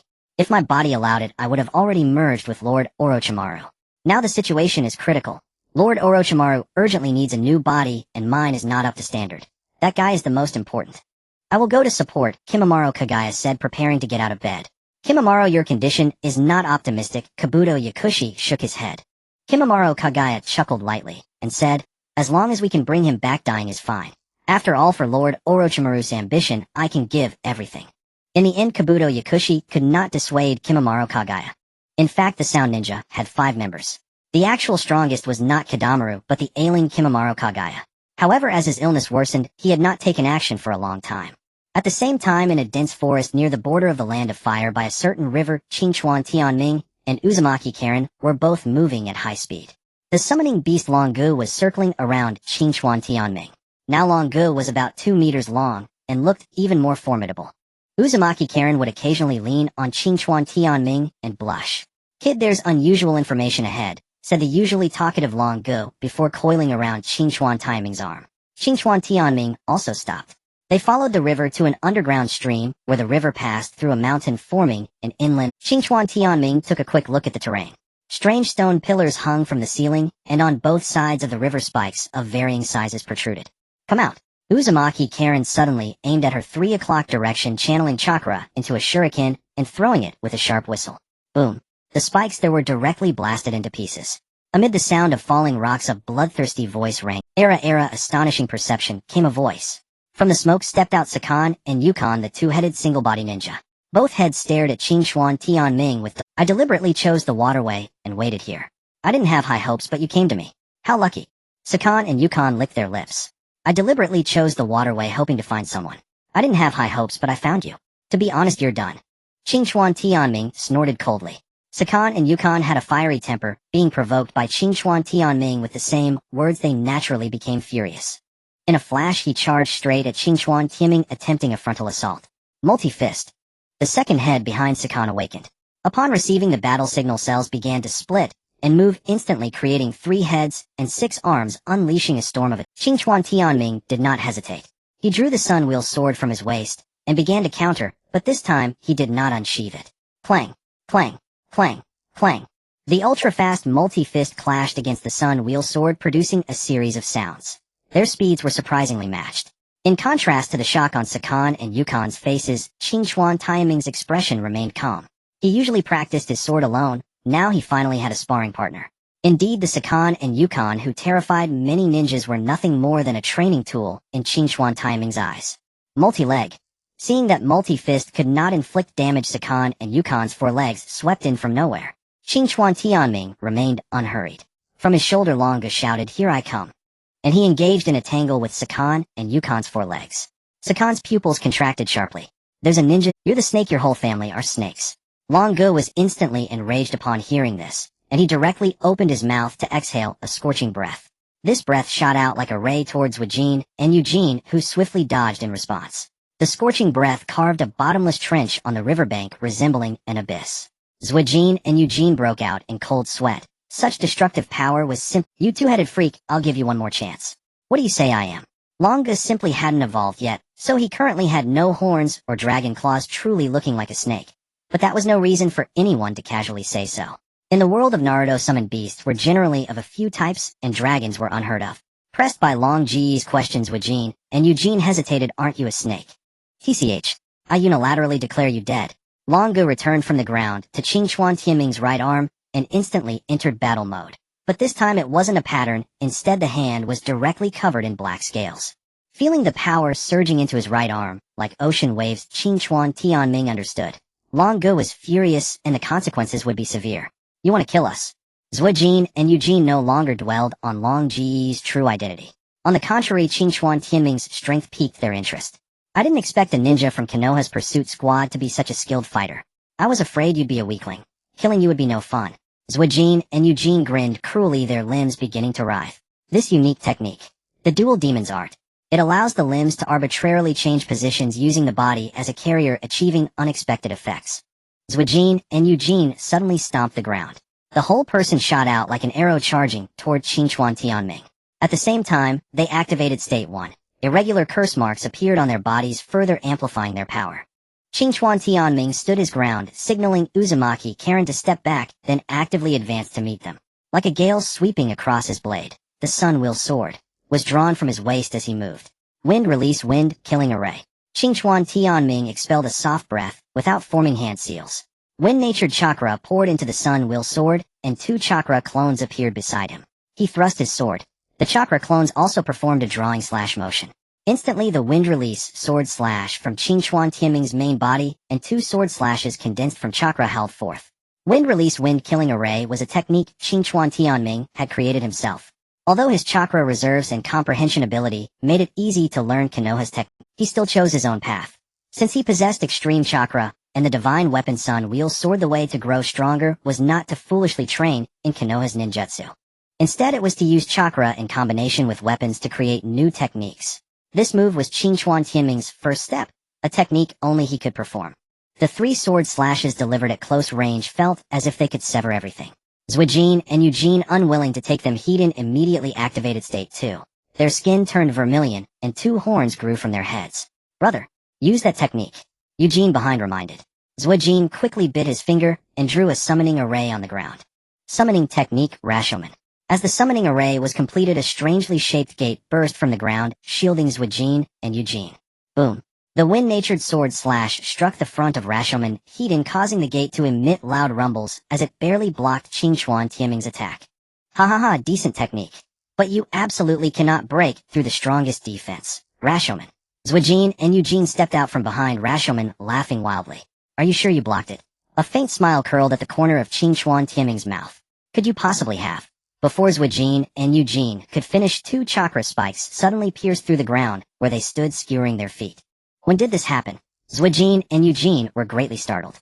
Their bodies could no longer move, and even the chakra circulation within them had ceased. Qingchuan Tianming sheathed the sun-will sword and said slowly, my wind-killing array consists of 3 sword formations.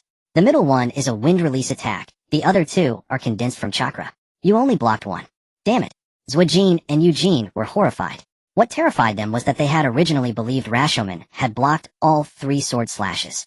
But they never expected that outside their summoned Rashomon, the 2 chakra sword formations had burrowed into the ground and turned into earth spikes. Chakra condensation and shape such a feat was unheard of. Are you a Konoha Jonin? Zwajin and Eugene ventured boldly. Qingchuan Tianming shook his head. I'm just someone who kills you. As his words fell, the dragon scales on Qingchuan Tianming's arm instantly stood erect and shot out like bullets, riddling Zwajin and Eugene's bodies with holes. Having dispatched Zwajin and Eugene with near-overwhelming force, Qingchuan Tianming felt little emotion.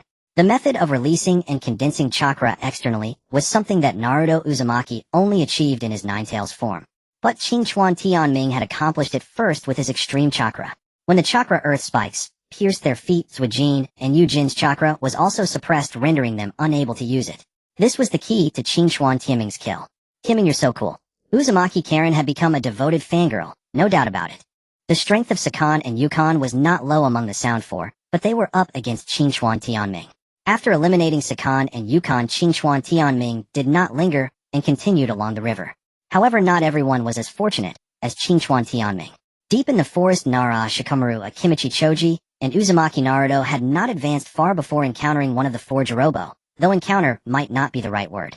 Jirobo appeared openly with no intention of ambushing. He aimed for a frontal assault. A fellow about the same size as Choji, he mused. A guy built like a mountain. Naruto exclaimed in shock as he beheld Jirobo's massive frame. Are you the strongest among the pursuit ninjas? Jirobo asked confidently. Don't misunderstand. We're not a combat unit. We're just here to negotiate, the cautious Shikamaru said, not wanting an immediate confrontation. But Jirobo gave no room for evasion. He pulled a cloth ball from his pocket and said, we scattered Sasuke's clothes to split you up and take you out one by one. No matter who you are from Konoha, if you want to go further, you'll have to step over me. Jirobo pounded his fists together, producing a dull thud. This was a rotund foe with terrifying physical strength. Then let's fight. Naruto, never one to dawdle, began with a shadow clone technique, swarming the enemy. Jirobo clenched his fists and slammed the ground, sending chunks of earth flying. Each shard pierced a clone. Just as he was about to attack, his body suddenly froze. Looking down, he saw a dark shadow clinging to his feet. Interesting, Jirobo smirked. Partial expansion jutsu. Akimichi Choji, a nimble husky fellow, enlarged his right arm and brought it crashing down on Jirobo's head. Naruto's shadow clones feinted to draw fire. Shikamaru used the shadow imitation technique to silently restrain, and Choji delivered the finishing blow. It was a decent combination attack. The ground trembled. As the smoke cleared, Jirobo was buried up to his neck in the earth. Not bad, not bad, Jirobo praised repeatedly. Compared to those who die easily, you're impressive. Enough talk, Shikamaru snorted, tossing several explosive tags. Boom, boom, boom. The successive blasts carved a crater around Jirobo. Did we get him, Mike? Choji wondered as Jirobo vanished. Not yet. Did you really think you could take me down so easily? Suddenly, a mocking voice came from behind. Jirobo had appeared there. How did you get there? Jirobo was still the same, earth emerging from the ground. The leaf had no detailed intel on the Sound 4, so they didn't know Jirobo was a master of earth release, moving through the earth as easily as on land. Can't move, Shikamaru said, looking down at his feet. A muddy substance had engulfed them, immobilizing him. The technique resembled the shadow imitation, but it didn't control movement. Crack, crack. The ground around Jirobo split and shattered, and his body slowly rose. He showed little emotion toward the trio's performance. Your strength surprises me, but it's not enough. Show me more. Jirobo laughed heartily as he began to form hand seals. Earth release, earth dome prison. As the technique activated, slabs of earth rose up, quickly forming a hemispherical prison around the immobile trio, sealing them inside. Inside the dome, the trio was freed from the restraints. We underestimated him. This guy is tough to handle. Shikamaru frowned, recognizing the opponent's high combat savvy. Think a turtle shell can trap us? No way. Naruto summoned shadow clones and began pounding the earthen walls, but oddly the fist marks disappeared at a visible rate. Absorption. What was it absorbing? Choji hit the wall with a jutsu hiden. I have a theory, Shikamaru said slowly. Choji put down his chips and approached the wall. He gathered his energy and let out a super pushing palm. His partially enlarged palm struck the wall, sending a powerful shockwave that blasted a huge crater. But the crater quickly healed. Wait, stop, Shikamaru called out as the two prepared to attack again. What's wrong? Shikamaru made a shushing motion and began writing on the ground with his finger. This dome absorbs chakra. All jutsu that hit it are absorbed, but every absorption technique has a limit. It seems this guy isn't letting the technique eat the chakra. He's outside the dome. Shikamaru's analysis shocked the other two. They were stunned by Jirobo's ability and gained a new appreciation for Shikamaru's deductive skills. Jirobo's earth prison dome of nothingness caught the trio off guard. The hot-tempered Uzumaki Naruto immediately attacked, but Nara Shikamaru noticed a different aspect. Typically, earth release techniques are mostly defensive. Regardless of how strong their defense is, any other technique clashing with an earth release technique produces a reaction. But absorption was absolutely impossible. Thus Nara Shikamaru had a Akimichi Choji attack to confirm his conjecture. Absorption meant this was no ordinary earth release technique. Nara Shikamaru pondered for a moment, then continued writing with his fingers. He must be absorbing chakra from outside. We need to create a deception. Nara Shikamaru's plan was written with great care, making the other two nod repeatedly. As for why they used writing, naturally, it was to avoid Jirobo detecting their intent. And did Jirobo have the ability to analyze information from the sound of Shikamaru's writing? Of course not. Yash. Once the method was clear, Uzumaki Naruto without a word created over a dozen shadow clones. Then they began to fight each other. Damn it. Watch me smash this shell open. Several shadow clones exchanged blows with a clatter, while under the chaos the real Naruto quietly recuperated.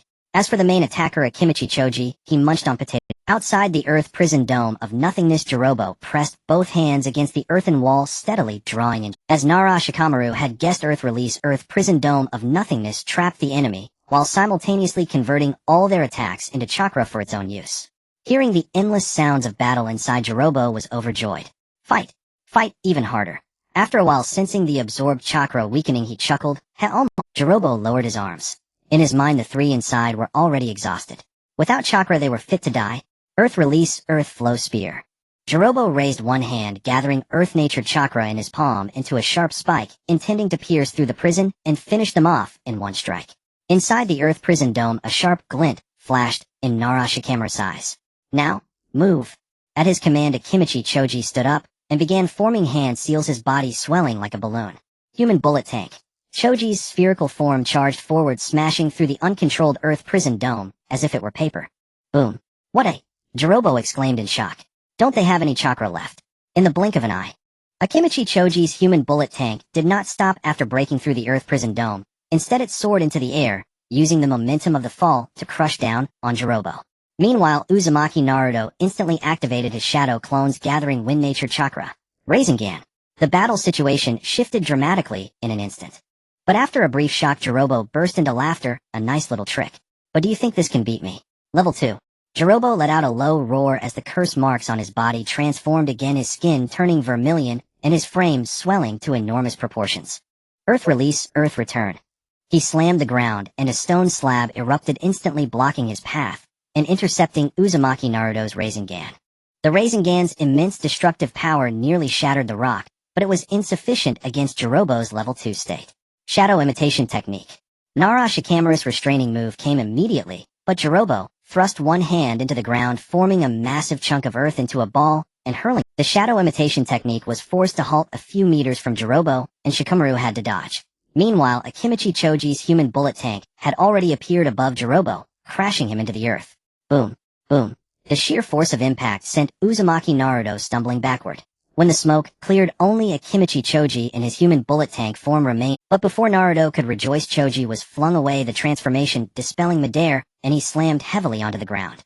So close. So close. Jirobo emerged from the earth laughing wildly, his clothes torn, and his face bearing a few scratches, mere flesh wounds. For the first time, Nara Shikamaru felt the enemy's strength and the difficulty of the mission. If they were held up by one person, the situation would turn dire. Akimichi Choji was at his limit, Uzumaki Naruto had too few techniques, and Shikamaru himself had no powerful means other than explosive tags. This seemed like a sure loss. Shikamaru. At that moment, Choji, lying on the ground, spoke up. You two go after Sasuke. Leave him to me. With that, Choji, the most injured of them, got up. Nara Shikamaru gave Choji a calm look, then lightly patted Uzumaki Naruto. We'll wait for you ahead. Don't worry, you'll catch up soon. Akimichi Choji grinned, showing his teeth. I'll leaving your companions behind, and walking away. Jirobo did not stop their departure, for in his eyes, only Choji Akimichi possessed formidable combat prowess among the three, and battling the strong was the most thrilling. Not abandonment, but a promise. Choji Akimichi wiped the blood from the corner of his mouth with the back of his hand. This is a pact with my comrades. They'll kill you, and then reunite with them. Arrogant words. Jirobo's expression turned cold. Then he'll just kill you right now. Among the sound, for Jirobo was the weakest, so he usually had little say. On the surface, they were all vessels of Orochimaru, but in the snake's lair, strength determined one's standing. Thus, Jirobo never believed in so-called comrades.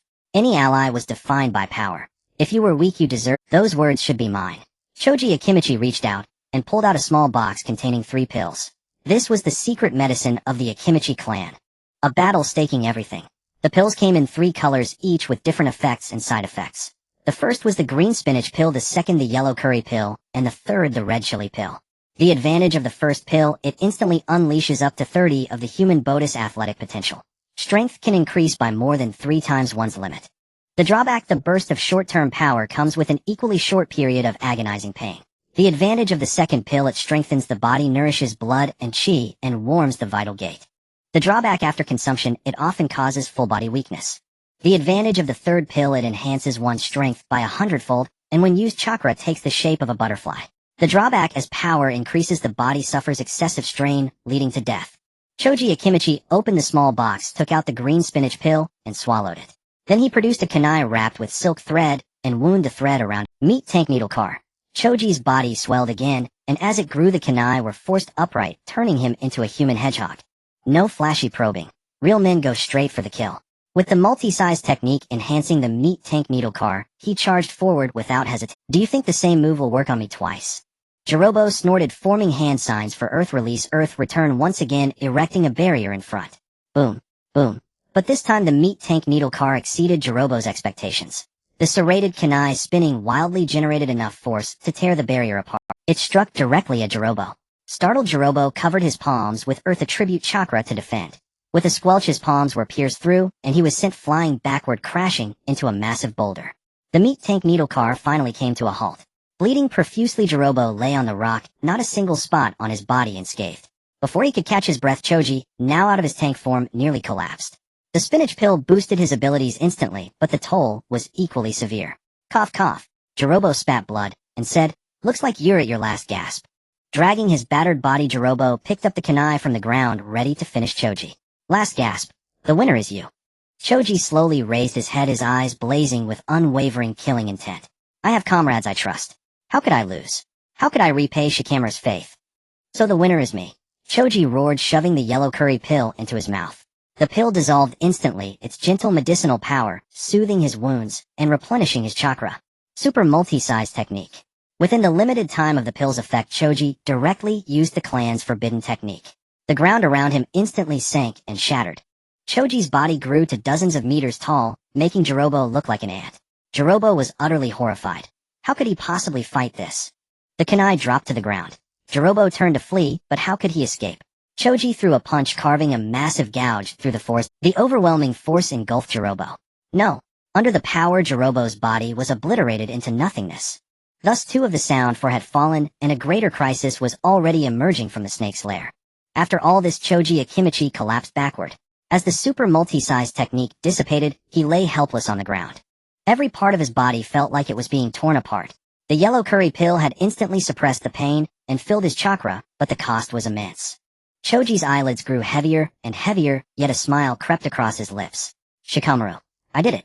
Elsewhere, Shikamaru, Nara, and Naruto Uzumaki raced forward at full speed. They had to travel day and night to make up for the time lost to Jirobo. Shikamaru, is Choji going to be okay?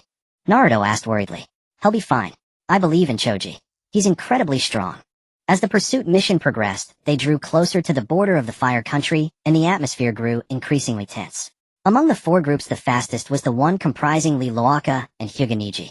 Team 3, due to Might Guy's exceptional taijutsu, even Hyuganiji, who did not need to refine his physical techniques, had to train alongside. Thus Team 3 possessed the strongest physical prowess. Liloaka and Hyuganiji followed Sasuke's scent relentlessly. Shall we wait? Hyuganiji's figure suddenly halted ahead. Niji, have you found something? Liloaka knew that Hyuganiji's perception with his Byakugan was superior to his own. The scent has converged. Hyuganiji stood on a tree trunk and instantly activated his Byakugan. Under the Byakugan's vision, the world before him became transparent, yet he detected no suspicious traces. Niji, what is this? Liloaka pointed at the fragmented spider silk on the ground. Hyuganiji's brow furrowed. Get off this tree quickly. As the words fell, a barrage of hardened earth-yellow spikes shot out, shattering the base of the tree. The 2 narrowly evaded, and as the tree collapsed, a figure leaped down from its crown. The newcomer was Kidamaru, bearing the sealed container. Kidamaru looked at the 2 with a mocking grin and sneered, "Not bad, Sasuke." Spotting the sealed container, Liloaka lunged forward, but before he could take a few steps, a large net burst from the ground, ensnaring him. "Shaoli!" Hyuganiji shouted, only to realize the area was now covered in dense spiderwebs. With a swift motion, Hyuganiji was also hoisted up, suspended like a hanging branch. "I can't be over this soon, can it?" Kidamaru set the sealed container on the ground. "You should thank me for giving you this chance. If I hadn't stopped, the border of the Fire Country would be just ahead," Kidamaru said with a bored tone, "so don't let me down." Inside the web, Liloaka struggled, but his strength was insufficient to tear the silk. "Shaoli, brute force won't tear the web," Hyuganiji warned. In his Byakugan's vision, the intricate web was laced with flowing chakra. Soon Hyuganiji devised a countermeasure. He produced a smoke bomb and hurled it. The smoke bomb served only to obscure vision. Kidamaru emerged from the smoke, his pupils narrowing slightly. Interesting. Before him the 2 webs hung intact, yet they were empty. With a swift motion, Hyuganiji descended from above with a whip kick. A thunderous crash followed. Kidamaru raised his arm to block, but Hyuganiji abruptly altered his trajectory, flinging explosive tags as he did. Explosions roared. As the smoke cleared, Kidamaru stood where the web cocooned his body in layers of silk. Meanwhile, Liloaka had reached the sealed container. Their plan had been executed flawlessly. After detecting chakra flowing within the web's, Hyuga threw a smoke bomb to obscure Kidamaru's vision, and in that window, he used his gentle fist to free himself and Liloaka from their webs without damaging them. Then came Hyuga fierce assault, while Liloaka made off with Sasuke. With a crack, the web defense was torn apart. Realizing he had been outmaneuvered, Kidamaru erupted in fury and gave chase to Liloaka. However, the traps he had laid earlier now became his own bane. The underground web was festooned with dense explosive. There was truly no way to advance now. Kidamaru slowly turned, glaring at Hyuga, trying to stall me with this. As the words left his mouth, the curse mark on the back of his neck began to activate. In his second state, his form underwent a drastic transformation. He then stepped forward and deliberately detonated a cluster of explosive tags. Hyuga dodged swiftly, but was still thrown back by the shockwave. A series of thunderous blasts later, thick smoke billowed and flames soared. Kidamaru emerged slowly, now resembling a humanoid spider. Secret technique, spiderweb spit. Secret technique, spider sticky gold. Summoning technique, giant spider. He opened with 3 secret techniques in succession. Kidamaru first spat out a white cannonball, which exploded in midair, forming a massive web that cascaded down toward Hyuga. At the same time, streaks of golden fluid dripped from the corners of his mouth, transforming into golden shuttles that pierced through restricting movement. Finally, he bit his finger and inscribed a summoning needle. After a puff of white mist, a colossal black spider leaped and hung from the giant web, its abdomen writhing as countless tiny spiders rained down like a downpour. Hyuga felt a chill run down his spine. He had hit the jackpot, facing the strongest of the group, Kidamaru. And Kidamaru clearly intended to finish Hyuga off. He stood upright on the web, preparing his final strike. Spider War Bow Grievous split. A longbow formed from sticky gold was spat from his mouth. The battle against Kidamaru was the most perilous fight Hyuga had ever faced. The opponent's strength and technique surpassed anything he had encountered before. In simple terms, it was fear. The prodigy of the hidden leaf, Hyuga, was afraid. Whether it was the giant black spider or the unyielding web's one misstep would mean instant death. However, Hyuga might be afraid, but he would never retreat. 8 trigrams, 64 palms rotation. Hyuga activated his clan's secret technique. Chakra emanated from his body and gathered between his palms, forming a barrier as his hands moved with a swirling motion. When the dense swarm of tiny spiders landed on the rotation, they were instantly flung away. The immense force transmitted through the barrier crushed them outright. As the rotation continued its cycle, the chakra currents sliced through the web. Kidamaru, perched on the giant web, narrowed his eyes. An absolute defense. The rotation was indeed an absolute defense. Hyuga was confident it could withstand any attack. He had already lost to Rock Lee once, that was enough. The first wave of chakra-draining spiders was quickly annihilated. Hyuga stomped his foot ready to engage Kidamaru, but the black spiders were not idle. Thud! A spear of condensed silk shot through the air, halting Niji's advance. Then the giant spider's abdomen began to churn violently, unleashing another torrent of tiny spiders that rained down.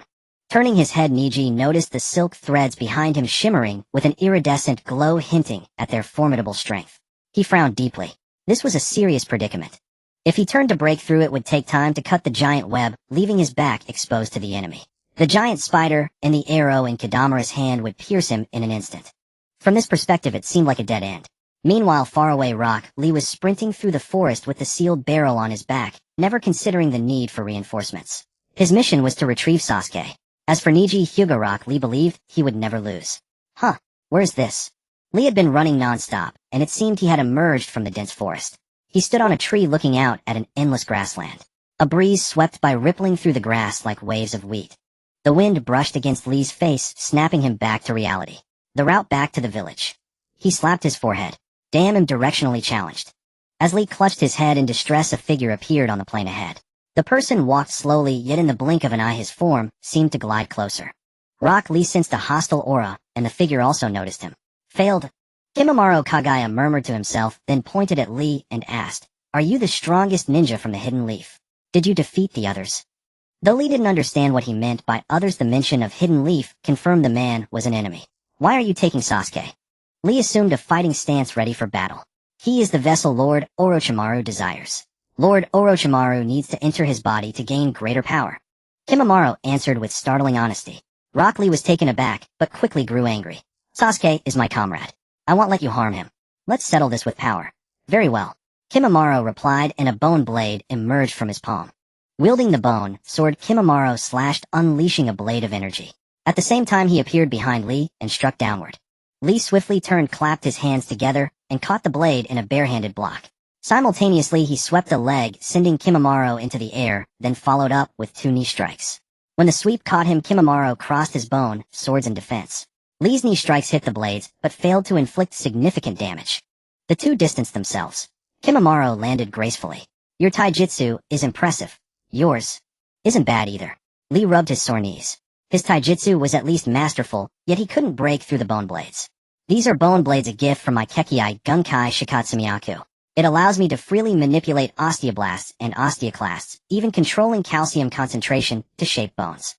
With bone hardness surpassing steel, I possess a defense that renders ordinary physical attacks useless. Kimimaro explained his trump card in full detail. Such an exchange was unimaginable in a battle. Rock Lee and Kimimaro Kagaya were clearly opponents, yet there was an oddly harmonious atmosphere. No trash talk, no wanton destruction. Instead, it felt like a demonstration of techniques move by move with explanations. Now I will use my first technique. Shikatsumiyaku Dance of the Willow. As Kimimaro announced, sharp bone spurs sprouted from his shoulders, elbows, and the bone spurs exuded an indescribable sharpness, while Kagaya Kimimaro's aura grew increasingly fierce. Then Kimimaro moved, charging like a rampaging beast. Rock Lee shifted to defense, for he had no idea how to fight back. There was simply no opening to strike. Kimimaro, seizing upon Lee's reluctance to engage, recklessly launched a close-range assault. Rock Lee concentrated intensely, striving to avoid being pierced by the bone spurs. He had to discern every move Kimimaro made and counter accordingly. With each clash, Lee felt the immense hardness of the bone spurs, while the gale whipped up by their attacks stung his face. Their exchanges grew faster and faster, until even the movements of their strikes became a blur, leaving only intertwining afterimages of fists and feet. A thud echoed. Kimimaro struck out with a palm the bone spur in his hand, spinning forth. Lee bent his waist, plummeting to the ground, then propped himself up with one hand, and delivered a whip kick directly to the top of Kimimaro's head. A line of blood was also cut across Lee's cheek. The two pulled apart once more, and Lee wiped the blood from his face with the back of his hand, fixing his gaze on the man before him. For his part, Kimimaro rarely rubbed his head. It had to be said that Rock Lee's taijutsu was exceptional. In the dozens of exchanges, he had not only dodged the bone spurs, but also managed to trade blows. You are formidable, so I have decided to use my second technique, said Kimimaro. Shikatsumiyaku Dance of the Camellia. Kimimaro reached up and untied his top, revealing his robust upper body. At the same time, the bone spur in his right palm retracted, and he reached for his left shoulder, drawing out a slightly longer bone sword. Rock Lee's eyes were filled with solemnity. This was the first time he had faced an opponent with such bizarre attack methods. Without wasting a word, Kimimaro initiated the dance of his taijutsu, ascended to a new level as he rushed forward, raising his bone sword in a powerful upward slash. Rows of bone spurs burst from the ground on both sides, snapping shut around Lee like a maw. Lee quickly leaped into the air, but Kimimaro was already behind him, thrusting his sword with all his might. Front Lotus. In desperation, Lee activated the second stage of the Front Lotus. The white bandages on his arms unfurled, binding the bone sword, thrusting toward him. With a crash, they fell to the ground.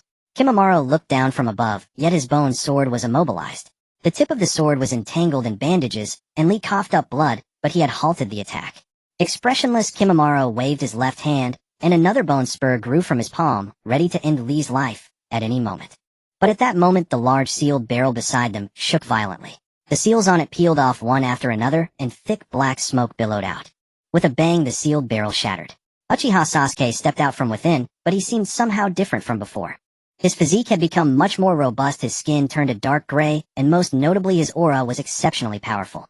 Kimimaro was momentarily distracted. So this was the vessel Lord Orochimaru had his eye on, truly extraordinary. Seizing the moment of distraction, Lee released the bandages and drove a punch into Kimimaro, sending him flying.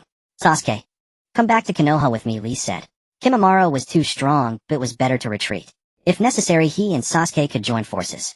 Unexpectedly, Sasuke ignored Lee, let out a strange laugh, and walked forward. Sasuke. Lee tried to give chase, but Kimimaro closed in again, swinging his bone sword in a flurry of arcs that blocked Lee's path. Wait! Lee shouted. Kimimaro paused his attack, stopping in confusion and looking at him. Lee stood still for a few seconds, as if making a profound decision. Then he took out a porcelain bottle from his pack, on which the character for wine was written. Lee remembered that before, when he had finished training and returned home, his father had invited him for a drink.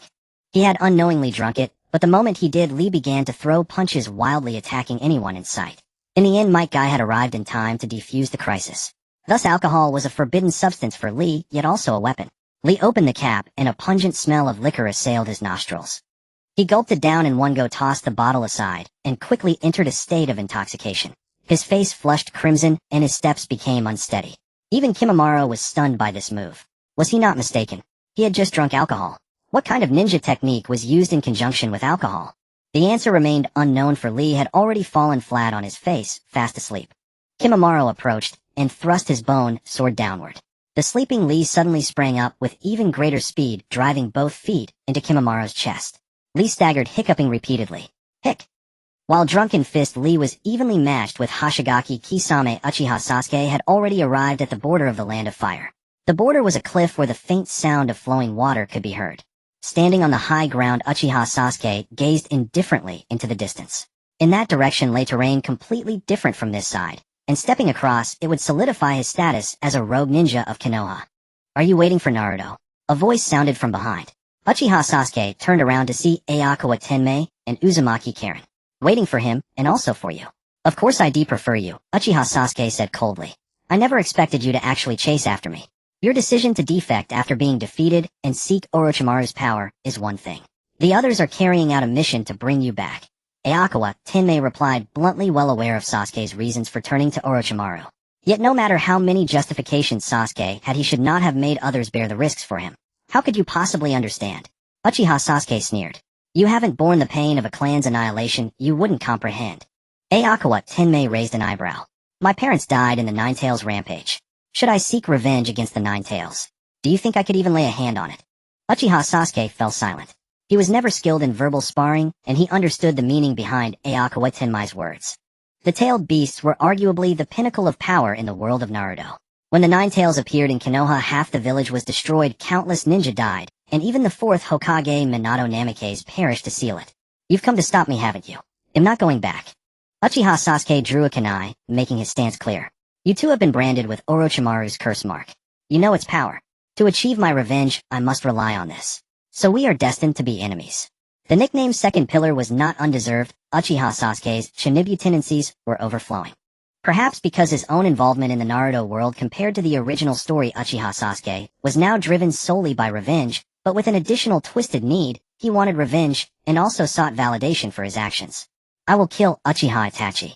I can't grow stronger in Konoha, so I must become a rogue ninja.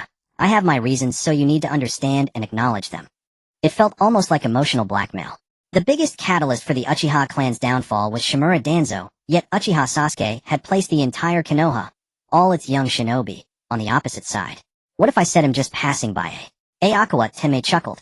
I have only one thing to say: it wasn't the entirety of Konoha that destroyed the Uchiha clan, nor is it Konoha that's stopping your revenge. I hope you can correct your attitude toward revenge. These were profound words, exactly what Aokawa Tenmei intended to convey. People's thoughts change with time and circumstances. When you seek to change something, follow your heart. But such a principle was beyond the current Sasuke's understanding. Stop your preaching. Uchiha Sasuke snorted coldly, and his kunai flew through the air. Aokawa Tenmei stood motionless, but beside him Uzumaki Karen had already drawn 10 shuriken. Shuriken, Great Whirlwind. 10 shuriken shot out simultaneously, deflecting the kunai Hiden. The remaining 9 shuriken, undiminished in force, closed in on Sasuke like a string of 9 hearts. Startled, Sasuke retreated and leaped off the cliff. Karen, don't intervene. Just as Uzumaki Karen was about to pursue, Aokawa Tenmei called her back. This fight is special. Let me handle it. With that, Aokawa Tenmei's figure vanished from the cliff edge. Beneath the cliff, through the faint mist, a lake could be seen. Here the sound of water grew even more thunderous and violent. After falling for about 30 seconds, the full view of the cliff base was revealed. Aokawa Tenmei's figure landed atop a stone statue. The water flowing from the dense forest of Konoha formed a waterfall between 2 stone statues. This was naturally the Valley of the End. Standing atop the stone statue of Hashirama Senju, Aokawa Tenmei looked at Uchiha Sasuke on the opposite side. I want to see your full strength. Uchiha Sasuke activated his Sharingan, then rapidly formed hand seals to charge a Chidori. With a sound like thunder and lightning, Uchiha Sasuke's Chidori pierced through Aokawa Tenmei, but before he could rejoice, the figure turned into a log. Substitution technique. Uchiha Sasuke's pupil shifted, and he spotted Aokawa Tenmei standing on the water below. to use the substitution technique even under the Sharingan's gaze. With a boom, Uchiha Sasuke leaped down from the stone statue's head. When his feet hit the water, the sheer force sent layers of spray flying. As the spray settled, the curse mark on Uchiha Sasuke had already begun to spread. Fire-style Great Fireball technique. Chakra gathered in his throat, then spat out. Under the curse mark's influence, the Great Fireball ignited the water's surface like a prairie fire. Water-style Water Dragon Bullet technique. Aokawa Tenmei finally formed hand seals, and 2 water columns rose from the surface beside him, taking the shape of water. The water dragon formed from a water column burst through the surface, its maw opening to spew forth against the raging Great Fireball technique. As the saying goes, water and fire are incompatible. Water is the natural enemy of fire. Yet under the influence of the cursed seal, Uchiha Sasuke's Great Fireball technique had clearly ascended to a new level of power. The water-style Water Dragon Bullet was gradually engulfed and evaporated by the fireball. In the next instant, Uchiha Sasuke had pierced through the steaming mist to appear before Qingchuan, Tianming, his kunai striking at every vital point. Qingchuan Tianming grew somewhat irked. Going through the motions of a routine fight, was there no end to this? Lightning Cutter. He extended his fingers to catch the deadly kunai that sought his life. His lightning-attributed chakra then transferred from his palm to Uchiha Sasuke's body, while he simultaneously drove a knee strike into the latter's chest. Uchiha Sasuke instinctively flew backward, only to be yanked back by Qingchuan Tianming, who delivered several punches to his face. In an instant, Sasuke's figure skidded across the water's surface, sending up a vast spray. Aya! Uchiha Sasuke sprang up with a carp-like motion and charged forward again, his unstoppable momentum cleaving the water in two, his speed reaching its zenith. It seems the power of the cursed seal has granted you considerable confidence. Qingchuan Tianming also rose into the air, meeting him midair for a clash. Their taijutsu was evenly matched. Uchiha Sasuke was the balanced type. Elbow strikes, knee thrusts, and kunai stabs came in rapid succession, but all were calmly deflected by Qingchuan. Had enough. Suddenly Qingchuan Tianming's large hand broke through Sasuke's attack, simultaneously dragging him down into the water. Boom. The entire lake trembled. The erupting spray fell like light rain. Uchiha Sasuke was knocked out of state one directly. Returning to his original form, he coughed up water and vomited messily on the surface. Qingchuan Tianming watched him calmly, and as he stepped forward, a voice echoed in his mind. Ding. Check-in mission activated. Please stand still at your current location. Any movement will be considered abandonment. Qingchuan Tianming's mouth twitched. System, why must you always activate missions in the middle of a fight? Difficult as it was, he had no choice but to comply. Uchiha Sasuke climbed out of the water, and seeing Qingchuan Tianming make no move to attack, he too felt a flicker of fear. This guy is a monster. How absurd was this? He had obtained the power of the cursed seal, yet he was still being utterly dominated by Qingchuan Tianming.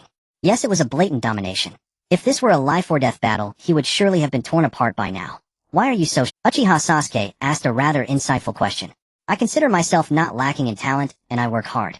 In the Ninja Academy, few could stand against me. Yet why do you always suppress me at every— Uchiha Sasuke's expression grew complicated. After experiencing despair, he had sworn that he would never again be powerless against anyone. But the slap in the face came all too soon. Itachi Uchiha had made him recall the ugliness of living. And Qingchuan Tianming was an insurmountable mountain. That feeling of helplessness was unbearable for Uchiha Sasuke. There is always someone stronger. Beyond every mountain lies another. Qingchuan Tianming could only say this after a moment's thought. Huh. Uchiha Sasuke let out an exaggerated laugh. Then a violent aura arose in his pupils and wisps of black smoke emanated from his body. His hair color and skin underwent another transformation. If there is someone stronger, I will surpass them. If there is a mountain beyond, I will climb it. For absolute power, I am willing to give up everything. Uchiha Sasuke roared, tilting his head back, and the pupils of his Sharingan turned a murky gray-black. This was his state too. Ding. Check-in successful. Boom. The moment the check-in success sound faded, Uchiha Sasuke vanished from sight, then reappeared behind Qingchuan, Tianming delivering a punch. Completely off guard, Qingchuan Tianming was slammed into the cliff face, his flesh and bone colliding with the rock. He felt as if his body had been ground to dust, and he spat out great mouthfuls of blood. Though strong, he was not invulnerable. Taking the full force of Uchiha Sasuke's state 2 punch without any defense was naturally unsustainable. So this is my new power. Uchiha Sasuke emerged from the water and approached, ready to strike again. What despicable rat strikes so heavily? Brother Long shot out from Qingchuan Tianming's sleeve. Normally he would not meddle, but Sasuke had gone too far, sneak attacking and going for the kill. Even he as a dragon could not stand by. Tianming. Uzumaki Karen cried out in shock, rushing to his side to help him up, then roared at Sasuke, have you lost your mind? Tianming never intended to fight you with full force. Why did you strike so hard? What distinction is there in a fight? Uchiha Sasuke scoffed. I never asked him to go easy. Sasuke is right. Qingchuan Tianming slowly raised his head. There is no need for restraint in battle. I was too naive. Though severely wounded, Qingchuan Tianming's tone was filled with amusement. A breeze blew tousling his bangs, revealing a pair of extraordinary pupils. The reward of this mission. Blood Dragon Eye. The Blood Dragon Eye is a Kekii Genkai originating from the Chinoite clan of the Naruto world. The Chinoite clan was once exiled by the Uchiha clan, a race that endured profound suffering. Though their fate was grim, the Chinoite clan possessed a dojutsu no less formidable than the Sharingan. That was the Blood Dragon Eye. Similarly exceptional in illusionary prowess, the Blood Dragon Eye differed from the Sharingan in that it had no tomo. The strength of its ocular power was tied to the blood-red hue of the pupils. When Uchiha Sasuke gazed upon Qingchuan Tianming's Blood Dragon Eye, his hair instantly stood on end. He had a feeling. This dojutsu was no weaker than the Sharingan. Tianming. Uzumaki Karen directly extended her arm. Fight me to recover your body. Qingchuan Tianming did not refuse. He opened his mouth and bit down his teeth, piercing Uzumaki Karen's fair skin. The sweet blood instantly mended all the hidden injuries within his body. Uzumaki Karen let out a pained groan, yet watching Qingchuan Tianming drink her blood, she felt a strange sense of happiness. Enough. Qingchuan Tianming's gaze softened as he looked at the tooth marks on her arm. I swear this is the first and last time I will drink your blood. Uzumaki Karen's cheeks flushed slightly. If it's you, it's always fine. Alright, now I need to attend to serious matters. Qingchuan Tianming motioned for Uzumaki Karen. The pupils of the Blood Dragon Eye contracted slightly, also sensing the presence of the Sharingan. Ha ha ha ha ha. Qingchuan Tianming laughed exaggeratedly, inwardly cursing his own foolishness. In the Naruto world, Qingchuan Tianming believed in not altering any character's fate, letting events unfold naturally. Yet he had overlooked that his own intervention had already changed certain events and individuals. The passive approach was no longer viable. If so, then to hell with respecting the plot, to hell with non-interference. From now on, anyone who stands in my way will pay the price. Qingchuan Tianming laughed at his own naivety, while also feeling fortunate that it was not too late. From now on he would follow his heart. In a world where the strong prey on the weak fists would speak. Is that all of your strength? Uchiha Sasuke said indifferently as a pair of fleshy wings suddenly sprouted from his back. Sasuke, bearing the curse mark of heaven, possessed the ability to fly. With a simple flap of his fleshy wings, he transformed into a blur and attacked, his speed rivaling lightning. Hep. Within the world of the Blood Dragon Eye, Uchiha Sasuke's movements were already traced. Qingchuan Tianming lightly tapped his toes, simultaneously summoning the Sun Wheel Blade from his system inventory. Clang. The blade left its sheath, radiating a flash of light. Qingchuan Tianming thrust the Sun Wheel Blade fiercely to the left, and the next instant Sasuke's figure appeared, his face contorted in pain.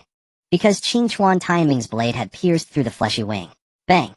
With a slight exertion, Qingchuan Tianming used the Sun Wheel Blade to pin Sasuke directly against the cliff. Sasuke, let me show you what a true monster is. Like the whisper of a demon, the moment the words fell, the lightning release Mountain Thunder Seal crashed into Sasuke's body. The tyrannical power of lightning ravaged Sasuke's body as the Sun Wheel Blade returned to Qingchuan Tianming's hand. Uchiha Sasuke's body plummeted, but Qingchuan Tianming in the midair had already formed another hand seal. Lightning release, Chidori Sharp Spear. A bolt of lightning shot straight out, piercing through Uchiha Sasuke's body. By the time he hit the ground, he had already fallen into unconsciousness. Uzumaki Karen beside him, kunai in hand, was about to send Sasuke to the afterlife. In her eyes, the last Uchiha should not exist. Wait. Don't kill Sasuke. Qingchuan Tianming landed and blocked the kunai. His anger was real, and so was beating Sasuke, but killing him was unnecessary. Qingchuan Tianming had simply used the Sun Wheel Blade Mountain Thunder Seal, and as a bonus delivered a Chidori Sharp Spear to Sasuke. It vented his anger and created a debt of gratitude. Two birds with one stone. Qingchuan Tianming personally carried Sasuke to the other side of the lake and placed him in a hidden spot. Then he vanished from the Valley of the End. And shortly after Qingchuan Tianming left, a figure appeared beside the unconscious Sasuke. That guy. Has he already become this strong? The situation on the main battlefield had also taken an unexpected turn. Orochimaru and Uzumaki Naruto made their way unimpeded through the dense forest, only to find Rock Lee lying unconscious on the ground. And three unexpected individuals. Lee. Uzumaki Naruto rushed over immediately, then angrily prepared to fight Gaara. Naruto, they are not enemies. Orochimaru said quietly. The surrounding area bore signs of battle and plenty of sand, but it was clear that the Sunagakure side had come to assist. We were on a mission nearby, and heard the sounds of fighting. He was caught between a man covered in bone spikes and a flute player falling into danger. We intervened, but we couldn't hold them, Temari explained beside him. At that moment, everyone turned to look behind them, where Qingchuan Tianming and Uzumaki Karen were walking slowly toward them. Seeing Qingchuan, Tianming Nara Shikamaru approached, and asked, Tianming, how did things go on your end? Killed one person and fought Sasuke, but couldn't keep him. Tianming. Gaara extended his hand to greet Qingchuan Tianming. Since their last battle, Gaara had not only reformed, but also become a devoted admirer of Qingchuan. Gaara, what are you doing here? Although he knew the reason, Qingchuan Tianming still asked. We were on a mission nearby, and came to help. Qingchuan Tianming nodded, then looked at the unconscious Rock Lee and the surrounding scene. He instantly deduced that Kimimaro was not dead. Don't just stand there. Let's go after Sasuke. Naruto, Uzumaki urged. Naruto. Shikamaru Nara shook his head. Since Qingchuan Tianming couldn't stop him, it seems someone was there to help him. Rushing in blindly would be beyond our capability, and Sasuke has already crossed the border of the Land of Fire. Now he's officially a rogue ninja. Damn it. Naruto roared in frustration, but no matter how unwilling he was, there was nothing he could do. Naruto, Sasuke won't be in mortal danger. Qingchuan Tianming said calmly. Do what you can and leave the rest to fate. Naruto fell silent. Before leaving, he had made a promise to Sakura Haruno. Naruto. Qingchuan Tianming patted his shoulder. Don't burden yourself with things that aren't your fault. You don't owe anyone anything, understand? Got it. Okay, since the pursuit mission has failed, we have to return and report. Shikamaru Nara said. Right now, Rock Lee is seriously injured and Choji and Niji are missing. With that, the team had no choice but to pack up and head back. After thanking the Sand Trio, the pursuit team set off for home. In the dense forest, they found the unconscious Choji Akimichi and Niji Hyuga. 3 days later, the pursuit team returned to Konoha and were all admitted to the Konoha hospital. Soon outside the ward, Tsunade appeared accompanied by Shizune. Shikamaru Nara, Naruto, Uzumaki, and Qingchuan Tianming, who were in the corridors, stood up upon seeing her. How are the three of them? Tsunade asked. It's my fault. I failed to analyze the enemy's strength properly and didn't devise a battle plan, putting my comrades in danger. Shikamaru Nara said apologetically. Don't take all the blame. I've read Qingchuan Tianming's mission report. You all did an excellent job. Tsunade said slowly. But from now on, Uchiha Sasuke is officially a rogue ninja of Konoha. The topic was heavy, and even Sakura Haruno, who had come over hearing the commotion, could only wipe her tears in the corner. Dismissed, Tsunade ordered, and walked into the ward. What's Aunt Tsunade doing in there? Naruto asked, watching the doctors inside the ward look at her with admiration. Lady Tsunade is the greatest medical ninja. And show some respect. Don't call her aunt, Shizune said defensively. Naruto Uzumaki just shrugged without saying more. Following Tsunade's dismissal order, the three uninjured ninjas returned to their respective homes. Walking through the streets of Konoha, Qingchuan Tianming deliberately turned into a small alley before stopping. You've been following me for a while. Tired, Sakura? As his words fell, a conflicted Sakura Haruno appeared behind him. Qingchuan Tianming, I have a question for you. Speak. In the final battle of the pursuit mission, you fought Sasuke, didn't you? Why didn't you bring him back? Sakura said, tears streaming. Huh. Qingchuan Tianming's expression turned strange. So are you blaming me and the pursuit team for not bringing Sasuke back? I can understand, Naruto. But you're so strong. You could have brought him back. Why? Sakura insisted. Sakura, do you think everyone in the world loves Sasuke? Qingchuan Tianming's tone turned cold. Do you have any idea how strong the enemies we faced this time were? Rock Lee, Niji, and Choji are all unconscious now because of chasing Sasuke. And you come to me to point fingers. Qingchuan Tianming felt he was still too naive. Sakura Haruno's pig-headedness wouldn't change overnight. Do you want to know the truth? Qingchuan Tianming curled his lips with a hint of malice. Then he'll tell you the truth. The truth is I fought and beat him half to death, threw him out of the Land of Fire, and made him a rogue ninja. Sakura Haruno felt like a bolt from the blue. Why would you do that? Why? We're all comrades of Team 7. Shut up. Qingchuan Tianming didn't give her a chance to throw a tantrum. From everything you've shown, your heart has no room for Team 7 or your comrades, only Sasuke. Anyone can blame me, but Sakura Haruno, who did nothing, has no right. If you want something, if you want to achieve something, don't cry and shout. Go earn it with your own strength. Comrade Sasuke, everything. With that, Qingchuan Tianming left gracefully. He didn't care whether these words would create a rift in Team 7, but he quite enjoyed giving Sakura Haruno a lesson.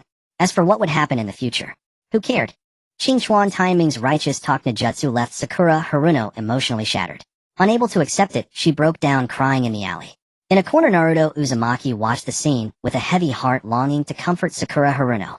Yet as Qingchuan Tianming had said, he, Naruto Uzumaki, owed no one anything and didn't need to bear unnecessary burdens. Damn it. Whoever it is, I don't care. Naruto Uzumaki hardened his heart and turned away. Meanwhile, upon returning to the Qingchuan residence, Qingchuan Tianming found Karen Uzumaki standing in the hallway, dazed, staring at the fresh bite mark on her arm with a silly smile. Suddenly Karen Uzumaki turned around and exclaimed joyfully, "Tianming, you're back." Qingchuan Tianming felt a subtle sensation. Spending time with Karen wasn't so bad after all. Back when he watched the anime, he thought Karen had a quirky charm, but now living with her gave him a much more direct experience. Having been alone in the ninja world for 12 years now, he had someone waiting for him at home and cooking for him. Wasn't that a wonderful life? Are they alright? Still unconscious, but Lady Tsunade has taken charge, so it should be fine. Qingchuan Tianming slipped off his shoes and noticed an extra pair at the entrance, asking, "Someone's here." "Tianming, it's me." Hinata Hugo walked out of the room, holding a spatula. "What's this?" Qingchuan Tianming recalled he had told Hinata she could come over anytime. "I'm learning to cook from Karen." Hinata Hugo stuck out her tongue. "Last time I brought you a meal, I tasted my own cooking, and it was barely edible. So I want to work hard so that Tianming can enjoy delicious food." "I see." Qingchuan Tianming recalled that day when he was consoling Naruto Uzumaki to give up on Sakura Haruno, and just as he was getting into it, Hinata Hyuga and Karen Uzumaki arrived with food. Qingchuan Tianming couldn't refuse the girl's kindness, but when he opened Hinata's lunchbox, a flash of insight struck him. Indeed, this seemingly harmless yet actually deadly cuisine was the most difficult challenge he had ever faced. Knock knock. Just then a knock came at the door. "He'll get it." Karen Uzumaki went to the entrance and opened the door. "Tianming, let's go to Ichiraku." Naruto Uzumaki stood at the door, but before he could finish he was stunned by the scene before him. What was going on? Why were there women in the Qingchuan house? And two of them. Suddenly Naruto's heart grew sour. He understood. Coming to Qingchuan Tianming when feeling down was just asking for pain. The future Hokage chased Sakura Haruno and got thoroughly wounded, while you Qingchuan Tianming have girls bringing you lunchboxes, and now keeping two beauties hidden away. I get it. Naruto. Qingchuan Tianming called out to the boy who was about to leave. Heaven knows how impeccable Naruto's timing was. He had arrived at the perfect moment. "They'll cook tonight. Stay for dinner." "Can I eat?" Naruto asked tentatively. Well, he admitted he wanted someone to talk to. Ever since becoming a ninja and earning mission fees, Naruto Uzumaki's life had improved considerably. Eating at Ichiraku every meal was no longer a dream. But the reason he kept eating ramen was because he had no one to eat with. Eating cup noodles alone at home was pitiful. Sorry for the intrusion. Naruto Uzumaki changed shoes at the entrance and stepped into the Qingchuan house, amazed by how tidy it was. Having girls around really made a difference. "Please have a seat." Qingchuan Tianming smiled and turned into the kitchen. Suddenly, only Naruto, Karen, and Hinata were left in the living room. After a brief, awkward silence, Naruto Uzumaki broke the stillness. "So, how come you two are here?" "Because I live here." Karen Uzumaki replied. Naruto's hand holding the tea trembled slightly. "Masaka, was it cohabitation?" "Truly terrifying." As expected of Qingchuan Tianming, able to easily do what others couldn't. "What about Hinata?" Naruto asked, taking a eye. Hinata Hyuga blushed and said, "I was originally living here too." Puffed. Cough. Naruto Uzumaki spat out his tea, tears welling up. Heavens and earth. Did I destroy Konoha or something? Why are you doing this to me? His heart was shattered. Naruto Uzumaki silently swore to himself. If I ever come to Qingchuan Tianming alone again, I'm a dog.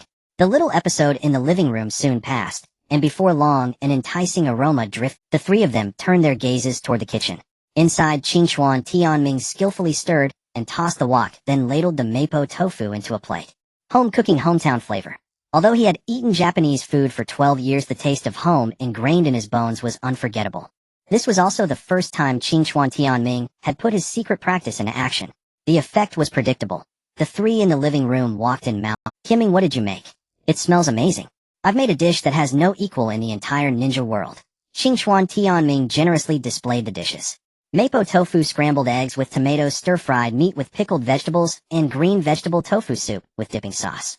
Each dish seemed to emit an extraordinary... When the dishes were placed on the table, the three of them abandoned all table manners. Half a month after Sasuke's defection, the three individuals in the hospital were discharged under Tsunade's treatment. At this moment, it seemed the good times for the young ninjas were coming to an end. At a tavern in a certain street of Konoha, Jiraiya and Hatake Kakashi, two fans of the book Makeout Paradise, were drinking together. "Lord Jiraiya, by doing this you've left Team 7 in name only," Hatake Kakashi said with a bitter expression. As the saying goes, one who eats from others has a short tongue. He regretted accepting Jiraiya's invitation to drink. "Kakashi, I've watched you grow up. I'm practically your grandmaster. Do you think I don't understand you?" Jiraiya replied with a steady and composed demeanor. "Actually, you must be secretly delighted, right? No teaching pressure, you can slack off every day."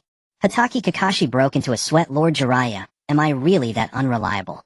No, Jiraiya shook his head. On the contrary, you are the backbone of Konoha, the one who steps up when the village is in danger.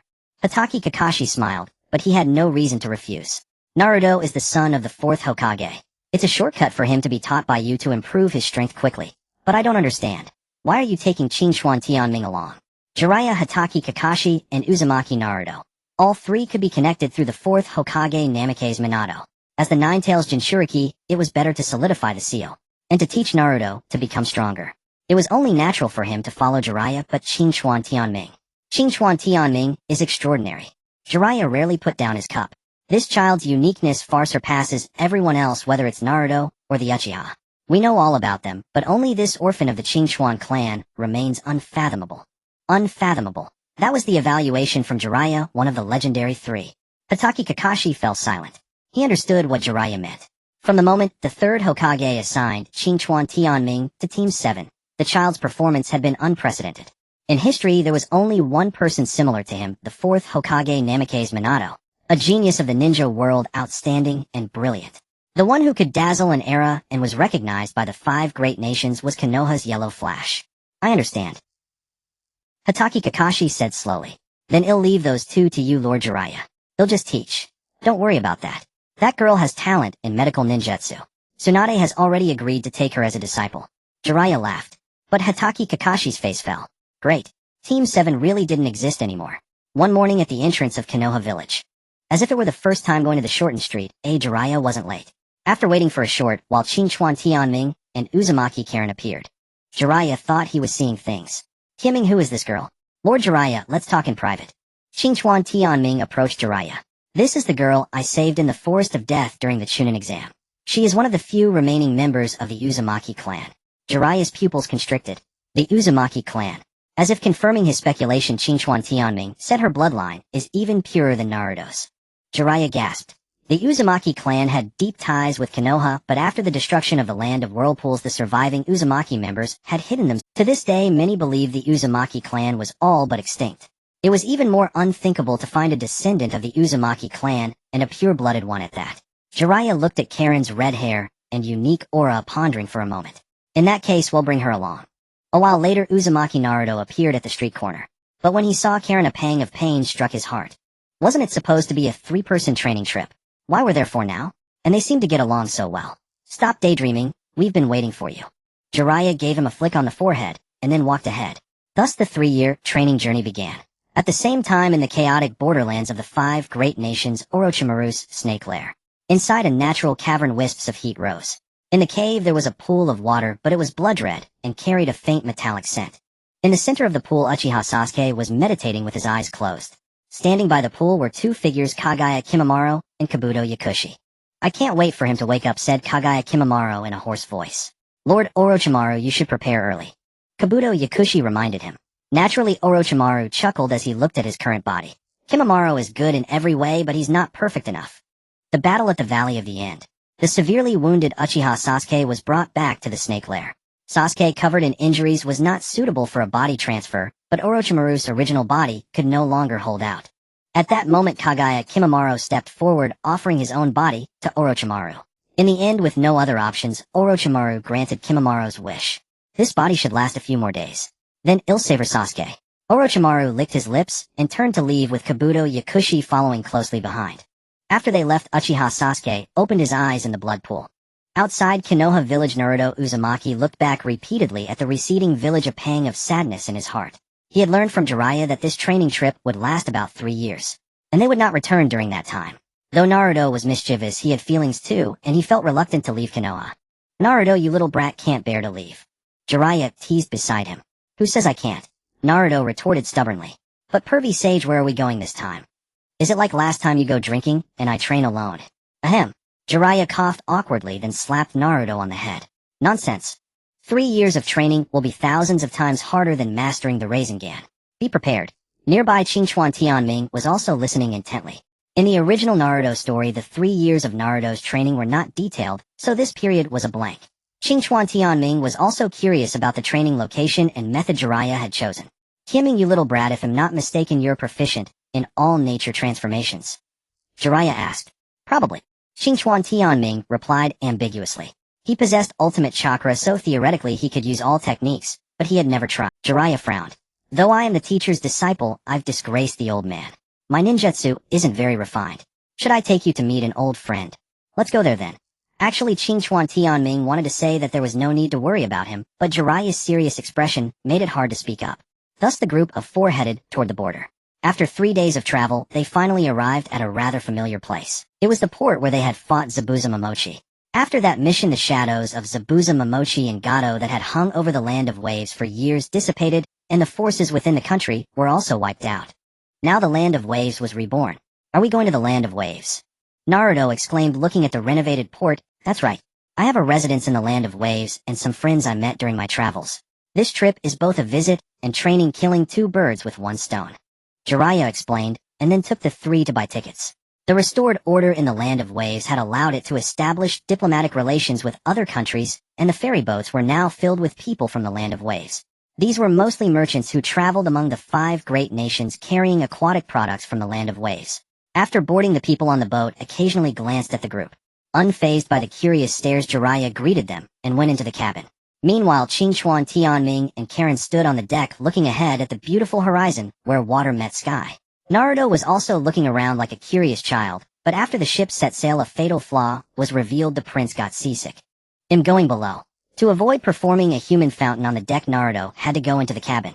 Qingchuan Tianming stood by the railing watching the undulating sea. His mood. Karen stood beside him in silence. The young boy and girl together made a charming sight.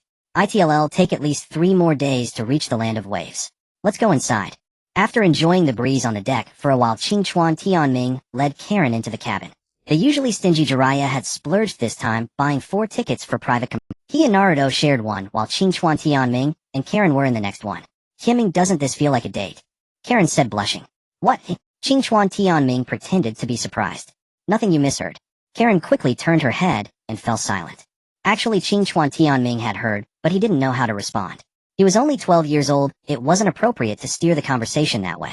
Moreover, this was the perilous world of Naruto. How could he just do nothing but flirt? It seemed Qingchuan Tianming's words had been prophetic.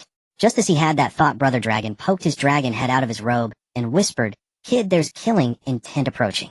Killing intent. Qingchuan Tianming glanced around the cabin, but saw nothing unusual. On the sea. Would Brother Dragon lie to you? Qingchuan Tianming turned and looked through the porthole. He saw it.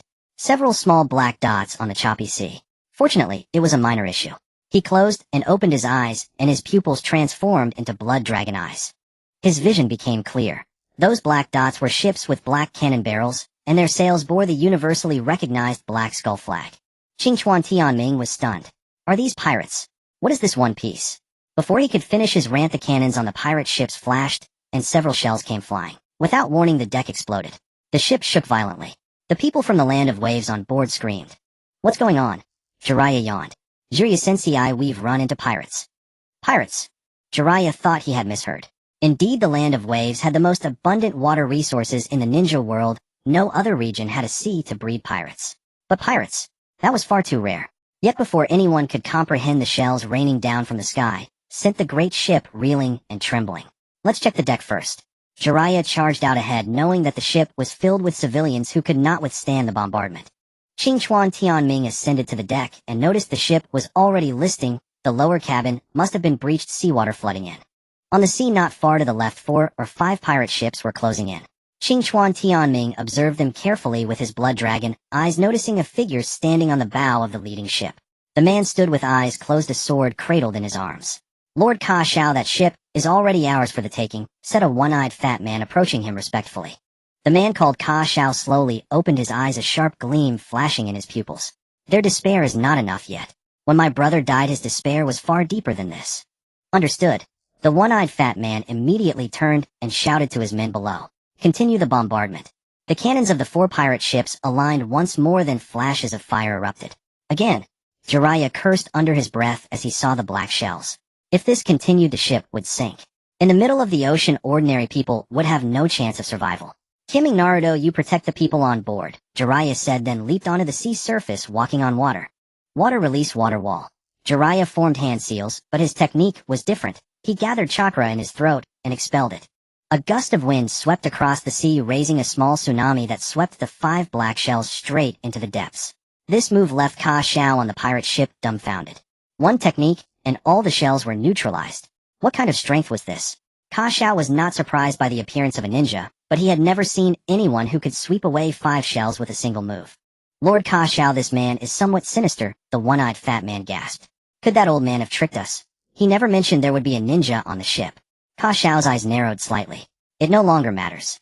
As he spoke, Jiraiya arrived before the 4 pirate ships, and said, "You pirates seek wealth, but to take lives as well. Isn't that going too far?" "Hey." Ka Xiao from the bow looked down, and said, "Are you a ninja?" "Yes, I am Jiraiya, a ninja of the Hidden Leaf," Jiraiya said proudly. But upon hearing the words Hidden Leaf Ninja, Ka Xiao's killing intent erupted. "You are a Hidden Leaf Ninja. That makes things much easier." Ka Xiao leaped from the bow, and landed before Jiraiya, speaking calmly. "I am Ka Xiao, the 4th captain of the Shikima pirate crew. I have been searching for you Hidden Leaf Ninjas for so long. It has been a bitter ordeal." Jiraiya scratched his head. "We are indeed Hidden Leaf Ninjas, but if you want to commission a mission, why not come to the village? Why bombard our ship in the middle of the sea?" Ka Xiao glared at Jiraiya and shouted, "Commission a mission? Commission my ass. I want to kill all you Hidden Leaf Ninjas, every last one." "Huh, why do you want to kill us?" Ka Xiao's sword hand trembled, his fury seemingly reaching its peak. "You haven't heard of me. Then you must have heard of Gato. Yes, I am Gato's younger brother Ka Xiao. I have come to avenge him against Konoha." Jiraiya still shook his head. In truth, he had no idea. He had not been in Konoha during the Land of Waves mission, and it was Team 3 that had wiped out Gato's gang. "Die!" Unable to contain himself, Ka Xiao roared, and 4 or 5 dark figures leaped from the ship onto the water. Water release, water mist array. The men surrounding Jiraiya simultaneously began forming hand seals, and the seawater beneath their feet started to boil, rising as steam that linked into a... Gato stared at the Jiraiya opposite him and muttered, "You Konoha ninjas killed my brother, so today you will all die? No, all of you must die. Fatty, keep firing." At the one-eyed fat man's command, the cannons of the 4 pirate ships thundered in succession, a dense hail of shells wildly shooting out. On the deck, Qingchuan Tianming's brow furrowed. "Naruto, you and Karen take the wounded on deck to a safe place." As he spoke, Qingchuan Tianming began to feel the power he had long used. The ability of the fruit. "Quake!" Qingchuan Tianming pointed a finger, and the mysterious vibrational force formed a barrier that shielded the ship. The shells flying through the air halted abruptly upon contact with the vibrational force. As the first shell trembled, the others shook in succession. Then something miraculous happened. The shells exploded, unleashing immense power and heat. But all of that force seemed to be sealed off. No sound, no destructive force. In an instant, they vanished into nothingness. The Tremor fruit is Qingchuan Tianming's ultimate trump card, which he typically refrains from using. However, not using it does not mean he neglects practice. Currently, the ability rating of the Tremor fruit is still at green, and only through gradual cultivation can its power be enhanced. Privately, when Qingchuan Tianming practiced, he did not focus on aerial quakes or tremor blades, but rather on smaller-scale vibrations. Thus came the scene where he crushed all the cannonballs with a single finger. This move directly stunned the one-eyed fat man on the other pirate ship, who exclaimed, "What kind of ninjutsu is that?" Never seen before, some pirates also came onto the deck. The pirates in the Naruto world were actually not professional. At best, they had ships that ran rampant in the waters of the Wave Country, and the vast boundless sea became a breeding ground for Ninja-sama. At this moment, the captain ran out of the cabin and directly knelt on the ground. "Please, Ninja-sama, save my family." "Your family?" Qingchuan Tianming asked with some doubt. "It was all done by the Shikima pirate crew. They have set themselves up as kings on an unnamed island, constantly robbing merchant ships passing through the Wave Country. Since the Wave Country has no ninja forces, the nation has no way to deal with the Shikima pirate crew. And my family was also taken away by the Shikima pirate crew. If I don't cooperate, I won't see my family again." Qingchuan Tianming felt relieved. He had been somewhat suspicious, as the timing and location of the pirate ship's appearance coincided with this vessel, and the pirate ship could strike precisely from a distance. Without a navigation chart and positioning, it would be impossible. "Please, Ninja-sama, save us." The civilians on the ship also knelt down directly. "Kiming, you have a good head. Tell us what to do." Uzumaki Naruto could not bear to see others being bullied. Qingchuan Tianming looked up and saw Jiraiya being surrounded by Ka Xiao. He was not worried about Jiraiya. Instead, he prayed for those few people. What good could come from provoking the 3 ninja? On the other side, the pirate ship had prepared a second wave of attack. Passively taking a beating was not an option. "Naruto," Qingchuan Tianming spoke. "All right." Uzumaki Naruto understood instantly and leaped off the ship, charging toward the pirate ship's position. "That kid is a ninja. Use shuriken to hit him." The one-eyed fat man did not plan to use cannonballs. Using cannonballs to hit people was not as good as blowing up the ship. Hearing the despairing cries of countless people, he was truly exhilarated. On the deck of the pirate ship, some people who looked like ninja in the style of Taoists immediately came out, but these people could not even be considered rogue ninja. They were truly the type of slackers. Whoosh. Countless shuriken and kunai swept toward Uzumaki Naruto, who was running at full speed. On the sea surface, Naruto dodged confidently. His constant practice of water walking had not been in vain. Fire. The one-eyed fat man gave the order, and 4 pirate ships immediately raised a thicker cannon barrel. Boom. A projectile even more powerful than the previous ones appeared, dragging a long tail of flame as it attacked. Karen, look after the people on the ship. After saying that, Qingchuan Tianming stamped his foot and soared into the sky. Facing the 4 huge cannonballs, he drew his sun wheel blade. Wind release, wind slayer array slash. Pouring chakra into the sun wheel blade, Qingchuan Tianming slashed out, and the wind release blade aura burst forth. At the same time, 2 chakra clones also made the same slashing motion. A total of 3 blade auras directly sliced the huge cannonballs in half, while the 4th one arrived right in front of Qingchuan Tianming. Boom boom boom. Continuous explosions sounded and black smoke billowed on the sea surface. Just as the one-eyed fat man thought Qingchuan Tianming had been killed, he suddenly found a person standing behind him. Turning his head mechanically, he saw those blood-red pupils. Without a word, Qingchuan Tianming kicked him into the sea, and at the same time, he swung the sun wheel blade again, sending a blade aura that violently chopped the cannon emplacement on the deck. Capturing a pirate ship in the blink of an eye was his current strength.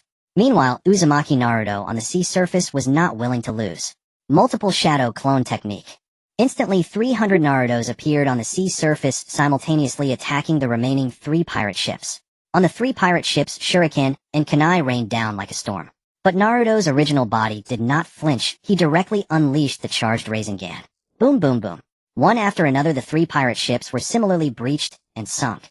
At that moment, the only relatively intact ship left was the one beneath Qingchuan Tianming's feet. The battle on the sea had also ended, as those who had surrounded Jiraiya were directly swallowed by Gamabunta. As the water mist barrier dissipated, Shao directly wet his pants. Well done. Jiraiya turned around to see Qingchuan Tianming standing with his blade in hand, while Naruto's clones occupied the other 3 ships. Little Jiraiya, don't call me out for small fry, Gamabunta said discontentedly. Isn't this about intimidating them? Jiraiya replied awkwardly. In the end, Shao was tied up and kneeling on the deck, while Jiraiya sat in the captain's seat. Qingchuan Tianming and Uzumaki Naruto stood as his left and right guards. Now can you tell us about your so-called Shikima pirate crew? Shao's gaze was vacant, completely devoid of the arrogance he had just displayed. Within the mist formation, they launched a fierce assault on Jiraiya.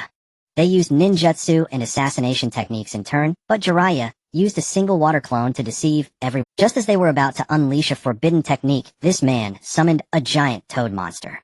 With a single move, toad water absorption, several powerful ninjas were swallowed into the toad's mouth. It was truly terrifying. Do you want Gamabunta to talk to you? Jiraiya teased. No. No need. Shao shook his head like a rattledrum, not wanting to experience the toad monster's tongue. I am the 4th captain of the Shikima pirate crew, and these men are my subordinates, Shao said with his head lowered. I was originally operating in the land of lightning, but after learning that my brother was wiped out by Konoha ninja, I returned to the land of waves. Driven by vengeance, I encountered Shikima and joined them. Shikima, eh? Jiraiya turned to look at Qingchuan Tianming and asked, didn't you execute a mission in the land of waves before? Qingchuan Tianming said helplessly, Master Jiraiya, at that time Gato kicked the bucket at the dock, and we didn't even take a boat. The air was filled with an awkward silence. I know Shikima. The captain raised his hand and said, in the land of waves there has always been a saying, on land Gato, on sea Shikima. Although both are villains, Shikima is different. Upon arriving in the land of waves, Shikima quickly organized a group of Ronin samurai, and established the Shikima pirate crew, dominating the waters of the land of waves ever since. I see. Jiraiya stroked his chin and said, in that case, shall we go and pay this Shikima a visit? Lord Ninja, you must not. The island where the Shikima pirate crew hides is easy to defend and hard to attack, a natural fortress. The few of you cannot take it down. The captain persuaded. Previously, the land of waves pooled money to hire ninja from various villages to eliminate them, but none returned. Captain Uncle, don't worry. The pervy sage is super strong, said Naruto. Naruto laughed. Besides, there's me, Naruto Uzumaki. No matter what villain, they'll be finished. Lord Ninja. The captain wanted to continue persuading, but was interrupted by Qingchuan Tianming. Uncle, do you have one yuan? Yes. The captain, not knowing why Qingchuan Tianming asked, still handed over 1 yuan. Good. Qingchuan Tianming put the money into his pocket and said slowly, we accept your commission. Now my mission is to confront the Shikima pirate crew. Please respect my ninja way, Captain. One sentence blocked all persuasions. Jiraiya gave Qingchuan Tianming a thumbs up and said, Tianming, since you're so clever, why not extract some useful information? Jiraiya was strong but not adept at interrogation, and Qingchuan Tianming's mind was quick, so he wanted him to try. No problem. Qingchuan Tianming approached Ka Xiao and said, we Konoha ninja don't like to exterminate everyone. You and your brothers can take a boat and leave this place turning over a new leaf, or you can feed the fish in the sea. The decision is yours. Before Ka Xiao could speak, Qingchuan Tianming continued, what is the exact direction of the island? What is the strength of the forces on the island? How strong are the other 3 captains, and the captain of the Shikima pirate crew? Ka Xiao's throat bobbed, but the images that came to his mind made him shut his mouth. I don't know. Huh. Qingchuan Tianming grabbed Ka Xiao by the collar and shoved his head into the seawater. The salty, bitter water pouring into his mouth and nose was a rather unpleasant sensation. I won't ask a second time. If you still don't know, I'll have to cut wounds on your body with my knife and throw you into the sea. Walk. Ka Xiao coughed violently. Hearing Qingchuan Tianming's latter words, his body felt as if it had fallen into an ice cave. He'll talk, he'll tell everything. And so Ka Xiao confessed everything, cooperating for leniency. After learning the truth, even Jiraiya's expression became extremely grave. He never expected that such a small pirate crew could harbor such a dark side. During my travels, eradicating the darkness of the world is my creed. This time I have no choice but to make a trip, Jiraiya said seriously. Tianming Naruto, the first real training opportunity has arrived. I couldn't ask for more. Qingchuan Tianming smiled, the thrill of the unknown exciting him. After the interrogation, the group obtained the exact location of the island. They spared Ka Xiao's life, and he would lead them into the island. Given the gravity of the mission, Qingchuan Tianming did not let Karen accompany them, and she understood. After the pirates repaired the passenger ship, Karen left for the land of ways with the civilians ahead of time. Meanwhile, Jiraiya and the other 2 boarded the pirate ship. Ka Xiao's squad of the Shikima pirate crew navigated as usual. Finally, at sunset, a dark island appeared on the distant horizon. The 3 masters and disciples stood on the deck looking at each other's pirate costumes and laughing. Ka Xiao could only play the role of a lackey on the side. Jiraiya had placed a small toad inside his stomach. If he disobeyed, the toad would make a nest inside him. At this moment, Ka Xiao was extremely well behaved. Does this island have a name? Looking at the approaching island, Qingchuan Tianming asked. It didn't before. Now it's called Shikima Island. Ka Xiao responded. Shortly after, the pirate ship docked, and someone from the shore came to confirm the situation. State your name. The scar-faced man in charge of the dock, holding a bottle of liquor, said. Are you blind? Ka Xiao jumped off the deck and slapped the man repeatedly. Captain Ka Xiao. The scar-faced man, upon recognizing Ka Xiao, dared not even breathe. Wash my ship thoroughly tonight, or you'll be sure. Ka Xiao said viciously. Understood. With that, the pirates of Ka Xiao's squad began disembarking and swaggering onto the island. Qingchuan Tianming Zilai and Xuanhua Mingren mingled among them. As he walked, Qingchuan Tianming observed the island and finally understood why it was so easy to defend but hard to attack. The terrain was generally slanted. Aside from the dock, the other 3 sides were steep and imposing. Mountain peaks clustered together with sheer cliffs on the outer sides. In other words, aside from the dock, it was impossible to land on the island elsewhere. Moreover, the island was covered with jagged rocks, and some small hills had been excavated to create defensive fortifications. Overall, it was as solid as an iron fortress. Ninja masters, I've brought you to the island. How about? Ka Xiao chuckled beside them. Qingchuan Tianming shot him a glare. Let you go? Not a chance. What if you turn around and sell us out? I, Ka Xiao, swear I will never betray you 3. Save it. Your words are like a fart, nobody believes you. Qingchuan Tianming said coldly. Ka Xiao felt deeply wounded. The Shikima pirate group, led by Captain Shikima, was controlled by 4 squad leaders. The squad leaders were ranked according to their personal strength and the number of their subordinates. Someone like Ka Xiao with 4 ships and about 400 men could only be at the bottom. After returning to Ka Xiao's territory, the 3 naturally disappeared into the crowd. Master Ka Xiao, should we contact Lord Suakom? Inside Ka Xiao's camp, the one-eyed fat man said fiercely. He had been kicked into the sea by Qingchuan Tianming and nearly drowned, so his hatred for the 3 was no less. Do you want to get me killed? Ka Xiao shot the one-eyed fat man a glare. Do whatever you want, but if you use my name, I'll kill you first. Understood. After being scolded, the one-eyed fat man's eyes flashed with a sharp glint. Meanwhile, at the highest point of Ka Xiao's camp, the 3 could see most of the island scene. Pervert hermit, isn't this supposed to be a town? Xuanhua Mingren looked at the bustling neon-lit scenery below, feeling unreal. Isn't this a pirate stronghold? Don't be fooled by this sight, little Mingren. Zilai chuckled. They've dominated this island, and the Bo country is powerless against them. After so many years, they've certainly built up some power. So be patient and find the weak point. What do you think, Tianming? Qingchuan Tianming frowned and pondered for a moment. The prosperity of this pirate town seems deliberate. It's not for convenience, but rather to keep them captive. Logically, when pirates dominate an island, the most important things are people and weapons. So besides the pirates' scattered belongings, there should be more weapons, ships, and food. There would never be such a town scene. Unless Shikima is mentally ill, he wouldn't have moved a town onto the island. Qingchuan Taiming's incisive evaluation made Zilai think seriously. Indeed, it was baffling for a pirate stronghold to have a town. Master Zilai, I have an idea. Qingchuan Tianming spoke. Let's hear it. We'll split into 2 groups to investigate. Master Zilai, you find out from Ka Xiao about the other 3 squad leaders, and then go to their camps.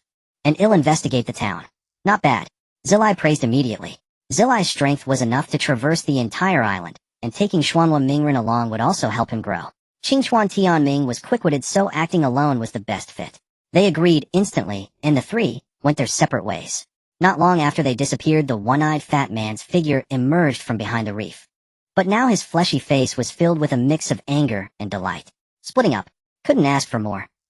After leaving Ka Duo's camp, Qingchuan Tianming headed straight to the center of the town. The entire town seemed seamlessly embedded in the middle of the island, looking quite prosperous. But the more he looked, the more eerie this prosperity seemed. Walking on the town streets, everywhere was bustling with neon lights. Yet every person doing business or strolling was a pirate. Walking along the street, Qingchuan Tianming soon found a place bustling with noise. Shikima Casino. The interior could be described as resplendent and magnificent. Stepping inside, one was instantly infected by the atmosphere. But the chips on each gambling table were not money, but various gold and silver treasures. Quite hardcore. Inside the casino, as Qingchuan Tianming entered, many eyes fell upon him. After all, Qingchuan Tianming's current body was just a little kid with delicate skin that didn't look like a pirate's. Yo? Judging by the emblem on your clothes, you're Lord Cass Man, an untimely voice rang out. Qingchuan Tianming turned and saw a burly man at a gambling table puffing on a cigar as he said, "Looks like a newbie, huh?" The man sat in a casual posture, the large gambling table occupied only by him, while others stood half a step behind. This man seemed to be a minor leader with some authority. Qingchuan Tianming raised the corner of his mouth, then walked to the gambling table and took a seat opposite the man. This move immediately shocked the people nearby. What a newbie.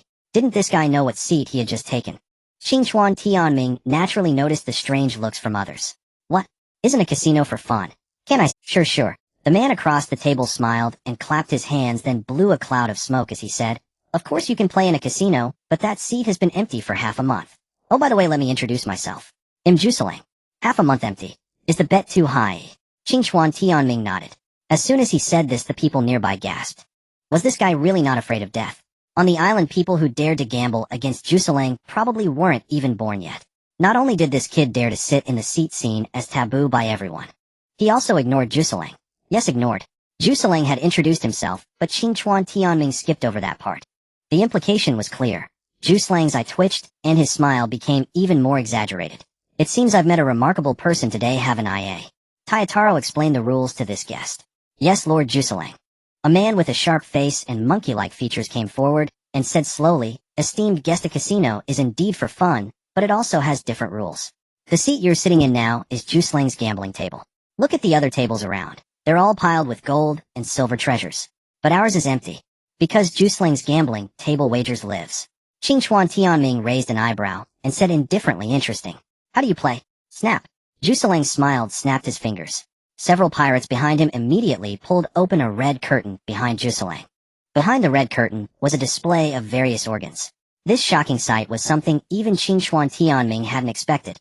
"My bet is simple: hands, feet, limbs, or life," Juseling said with a crazed expression. "I've had all kinds of people sitting across from me, but never one who gave me pleasure right from the start. You're the first." "Well, thank you for the compliment," Qingchuan Tianming said nonchalantly. "Then if you lose, do you have to hand over your limbs too? You've got quite a nerve. Do you know who Lord Juseling is?" Taotaro said with a dark expression. "Lord Juseling is the second captain under Lord Shikima. It's your honor to play with someone of his status. You want Lord Juseling's limbs. Do you believe ill?" Squelch. A cold blade flashed, and Taotaro's head was separated from his body. Too noisy. Qingchuan Tianming sheathed his sunwill blade, killing as easily as slaughtering a chicken. Instantly the noise in the casino ceased. After Qingchuan Tianming slashed Taotaro with one stroke, everyone's scalp tingled. If this wasn't a madman, what was? The atmosphere in the casino became oppressive, and the overwhelming killing intent pierced straight at Qingchuan Tianming's back. Everyone was waiting for Lord Juseling's order.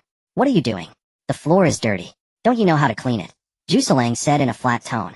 The people behind him, though not understanding Juselang's intent, quickly and efficiently cleaned up the corpse and bloodstains. Juselang stood up slowly and swept his gaze around. The trash is still not clean enough. As his words fell, the others quickly retreated out of the casino. This move was not good. Clearing the place meant Lord Juselang was angry. Soon only Qingchuan Tianming and Juselang remained in the large casino. Let me guess, which country's ninja are you? Juselang directly said, forget it, it doesn't matter. Soon you'll become one of my collections. His identity exposed. Qingchuan Tianming didn't find it surprising. After all, Juselang was one of the 4 captains under Shikima. How could someone in such a position be a simple character? That's fine actually. I'm not good at intelligence gathering anyway. Qingchuan Tianming slowly stood up and said, I have a question. Information about Shikima. Oh. Juselang laughed even more wildly. Does a collection have the right to ask questions? Qingchuan Tianming shook his head and said arrogantly, wrong. I'm not asking you to answer now. When you beg for mercy later, that will be your bargaining chip. Among all the people I have met, none is as arrogant as you. Kikujiro sneered. I hope your strength matches your bravado. Ninja art sea of despair. Kikujiro began forming hand seals. As the seals changed, the chakra within him surged forth and a torrential flood erupted from the gambling den, engulfing everything in sight. Qingchuan Tianming raised an eyebrow slightly. Before his eyes, the entire vista had transformed into a vast ocean. Yet the seawater was not clear, instead it was a curdle. The seawater churned, and Kikujiro's figure vanished from the surface. Then from the seabed, countless corpses rose, each bearing grotesque, varied marks of death enough to strike sheer horror into any heart. Illusion technique. As a captain under Shikima, Kikujiro indeed possessed some skill. In the realm of ninjutsu combat, the most dreaded technique was illusion. Other elemental arts merely depended on chakra reserves and the potency of the jutsu. Only illusion techniques attacked the spirit. Qingchuan Tianming stood upon the sea surface in no haste to seek out Kikujiro. Instead, he closed his eyes. Mind's eye. Qingchuan Tianming murmured softly, activating the first ocular art of the blood dragon eye, the mind's eye. It possessed no offensive power, but its resistance to illusion was staggering. On the murky sea, Kikujiro's figure silently appeared behind Qingchuan Tianming. He had slain countless formidable opponents with this very illusion technique. And this time would be no exception. A cold gleam of blade light flashed. Kikujiro drew his twin swords and lunged. Clang! Just as the twin blades were about to sever Qingchuan Tianming's neck, the sun-will blade in his hand sprang from its sheath, at an impossible angle blocking the strike. You didn't fall for the illusion. Kikujiro's heart trembled with dread. His trump card had failed. Qingchuan Tianming slowly opened his eyes, revealing blood-red pupils. In those eyes, Kikujiro seemed to witness true despair. Under these eyes of mine, even the Sharingan's illusion is no problem, let alone yours. Qingchuan Tianming snorted coldly. But to a pirate, concepts like bloodline limits were far too distant. Water release, water needle rush. Kikujiro hastily retreated, forming hand seals.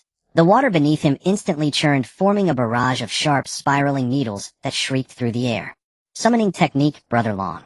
Qingchuan Tianming immediately summoned Brother Long. A wandering dragon returns to the sea. Though Brother Long was only a little over 3 meters long, without claws or horns, he exuded a faint draconic aura. Dragon's water spout. Brother Long obliged, opening his massive maw and swallowing all the sharp water needles. Kid, you want me to deal with a mere shrimp? Brother Long said with utter disdain, thoroughly unimpressed by Kikujiro's pitiful strength. Just letting you stretch your muscles, Brother Long. Qingchuan Tianming chuckled. In the distance, Kikujiro watched the one man and one dragon banter back and forth. His mental state crumbled. This, on his own turf within his most prized illusion, how could this man be so powerful? Kikujiro had never encountered anyone who could instantly dispel his illusion, except for Captain Shikima. But today he met one. After all, pirates were just pirates. They were no match for genuine ninjas. A smattering of illusion and close combat was the limit of Kikujiro's abilities. Unfortunately, he had run into Qingchuan Tianming, a being who could slay Jonin even as a genin. Flee, or he'll be killed. Kikujiro resolved to dispel the illusion and escape without hesitation. But strangely, the illusion would not dissipate. Oh, trying to leave. Qingchuan Tianming appeared behind Kikujiro. Where did your ferocity vanish so quickly? Spare me, sir. Kikujiro's legs gave way and he collapsed. He'll pay any price for my life. I gave you a chance earlier. Tell me about Shikima. Kikujiro's face twisted with bitterness. In the Shikima pirate crew, I rank 3rd. The second captain is Suakong, the first is Jayagula. I don't know much about Captain Shikima. Only Jayagula is the first captain's trusted confidant. As for the rest of us, except when we deliver gold, silver, and jewels to the captain or attend captain's meetings, we never see him. What about this town? Qingchuan Tianming continued. Given Jiraiya's strength, all other enemies combined wouldn't pose a threat, so such intelligence was irrelevant. Now what piqued his curiosity was the town. Kakujiro's expression grew animated. When I first set foot on this island, the town already existed. So what the town represents I wouldn't know. What's the proportion of your plunder each time? Gold, silver, jewels. Qingchuan Tianming changed the subject. People. Kakujiro answered. Captain Shikima never goes out to see himself. His regular orders are to raid, and people are more important than treasure. Some of these ordinary folk become slaves on the island, the rest are taken in by Captain Shikima. But what happens to those he receives is unclear. Qingchuan Tianming narrowed his eyes, a sudden flash of insight striking him. I understand. The towns on the island always gave Qingchuan Tianming a feeling of being caged, and indeed, that was exactly what it was. Shikima ordered the 4 captains to go out to sea for plunder, and his demand for human lives was even greater than that for gold and treasure, which was highly suspicious. Does being a pirate not require money? Is it charity? Building a city to capture and raise ordinary people. What else do you know? Qingchuan Tianming asked. Boss, I really only know this much, Juseling said dejectedly. I understand. Qingchuan Tianming nodded, and his figure vanished from the illusionary world. But Juseling was stunned for a moment, then let out a miserable roar. Boss, at least let me out. The deal I gave you was only to let you die after telling me the information, not to let you go, right? Qingchuan Tianming chuckled wickedly, and walked to the casino entrance. Evil requires evil to grind. Qingchuan Tianming didn't consider himself evil, but did one need to keep faith with the wicked? The casino's doors slowly slid open. When Qingchuan Tianming appeared before the crowd, the pirates outside the casino were dumbfounded. They all knew that Lord Juseling, once he closed the door, would not open it until he was fully satisfied. Yet now Qingchuan Tianming had come out. Could it be that Lord Juseling had... He stopped killing. Ignoring the collectively stunned pirates, Qingchuan Tianming walked out of the crowd, and no one dared to block him. Lord Juseling. The pirates rushed into the casino belatedly, and saw Juseling sitting in his seat. He had died in the illusionary world. Boom. The news of Juseling's death shook the entire island, and various factions were alarmed. Juseling is dead. At Ka Xiao's camp. Inside the main hall, Ka Xiao received the news from his subordinates, and could not sit still. Although Juseling was only the 3rd captain, his strength was far beyond Ka Xiao's. Moreover, it was no secret that Juseling enjoyed killing for pleasure. Such a ruthless man, you say he died in his own casino. It was simply absurd. Where's the fat man? Ka Xiao suddenly remembered something. The 3 people who entered the island during the day had only been here half a day. Juseling was dead. This was enough to prove that they had the strength and intention to overthrow this island. For now, self-preservation was the wisest course. It all depended on the outcome of their battle with Shikima. Reporting to Lord Ka Xiao, just now Lord Fatty has led a group of men toward Lord Sukong's camp. Damn, Ka Xiao's face turned green instantly. He certainly knew what the one-eyed fatty intended to do, and that very knowledge made his heart pound with fear. Send someone immediately to call the fat man back.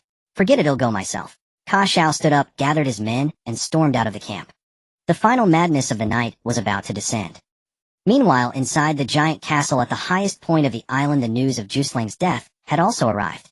Inside the castle's main hall on the throne sat a man of effeminate appearance. His long hair obscured his face, but his aura was exceptionally formidable. What is it? The man spoke, his voice rather sharp. Reporting to Lord Shikima, the 3rd Captain Juseling has just been... The one who spoke was a burly man with a swept-back hairstyle. Oh. Shikima raised an eyebrow. My research has just been completed and flies come knocking at the door. It is said that the one who killed Juseling is still in the town. The clothes on him bear the mark of the 4th Captain Ka Xiao. Suakong lowered his head, giving off an impression of being ready to eliminate everything for the person before him. As long as Lord Shikima gives the order, I can strike at any time. No need. Shikima shook his head. Ka Xiao and Juseling are both minor issues. What matters is my new research. Calculating the time, it should be about right on Jagura's side. Shikima pressed a hidden compartment on his chair, and the wall behind him extended into a long passage. Suakong, follow me. I will grant you an unpredictable power. With that, Shikima propelled his snake-like tail, and entered the passage, followed closely by Suakong.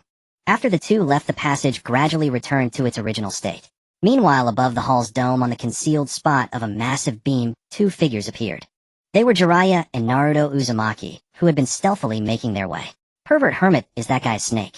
Naruto, Uzumaki whispered. The name of a snake. He is far from it, Jiraiya said calmly. He had seen through everything. The Shikima pirate crew was merely using the guise of pirates to conduct human experiments in secret. There was a precedent for such a thing. That was Orochimaru. This Shikima was probably a fanatical follower of Orochimaru. No, perhaps he had once been one of Orochimaru's failures. Whether it was his appearance, the modifications he had made to himself, or even building a town to capture people for experiments, it all pointed to one purpose. That was to imitate Orochimaru. To surpass Orochimaru. Naruto, you little brat, in a moment, I'll enter that passage. You stay outside on standby. Jiraiya said. Pervert hermit, I can fight too. Naruto Uzumaki said defiantly. Come on, a kid like you is not yet capable of handling this kind of battle. Besides, there is a task for you outside. If any pirates rush, and they'll be yours to handle. Zillai leaped lightly down from the beam, approached the main seat, and pressed the switch. The passage behind the wall extended again, and without any hesitation, he stepped forward. After entering the passage, the door on the wall slowly closed as if it had never existed. Inside the passage, Zillai's steps were very light, fearing he might trigger some mechanism. But he was overly cautious. There were no traps in the passage. Soon light appeared ahead, and the end of the passage connected to a vast underground space. The castle was built into the mountain, and all of Shikima's research results were completed here. Zillai crouched in a hidden spot, gazing at the scene below. Inside the hollowed mountain, many experimental containers were stacked, filled with nutrient fluid, in which bizarrely shaped people were immersed. Only those placed in the containers were deemed worthy of modification. Generally, only those with strong physical fitness could withstand the inhuman torment. Lord Shikima, Lord Suwakong. As soon as Shikima and Suwakong appeared, the surrounding personnel flocked over. How is Jayagula? Shikima asked. Lord Jayagula's parameters are absolutely perfect. The staff member pulled aside a curtain, while explaining, revealing a larger container behind it. Inside was a man whose face was indistinct and his appearance was astonishing. Tentacles were growing from the man's neck, wildly dancing, and absorbing the nutrient fluid. Success! Shikima exclaimed with surprise. Finally, after all this effort, we've succeeded. I've finally figured out the power of the cursed seal. Shikima trembled with excitement. He was one of Orochimaru's experimental subjects, but had been too weak to survive the initial cursed seal development. Abandoned in the wilderness, Shikima did not die. Instead, he survived with astonishing willpower. He was not crushed by the life of slavery under Orochimaru, nor did he harbor hatred toward him, only gratitude. Shikima seemed to have opened a new world.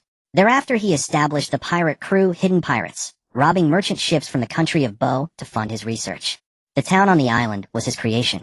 Its purpose was to enclose people, letting them live in the town while he studied their daily. Once they let their guard down, he would forcibly take them for experiments, savoring the different emotions.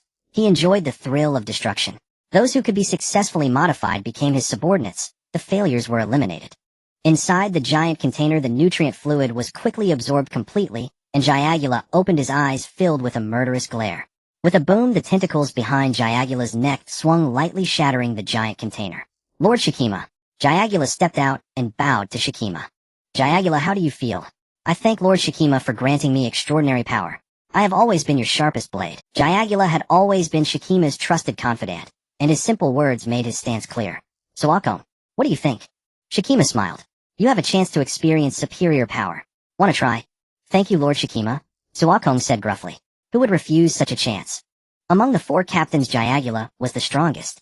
Previously, Suwakong felt he could exchange a few moves with Jayagula, but now facing him, he was unfathomable. No matter. The experiment has a chance of failure, of course, depending on your own strength and chakra reserves. But the risk exists. If you fail and turn into something else, I will still use you. Shikima said. Suwakong understands. I am willing to serve Lord Shikima. Suwakong replied. Then, without any hesitation, he entered another specially prepared container. Once Suwakong was in position, the nutrient fluid rose from the bottom, immersing his body, while thin tubes slowly pierced into him. Shikima and Jayagula stood side by side, watching Sukong's transformation. The latter suddenly asked, Lord Shikima, what is the direction of Sukong's modification? Shikima's research was not complicated. He used human experiments to create a potion that balanced the incompatibility between human and biological attributes. After years of effort, he finally succeeded and applied it to Jayagula.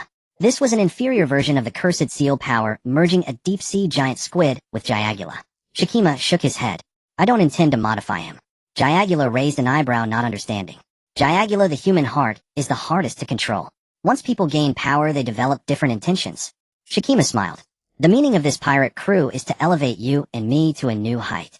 While they were talking, Zillai above listened clearly. Using innocent people for inhuman experiments. Such sins could never be atoned for, no matter how many times they died. But before Zillai could act, he was detected by Shikima. Esteemed guest, you've been watching for so long. Shouldn't you show yourself now? After all, my experiments also need an audience. Zillai appeared on the passageway, staring coldly at Shikima below. For the sake of your selfish desires, you dragged innocent people into this. You deserve to die. Shikima chuckled nonchalantly. The strong prey on the weak, in merely helping them realize their lives' value. The strong prey on the weak. Zillai laughed. Then he'll put an end to your life. You dare insult Lord Shikima? Jayagula burst forward, drawing a ninja sword from his waist and slashing at Zillai. Ninja art needle Jizo. Zillai's hair instantly hardened, wrapping around him to block the blade. Jayagula, his attack blocked, immediately discarded the sword and began forming hand seals. Wind release wind cannon. Jayagula pressed his palms together, forming an opening from which a violent wind release blast erupted. Such meager strength is nothing before this old man. Zillai did not dodge. Instead, he directly dispelled the needle Jizo. At the same time, he raised one hand, and a Rasengan materialized. Clutching the Rasengan, Zillai flashed forward. The repulsive Rasengan forced the wind cannon back. Boom. The Rasengan was slammed into Jayagula's abdomen, and he was sent flying by the recoil. Defeating Jayagula with such ease left Shikima below, utterly astonished. After all, back when the Wave Country hired ninja to attack the island, Jayagula had made his name by single-handedly killing 3 jonin. Meanwhile, the explosion from the underground lab echoed throughout the castle. The guards, startled, rushed inside. Inside the hall, Xuanhua Mingren crouching on a beam sensed the commotion. Did the pervy sage make his move? Just then the hall's doors were violently pushed open and a flood of pirates poured in. Wait! Xuanhua Mingren leaped down from the beam and stood before the pirates. You shall not pass. And kill, kill, kill. The bloodthirsty pirates raised their blades and prepared to charge. The pervy sage told me to hold you off. How could I let him down? Xuanhua Mingren snorted, then his hands moved rapidly through hand seals. Multiple shadow clone technique. Instantly Xuanhua Mingren summoned all the clones he could currently produce, their numbers uncountable. Half the hall was already kill. A small-scale war erupted within the castle, and Xuanhua Mingren single-handedly held off all the minions. Meanwhile, in the town, Xinchuan Tianming, who was investigating, saw the blazing flames at the highest point and instantly understood that Zillai and Xuanhua Mingren had launched a direct assault on the headquarters. Just as he was about to go support them, Xinchuan Tianming sensed a powerful killing intent. On the street where he stood, all the passers-by wore malicious expressions. Xinchuan Tianming knew he was being targeted. Kid, you made fatty search all over for you. The crowd parted, and the one-eyed fat man stepped out slowly. When you kicked me into the water, I swore I would tear you limb. Xinchuan Tianming's expression remained indifferent. How many people did you bring? You have no chance of winning. The one-eyed fatty sneered. Everyone within sight is here to kill you. I see. Xinchuan Tianming nodded. Since there are no innocents, I'll just kill them all. Arrogant. Today let's see who kills whom. Brothers charge, the one-eyed fatty bellowed. The passers-by all drew their weapons and slowly closed in. Xinchuan Tianming sighed. He disliked killing, but there were always those who rushed to die. Lightning blade. Xinchuan Tianming launched an attack, a flash of lightning in his palm, sending a straight beam that massacred the pirates in that direction. But that wasn't all. While maintaining the lightning blade with one hand, he used the other to form hand seals. Lightning release, Chidori sharp spear. The lightning release chakra within him surged, further amplifying the lightning blade's power, which bloomed like a flower at its terminus. Chakra is limited. Don't be afraid, keep going. The one-eyed fatty continued to rally his men. Xinchuan Tianming couldn't help but laugh. Trying to exhaust his chakra with a human wave tactic was a fool's dream. Drawing his sunblade, he sent a lightning-infused slash horizontally, cutting down the frontmost attackers, while a flick of his wrist sent a wind-infused blade diagonally. With the extreme chakra and the sunblade, Xinchuan Tianming even didn't need to form hand seals. His mind alone could channel elemental chakra through the blade. Killing these people was like cutting vegetables. Meanwhile, at the other end of the street, Ka Xiao arrived with a group of men. When they saw Xinchuan Tianming single-handedly cutting a path through the street, Ka Xiao's legs trembled. What kind of demon had they provoked? Lord Ka Xiao, shouldn't we support Fatty? A lackey asked. Shut the hell up. Now immediately help the ninja lord and kill all of Suokong's men. The one-eyed fat man could never have dreamed that the person who had stolen his, but was none other than Lord Ka Xiao. Xinchuan Tianming killed people as easily as chopping vegetables. Just as the one-eyed fat man began to feel a hint of retreat, his rear was also surrounded, and the one surrounding him was none other than Ka Xiao. Lord Ka Xiao, the one-eyed fat man was dumbfounded. This script was wrong. Wasn't it you who nodded to besiege this kid? Don't try to cozy up to me. If you oppose the ninja master, you oppose me, Ka Xiao. Brothers, join me and kill these people. Ka Xiao drew his katana with majestic authority and charged forward to slash people. The pitiful subordinates of the one-eyed fat man, before they could understand what was happening, were cut. After all, to protect himself, Ka Xiao would not hesitate to kill his own men. The chaos in the rear naturally caught Xinchuan Tianming's attention. He understood Ka Xiao's little scheme. Kikujiro was killed. Jiraiya and Uzumaki Naruto were attacking the main base heat, and so Kakashi had no choice but to pick a side. He was the weakest. If he couldn't read the situation, he would die anyway. Ninja Master, you go ahead. Leave these people to me.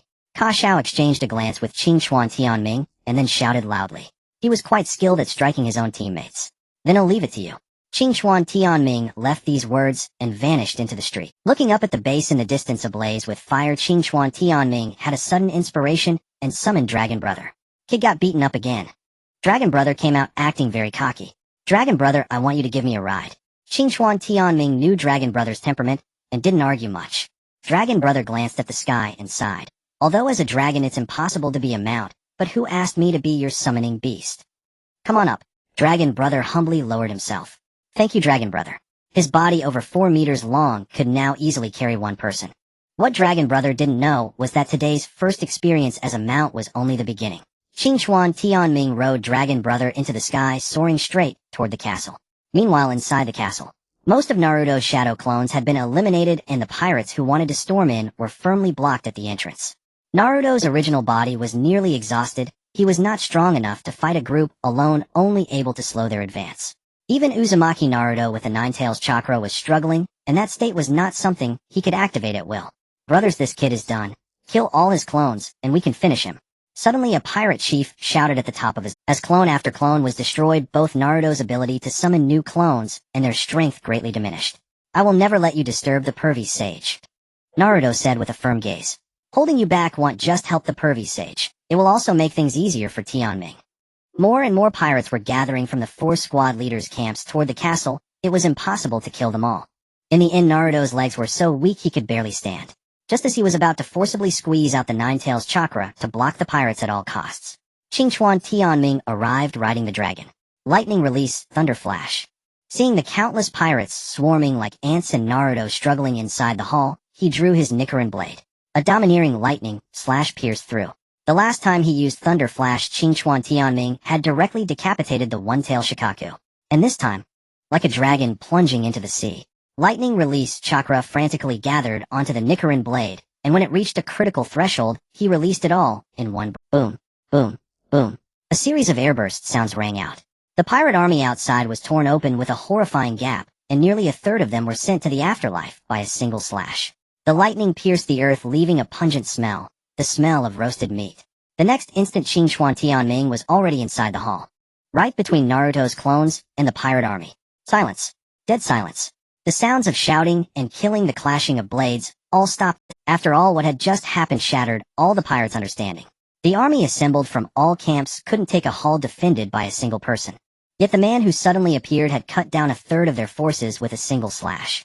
Who would dare to move? Naruto looked relieved. Naruto. Qingchuan Tianming gave Naruto a thumbs up and said, "You've done well enough. You don't need to release any more chakra. Leave everything to me." With those words, Qingchuan Tianming stepped forward. The pirate chief's legs trembled, and they instinctively retreated. Qingchuan Tianming walked his Nichiren blade dragging on the ground, leaving trails. The pirates actually retreated out of the hall. There was no pity in Qingchuan Tianming's eyes. These pirates had countless lives on their hands, so it was only fitting for them to atone with their deaths. Qingchuan Tianming closed and opened his eyes, his pupils turning blood red. Under the blood dragon, his pupils contracted slightly. Dojutsu annihilation. The second dojutsu of the blood dragon eye, extinction. The scarlet pupils twisted outward as a crimson aura suddenly enveloped the area. Since acquiring this eye at the Valley of the End, Qingchuan Tianming had spent some time studying it. From this, he developed 2 dojutsu techniques.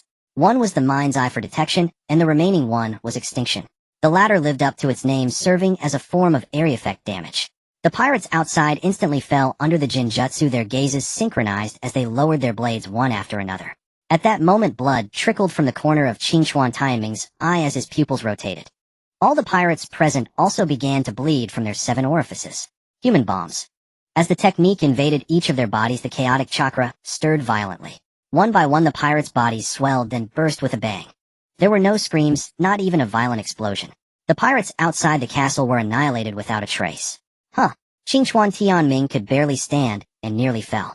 This time he had been drained completely. Ever since killing Kikujiro, his chakra had remained in an active state. Then he had slain people on the streets, summoned Brother Long to the castle, used Thunder Flash, and activated his dojutsu, all of which were extremely taxing. Tianming. Uzumaki Naruto hurried over, and said, "Your neck. Don't worry, it's fine." Qingchuan Tianming knew the curse mark was acting up again. Whenever he was weakened, this happened. "Find me a quiet place," Qingchuan Tianming said. Naruto immediately helped him to a relatively secluded spot. "Rest here. He'll go in and help." With that, Naruto headed toward the passage. "Naruto." Qingchuan Tianming shook his head. "That battle is not something you can intervene in yet. Besides, you have to trust Jiraiya Sensei. He is one of the 3 shinobi of the leaf." Uzumaki Naruto scratched his head. "That makes sense. I'm too weak. Don't belittle yourself. Just train hard." Qingchuan Tianming offered a word of comfort. "Got it. Recover first, I'll guard the door for you." Naruto walked toward the hall outside. Qingchuan Tianming sat down cross-legged. To restore chakra, he only needed to sit quietly. "Kid, you're in a bad..." Brother Long's voice echoed from the system space. "I know." Qingchuan Tianming nodded. Brother Long was probably referring to Orochimaru's curse mark. The curse mark's power was indeed sinister, showing no signs of improvement. "Kid, your situation is grim." Qingchuan Tianming twitched his mouth. "I don't know how to remove this curse mark." In the original story, the curse mark was indeed impossible to eradicate. It could only be suppressed to a minimum as one's strength and chakra reserves increase. "Brother Long can help you settle it, but there's a condition." "Huh?" Qingchuan Tianming doubted his ears. "You can handle in a condition." "Wait, aren't you my summoning beast?" "Let me finish. This condition requires your agreement. It's a win-win. I am your summoning beast, yes, but if I become stronger, doesn't that enhance your strength too?" "Let's hear it. I want to absorb more of your chakra. When I grow to 10 meters, I can break a restriction of the summoning technique and reside within your curse mark to transform it. Then I can remove the side effects of the curse mark, and you won't need to use the summoning technique to call me into battle. Is that even possible?" Qingchuan Tianming was stunned. In the Naruto world, summoning beasts were invoked through scroll contracts, blood, and hand seals. He never imagined Brother Long could change such a rule. "Brother Long, the problem is if you further drain my chakra, what about my combat capability?" Qingchuan Tianming's ultimate chakra reserves were still as before. His recovery rate far exceeded normal, but that didn't mean it was inexhaustible. So that's what you need to consider. All ninjutsu relied on chakra to take effect. If chakra flow became inconsistent, the scale of combat would also shrink. Without ninjutsu, taijutsu, and jinjutsu were also dead ends. The former required the 8 gates, not to mention that it was Might Guy's exclusive technique, but even training it wouldn't yield results in a short time. As for the latter, the Blood Dragon Eyes Jinjutsu worked well against obscure enemies, but against experts, it was virtually useless. Qingchuan Tianming realized he had come to another crossroads. Option 1, completely eliminate the side effects of the curse mark while breaking the rules of the summoning technique, allowing Brother Long to become stronger and assist him in battle. Option 2, bear the burden of the curse mark. As Qingchuan Tianming grew stronger, its side effects would also intensify. After a moment of contemplation, Qingchuan Tianming looked down at the Sun Will blade in his hand. His gaze became clear.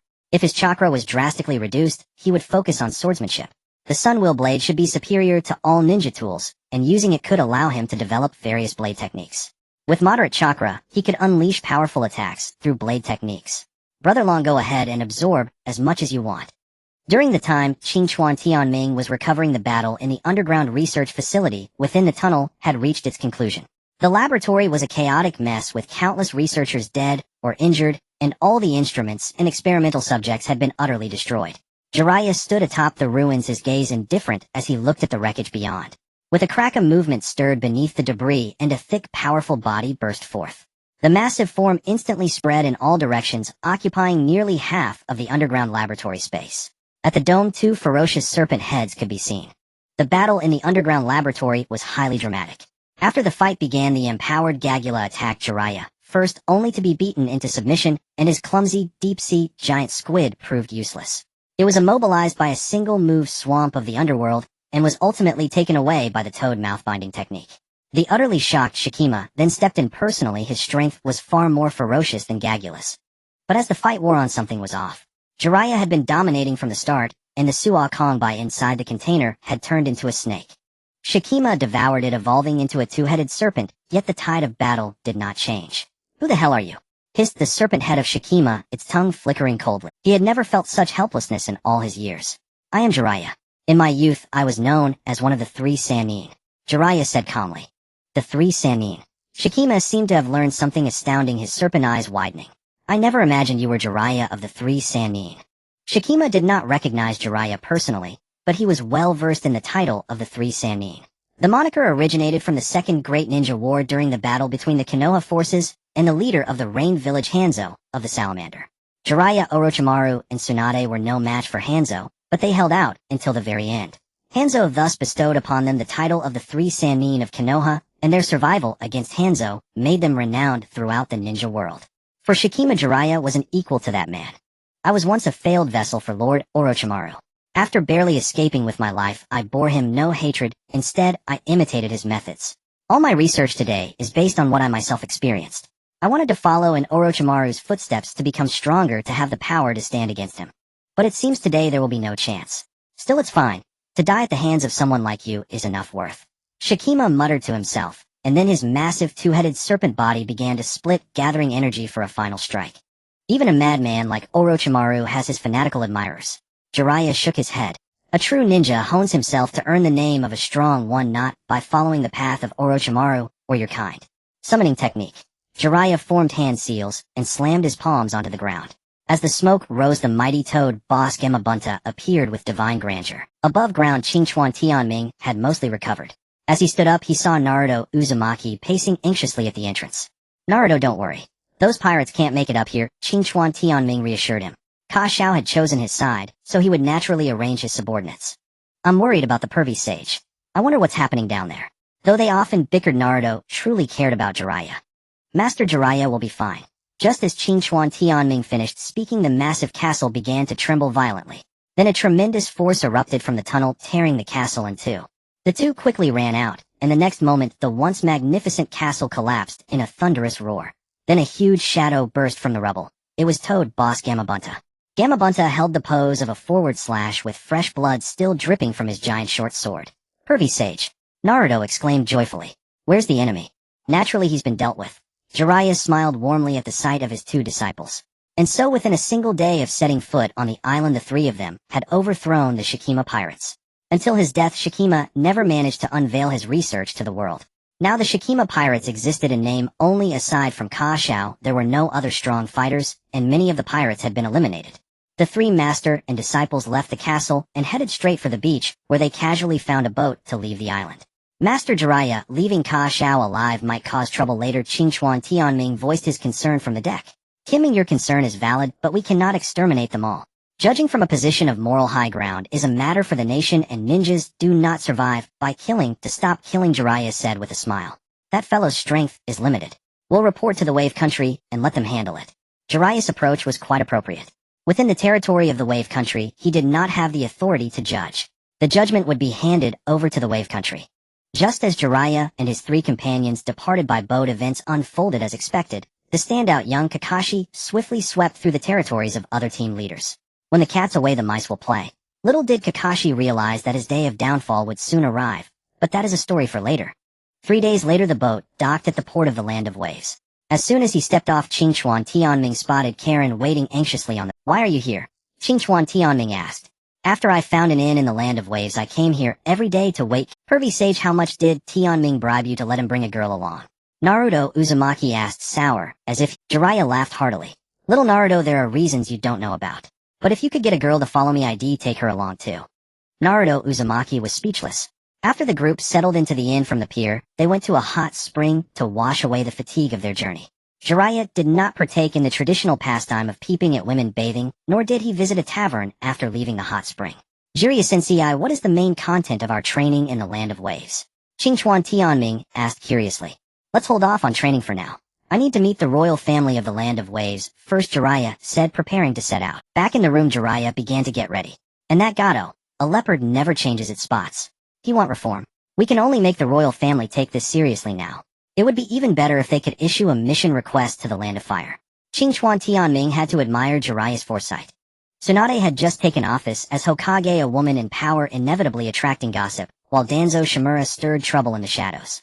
This move, having the royal family of the Land of Waves directly issue a mission to Konoha, would undoubtedly solidify Tsunade's position. Stay here for now. They'll be back soon. With that, Jiraiya vanished from the room. I'm going back to train my chakra, Naruto Uzumaki said, waving his hand and returning to his room. Just as Qingchuan Tianming was about to return to his room, Karen tugged at his sleeve. Tianming, can we go shopping together? On the broad streets of the Land of Waves, Qingchuan Tianming and Karen walked side by side. Many passers-by cast surprised glances their way. After all, the pair was truly pleasing to the eye. Qingchuan Tianming wore a black short-sleeved shirt, his long cyan hair tied back in a ponytail, with a few stray bangs falling over his sharp sword-like brows and starry eyes. At 14, Qingchuan Tianming was gradually transitioning from childishness to maturity. Meanwhile, Karen Uzumaki with her fiery red hair was already stunning. Without her glasses, her striking features shone even brighter, and her youthful figure was already quite... They truly looked like a perfect couple. Tianming, look at this, Karen said, pointing to a beautiful wind chime made of conch shells at a small stall. It's so pretty. The land of waves, being near the sea, had most of its goods derived from marine products, and even this delightful ornament was crafted from conch shells. Do you like it? Then let's buy it. Qingchuan Tianming glanced at the conch wind chime. The largest shell had a hint of red, which was quite attractive. You two have excellent taste, the vendor flattered. We'll take this one, Qingchuan Tianming said, opening his wallet to pay. But the vendor stared at Qingchuan Tianming's wrist in disbelief. You're a Konoha ninja. Huh? Qingchuan Tianming was confused. Upon becoming a genin, every ninja received a Konoha forehead protector. Some wore it on their foreheads, some around their waists, others on their sleeves. Qingchuan Tianming, however, had dismantled his polished the metal plate to retain only the spiral symbol and crafted it into a bracelet. Even Qingchuan Tianming hadn't paid attention to the bracelet, but now it had been noticed. Is there a problem? Yes, the vendor pushed the money back. Thanks to the Konoha ninja who protected our master Tazuna, and the Konoha ninja who helped the royal family eliminate Gado's forces, the people of the Land of Waves now live good lives. So Konoha ninja are great benefactors of the Land of Waves. How could I take money from a great benefactor? The vendor's shout caused a stir among the crowd. Are they Konoha ninja? Great benefactors. Konoha ninja receive the highest hospitality in the Land of Waves. It's a royal decree. Are they the ones who drove away Gado? Qingchuan Tianming never imagined that their subsequent mission in the Land of Waves would cause such a commotion. Now not only the wind chime vendor, but also the Odin seller, the vegetable seller, the clothing vendor, all came over, and even an old woman led a charming young girl. Everyone is too kind. We were just carrying out a mission. Qingchuan Tianming took Karen's hand, stuffed the money for the wind chime into the vendor's hand, and then ran off. The people of Wave Country showed immense enthusiasm. After Qingchuan Tianming pulled Xianglin away, they also chased after them.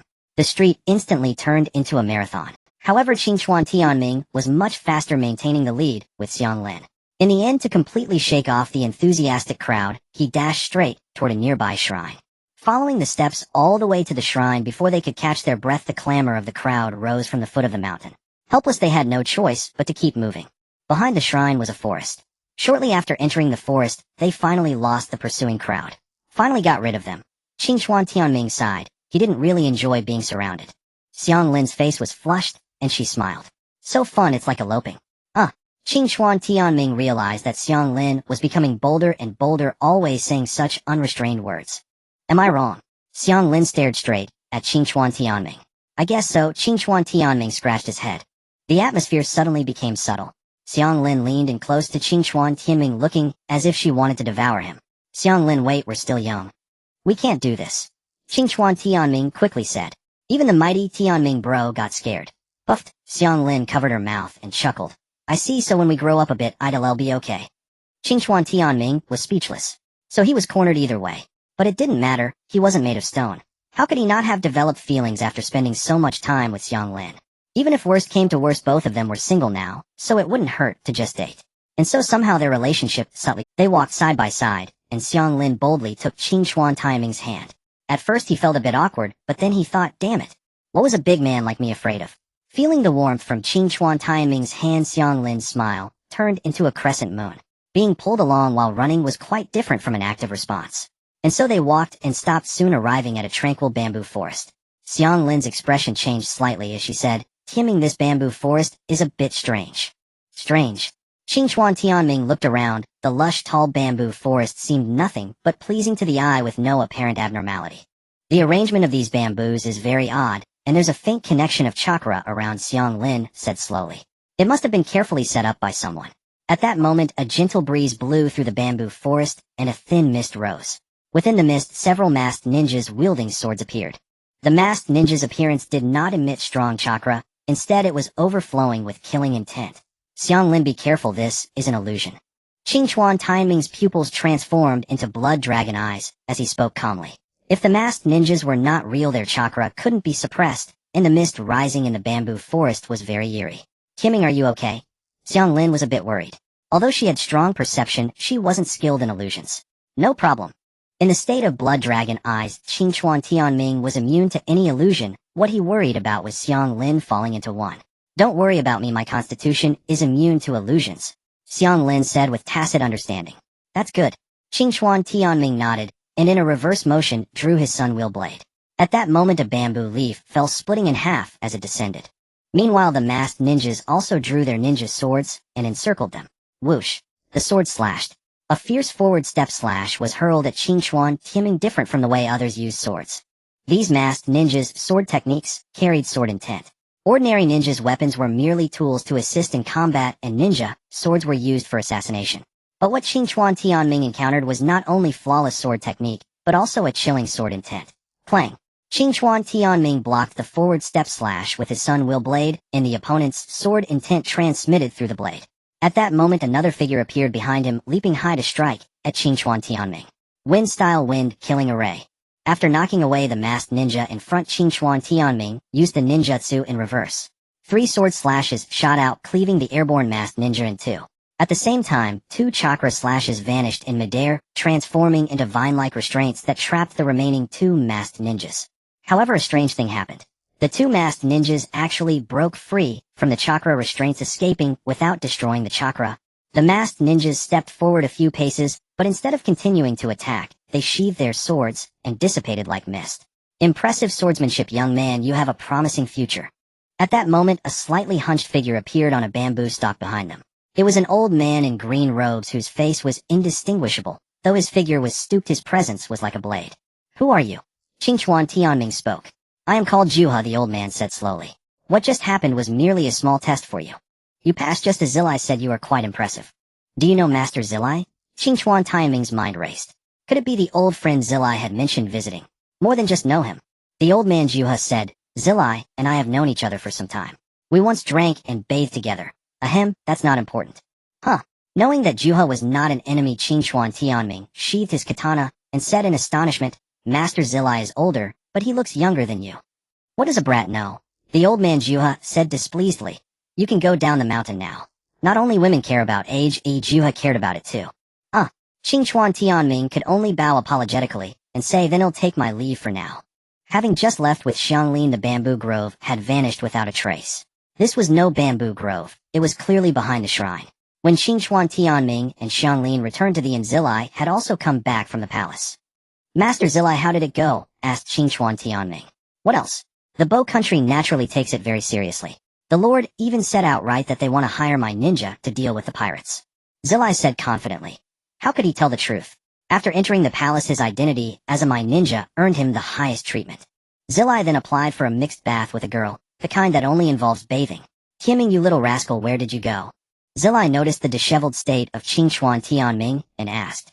Immediately after, Qingchuan Tianming recounted the story of buying a wind chime, being chased by enthusiastic villagers to the shrine, and then encountering Juha in the bamboo grove.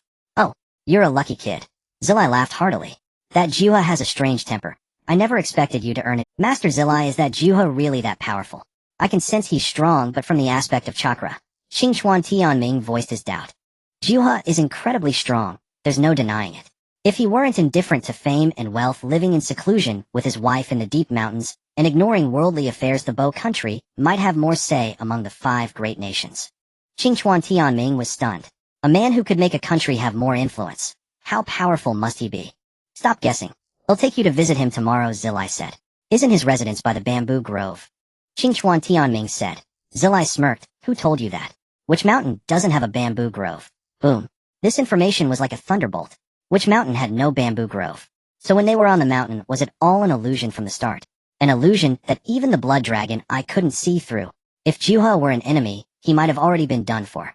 Noticing this, Zilai smiled and said, keep all your questions for tomorrow. Nothing happened that night. The next day the group of 4 arrived at the shrine.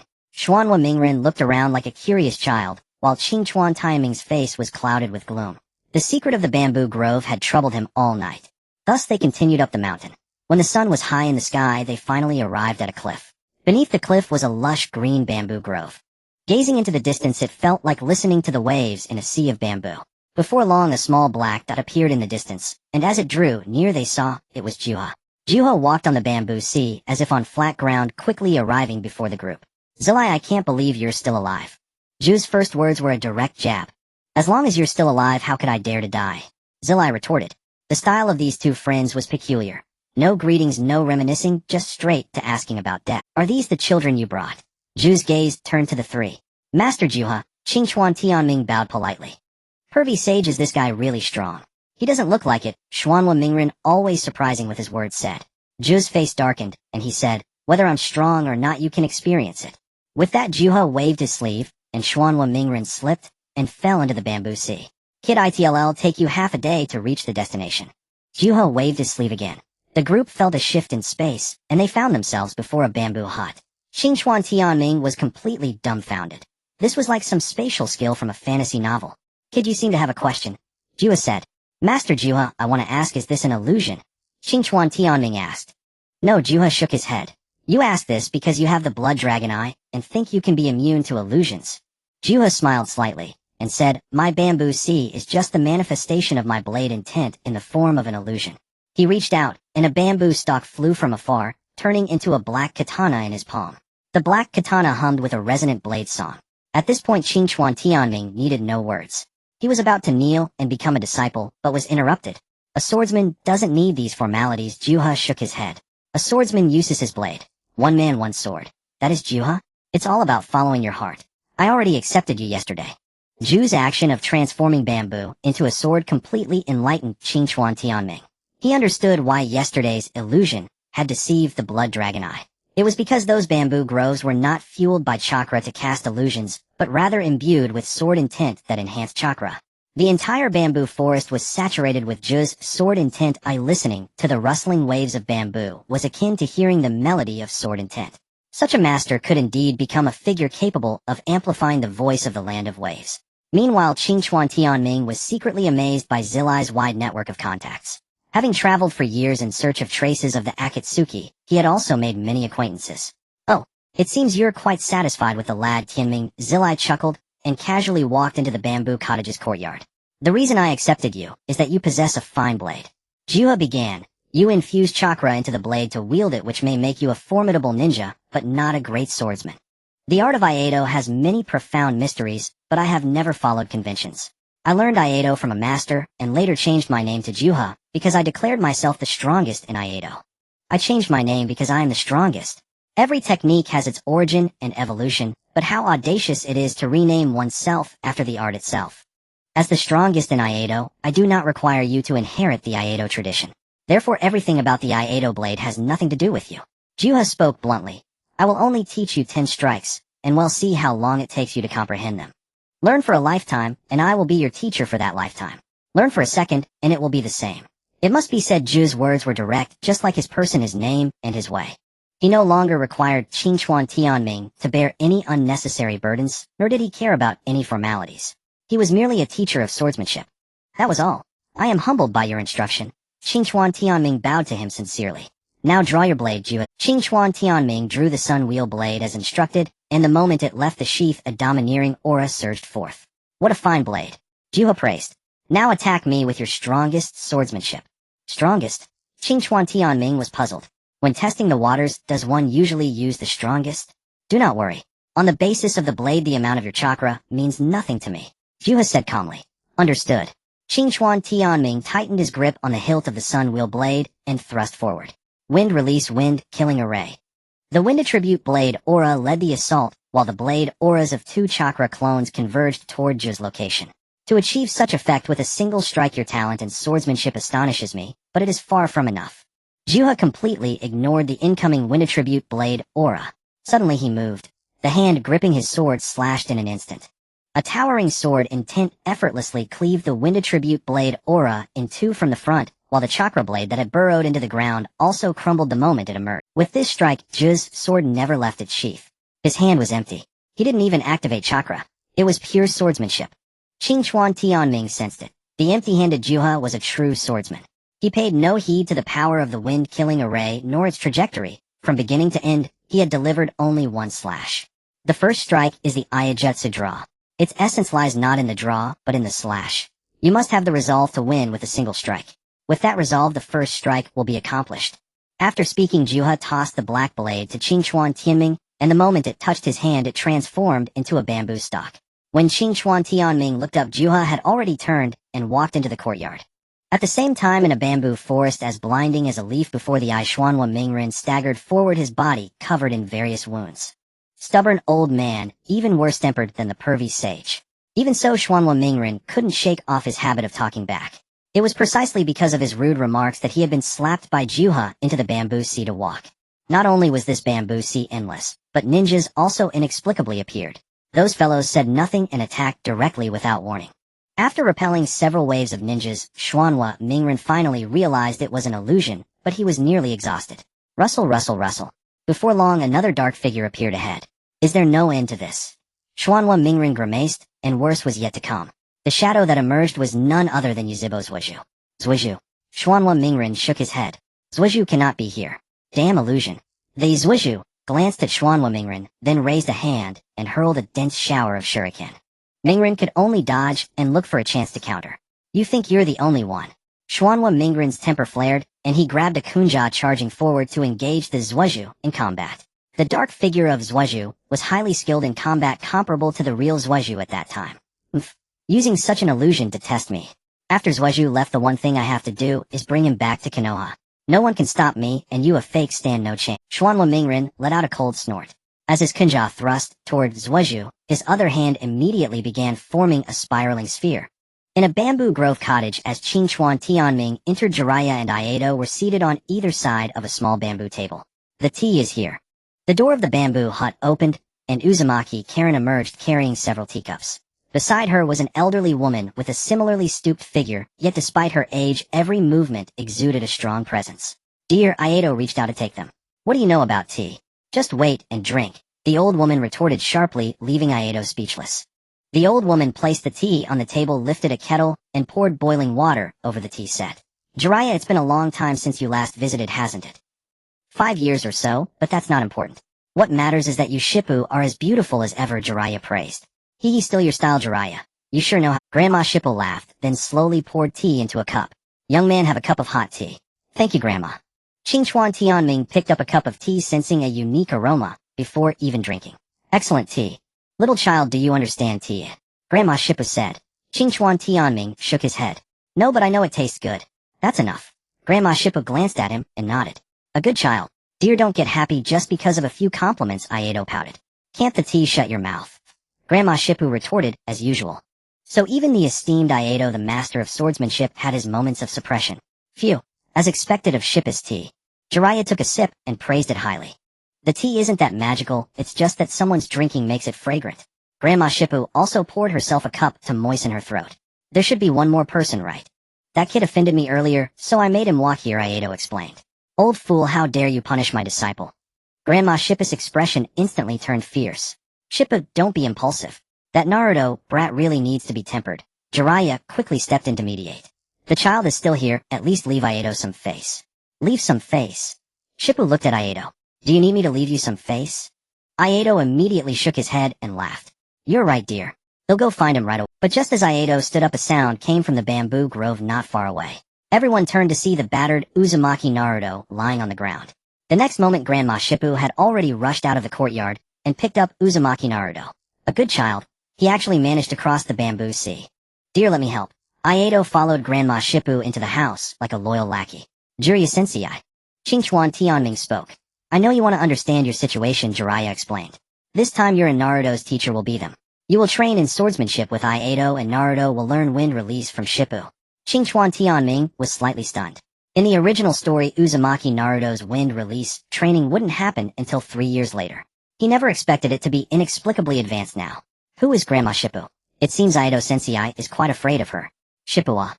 Jiraiya chuckled. It's not fear, but love. When they were young, they were a pair that made countless people envious. Don't be fooled by Iato's extraordinary swordsmanship. Shippu's strength is also immeasurable. When they were young, Shippu was a ninja who mastered wind release, and she was one of the few who could overwhelm other nature transformations with wind release. What? Qingchuan Tianming was quite surprised.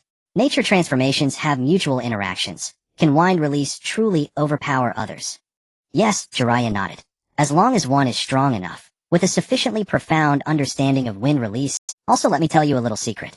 Shippu once taught the 4th Hokage. This time Qing Chuan Tianming was completely so it was truly the most fitting choice for Uzumaki Naruto to learn wind release from Grandma Shippu. Of course what shocked Qing Chuan Tianming the most was that Jiraiya had brought him here to learn swordsmanship from Aido. It seemed that he truly regarded him as an important disciple. Inside the bamboo hut, Grandma Shippu placed Uzumaki Naruto on the bamboo bed and sighed. Exactly the same, just like Minato. Aido patted her shoulder. Jiraiya clearly knew this would make you sad, yet he still brought him here. Grandma Shippu shook her head. Actually, it's fine. We've lived so long. When we were young, we always competed to see who was stronger, but later we realized that absolute power comes with absolute pain. Otherwise, we wouldn't need to live in seclusion. But then again, we dare not endure pain, yet some people do. So it's good to offer some help to such people. Grandma Shippu still remembered the time when Jiraiya brought Minato Namikaze. That scene was so similar to today. Thus Qingchuan Tianming and Xuanhua Mingren became disciples of Juha and Jifeng respectively. Though they were a married couple, their teaching methods were vastly different. Grandmaster Jifeng, who taught wind release, led Xuanhua Mingren far away from the bamboo forest. Meanwhile, Qingchuan Tianming set aside his Nichiren blade and took up a bamboo sword to learn the 10 forms of Aido. With both disciples having their own instructors, Zilai found his schedule more flexible. He would occasionally venture out to gather intelligence, and also make time to visit the bamboo forest, teaching Xuanhua Mingren the summoning technique and methods to control the Nine-Tails chakra. Time flowed like a river, and the years slipped by. In the blink of an eye, 3 years had passed. During this period, the shinobi world underwent tremendous changes as an organization known as the Shao re-emerged into the public eye. The members of Shao were all infamous renegade ninjas from various nations, and their activities plunged the 5 great shinobi countries back into an era of turmoil. As time went on, the Shao organization initiated its tailed beast capture plan across the shinobi world. In an instant, the situation once again became volatile. At the dock of the Wave Country, a boat pulled in, and a man with long white hair disembarked hastily, making his way toward the mountains. It was Zilai, who had been away for half a year. Familiar with the path, he traversed the bamboo forest and arrived at the bamboo hut, where he found Juha and Jifeng leisurely sipping tea. Zilai, you've been gone for 6 months. Why are you rushing back in such a flurry? Juha said calmly. Don't get me started. Shao has initiated the tailed beast capture plan. Zilai declared solemnly. Some Jinchuriki have already been captured. This news was undoubtedly earth-shattering. Jifeng's hand trembled slightly as she poured tea. Is it that Shao which once disrupted the shinobi world? Zilai nodded. After the 48th year of Konoha, I've been traveling abroad to gather information on Shao. Just a few days ago, I finally found some leads. Enough of that. Where are Qingchuan Tianming and Xuanhua Mingren? They're practicing behind the bamboo hut. Not far behind the hut, on a flat stretch of ground, 2 tall figures stood facing. Xuanhua Mingren said with youthful exuberance, Tianming, I'm going to beat you this time. You've said that too many times over the past 3 years. Qingchuan Tianming replied slowly. In 3 years, both youths had made remarkable progress in every aspect. Xuanhua Mingren had spent 3 years mastering wind release to perfection. Meanwhile, Qingchuan Tianming had advanced to the 9th form of Aido. This time he'll definitely succeed. Xuanhua Mingren rapidly formed hand seals combining wind release chakra in opposing rotations, and a powerful Rasengan coalesced in his palm. Raisin shuriken, Xuanhua Mingren shouted, hurling the flattened Raisin shuriken. Through 3 years of wind release training, he had developed the Rasengan to a level never achieved in the original story, long-range attack. The Raisin shuriken shot forth its spiraling force, even twisting the ground into jagged cracks. Impressive Raisin shuriken. Qingchuan Tianming raised an eyebrow, then drew his Nichiren blade in reverse, executed a lightning-fast draw cut, and sheathed it in a single motion. The movement was but a blur, and the Raisin shuriken was cleaved in 2. One half veered uncontrollably toward the bamboo. Boom, boom, boom. The severed Raisin shuriken left a massive crater on the ground, while the other half failed to detonate. Qingchuan Tianming and Xuanhua Mingren turned to see Zilai emerging from the bamboo forest, the other half of the Raisin shuriken neutralized in his palm. Zilai Yezensai. Pervert sage. It had been half a year, and they missed him dearly. Not bad, you've grown even stronger. Zilai looked at his 2 disciples with great satisfaction. I've come bearing bad news. Your training must end. Why? Xuanhua Mingren asked. Because the situation has become unstable. I've received orders from Gangs Ho to bring you back to Mai. Qingchuan Tianming remained expressionless, knowing that the Shippuden storyline was about to begin. Everyone returned to the bamboo hut, where Grandmaster Jifeng had already prepared a meal. Qingchuan Tianming and Xuanhua Mingren found it hard to speak. Don't just stand there. Finish this meal, and then get the hell out, Juha said with a stern face. Old fool, how can you talk like that? Grandmaster Jifeng nearly snatched Ju's bowl away. Tianming Mingren. Don't mind the old man's harsh words. Deep down he's reluctant to let you go. He's just too proud to show. Grandmaster Jifeng continued. Don't burden yourselves with too many worries. The shinobi world always needs fresh blood like you. Just come back to visit us someday. We will. Qingchuan Tianming and Xuanhua Mingren picked up their bowls and ate. The atmosphere at the table was harmonious, just like the day they arrived 3 years ago. After lunch, Xuanhua Xianglin helped with the dishes while Juha called Qingchuan Tianming aside alone. In 3 years you've mastered the 9th form of the 10 forms of Iaido. I've always told you that you still have a long way to go, but today I'll be honest with you. You are the most talented person in Iaido. It took me 10 years to reach this level. In swordsmanship, you have already surpassed me. Qingchuan Tianming smiled. Jahees inside it feels strange to be praised by you. Without any lingering bitterness or reluctant backward glances, Qingchuan Tianming left, his residents not even seeing him out the door.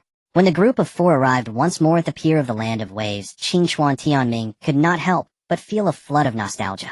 Over the past 3 years he had honestly and steadfastly practiced the 10 forms of Iaido, while Uzumaki Naruto tirelessly honed his Rasengan and wind release techniques. Karen fared a little better occasionally, descending the mountain to procure daily necessities. Qingchuan Tianming and Uzumaki Naruto were undoubtedly thrilled to be out this time. Master Jiraiya, what happened on the island? Qingchuan Tianming inquired. You mean that?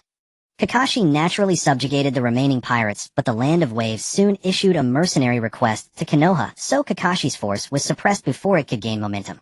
Now the island is a tourist area. Jiraiya explained. Then who was the team that carried out the mission back then? It was said to be Kurenai Yuha's team 8, Jiraiya said, intrigued. Why do you ask?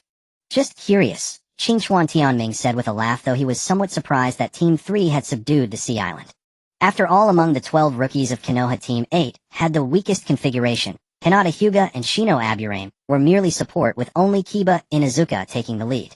It seemed that he could no longer view things through the lens of the original story, for too many people and events had already changed. Everyone began to board the ship, and this time the journey was uneventful, smoothly approaching the port of the Land of Fire. Walking in the outskirts of Konoha, catching a glimpse of the village in the distance, a sense of tranquility washed over him. After 3 years away, he truly missed home. Let's disband at the village entrance. You 3 go home and rest. Tomorrow you'll receive your assignments. At the village gate, Jiraiya greeted them and headed toward the Hokage's office. Qingchuan Tianming, Uzumaki Naruto, and Karen took the same route toward the district for war orphans. Naruto, we haven't been home for 3 years. It won't do to return empty-handed. Qingchuan Tianming raised a very pertinent question. Uzumaki Naruto also came to his senses. We haven't lived there for 3 years. We definitely can't get in the door. How about we buy some cleaning supplies?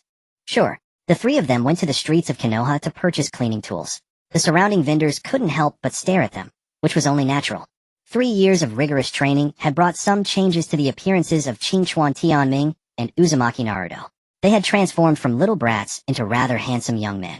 However, knowing well the nature of the villagers, Qingchuan Tianming wore no pleasant expression. He was simply there to buy things. Soon the 3 finished their shopping and arrived at a liquor store. Suddenly a jar of sake flew out and shattered at Uzumaki Naruto's feet. I'm so sorry. Are you hurt?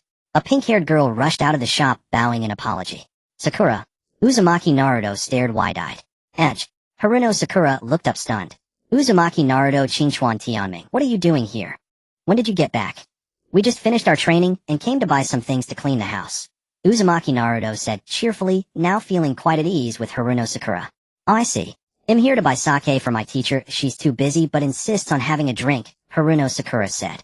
3 years later she had changed from the original. She didn't get starry-eyed at the sight of Naruto, nor did she resort to violence. Instead, she was genuinely happy to see her comrades return after 3 years apart. Your return will surely make Kakashi Sensei very happy. Haruno Sakura saw the items in their hands and offered to help. Sakura, you don't need to. Don't be so polite.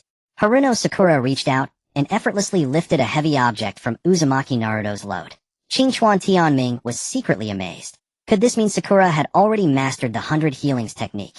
In the original story, Sakura was disliked partly because she was fickle, calling for Naruto when she needed him and ignoring him otherwise, and partly because her strength was lacking.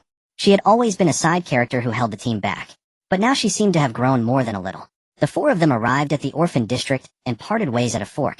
Kimming, how tall do you think the grass is in the Qingchuan residence? Karen asked with a smile. I don't know. Qingchuan Tianming shook his head. I hope it hasn't opened. They chatted idly as they walked to the Qingchuan estate. But the sight before them left them both uncertain. Was this really there? Where were the overgrown weeds? Where was the mess? It looked exactly as it had when they left. Karen approached the door and examined the lock, surprised. The lock has been changed. Huh. Qingchuan Tianming leaned in. It was true. Even a poor family like ours gets robbed.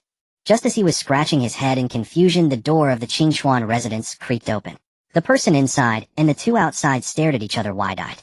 Tianming. Hinata. Qingchuan Tianming thought he must be seeing things. The mystery was solved. The Qingchuan residence was spotless and the lock had been changed, all orchestrated by Rixiang Chutian. To be precise, during the 3 years of Qingchuan Timing's absence, whenever Rixiang Chutian was not on a mission, she would regularly come to clean the house. The old lock was replaced with a new one. Tianming, you're back, Rixiang Chutian exclaimed, too overjoyed to find words. Please come inside. Qingchuan Tianming set down the cleaning tools and noticed the immaculate state of the home. He couldn't help but steal a glance at Rixiang Chutian. 3 years had passed, and Rixiang Chutian had blossomed, transforming from a little girl into something truly. Her long glossy black hair exuded a gentle aura, and indeed Rixiang Chutian was the embodiment of gentleness. In her appearance, her gaze, and the very essence of her presence. Qingchuan Tianming let his eyes drift downward. Enough said. Ample was the word. Tianming, why are you sneaking a peek at me? But the Byakugan's field of vision was vast, and Chutian instantly caught his furtive glance. It's been 3 years since we last met, Chutian. You've become even more beautiful, Qingchuan Tianming said with a dry chuckle. At the compliment, Rixiang Qushin's cheeks flushed, while Xuanhua Xianglin tactfully slipped into the kitchen. Soon only the two of them remained in the courtyard. Suddenly the atmosphere grew awkward. Qingchuan Tianming was at a loss for words, and Rixiang Chutian was naturally shy. You go first. You go first. They spoke in unison. Ahem. Qingchuan Tianming began slowly. During my 3 years of training away from home, I thought the place would be overrun with weeds. I never imagined you would take such good care of it for me. I don't know how to thank you. Rixiang Chutian shook her head. It's nothing. I didn't do much. When you left for training, I had wanted to accompany you. But then Xianglin and I talked, and we made a pact she would go with you, and I would wait for your return. Qingchuan Tianming listened in bewilderment. I don't understand. You wanted to come with me. Then you and Xianglin made a pact. Wait, what pact? I had no idea. A girl's secret is naturally something you wouldn't know. Xianglin said, arms crossed, as she walked out of the kitchen. Xianglin. Qingchuan Tianming looked at the two women, who seemed to share an unspoken understanding, and felt a chill run down his spine. Rixiang Qushin's cheeks were as red as a ripe apple, as if she had summoned immense courage. I have liked Tianming ever since our first encounter. The encouragement during the Chunin exams, and the pouch you gave me. I cherish them all. But Xianglin also likes Tianming. So to avoid troubling you, we made a pact. Xianglin would accompany you in training, and I would wait for your return. Hearing this, Qingchuan Tianming would have been a fool not to realize it was. In truth, Qingchuan Tianming was not unaware of the two girls' feelings for him, but he had never anticipated such a scene. The ordinarily introverted Rixiang Chutian had actually confessed her love directly. The crux of the matter was that Qingchuan Tianming had been most troubled by the three-way emotional entanglement, yet the two girls had resolved it 3 years ago. Truly astonishing. Tianming, don't feel burdened. The Hyuga clan is a major family, and concubinage is permitted. Neither Xianglin nor I mind. But if you don't like me, I can. I do like you. Qingchuan Tianming spoke first, finally asserting himself after all these years. Rixiang Chutian was stunned. Though she had longed for this answer day and night, hearing it from Qingchuan Tianming's lips still carried an overwhelming impact. Fortunately, Qingchuan Tianming was indeed a man of action. He stepped forward and pulled Rixiang Chutian into an embrace. At the same time, he beckoned Xianglin over. Thus, the singlehood that many longed for was resolved by Qingchuan Tianming, and he came away with 2 partners. That night, no one remembered who made the first move. Qingchuan Tianming endured an exceptionally long battle. The night passed without a word. The next morning, when he awoke in bed, he could detect 2 wonderfully pleasant scents. From the kitchen came the sound of the 2 women laughing and chatting while preparing breakfast. Qingchuan threw off the covers and got out of bed, his legs trembling slightly. He nearly stumbled. I never thought I'd be unsteady on my feet, Qingchuan Tianming said with a wry smile. Perhaps in the entire ninja world no one else could make Qingchuan Tianming waver like this. Tianming, you're awake. When Qingchuan Tianming stepped out of the room, the 2 women had already finished preparing breakfast. He followed the sound and saw their radiant, smiling faces. Suddenly, he seemed to understand what it meant to reach the pinnacle of life. What was the point of being Hokage? What was the point of being number 1? Wasn't this life infinitely more? At the same time, in the sand-hidden village of the Wind Country, Umbu operatives from the village appeared and raced toward the Kazekage. The 5th Kazekage Gaara was about to meet with several Umbu members when a violent explosion roared through the air. Boom, boom. As several Sandae arrived at the entrance and were about to speak, a peculiar energy surged up, then exploded in an instant. After the smoke cleared, half of the Kazekage's office was destroyed while the other half was protected by Gaara. Whoosh, whoosh. Soon a large number of Sand ANBU gathered at the Kazakage's office and dispersed to search the surroundings. Unlike Konoha, the Sand Village's ANBU were completely under the Kazakage's control. At that moment a figure rushed over and Kankuro with a worried expression said, "It's Akatsuki." For this answer Gaara's expression did not change much, but he looked at the disheveled Kankuro. "Are your injuries okay?" "I'm fine," Kankuro said. "I learned from the last ANBU that it was Sasori of the Red Sand and Deidara. The resurgence of the Akatsuki organization and their tailed beast collection plan were no longer a secret. Gaara, your safety is the most important thing now," Kankuro said with concern. "Me, Gaara chuckled. "You worry too much. They're still 100 years early if they want to capture. I am the Kazakage, and I am right here in the Sand Village. Let them come." "Gaara, this is not the time to be impulsive," Kankuro sighed, and said, "I'll go find Temari." Gaara didn't stop him, but stood alone gazing at the azure sky. "Sasori of the Red Sand, and Deidara, huh? Shikaku, it's been a while since we last moved." Meanwhile, in the desert outside the Sand Village, two men in red cloud cloaks strolled slowly. One with a massive frame and walking on all fours was a former rogue ninja of the Sand Village, and now a member of the Akatsuki Sasori of the Red Sand. The other was Deidara. "Scorpion, how does it feel to be back here?" "No particular feeling," Sasori replied coldly. "Not everyone is as hyperactive as you." Deidara didn't mind the insult. He raised his hand, looking at the mouth on his palm as it chewed. "The Kazakage must have received my greeting gift. Aren't you afraid of alerting the enemy?" Sasori asked with some dissatisfaction. Deidara was a man of madness with no tactics in battle.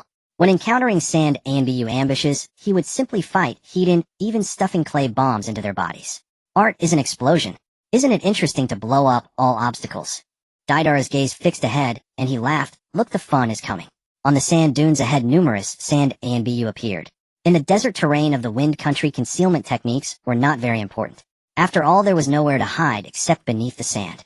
As soon as the two sides met, there was no cliché exchange of trash talk. The Sand ANBU immediately launched a magnet-release sand tsunami. The view was filled with rolling waves of yellow sand pressing down with an overwhelming. The combined ninjutsu of the ANBU was far more powerful than an individual's. Deidara casually grabbed a handful of clay from his pouch, which was chewed and processed by the mouth on his palm. C2 Dragon. Deidara quickly molded the processed explosive clay into a massive clay dragon. Once completed, the dragon seemed to come alive. With a flap of its wings, the massive body charged toward the rolling sand tsunami. "Did you think that was all?" Deidara snorted, scattering the remaining clay forward. C1 Clay Spider. Boom, boom, boom. The C2 Dragon collided head-on with the sand tsunami. For Deidara, art was explosion, and so was battle. The powerful shockwave of the C2 Dragon's explosion created a repulsive force that halted the sand tsunami. Meanwhile, amid the intense blast, the C1 Clay Spiders silently crawled up the legs of the Sand ANBU. In the next instant, another series of explosive detonations erupted. The Sand ANBU, unaware of what had happened, were reduced to flesh and blood. The violent explosions caused the surrounding yellow sand to collapse and sink. After the smoke cleared, Deidara and Sasori had already left the area aboard a clay owl. Interesting, so interesting. Deidara was thoroughly satisfied. His joy was in explosions. If the ground below were not an endless sea of sand, Deidara would have kept throwing clay bombs. "Aren't you afraid of complicating the capture mission with such a high profile?" Sasori asked coldly. "Oof," Deidara replied nonchalantly. "By telling the Sand Village heathen that I, Deidara, am coming to capture the Kazakage, I forced them to brace themselves. Then I'll break through and seize him." "You..." Sasori paused. "Do you intend to capture the Kazakage alone?" "Of course, I'm more than enough. But I'll need you to guard the village entrance and make sure no one escapes." Deidara's expression twisted. After all, capturing the Kazakage is the organization's plan, but blowing up the entire Sand Village is mine. "Madman." Sasori shook his head and didn't bother to argue. Like Deidara, Sasori had his own pleasures. His joy lay in crafting puppets before killing, which was different from Deidara. Two people rode the clay owl for a while, soon seeing the outline of Shine Village in the desert. In front of the village stood two towering giant rocks with a narrow winding path between them, serving as the entrance to the village. When they reached the giant rocks, Sia directly jumped off the clay owl, landing on the ground and stirring up layers of yellow sand. Deidara, on the other hand, flew directly over the giant rocks and straight into Shine Village. The villagers of Shine Village, seeing Deidara suddenly entering the village, let out exclamations of surprise. High in the sky, looking at the dense crowd below, Deidara became excited. "This is a great gift for you." Tiny clay spiders were scattered out, so numerous that they seemed intent on baptizing the entire Shine Village in flames of war. The clay spiders descended rapidly just as they were about to hit the ground. A thin stream of yellow sand moved horizontally with such speed that it instantly enveloped the entire Shine Village in a protective layer. The clay spiders met the yellow sand shield and exploded. As the smoke cleared, the yellow sand shield remained intact with only a tall and upright figure standing on it. The fifth-generation wind shadow, Wa-ai Luo. Wa-ai Luo crossed his arms, casting an indifferent glance at Didala. Aren't you going to bring Chi-sha Ji Xiaolong? As expected of the wind shadow-sama impressive strength. Didala's clay owl charged toward Wa-ai Luo. Sand armor. Without any movement from Wa-ai Luo, streams of yellow sand flowed from the spout of the gourd behind him, forming a suit of armor in front of him. Sand clone. Before the clay owl could explode upon colliding with the sand armor, a sand clone coalesced, and then it clenched its fist. Endless yellow sand completely enveloped the clay owl before it could explode. Boom. The sound of an explosion rang out, but all the force had been absorbed by the sand armor. Didala across from him showed a look of surprise. Is this the strength of the wind shadow? Clay bombs were Didala's proudest technique. Not being able to explode was extremely frustrating for him. Is this the strength of an invader? If so, I am very disappointed. In 3 years, Wa-ai Luo had not only secured his position as wind shadow, but also rapidly improved his strength. Perhaps the Jonin of Shine Village had no power to fight back against Didala, but Wa-ai Luo was different. He was not only the wind shadow, but also possessed a secret unknown to the world. Didala grabbed some clay and began to chew it. Soon the C2 dragon soared into the sky, spitting out clay projectiles from its huge mouth, but the targets were various parts of Shine Village. At the same time, Didala's figure flashed and appeared behind Wa-ai Luo, about to scatter clay spiders, but before he could finish the move, he was restrained by the quicksand at his feet. At that moment, the Wa-ai Luo in front of Didala also turned into quicksand. What are you doing? Wa-ai Luo's indifferent voice sounded from behind. Only then did Didala realize that he had fallen under a jinjutsu. Instantly, Didala's expression became interesting. He had sworn to capture the wind shadow alone. But after 2 attacks, he hadn't even discerned the truth. Suddenly, a large hand condensed from sand grabbed Didala's face, pinned him to the ground, and slid him along. Wa-ai Luo then approached, punching Didala in the stomach. Rest assured, the deaths of all the Umbu members will be repaid on you. Boom, boom. Didala's body flew across the ground. Somewhat disheveled, Didala's mind was dazed. This wasn't the script, was it? Wasn't he supposed to blow Shine Village to pieces, and then drag Wa-ai Luo back to complete the mission? Is this all the strength you have? Wa-ai Luo stood on the yellow sand, exuding an overwhelming aura. Impossible. Your strength cannot surpass mine. Didala grabbed more clay, not only eating it with his hands, but also using his mouth. Wa-ai Luo, however, did not attack, just stand. Shoha isn't the enemy you warned me about, too weak. The Shoha inside Wa-ai Luo also spoke. The intuition of a tailed beast is very sharp. I have a feeling this is a major crisis for you. Don't take it lightly, Wa-ai Luo. I understand. Currently, few people know that Wa-ai Luo has perfectly assimilated with Shoha. And Wa-ai Luo is also the first Jinchuriki to be able to perfectly use the power of a tailed beast. And the abilities of a tailed beast are at the ceiling level. In comparison, the invader Didala was no longer a match. Clay clone. Didala spat out clay from his mouth, which transformed into a humanoid form and attacked Wa-ai Luo. Meanwhile, Didala's main body was also preparing a larger clay bomb in his hand. Art is an explosion, no mistake. This was what Didala had always believed. If an explosion couldn't defeat the enemy, it meant the power wasn't enough. Then just increase the power. On the other side, at the entrance of Shine Village, Xie, who had been resting with his eyes closed, suddenly opened them, slowly turned around, and saw Kanju Lang behind him. Traitor of Shine Village, today, I will end you. Kanju Lang snorted coldly as the puppet crow shot out its blades, raining down on Xie like a storm. Kankaro's attack came fiercely. As the blade of the puppet crow struck Sasori's body, a metallic clash rang out. Before the puppet crow could claim victory, Sasori's massive frame suddenly sprang up. From his abdomen, an iron chain lashed out, seizing the crow's head and flinging it away. Simultaneously, the blades on Sasori's body shot out mercilessly, piercing the crow through and through.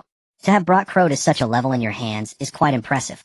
Sasori turned his head back, his body opening and closing as the wounds on it vanished from sight.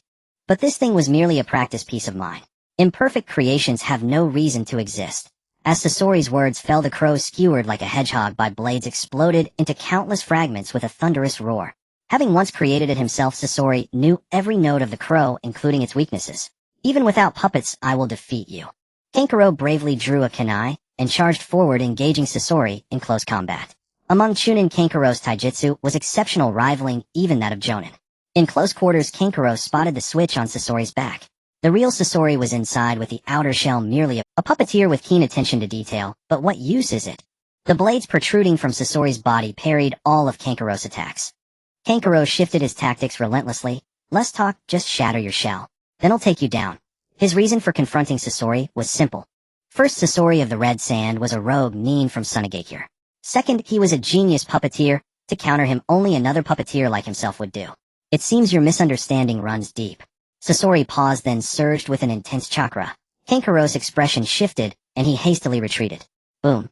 An explosion rang out as Sasori's outer puppet shell detonated. Kankuro stepped back, his gaze fixed on Sasori's every move. Through the billowing smoke, Sasori's true form slowly emerged, but his visage sent a chill down Kankuro's spine. Weren't you going to shatter my shell and finish me, eh? Sasori glanced mockingly at the markings on Kankuro's face. That mark. It seems grandmother taught you quite a bit. Let me see what you've learned.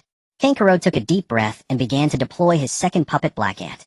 Compared to Crow, Black Ant was not an offensive puppet, but there was no choice now. Your naivety lies in trying to defeat me with something I created. Sasori sneered. Let me show you the gap between us as puppeteers. Inside Sunagakure, the battle between Gaara and Deidara was nearing its end. The yellow sand covering the village had been blasted into pieces, yet it stubbornly. Gaara hovered in the air, nearly half his body transformed into the shape of Shikaku the One-Tail. Impossible. Deidara, battered and disheveled, could hardly believe this. He had already used C3 clay, yet no matter what attack, Gaara's sand could block it. The protective layer over the village remained unbroken. Deidara was frustrated. After detonating so much and wasting clay, a rare thought of retreat crossed his mind. His clay supply was dwindling. Moreover, Gaara gave Deidara the impression of not having exerted his full strength. Just as Deidara was in a daze, wisps of yellow sand had already attached themselves to his surface.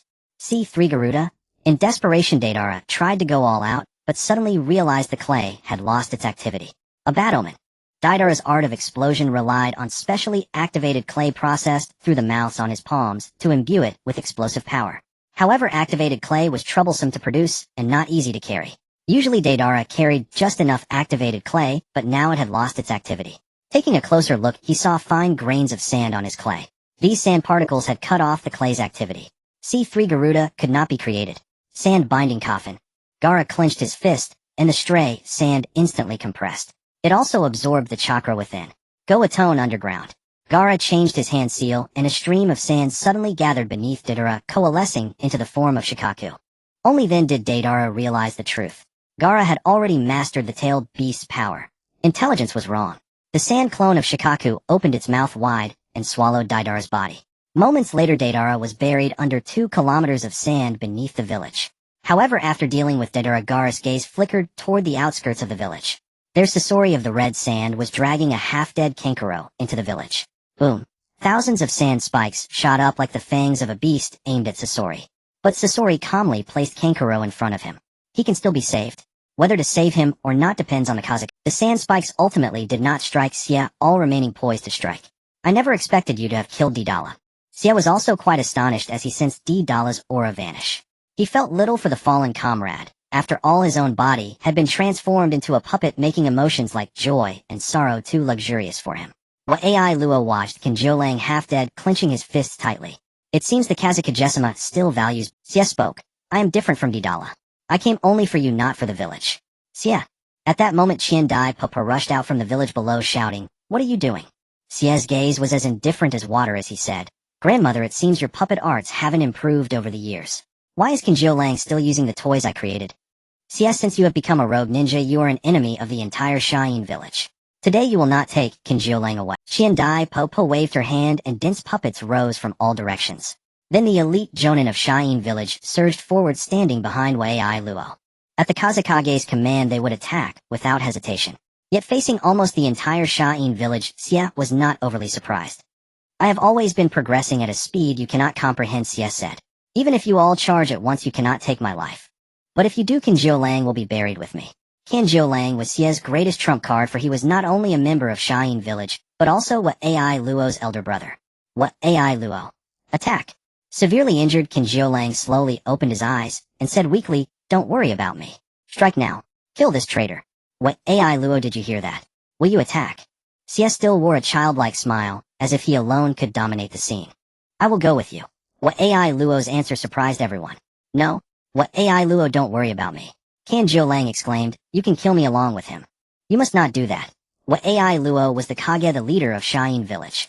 Even if it meant Kinjo Lang's death, it was a price worth paying. Wat Ai Luo slowly stepped out from the crowd and said, I am not only the Kazekage, but also your younger brother.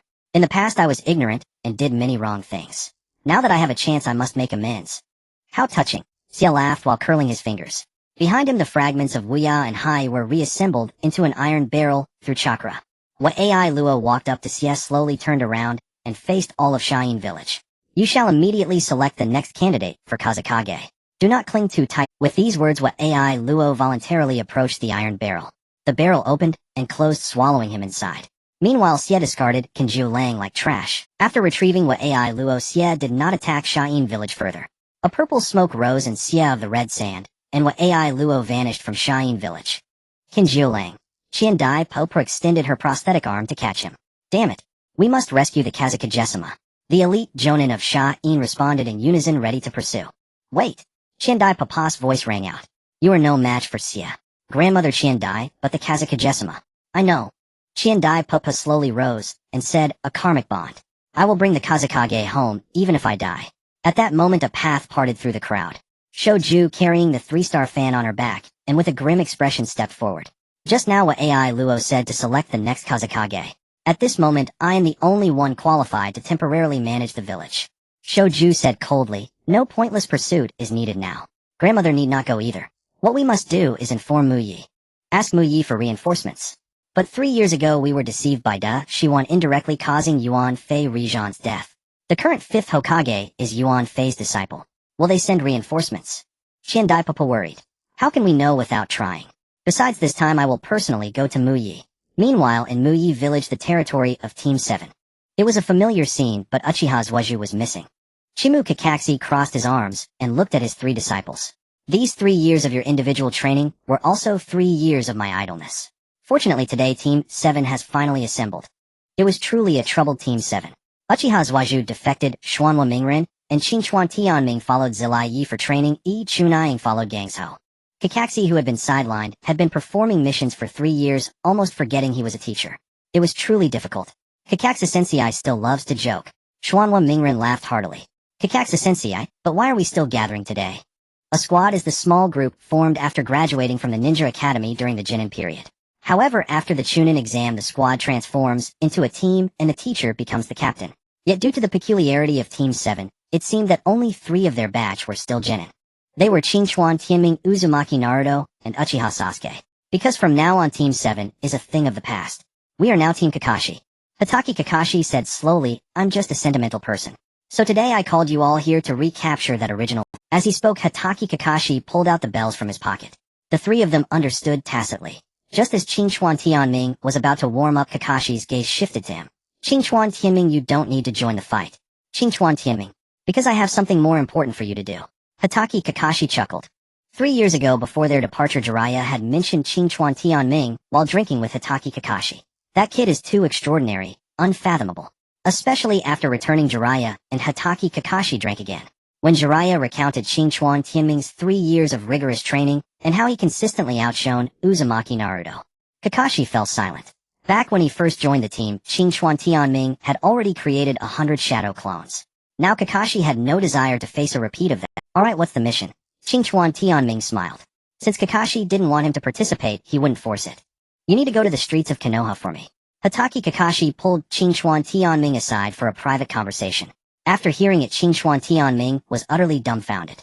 Damn it, sending me away just to buy the latest issue of Ika Paradise. Hell, but what could he do? Off he went. Leaving the territory of Team 7, Qingchuan Tianming's pace was unhurried. Walking along the street, his mind churned through the upcoming plot. Normally the start of Shippuden would be the Kazekage rescue mission. Speaking of which, it had been 3 years since he last saw Gaara. During his 3 years of training in the Land of Waves, Qingchuan Tianming's mentality had evolved. He now aimed to live well, while pursuing the strongest path. In those 3 years he had done nothing.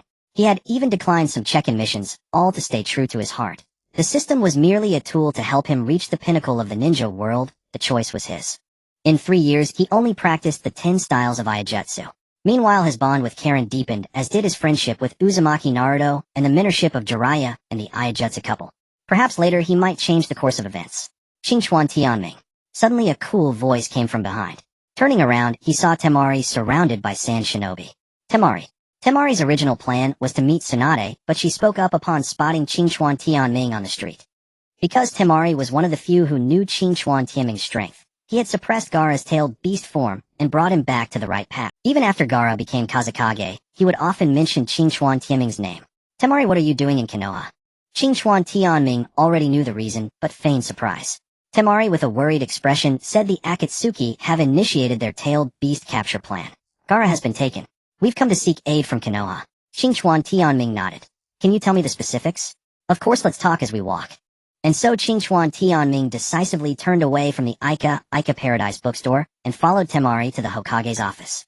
Along the way, he learned the full story. What astonished him was that Deidara had been killed by Gaara. He never imagined that his casual advice 3 years ago would have been realized by Gaara now. In the Hokage's office, Tsunade personally received Temari. The Akatsuki. Jiraiya has always told me about this organization, and I've heard of their tailed beast capture plan, but I didn't expect it to come so soon. Tsunade crossed her arms and said calmly, Shizen summoned Team 7 and Team 3. With that order, the summoned personnel soon gathered. Auntie Tsunade, what's the rush? Uzumaki Naruto barged in, still his boisterous self. Naruto, don't be disrespectful to the Hokage. Hatake Kakashi gave Naruto a swift flick on the head. Yo Kakashi, you're here too. Soon after, Might Guy led Team 3 in. Since everyone's here, I'll make it brief. The Akatsuki's tailed beast capture plan, long rumored among the 5 great nations, has been set in motion. The 5th Kazekage Gaara has been captured by Sasori of the Red Sand. We have received a request from Sunagakure. Though there have been misunderstandings between our villages in the past, Konoha will absolutely offer assistance in this matter. Lady Tsunade, shouldn't we go through the council? Hatake Kakashi interjected. Saving a life is urgent, we can't wait for a council meeting. Tsunade, ever decisive and efficient, immediately approved a series of plans. Kakashi Guy, the mission to retrieve Gaara will be executed jointly by your 2 teams in cooperation with Sunagakure. Ensure the Kazekage is brought back. Tsunade stated directly. Yes, Lord Hokage. It was evident that Konoha was genuinely committed to helping as they dispatched their 2 ace teams without hesitation. As the group discussed the battle plan, a knock sounded at the door. Enter, Tsunade said. Lord Hokage, I request to join this operation. The one who pushed the door open was none other than Nara Shikamaru of Team 10. Shikamaru. Qingchuan Tianming understood instantly. Truly the man with the highest emotional intelligence in Konoha, knowing how to act before his beloved. Nara Shikamaru. Tsunade shook her head. The mission plan won't be easily changed, and Team 10 has its own tasks, doesn't it? Nara Shikamaru, come out with me for a moment. Temari tugged at Nara Shikamaru's sleeve. And so, under the bewildered gaze of everyone, the 2 stepped into the corridor. Are you crazy? Why did you suddenly show up? What's the point of interrupting the Hokage's plan? Temari scolded in a low voice. What's the big deal, eh? Nara Shikamaru scratched his head and said slowly, you'll eventually enter the Nara household. When you think about it, how can I stand by while Gaara is captured? Nara Shikamaru, Gaara's fate is unknown. I don't have time for your nonsense. I'm not joking. Unlike the original story, the 2 had already developed a deeper connection back when they were pursuing Sasuke. For 3 years, relations between the Land of Earth and the Land of Fire had been harmonious, and Gaara had been actively reaching out to Konoha. Thus, Temari often represented Sunagakure in inter-village exchanges. And every time Temari came, Nara Shikamaru was the one in charge of reception. Over time, the 2 fell for each other. They simply hadn't made it public as Temari was too shy. This doesn't need discussion. I'm getting involved no matter what. After falling in love, Nara Shikamaru's intelligence in certain aspects plummeted. Though that was normal, if you don't spoil your girlfriend, who will? At the Hokage's office, Nara Shikamaru once again requested to join the Gaara rescue mission. Lord Hokage, after completing Team 10's mission, I will head directly to Sunagakure, Nara Shikamaru stated. Tsunade pondered for a moment. The Akatsuki we're about to face are indeed troublesome. Adding a tactician won't be a problem, but I'm curious why you're so insistent on joining this mission. Nara Shikamaru was now a chunin swamped with missions of all sizes, and Team 10 had ongoing assignments. What made him want to seamlessly transition into another mission after finishing his teams? Temari, standing nearby, instantly panicked. Would this guy Shikamaru let something slip? Nara Shikamaru was also taken aback, but his expression barely changed. Finally, he spoke in front of everyone. Because I'm dating Temari. Gaara's matter is the Nara family's matter, so I can't stand by. Boom. This reason was unexpected, yet reasonable. Shikamaru, when did you start dating? Naruto Uzumaki was utterly dumbfounded. What was the world coming to? Isn't dating normal? A single guy like Naruto wouldn't understand. Nara Shikamaru's words cut deep. Anyway, please approve, Lord Hokage. Very well, Tsunade replied. I didn't expect that answer, but am satisfied. A shinobi must have something to protect. As you wish. After completing Team 10's mission, head to Sunagate. Yes. After leaving the Hokage's office, everyone parted ways. The departure time for Sunagakure was 10 o'clock the next morning. When Qingchuan Tianming returned home, Hinata Hyuga and Karen had already prepared a meal. Kimming, you're back, the two women said in unison. Qingchuan Tianming looked at the delicious food with a sense of unreality, especially at the happy smiles on the two women's faces. Having both of them felt like a dream. Kimming, why aren't you eating? Is it not good? Seeing Qingchuan Tianming lost in thought, Hinata Hyuga asked quickly.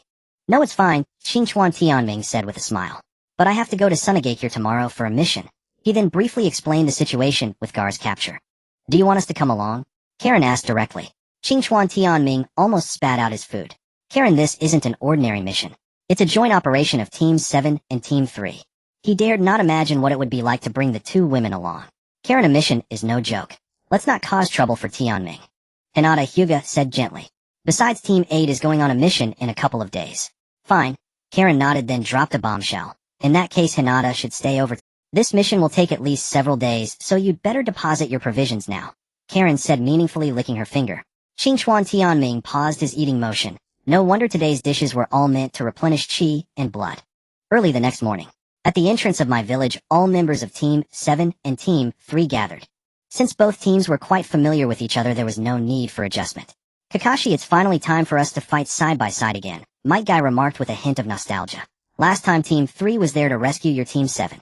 Now we are on a mission together. Kakashi Hitaki coughed slightly and explained, last time was an accident. Let's see how much we've grown in battle over the past 3 years, Tianming. Rock Lee had also undergone significant changes in the past 3 years. His confidence noticeably increased. Sure, Tianming. Qingchuan nodded. Hinata Hyuga's gaze also occasionally drifted towards Tianming. Qingchuan. Obviously, with his sister's heart already gone, who else would he pay attention to? Tianming. Qingchuan also looked towards Niji Hyuga, feeling a bit uneasy. Is this brother-in-law really that perceptive?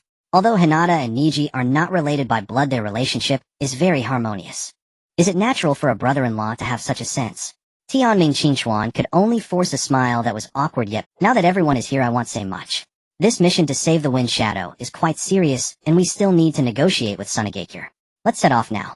With no unnecessary words, the group mounted their ninja steeds and headed towards the Land of Wind.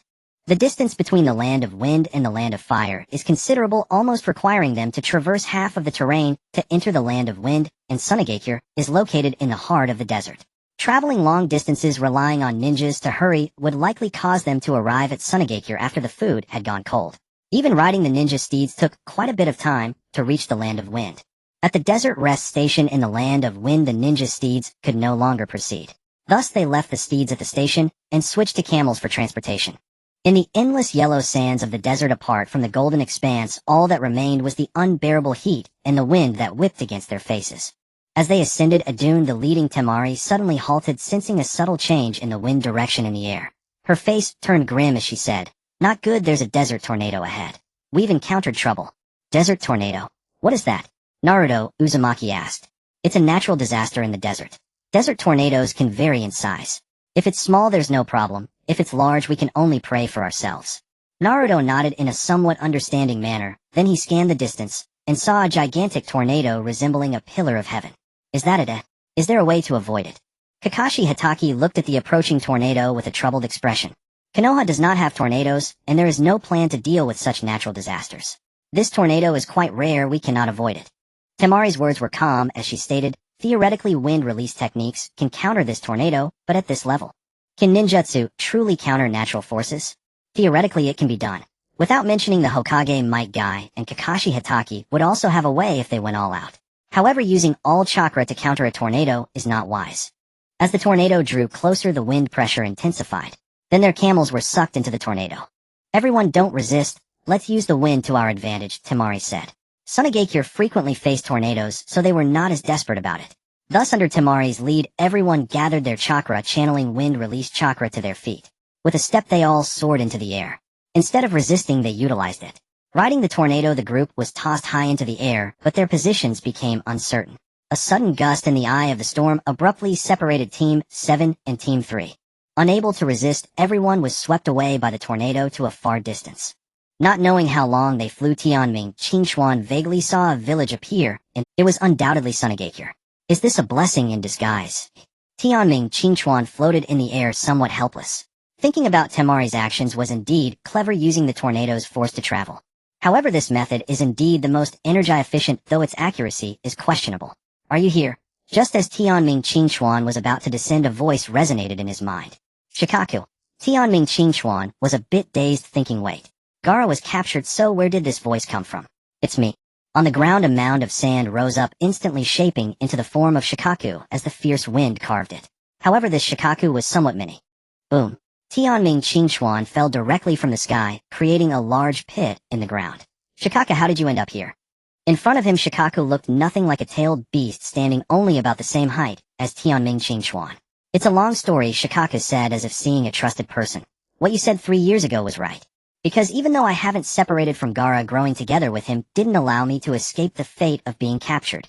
3 years ago, Qingchuan Tianming struck down the tailed beast, transformed Gaara with a single stroke of his blade, leaving a single sentence to the one-tailed Shikaku. Should Shikaku ever abandon Gaara, not to mention gaining freedom, its very survival would be in jeopardy. Ultimately, Shikaku chose to trust Qingchuan Tianming's intent and attempted to draw closer to Gaara. Over the 3 years, the one beast and one human relationship had grown quite amicable. Shikaku imparted more of its tailed beast abilities to Gaara, aiding him in becoming stronger. And Gaara in turn proved worthy, integrating Shikaku into the hearts of others. For instance, the masks of the Sunagakure Umbu were redesigned in the likeness of a raccoon, and various Shukaku-themed elements spread throughout the village. It was a comfortable form of coexistence, ensuring Shikaku would be remembered. Yet this harmonious model was ultimately shattered. Listening to Shikaku's account, Qingchuan Tianming furrowed his brow and asked if Gaara was captured. Why are you? He willingly went to replace Kankuro, and before leaving he separated a portion of my power to serve as a marker. He told me that even if taken, someone would come to rescue him. I was certain of it. Shikaku replied. Such emotions are beyond the comprehension of a tailed beast, but seeing you now I begin to understand a little. Qingchuan Tianming felt a whirlwind of emotions. So you were waiting for me here. And the tornado? It was me, Shikaku admitted. After the seal was broken, the only humans I've interacted with are Gaara and you. And I trust only you to bring him back. I see, Qingchuan Tianming mused, now understanding why the tornado had risen from a clear sky and headed straight for them. Then I will reside in your hand and communicate with you through consciousness. Part of my power remains within Gaara. As long as we get close, I can sense his location. Understood. This was like installing a radar for locating him. After waiting a while at the entrance of Sunagakure, figures finally appeared in the distant desert. Qingchuan Tianming. The members of Team 7 and Temari were astonished to see him already waiting. Was the tornado not only capable of separating the two teams, but also carrying Qingchuan Tianming here alone? Hello everyone, Qingchuan Tianming greeted casually. The landing point of a tornado is unpredictable. It's fortunate that it brought us here. Temari looked at Kakashi Hitaki and said, shall we enter the village first? Then Sunagakure can dispatch Umbu to search for Team 3. No need. Kakashi Hitaki shook his head. Before departure, I discussed with Guy that if an unforeseen event separates us, we would activate an alternate plan, bypass Sunagakure, and search for Gaara independently. Temari sighed in relief. Since Konoha has a contingency, we need not worry. The plan was indeed ingenious. Sasori of the Red Sand, having taken Gaara, would head for the lawless borderlands between the Land of Wind and other nations. Thus the search area was drastically. Soon the group arrived at the hospital in Sunagakure. In the ward, Kankuro lay on the bed, covered in injuries, his face etched with regret. Why? Why did Gaara replace me? He could have. Gaara is your younger brother, he had his reasons. And fretting won't help, Grandmother Chiyo consoled. Temari has gone to Konoha for aid. She should be back soon, though I wonder whom she found. Just then the door swung open, revealing the weary party. Grandmother Chiyo looked up, shock spreading across her face. White Fang of Konoha, how dare you come here? She grabbed a fruit knife and lunged at Kakashi Hitaki. Kakashi Hitaki was stunned and immediately began to defend himself. Old lady, there must be a misunderstanding. Misunderstanding? White Fang. Even reduced to ashes I would recognize you. Konoha's intentions are indeed sinister, sending you. Grandmother Chiyo refused to listen. Kakashi Hitaki had no choice but to evade. Look carefully, I am not the White Fang. Grandmother, he really isn't that person. Temari also explained. Grandmother Chiyo scrutinized Kakashi's face again and suddenly realized. Impossible to be so young. You are indeed not the White Fang. She lowered her hand. What is the White Fang to you? He was my father, but he has passed away, Kakashi said flatly. Oh my dear sister, how can you be so rude? A small old man emerged from the side. The White Fang has been gone for many years. Why not let go of the grudges of the past? Grandmother Chiyo's face remained cold for a moment, then she sighed. I apologize for my rudeness. It's fine, Kakashi replied, not intending to hold a grudge. Please bring Gaara back. I beg you. Kankuro was still consumed by guilt. Time is of the essence. Let's hear Sunagakure's plan first. While the Sunagakure side was formulating their plans, Might Guy's Team 3 was blown to the other end of the desert. An endless expanse of sand with nothing but yellow dunes stretching in every direction. Guy Sensei, do you really know the way? Tintin complained. Might Guy, who was searching for the path ahead, stiffened and then admitted, I actually have no idea how to get there. But hesitating is not the way of a man. Might Guy pointed a finger in a direction. Let's follow our hearts. What does that have to do with being a man? Tintin was quite exasperated. That was Guy Sensei for you. Never discouraged no matter what. He could still hype himself up, but it was useless. Might Guy scratched his head and could only laugh sheepishly. Let me give it a try. Hyuga Niji, standing nearby, could not fathom how this hot-blooded man was the crimson beast of Konoha. Truly, aside from fighting, he was good at nothing. Niji, can you do it? Tintin asked with some hope. Tintin, if Niji can't figure it out, we'll have to go with the flow, Rock Lee said with a dry. Hyuga Niji instantly activated his Byakugan. Under the Byakugan's vision, the flow of chakra was exceptionally clear. This was the result of his training. Masters of the Hyuga clan could not only discern the chakra flow of enemy techniques, but also perceive the natural chakra in the environment with ease. These were abilities often possessed only by Jonin, yet Hyuga Niji had already mastered them. In Niji's field of vision, the most abundant element in the desert was wind nature chakra. After all, this was within the land of wind, and the desert consisted of nothing but sand lacking any other chakra-nurturing conditions. After observing for a while, Hyuga Niji detected some different chakra signatures. Earth-natured, fire-natured. Though very faint, they were present. Niji, have you found something? Seeing the grave expression on Hyuga Niji's face, Rock Lee asked. Guy Sensei, my method is to sense chakra. This approach won't locate Sunagakure, but it can get us out of the desert. That's still good, Might Guy said with a grin. It seems the contingency plan Kakashi and I made is useful. What plan? In case of unforeseen circumstances when the two teams separate, we operate independently. Might Guy, as if suddenly gaining intelligence, said, whatever the Akatsuki's goal in taking the Kazekage, their movements can't possibly be in the desert. Following Niji's detection and leaving the desert first might be a viable approach. And so Team 3 stopped worrying about how to reach Sunagakure and simply let Hyuga Niji lead them out of the desert, at the border between the land of wind and other great nations. In a forest not far from the desert, Sasori of the Red Sand finally arrived at his temporary destination. Before him was an unremarkable cliff which happened to be a temporary stronghold of the Akatsuki. Dragging the iron barrel containing Gaara, Sasori approached the cliff and pressed his palm against the rock face. Instantly the cliff's surface rippled like disturbed water. Sasori stepped forward and his figure was swallowed by the cliff.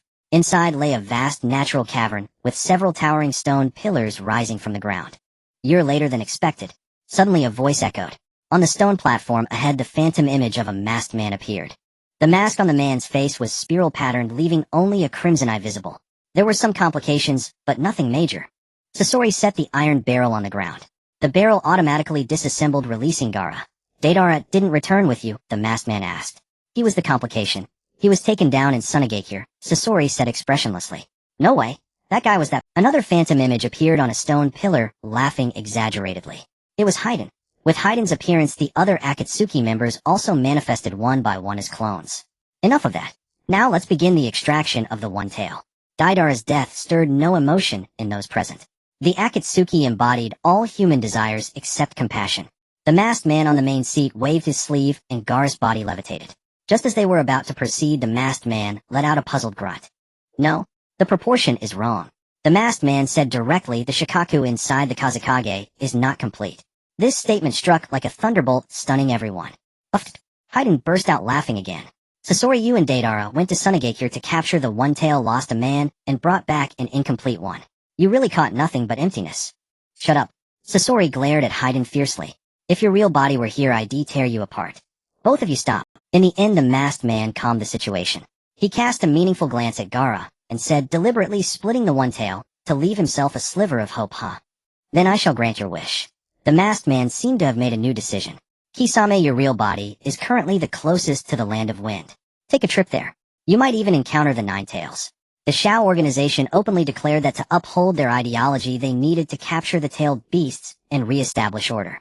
This act would never be agreed upon by the 5 great nations, including all the ninja villages, so their base could only exist at the borders between nations. Can we request support from neighboring countries? Not ideal. The members of the Shao organization are exceedingly powerful. Sending a single ninja would only be a waste of experience, yet deploying a large force would alert them to our presence. The enemy is hidden while we are exposed. Inside the Wind Shadow's office, the high-ranking officials of Shine Village engaged in heated debate. Perhaps we should follow Gaara's will and elect a new wind shadow. Suddenly a sharp-looking old man spoke. Paja, what nonsense are you spouting? Our shadow was captured while protecting the village and you dare to make light of it. Grandmother Chio retorted coldly. Chio, don't pretend to be a saint. I'm doing this for the village's good. The shadow's duty is to sacrifice for the village. We will not forget Gaara's loyalty to our home. Old man Paja stood his ground. Though the other high-ranking officials remained silent, their tacit understanding was clear. Many supported Paja. Openly confronting the Shao organization was something they dared not do. Moreover, the reason Shine Village was attacked was entirely because Gaara was the one-tailed Jinchuriki. A Jinchuriki was a weapon for the village, but also a magnet for trouble. Perhaps sending the Jinchuriki away would make the Shao organization lose interest in Shine Village. Well, I know it's not my place to speak, but I have to say, are all you high-ranking officials of Shine Village this worthless? At that moment, an untimely voice rang out. Everyone turned to see Aokawa Tenmei, who was seated in a corner, speak. I thought about it. I'm not from Shine Village, so I suppose I'm not being insolent to you. Chio, is this the reinforcement from Mai? Paja sneered. A beardless brat. Mere courage is not enough, you know. Paja shook his head. For the sake of your status as Mui's reinforcement, I'll let this slide, little punk. You've got it all wrong. It's I who am letting you slide. Aokawa Tenmei laughed in disbelief. Your shadow never considered personal gain or loss when protecting the village. What are you trying to teach me? Paja said indignantly. Gaara has always been an illumined existence. Hasn't his presence brought enough calamity to this village? Besides, is it the Shadow's responsibility to put the villagers in danger? Do you need to lecture me? Humph. Aokawa Tenmei cast a cold glance over the Shine officials. So it turns out Gaara's desperate struggle was all for nothing. In that case, Aokawa Tenmei turned to Hitaki Kakashi and said, Kakashi-sensei, I request to terminate the support mission to Shine Village. Change it to a rescue mission for the Wind Shadow. Simple enough. If you want save him, I'll do it myself. Hitaki Kakashi scratched his head. We weren't supposed to get involved in this trouble, but you're now a member of Team Kakashi. Since you've made this request, how can I, as your captain, remain indifferent? Team 7 mission change, rescue the Wind Shadow. Yes, sir. Hitaki Kakashi was a man of decisive action, leading his team out of the Wind Shadow's office. Honestly, such a support mission was thankless work. As mere support, it was inconvenient to directly intervene in the plan. Now with the internal conflict in Shine Village, my team found themselves in an awkward position. Aokawa Tenmei's breakthrough was quite elegant. Wait a moment. Just as Team 7 stepped out of Shine Village, Temari caught up to them panting. I'm sorry for the embarrassment. Temari said apologetically. The village is leaderless now, so the high-ranking officials are in charge. Paja holds real power, but Grandmother Chio will act. Where there are people, there is conflict. Shine Village was a perfect example. This isn't something you can decide, but it doesn't matter. Team 7's mission is now to rescue the Wind Shadow. Hitaki Kakashi understood the intricacies behind the village's strife. Temari's face showed bitterness. I have another favor to ask. Kankuro was poisoned during his fight with Sasori, and Shine Village's medical resources can't cure him. So I'd like to ask Sakura to stay. In exchange, I'll join your mission. This request was not just a favor, it was harsh. Now with the Wind Shadow needing rescue and Shine Village offering no support, they also wanted to keep Sakura behind and replace her with Temari. Even Hitaki Kakashi couldn't agree to this outright. Kakashi-sensei, I am willing to stay and treat him. Haruno Sakura spoke up. During my training with Master, I've become a capable medical ninja. Since Kankuro needs help, I'll stay. Thank you, Sakura. A weight was lifted from Temari's heart. Among the 3 siblings, she was the eldest, and both Gaara the Wind Shadow and Kankuro the Puppeteer were her younger brother. Now with Gaara captured and Kankuro critically wounded, the successive blows were overwhelming. Just as Sakura, Haruno was about to return to the Hidden Sand Village, and Temari had temporarily joined the team before departure, 2 advisors rushed out from the village entrance. They were Ebizo and Grandma Chio. We apologize for showing you the less favorable side of the village, Ebizo began. Our mission is to rescue the Kazekage. Even if the Hidden Sand Village does not join, we will still carry out the task. Kakashi Hitaki, though somewhat displeased, replied coldly, That's not what I meant. Grandma Chio interjected, The upper echelons of the sand are divided over rescuing Gaara, but that has nothing to do with us old folks. We are merely figurehead advisors without real power. Besides, I watched Gaara grow up, and Sasori of the Red Sand is my ill-fated grandson. Grandma Chio said calmly, I will come to support you after I finish developing the antidote. You... Kakashi Hitaki found it hard to believe. Was it not ironic that only Grandma Chio in the entire Hidden Sand Village was willing to step forward? Young man, do you look down on me? Grandma Chio rolled up her sleeves. No, that's not what I meant. In any case, thank you for offering your help. However, Grandma Chio turned to Temari. Temari, you should stay as well. Pagia might try to seize power in the chaos. You need to keep him in check. As for bringing Gaara back, he'll go. Grandma, how can this be? Temari shook her head. Enough. Do you think an old woman like me can't do anything and will be looked down upon by you youngsters? Grandma Chio insisted firmly. Temari, you must trust your sister. She is a renowned puppeteer across the 5 great nations, Ebizo chimed in. Very well. Thus the lineup changed once again. Temari would stay to keep the scheming higher-ups of the hidden sand village in check, while Sakura Haruno would work on developing an antidote to the poison Sasori had used. Once the antidote was ready, she would join Grandma Chio to support Kakashi. Let's move out.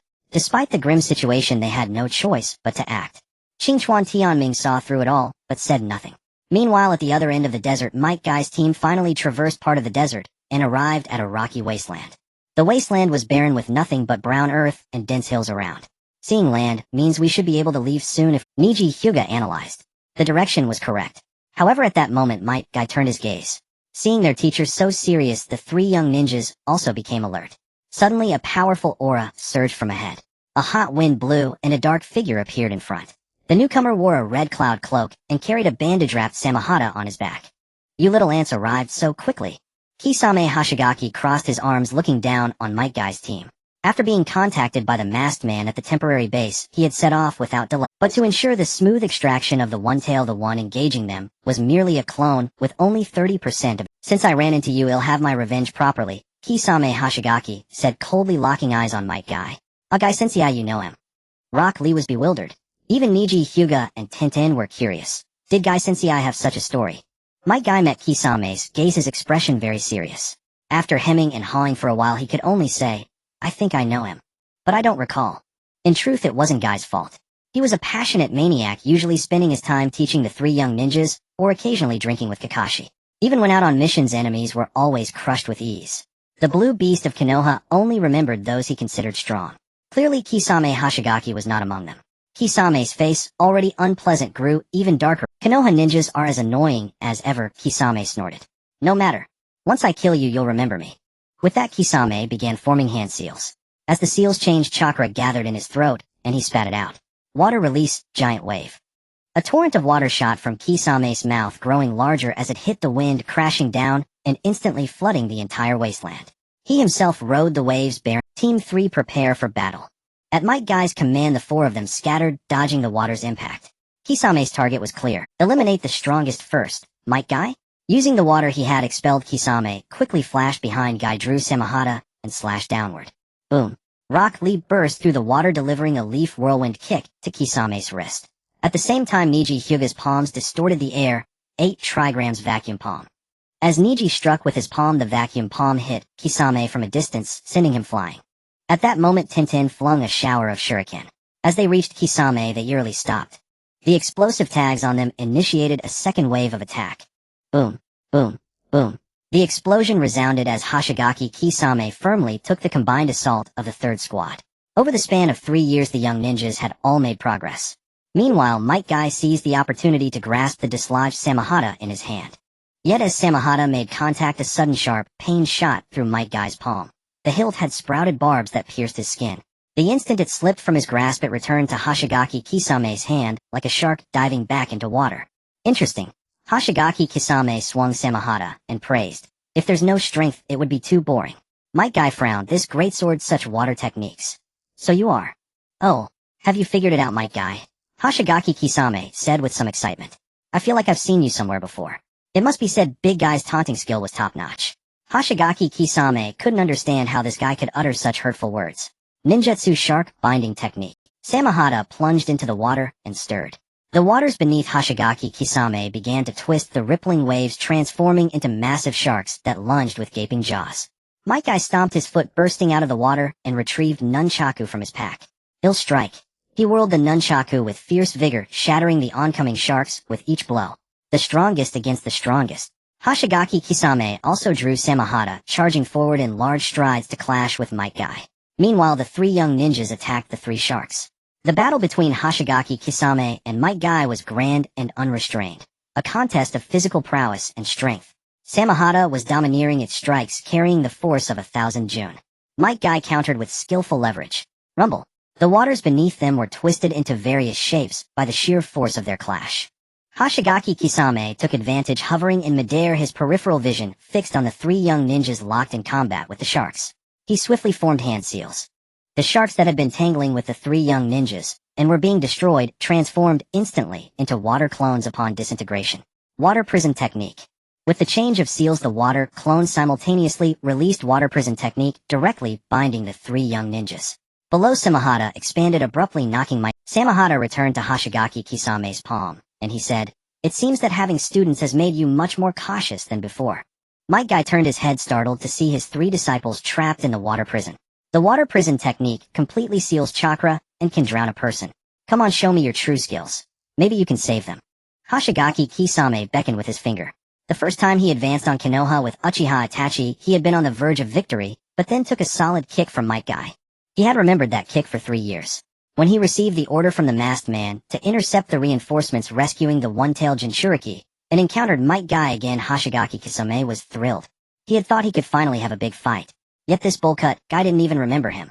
And because of the 3 dead weights, Might Guy dared not use his full power against him. Truly boring with no combat experience to speak of.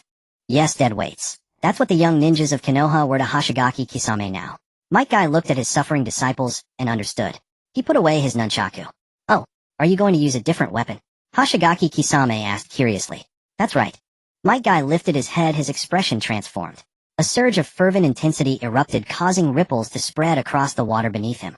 "Now this is getting interesting," Hoshigaki Kisame said excitedly.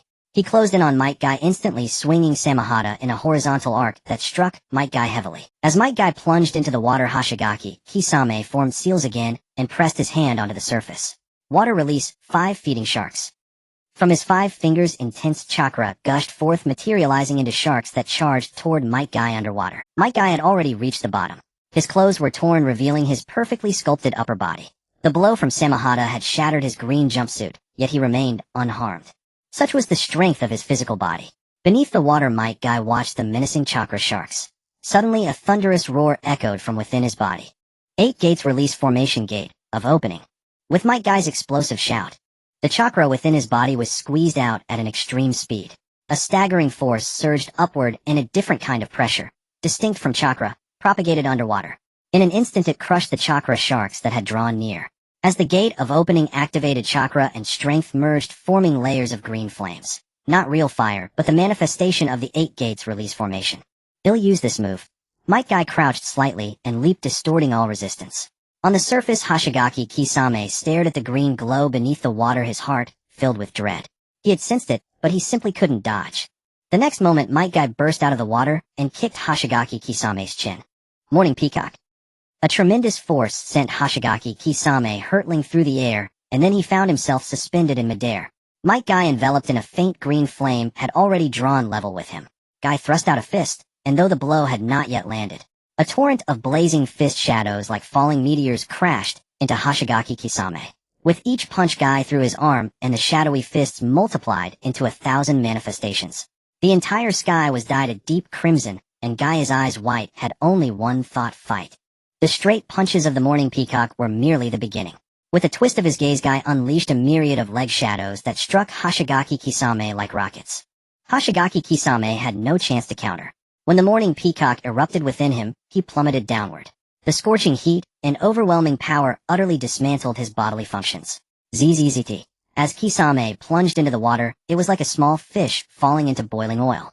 In an instant, the entire stretch of water beneath him evaporated. At the same time, the water prison technique that had trapped the 3 young shinobi collapsed on its own.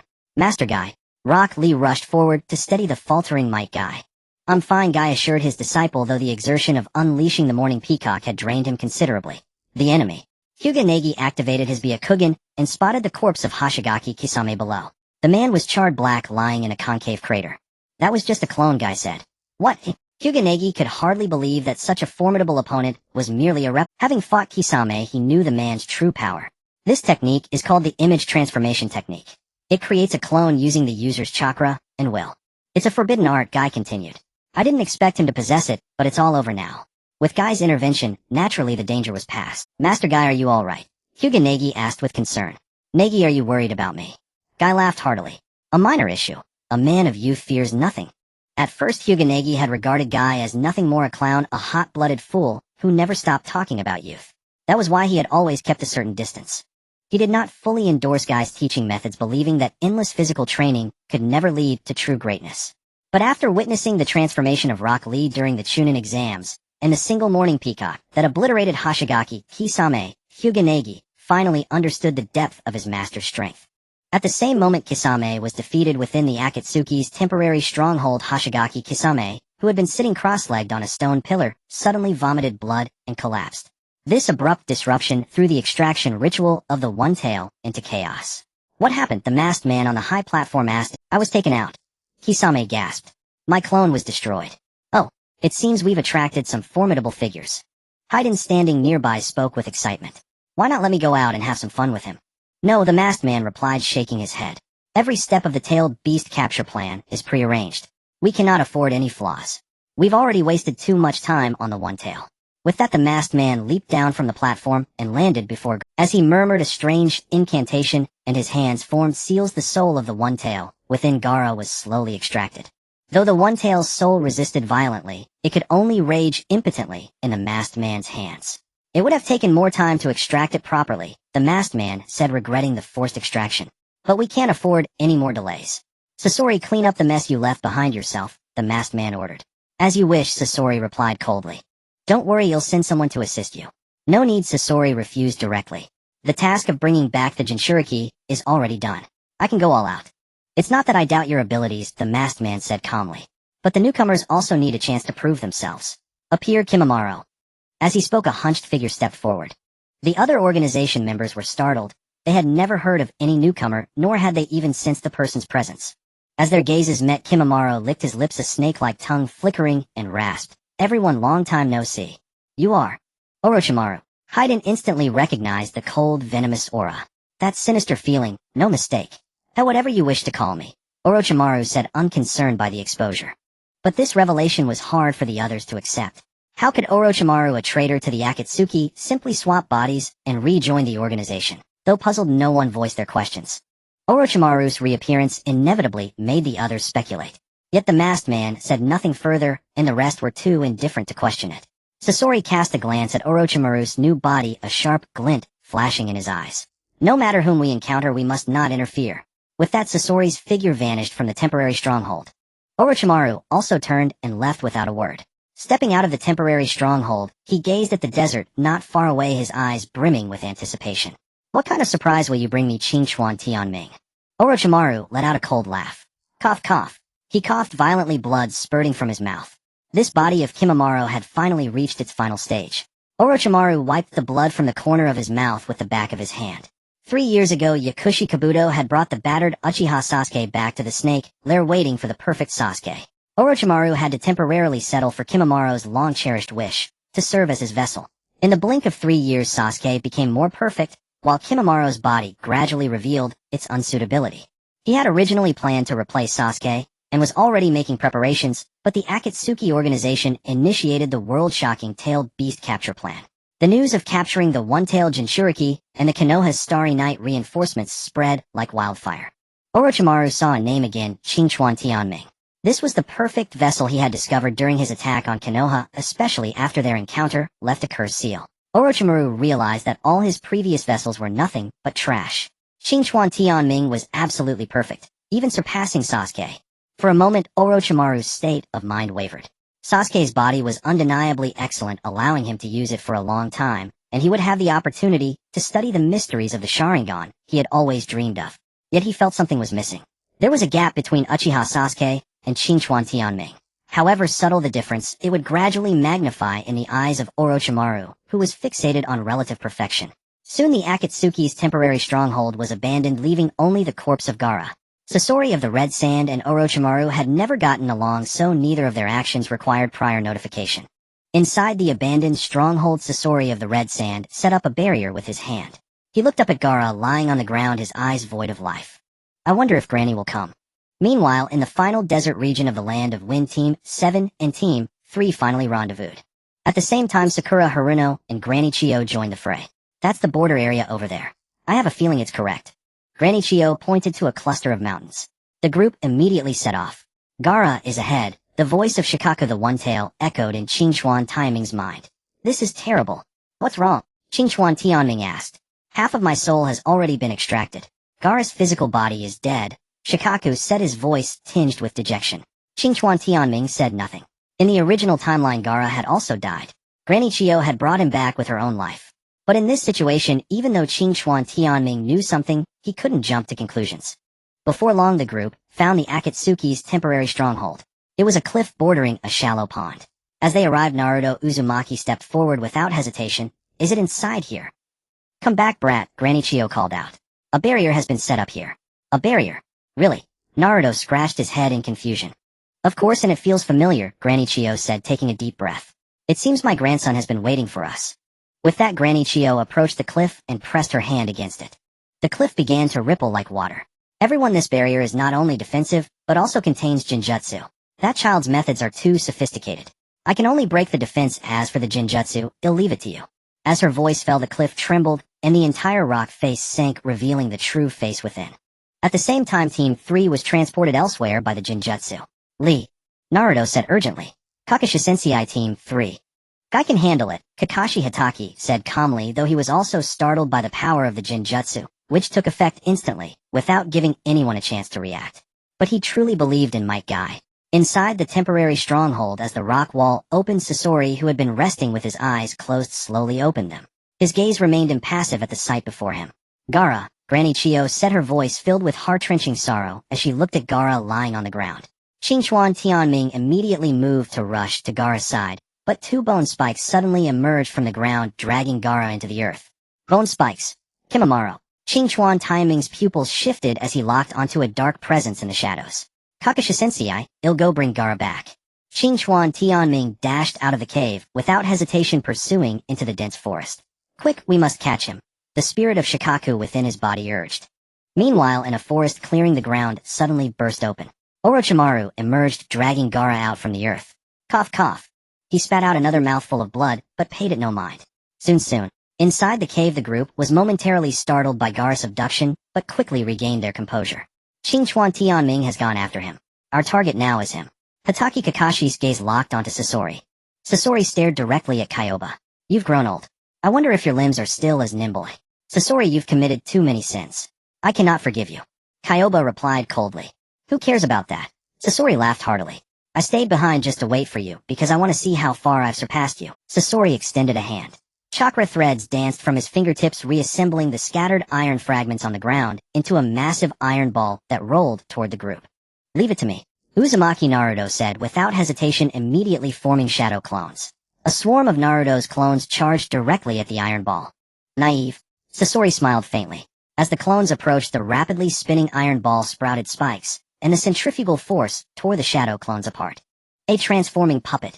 Kyobaba's expression grew serious. She never expected he had mastered the puppet technique to such an extent. Seeing Naruto's clones overwhelmed, Hatake Kakashi swiftly moved in. Trusting his student, he gathered lightning chakra in his palm and closed in on Sasori. But Sasori remained motionless. Haiden, how long will you just watch?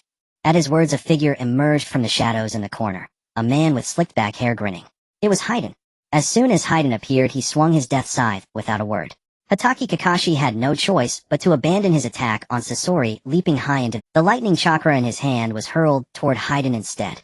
Sasori, I'm curious what kind of person got you so worked up. Not bad, I suppose. Haiden tugged lightly on the chain, and the death scythe returned to block Kakashi's attack. Within the Akatsuki, each member embodied an ideal. Haiden had only one trait opposite to his partner Gyadu. One craved battle, the other craved wealth.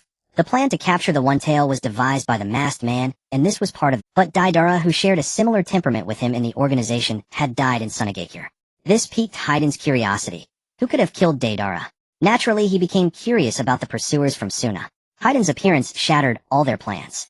More precisely, it had already been shattered when Gaara was taken away by the bone spikes. Hatake Kakashi's expression was exceptionally grave. He had heard from Jiraiya that every Akatsuki member was an overwhelmingly powerful existence. Now facing three of them at once with Might Guy trapped in an illusion space, it was a dire crisis. I want thank you for staying, Sasori said. Understood. Not everyone is like Gyadu. I just want to fight. Haiden licked his lips, pointing the death scythe at Kakashi. That guy looks good. Do as you please. Sasori's target was only Kyoba. Kakashi, this looks bad, Kyoba said. But leave Sasori to me. Understood, ma'am. Kakashi nodded. Sakura, assist Kayasama. Naruto with me. Shadow clone technique. Uzumaki Naruto made hand seals, and a swarm of his clones charged at Haiden. Kakashi's chakra was always limited. So in direct combat, he had Naruto create a diversion while he waited for an Ooh, this is the feeling. Hayden excitedly charged into the army of shadow clones, swinging his death scythe, wildly mowing them down. Tactics were non-existent for Hayden. Just go wild. After Kakashi and Naruto engaged, Sasori could no longer hold back. With a sweep of his hand, the ground shook violently. Countless puppets rose behind him, a spectacular sight. Once he used puppet technique to conquer a village. I refined this technique and used it to conquer a nation. Sasori's expression was arrogant. He wanted to prove his absolute mastery of puppetry to Kyoba. 100 puppet maneuver. Countless chakra threads emerged from his fingertips, entwining the puppets. In the next instant, the puppets hovering in the air glowed with light, as if alive. Madman. Kyoba cursed, but the battle had to continue. Meanwhile, inside the illusion space, Team 3 was transported to a mountain. Each person occupied a winding road facing their own identical selves. Gazing at the self that appeared before him, Might Guy's countenance grew visibly solemn. Yet he did not make a move, and the opposing Might Guy remained frozen in place. Rock Lee Niji Tenon, are you alright? Might Guy shouted, his voice piercing the sky. Guy Sensei, I am fine. There's a clone identical to me here. I have one too. After receiving the replies from his 3 disciples, Might Guy breathed a slight sigh of relief. This illusion space is akin to an inner demon, the other side of ourselves possessing all our abilities. I am not a ninja skilled in breaking illusions. The only thing I can entrust to you is this: believe in yourselves. Take down the one before you. With those words, Might Guy set an example. In a flash he closed in, and with a spinning kick he delivered a sharp leaf whirlwind. The Might Guy retreated 2 steps, raising his elbow to block the point of impact of the leaf whirlwind. His entire body slammed against the mountain wall. Yet Might Guy's expression grew even more somber. He knew that the clone was unharmed. With Might Guy's signal to attack, the 3 young ninjas also engaged their respective doppelgangers. Rock Lee likewise initiated with a leaf whirlwind, lowering his center of gravity as he closed in, then driving his knee upward. Boom, boom, boom. The leaf whirlwind inflicted no damage. The Rock Lee countered with a reverse leaf whirlwind. Such force. Rock Lee slid backward, leaving a daunting trail on the ground, and sighed in admiration. The counterfeit was indeed formidable. Confronting such a tricky opponent only ignited Rock Lee's competitive spirit. On the 3rd tier of the mountain path, Hyuga Niji's battle with his imposter was also on the verge of erupting. The 8 trigrams 64 palms engaged in close combat. The Hyuga Niji likewise parried every strike. This clone is not right. Hyuga Niji instantly activated his Byakugan. The chakra pathways of the imposter were identical to his own. Ordinary clones only maintain physical appearance and can use simple ninjutsu. But these seemed to be one-tin replicas. They were not facing clones, but versions of themselves with the same abilities. The opposing imposter also made the motion of activating the Byakugan, yet Niji felt no sense of being scrutinized. It seemed the imposter could not replicate the Kekkei Genkai. Hyuga Niji did not voice this discovery, as no one else possessed a bloodline limit. On the 4th tier, Tintin also glared at her imposter. Compared to the original, the counterfeit's brows exuded arrogance, and her chest was a size larger. Damn it! Tintin pouted, grabbed the scroll behind her, and unfurled it. A torrent of ninja tools roared forth, but the imposter performed the same action. In an instant, the 4th tier was riddled with holes. Tintin was slightly shocked to find her imposter completely unscathed. So it's a replication ability. But relying on that to defeat me is too naive. While Team 3 was trapped in the illusion space, Kakashi and Shio confronted Sasori and Hayden. At the same time, Qingchuan Tianming caught up to Orochimaru. Or rather, Orochimaru was deliberately waiting. In a forest clearing, Orochimaru saw Qingchuan Tianming appear, and said with excitement, "Qingchuan Tianming, long time no see." Qingchuan Tianming's expression remained unchanged. "I didn't expect you to be using Kimamaro's body. You know about Kimamaro tomb." Orochimaru chuckled. "That child is good in every way, but there's one flaw. He's not perfect. Otherwise, how could we have this meeting today? So you appeared here deliberately for me," Qingchuan Tianming said coldly. In the original story, after Orochimaru defected, he had no further ties with the Akatsuki. But now appearing at the temporary base was a divergence in the timeline. "Correct," Orochimaru said greedily. "You have no idea how perfect your body is. Even Sasuke is no match for you. I must have your body. Qingchuan Tianming again felt the activation of the curse mark. "Taking my body. I'm afraid you won't have the fortune to enjoy it," Qingchuan Tianming said calmly. "How about I show you the strength of the Sannin?" After 3 years of seclusion, this was Qingchuan Tianming's first fight. 3 years ago, he could only flee in panic at the sight of Orochimaru, but now things were different. "I like that rebellious spirit of yours. Disciplining you is the real pleasure." Orochimaru laughed heartily, then opened his mouth and spewed a massive bone serpent. After inhabiting Kimamaro's body, Orochimaru could use Kimamaro's abilities, including the Kekkei Genkai. The bone serpent was one of his deadly moves, fired without summoning. Watching the massive serpent composed of bones charge toward him, Qingchuan Tianming stood his ground unhurriedly and said, "Long go wanna stretch your limbs."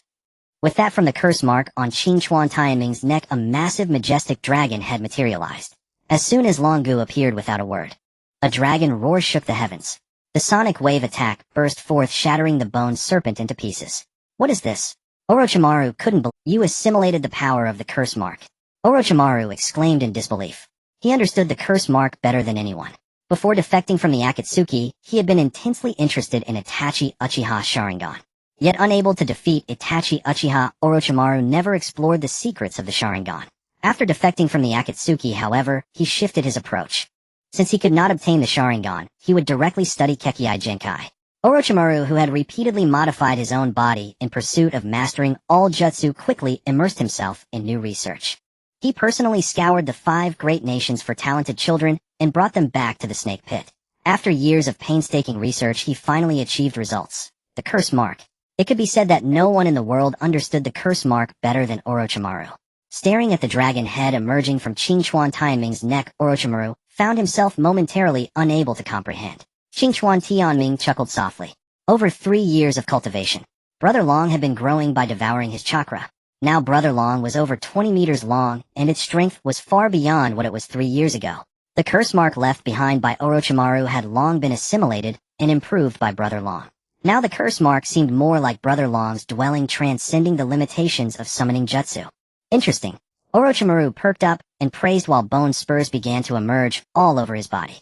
Kimamaro's body bore the earth curse mark, combined with Kekkei Genkai and snakes. Now Orochimaru had reached an unfathomable level of strength. Without any further words, Orochimaru swept his hand. The bone spurs covering his back shot up and transformed into a long bone snake. Though this bone snake had no flesh, its sharpness was evident from its skeleton alone. Bone Manda.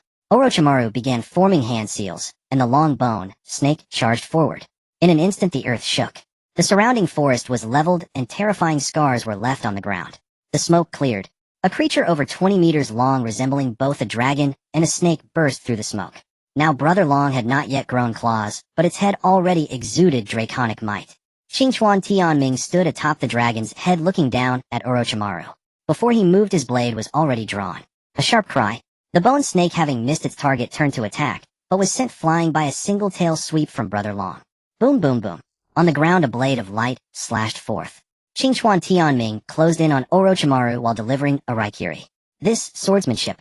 Orochimaru crossed the spiked braces on his hands to block the blade, secretly shocked at the cracks appearing on the bone spurs. Just how many secrets do you hold? Orochimaru said with mad obsession. You guess. Qingchuan Tianming replied with a faint smile, but his offensive did not diminish. He did not use the 10 forms of Ayajutsu against Orochimaru's relentless slashes. He simply swung his blade over and over. That alone was already terrifying. However, Orochimaru was no pushover. He retreated frantically while spewing out the Kusanagi. The Kusanagi sword had also changed its swordplay continuous, and its intent cold and sinister. Clang clang clang. In the blink of an eye the two had exchanged over 100. Cough cough. Orochimaru spat out another mouthful of blood, but he did not care. Too strong. This is the vessel I have been dreaming of.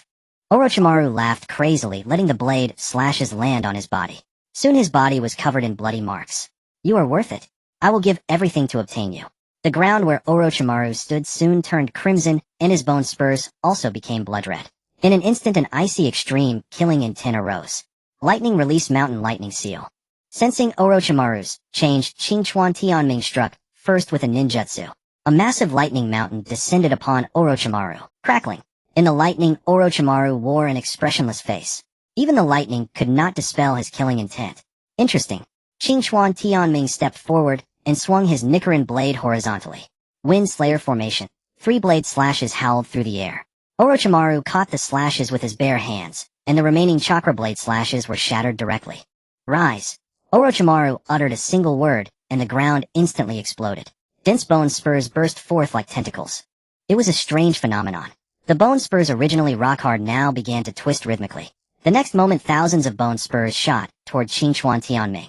Before the bone spurs arrived, the inescapable sharpness was already present. Looks like I have to get serious. Qingchuan Tianming frowned. He knew he could not avoid these bone spurs, so he would face them. The chakra within him surged wildly, and a long-dormant special power stirred again. Skyquake. Qingchuan Tianming sheathed the Nichiren blade and threw an unremarkable punch. Transparent cracks appeared where his fist stopped. Then the bone spurs that had been closing in suddenly halted and shattered. Using the fruit ability drained his chakra instantly. But Qingchuan Tianming's figure had already darted forward. Before Orochimaru could recover from the shock of the shattered bone spurs, he saw Qingchuan Tianming closing in. Lightning release, thunder flash. Harsh and violent lightning flickered across the four-wheeled blade. Qingchuan Tianming compressed lightning chakra into the sun-wheel blade and released it all at once. A straight single-line slash. So fast that Orochimaru quickly raised bone spikes, but they were smoothly cut off as soon as they grew. Orochimaru looked down. The bone spikes before him were severed in half, and his own chest was pierced straight through. Snakes could be seen weaving through the wound to stop the bleeding. Unable to block, Orochimaru couldn't believe it. How could this child have grown to such a level in just 3 years? Especially that mysterious power just now. It was a power Orochimaru had never felt before. Transparent cracks appeared in the air, yet they could shatter attacks from afar. Orochimaru slowly turned around, his vertical pupils locked onto Qingchuan. What exactly is your ability? Everyone has secrets, don't they? Qingchuan Tianming replied with a faint smile. At the same time, the soul of Shikaku the One-Tail dove underground and rushed toward Gaara. A large amount of blood gushed out from where Orochimaru stood, but he paid no heed. Are you going to fight me with that body? Qingchuan Tianming pointed his blade at Orochimaru and said confidently, you can try. Will it be me killing you, or are you taking my body? Now Qingchuan Tianming was not afraid of Orochimaru in the slightest. Let alone Orochimaru being weakened even at his peak. What of it? Cough cough. Orochimaru spat out blood again. You're right. In the end, this body has been holding me back. Orochimaru knew well that Kimimura's body was severely depleted. We will meet again next time. Without hesitation, Orochimaru turned and left. As Qingchuan Tianming said, if Orochimaru insisted on fighting, it would be courting death. And Qingchuan Tianming did not want to kill Orochimaru either. Although he had the strength to defeat him, it was not something he could do casually. Not to mention the current situation. Team 7 might not be able to handle Sasori. In the original story, Sasori of the Red Sand died due to plot armor. If Sasori abandoned his last shred of humanity, Chiyo and Sakura would surely die. In other words, the Kazekage rescue plan would fail. Compared to Deidara, Qingchuan Tianming considered Sasori of the Red Sand a more formidable opponent. At that moment, Gaara, who was on the ground, began to stir. Gaara. Qingchuan Tianming quickly helped Gaara up. Gaara opened his eyes weakly, and seeing Qingchuan Tianming gave a knowing smile. I told them not to come rescue me. But deep down I hoped you would. It could be said that Qingchuan Tianming changed Gaara's life. In the Chunin exam, he crushed the complete one-tail form. At the same time, he helped Shikaku and Gaara grow together. Calling him a teacher would not be an exaggeration. Although Qingchuan Tianming was not the most dazzling ninja in Konoha, in Gaara's heart he was. I'm here. Qingchuan Tianming patted Gaara's shoulder and said, you've done well. How are you feeling? Not good. Gaara gave a bitter smile. 80% of Shikaku's soul has been extracted, and the remaining 20% has fallen into a deep slumber to awaken me. Perhaps there will be no more one-tail Shikaku in the future. No, there will be, Qingchuan Tianming encouraged. You and Shikaku have long become one. As long as you exist, Shikaku exists. Meanwhile, inside the temporary outpost, the battle had reached a fever pitch. Sasori's 100 puppet parades swept across the battlefield like a plague of locusts. Meanwhile, Chiyo and Sakura were holding their ground. On the other side, Kakashi, Naruto, and Haiden were locked in a stalemate. Looking at the Haiden that had come back to life, Kakashi didn't know what to say. This enemy's terror lay not in any high-level ninjutsu or taijutsu, but in his monstrous regeneration ability. No matter what kind of injury, it would lessen over time. Are you done? Haiden laughed heartily. You've given me quite a bit of fun, so now you can die. Haiden had lost his playful mood. He was going to take them both out in one go. He stomped his foot and swung his scythe, wildly unleashing a flurry of slashes. The frenzied blade dance was impossible to fully track, even with the Sharingan. Naruto dodge. Kakashi pushed Naruto aside, and the scythe slashed his arm, drawing blood. Swish. Haiden pulled back his scythe and licked the blood off the blade. Feel the fear of the god of death. The blood from the scythe dripped onto the ground, mixing with Haiden's own. Then Haiden used his foot as a brush and blood as ink to draw a ritual pattern. Haiden's ultimate secret technique. As long as he collected the enemy's blood and mixed it with his own to draw the ritual pattern, the bodies of Haiden and his enemy would be taken over by the god of death. At that moment, Haiden only needed to damage his own body and the enemy's body would collapse and sink.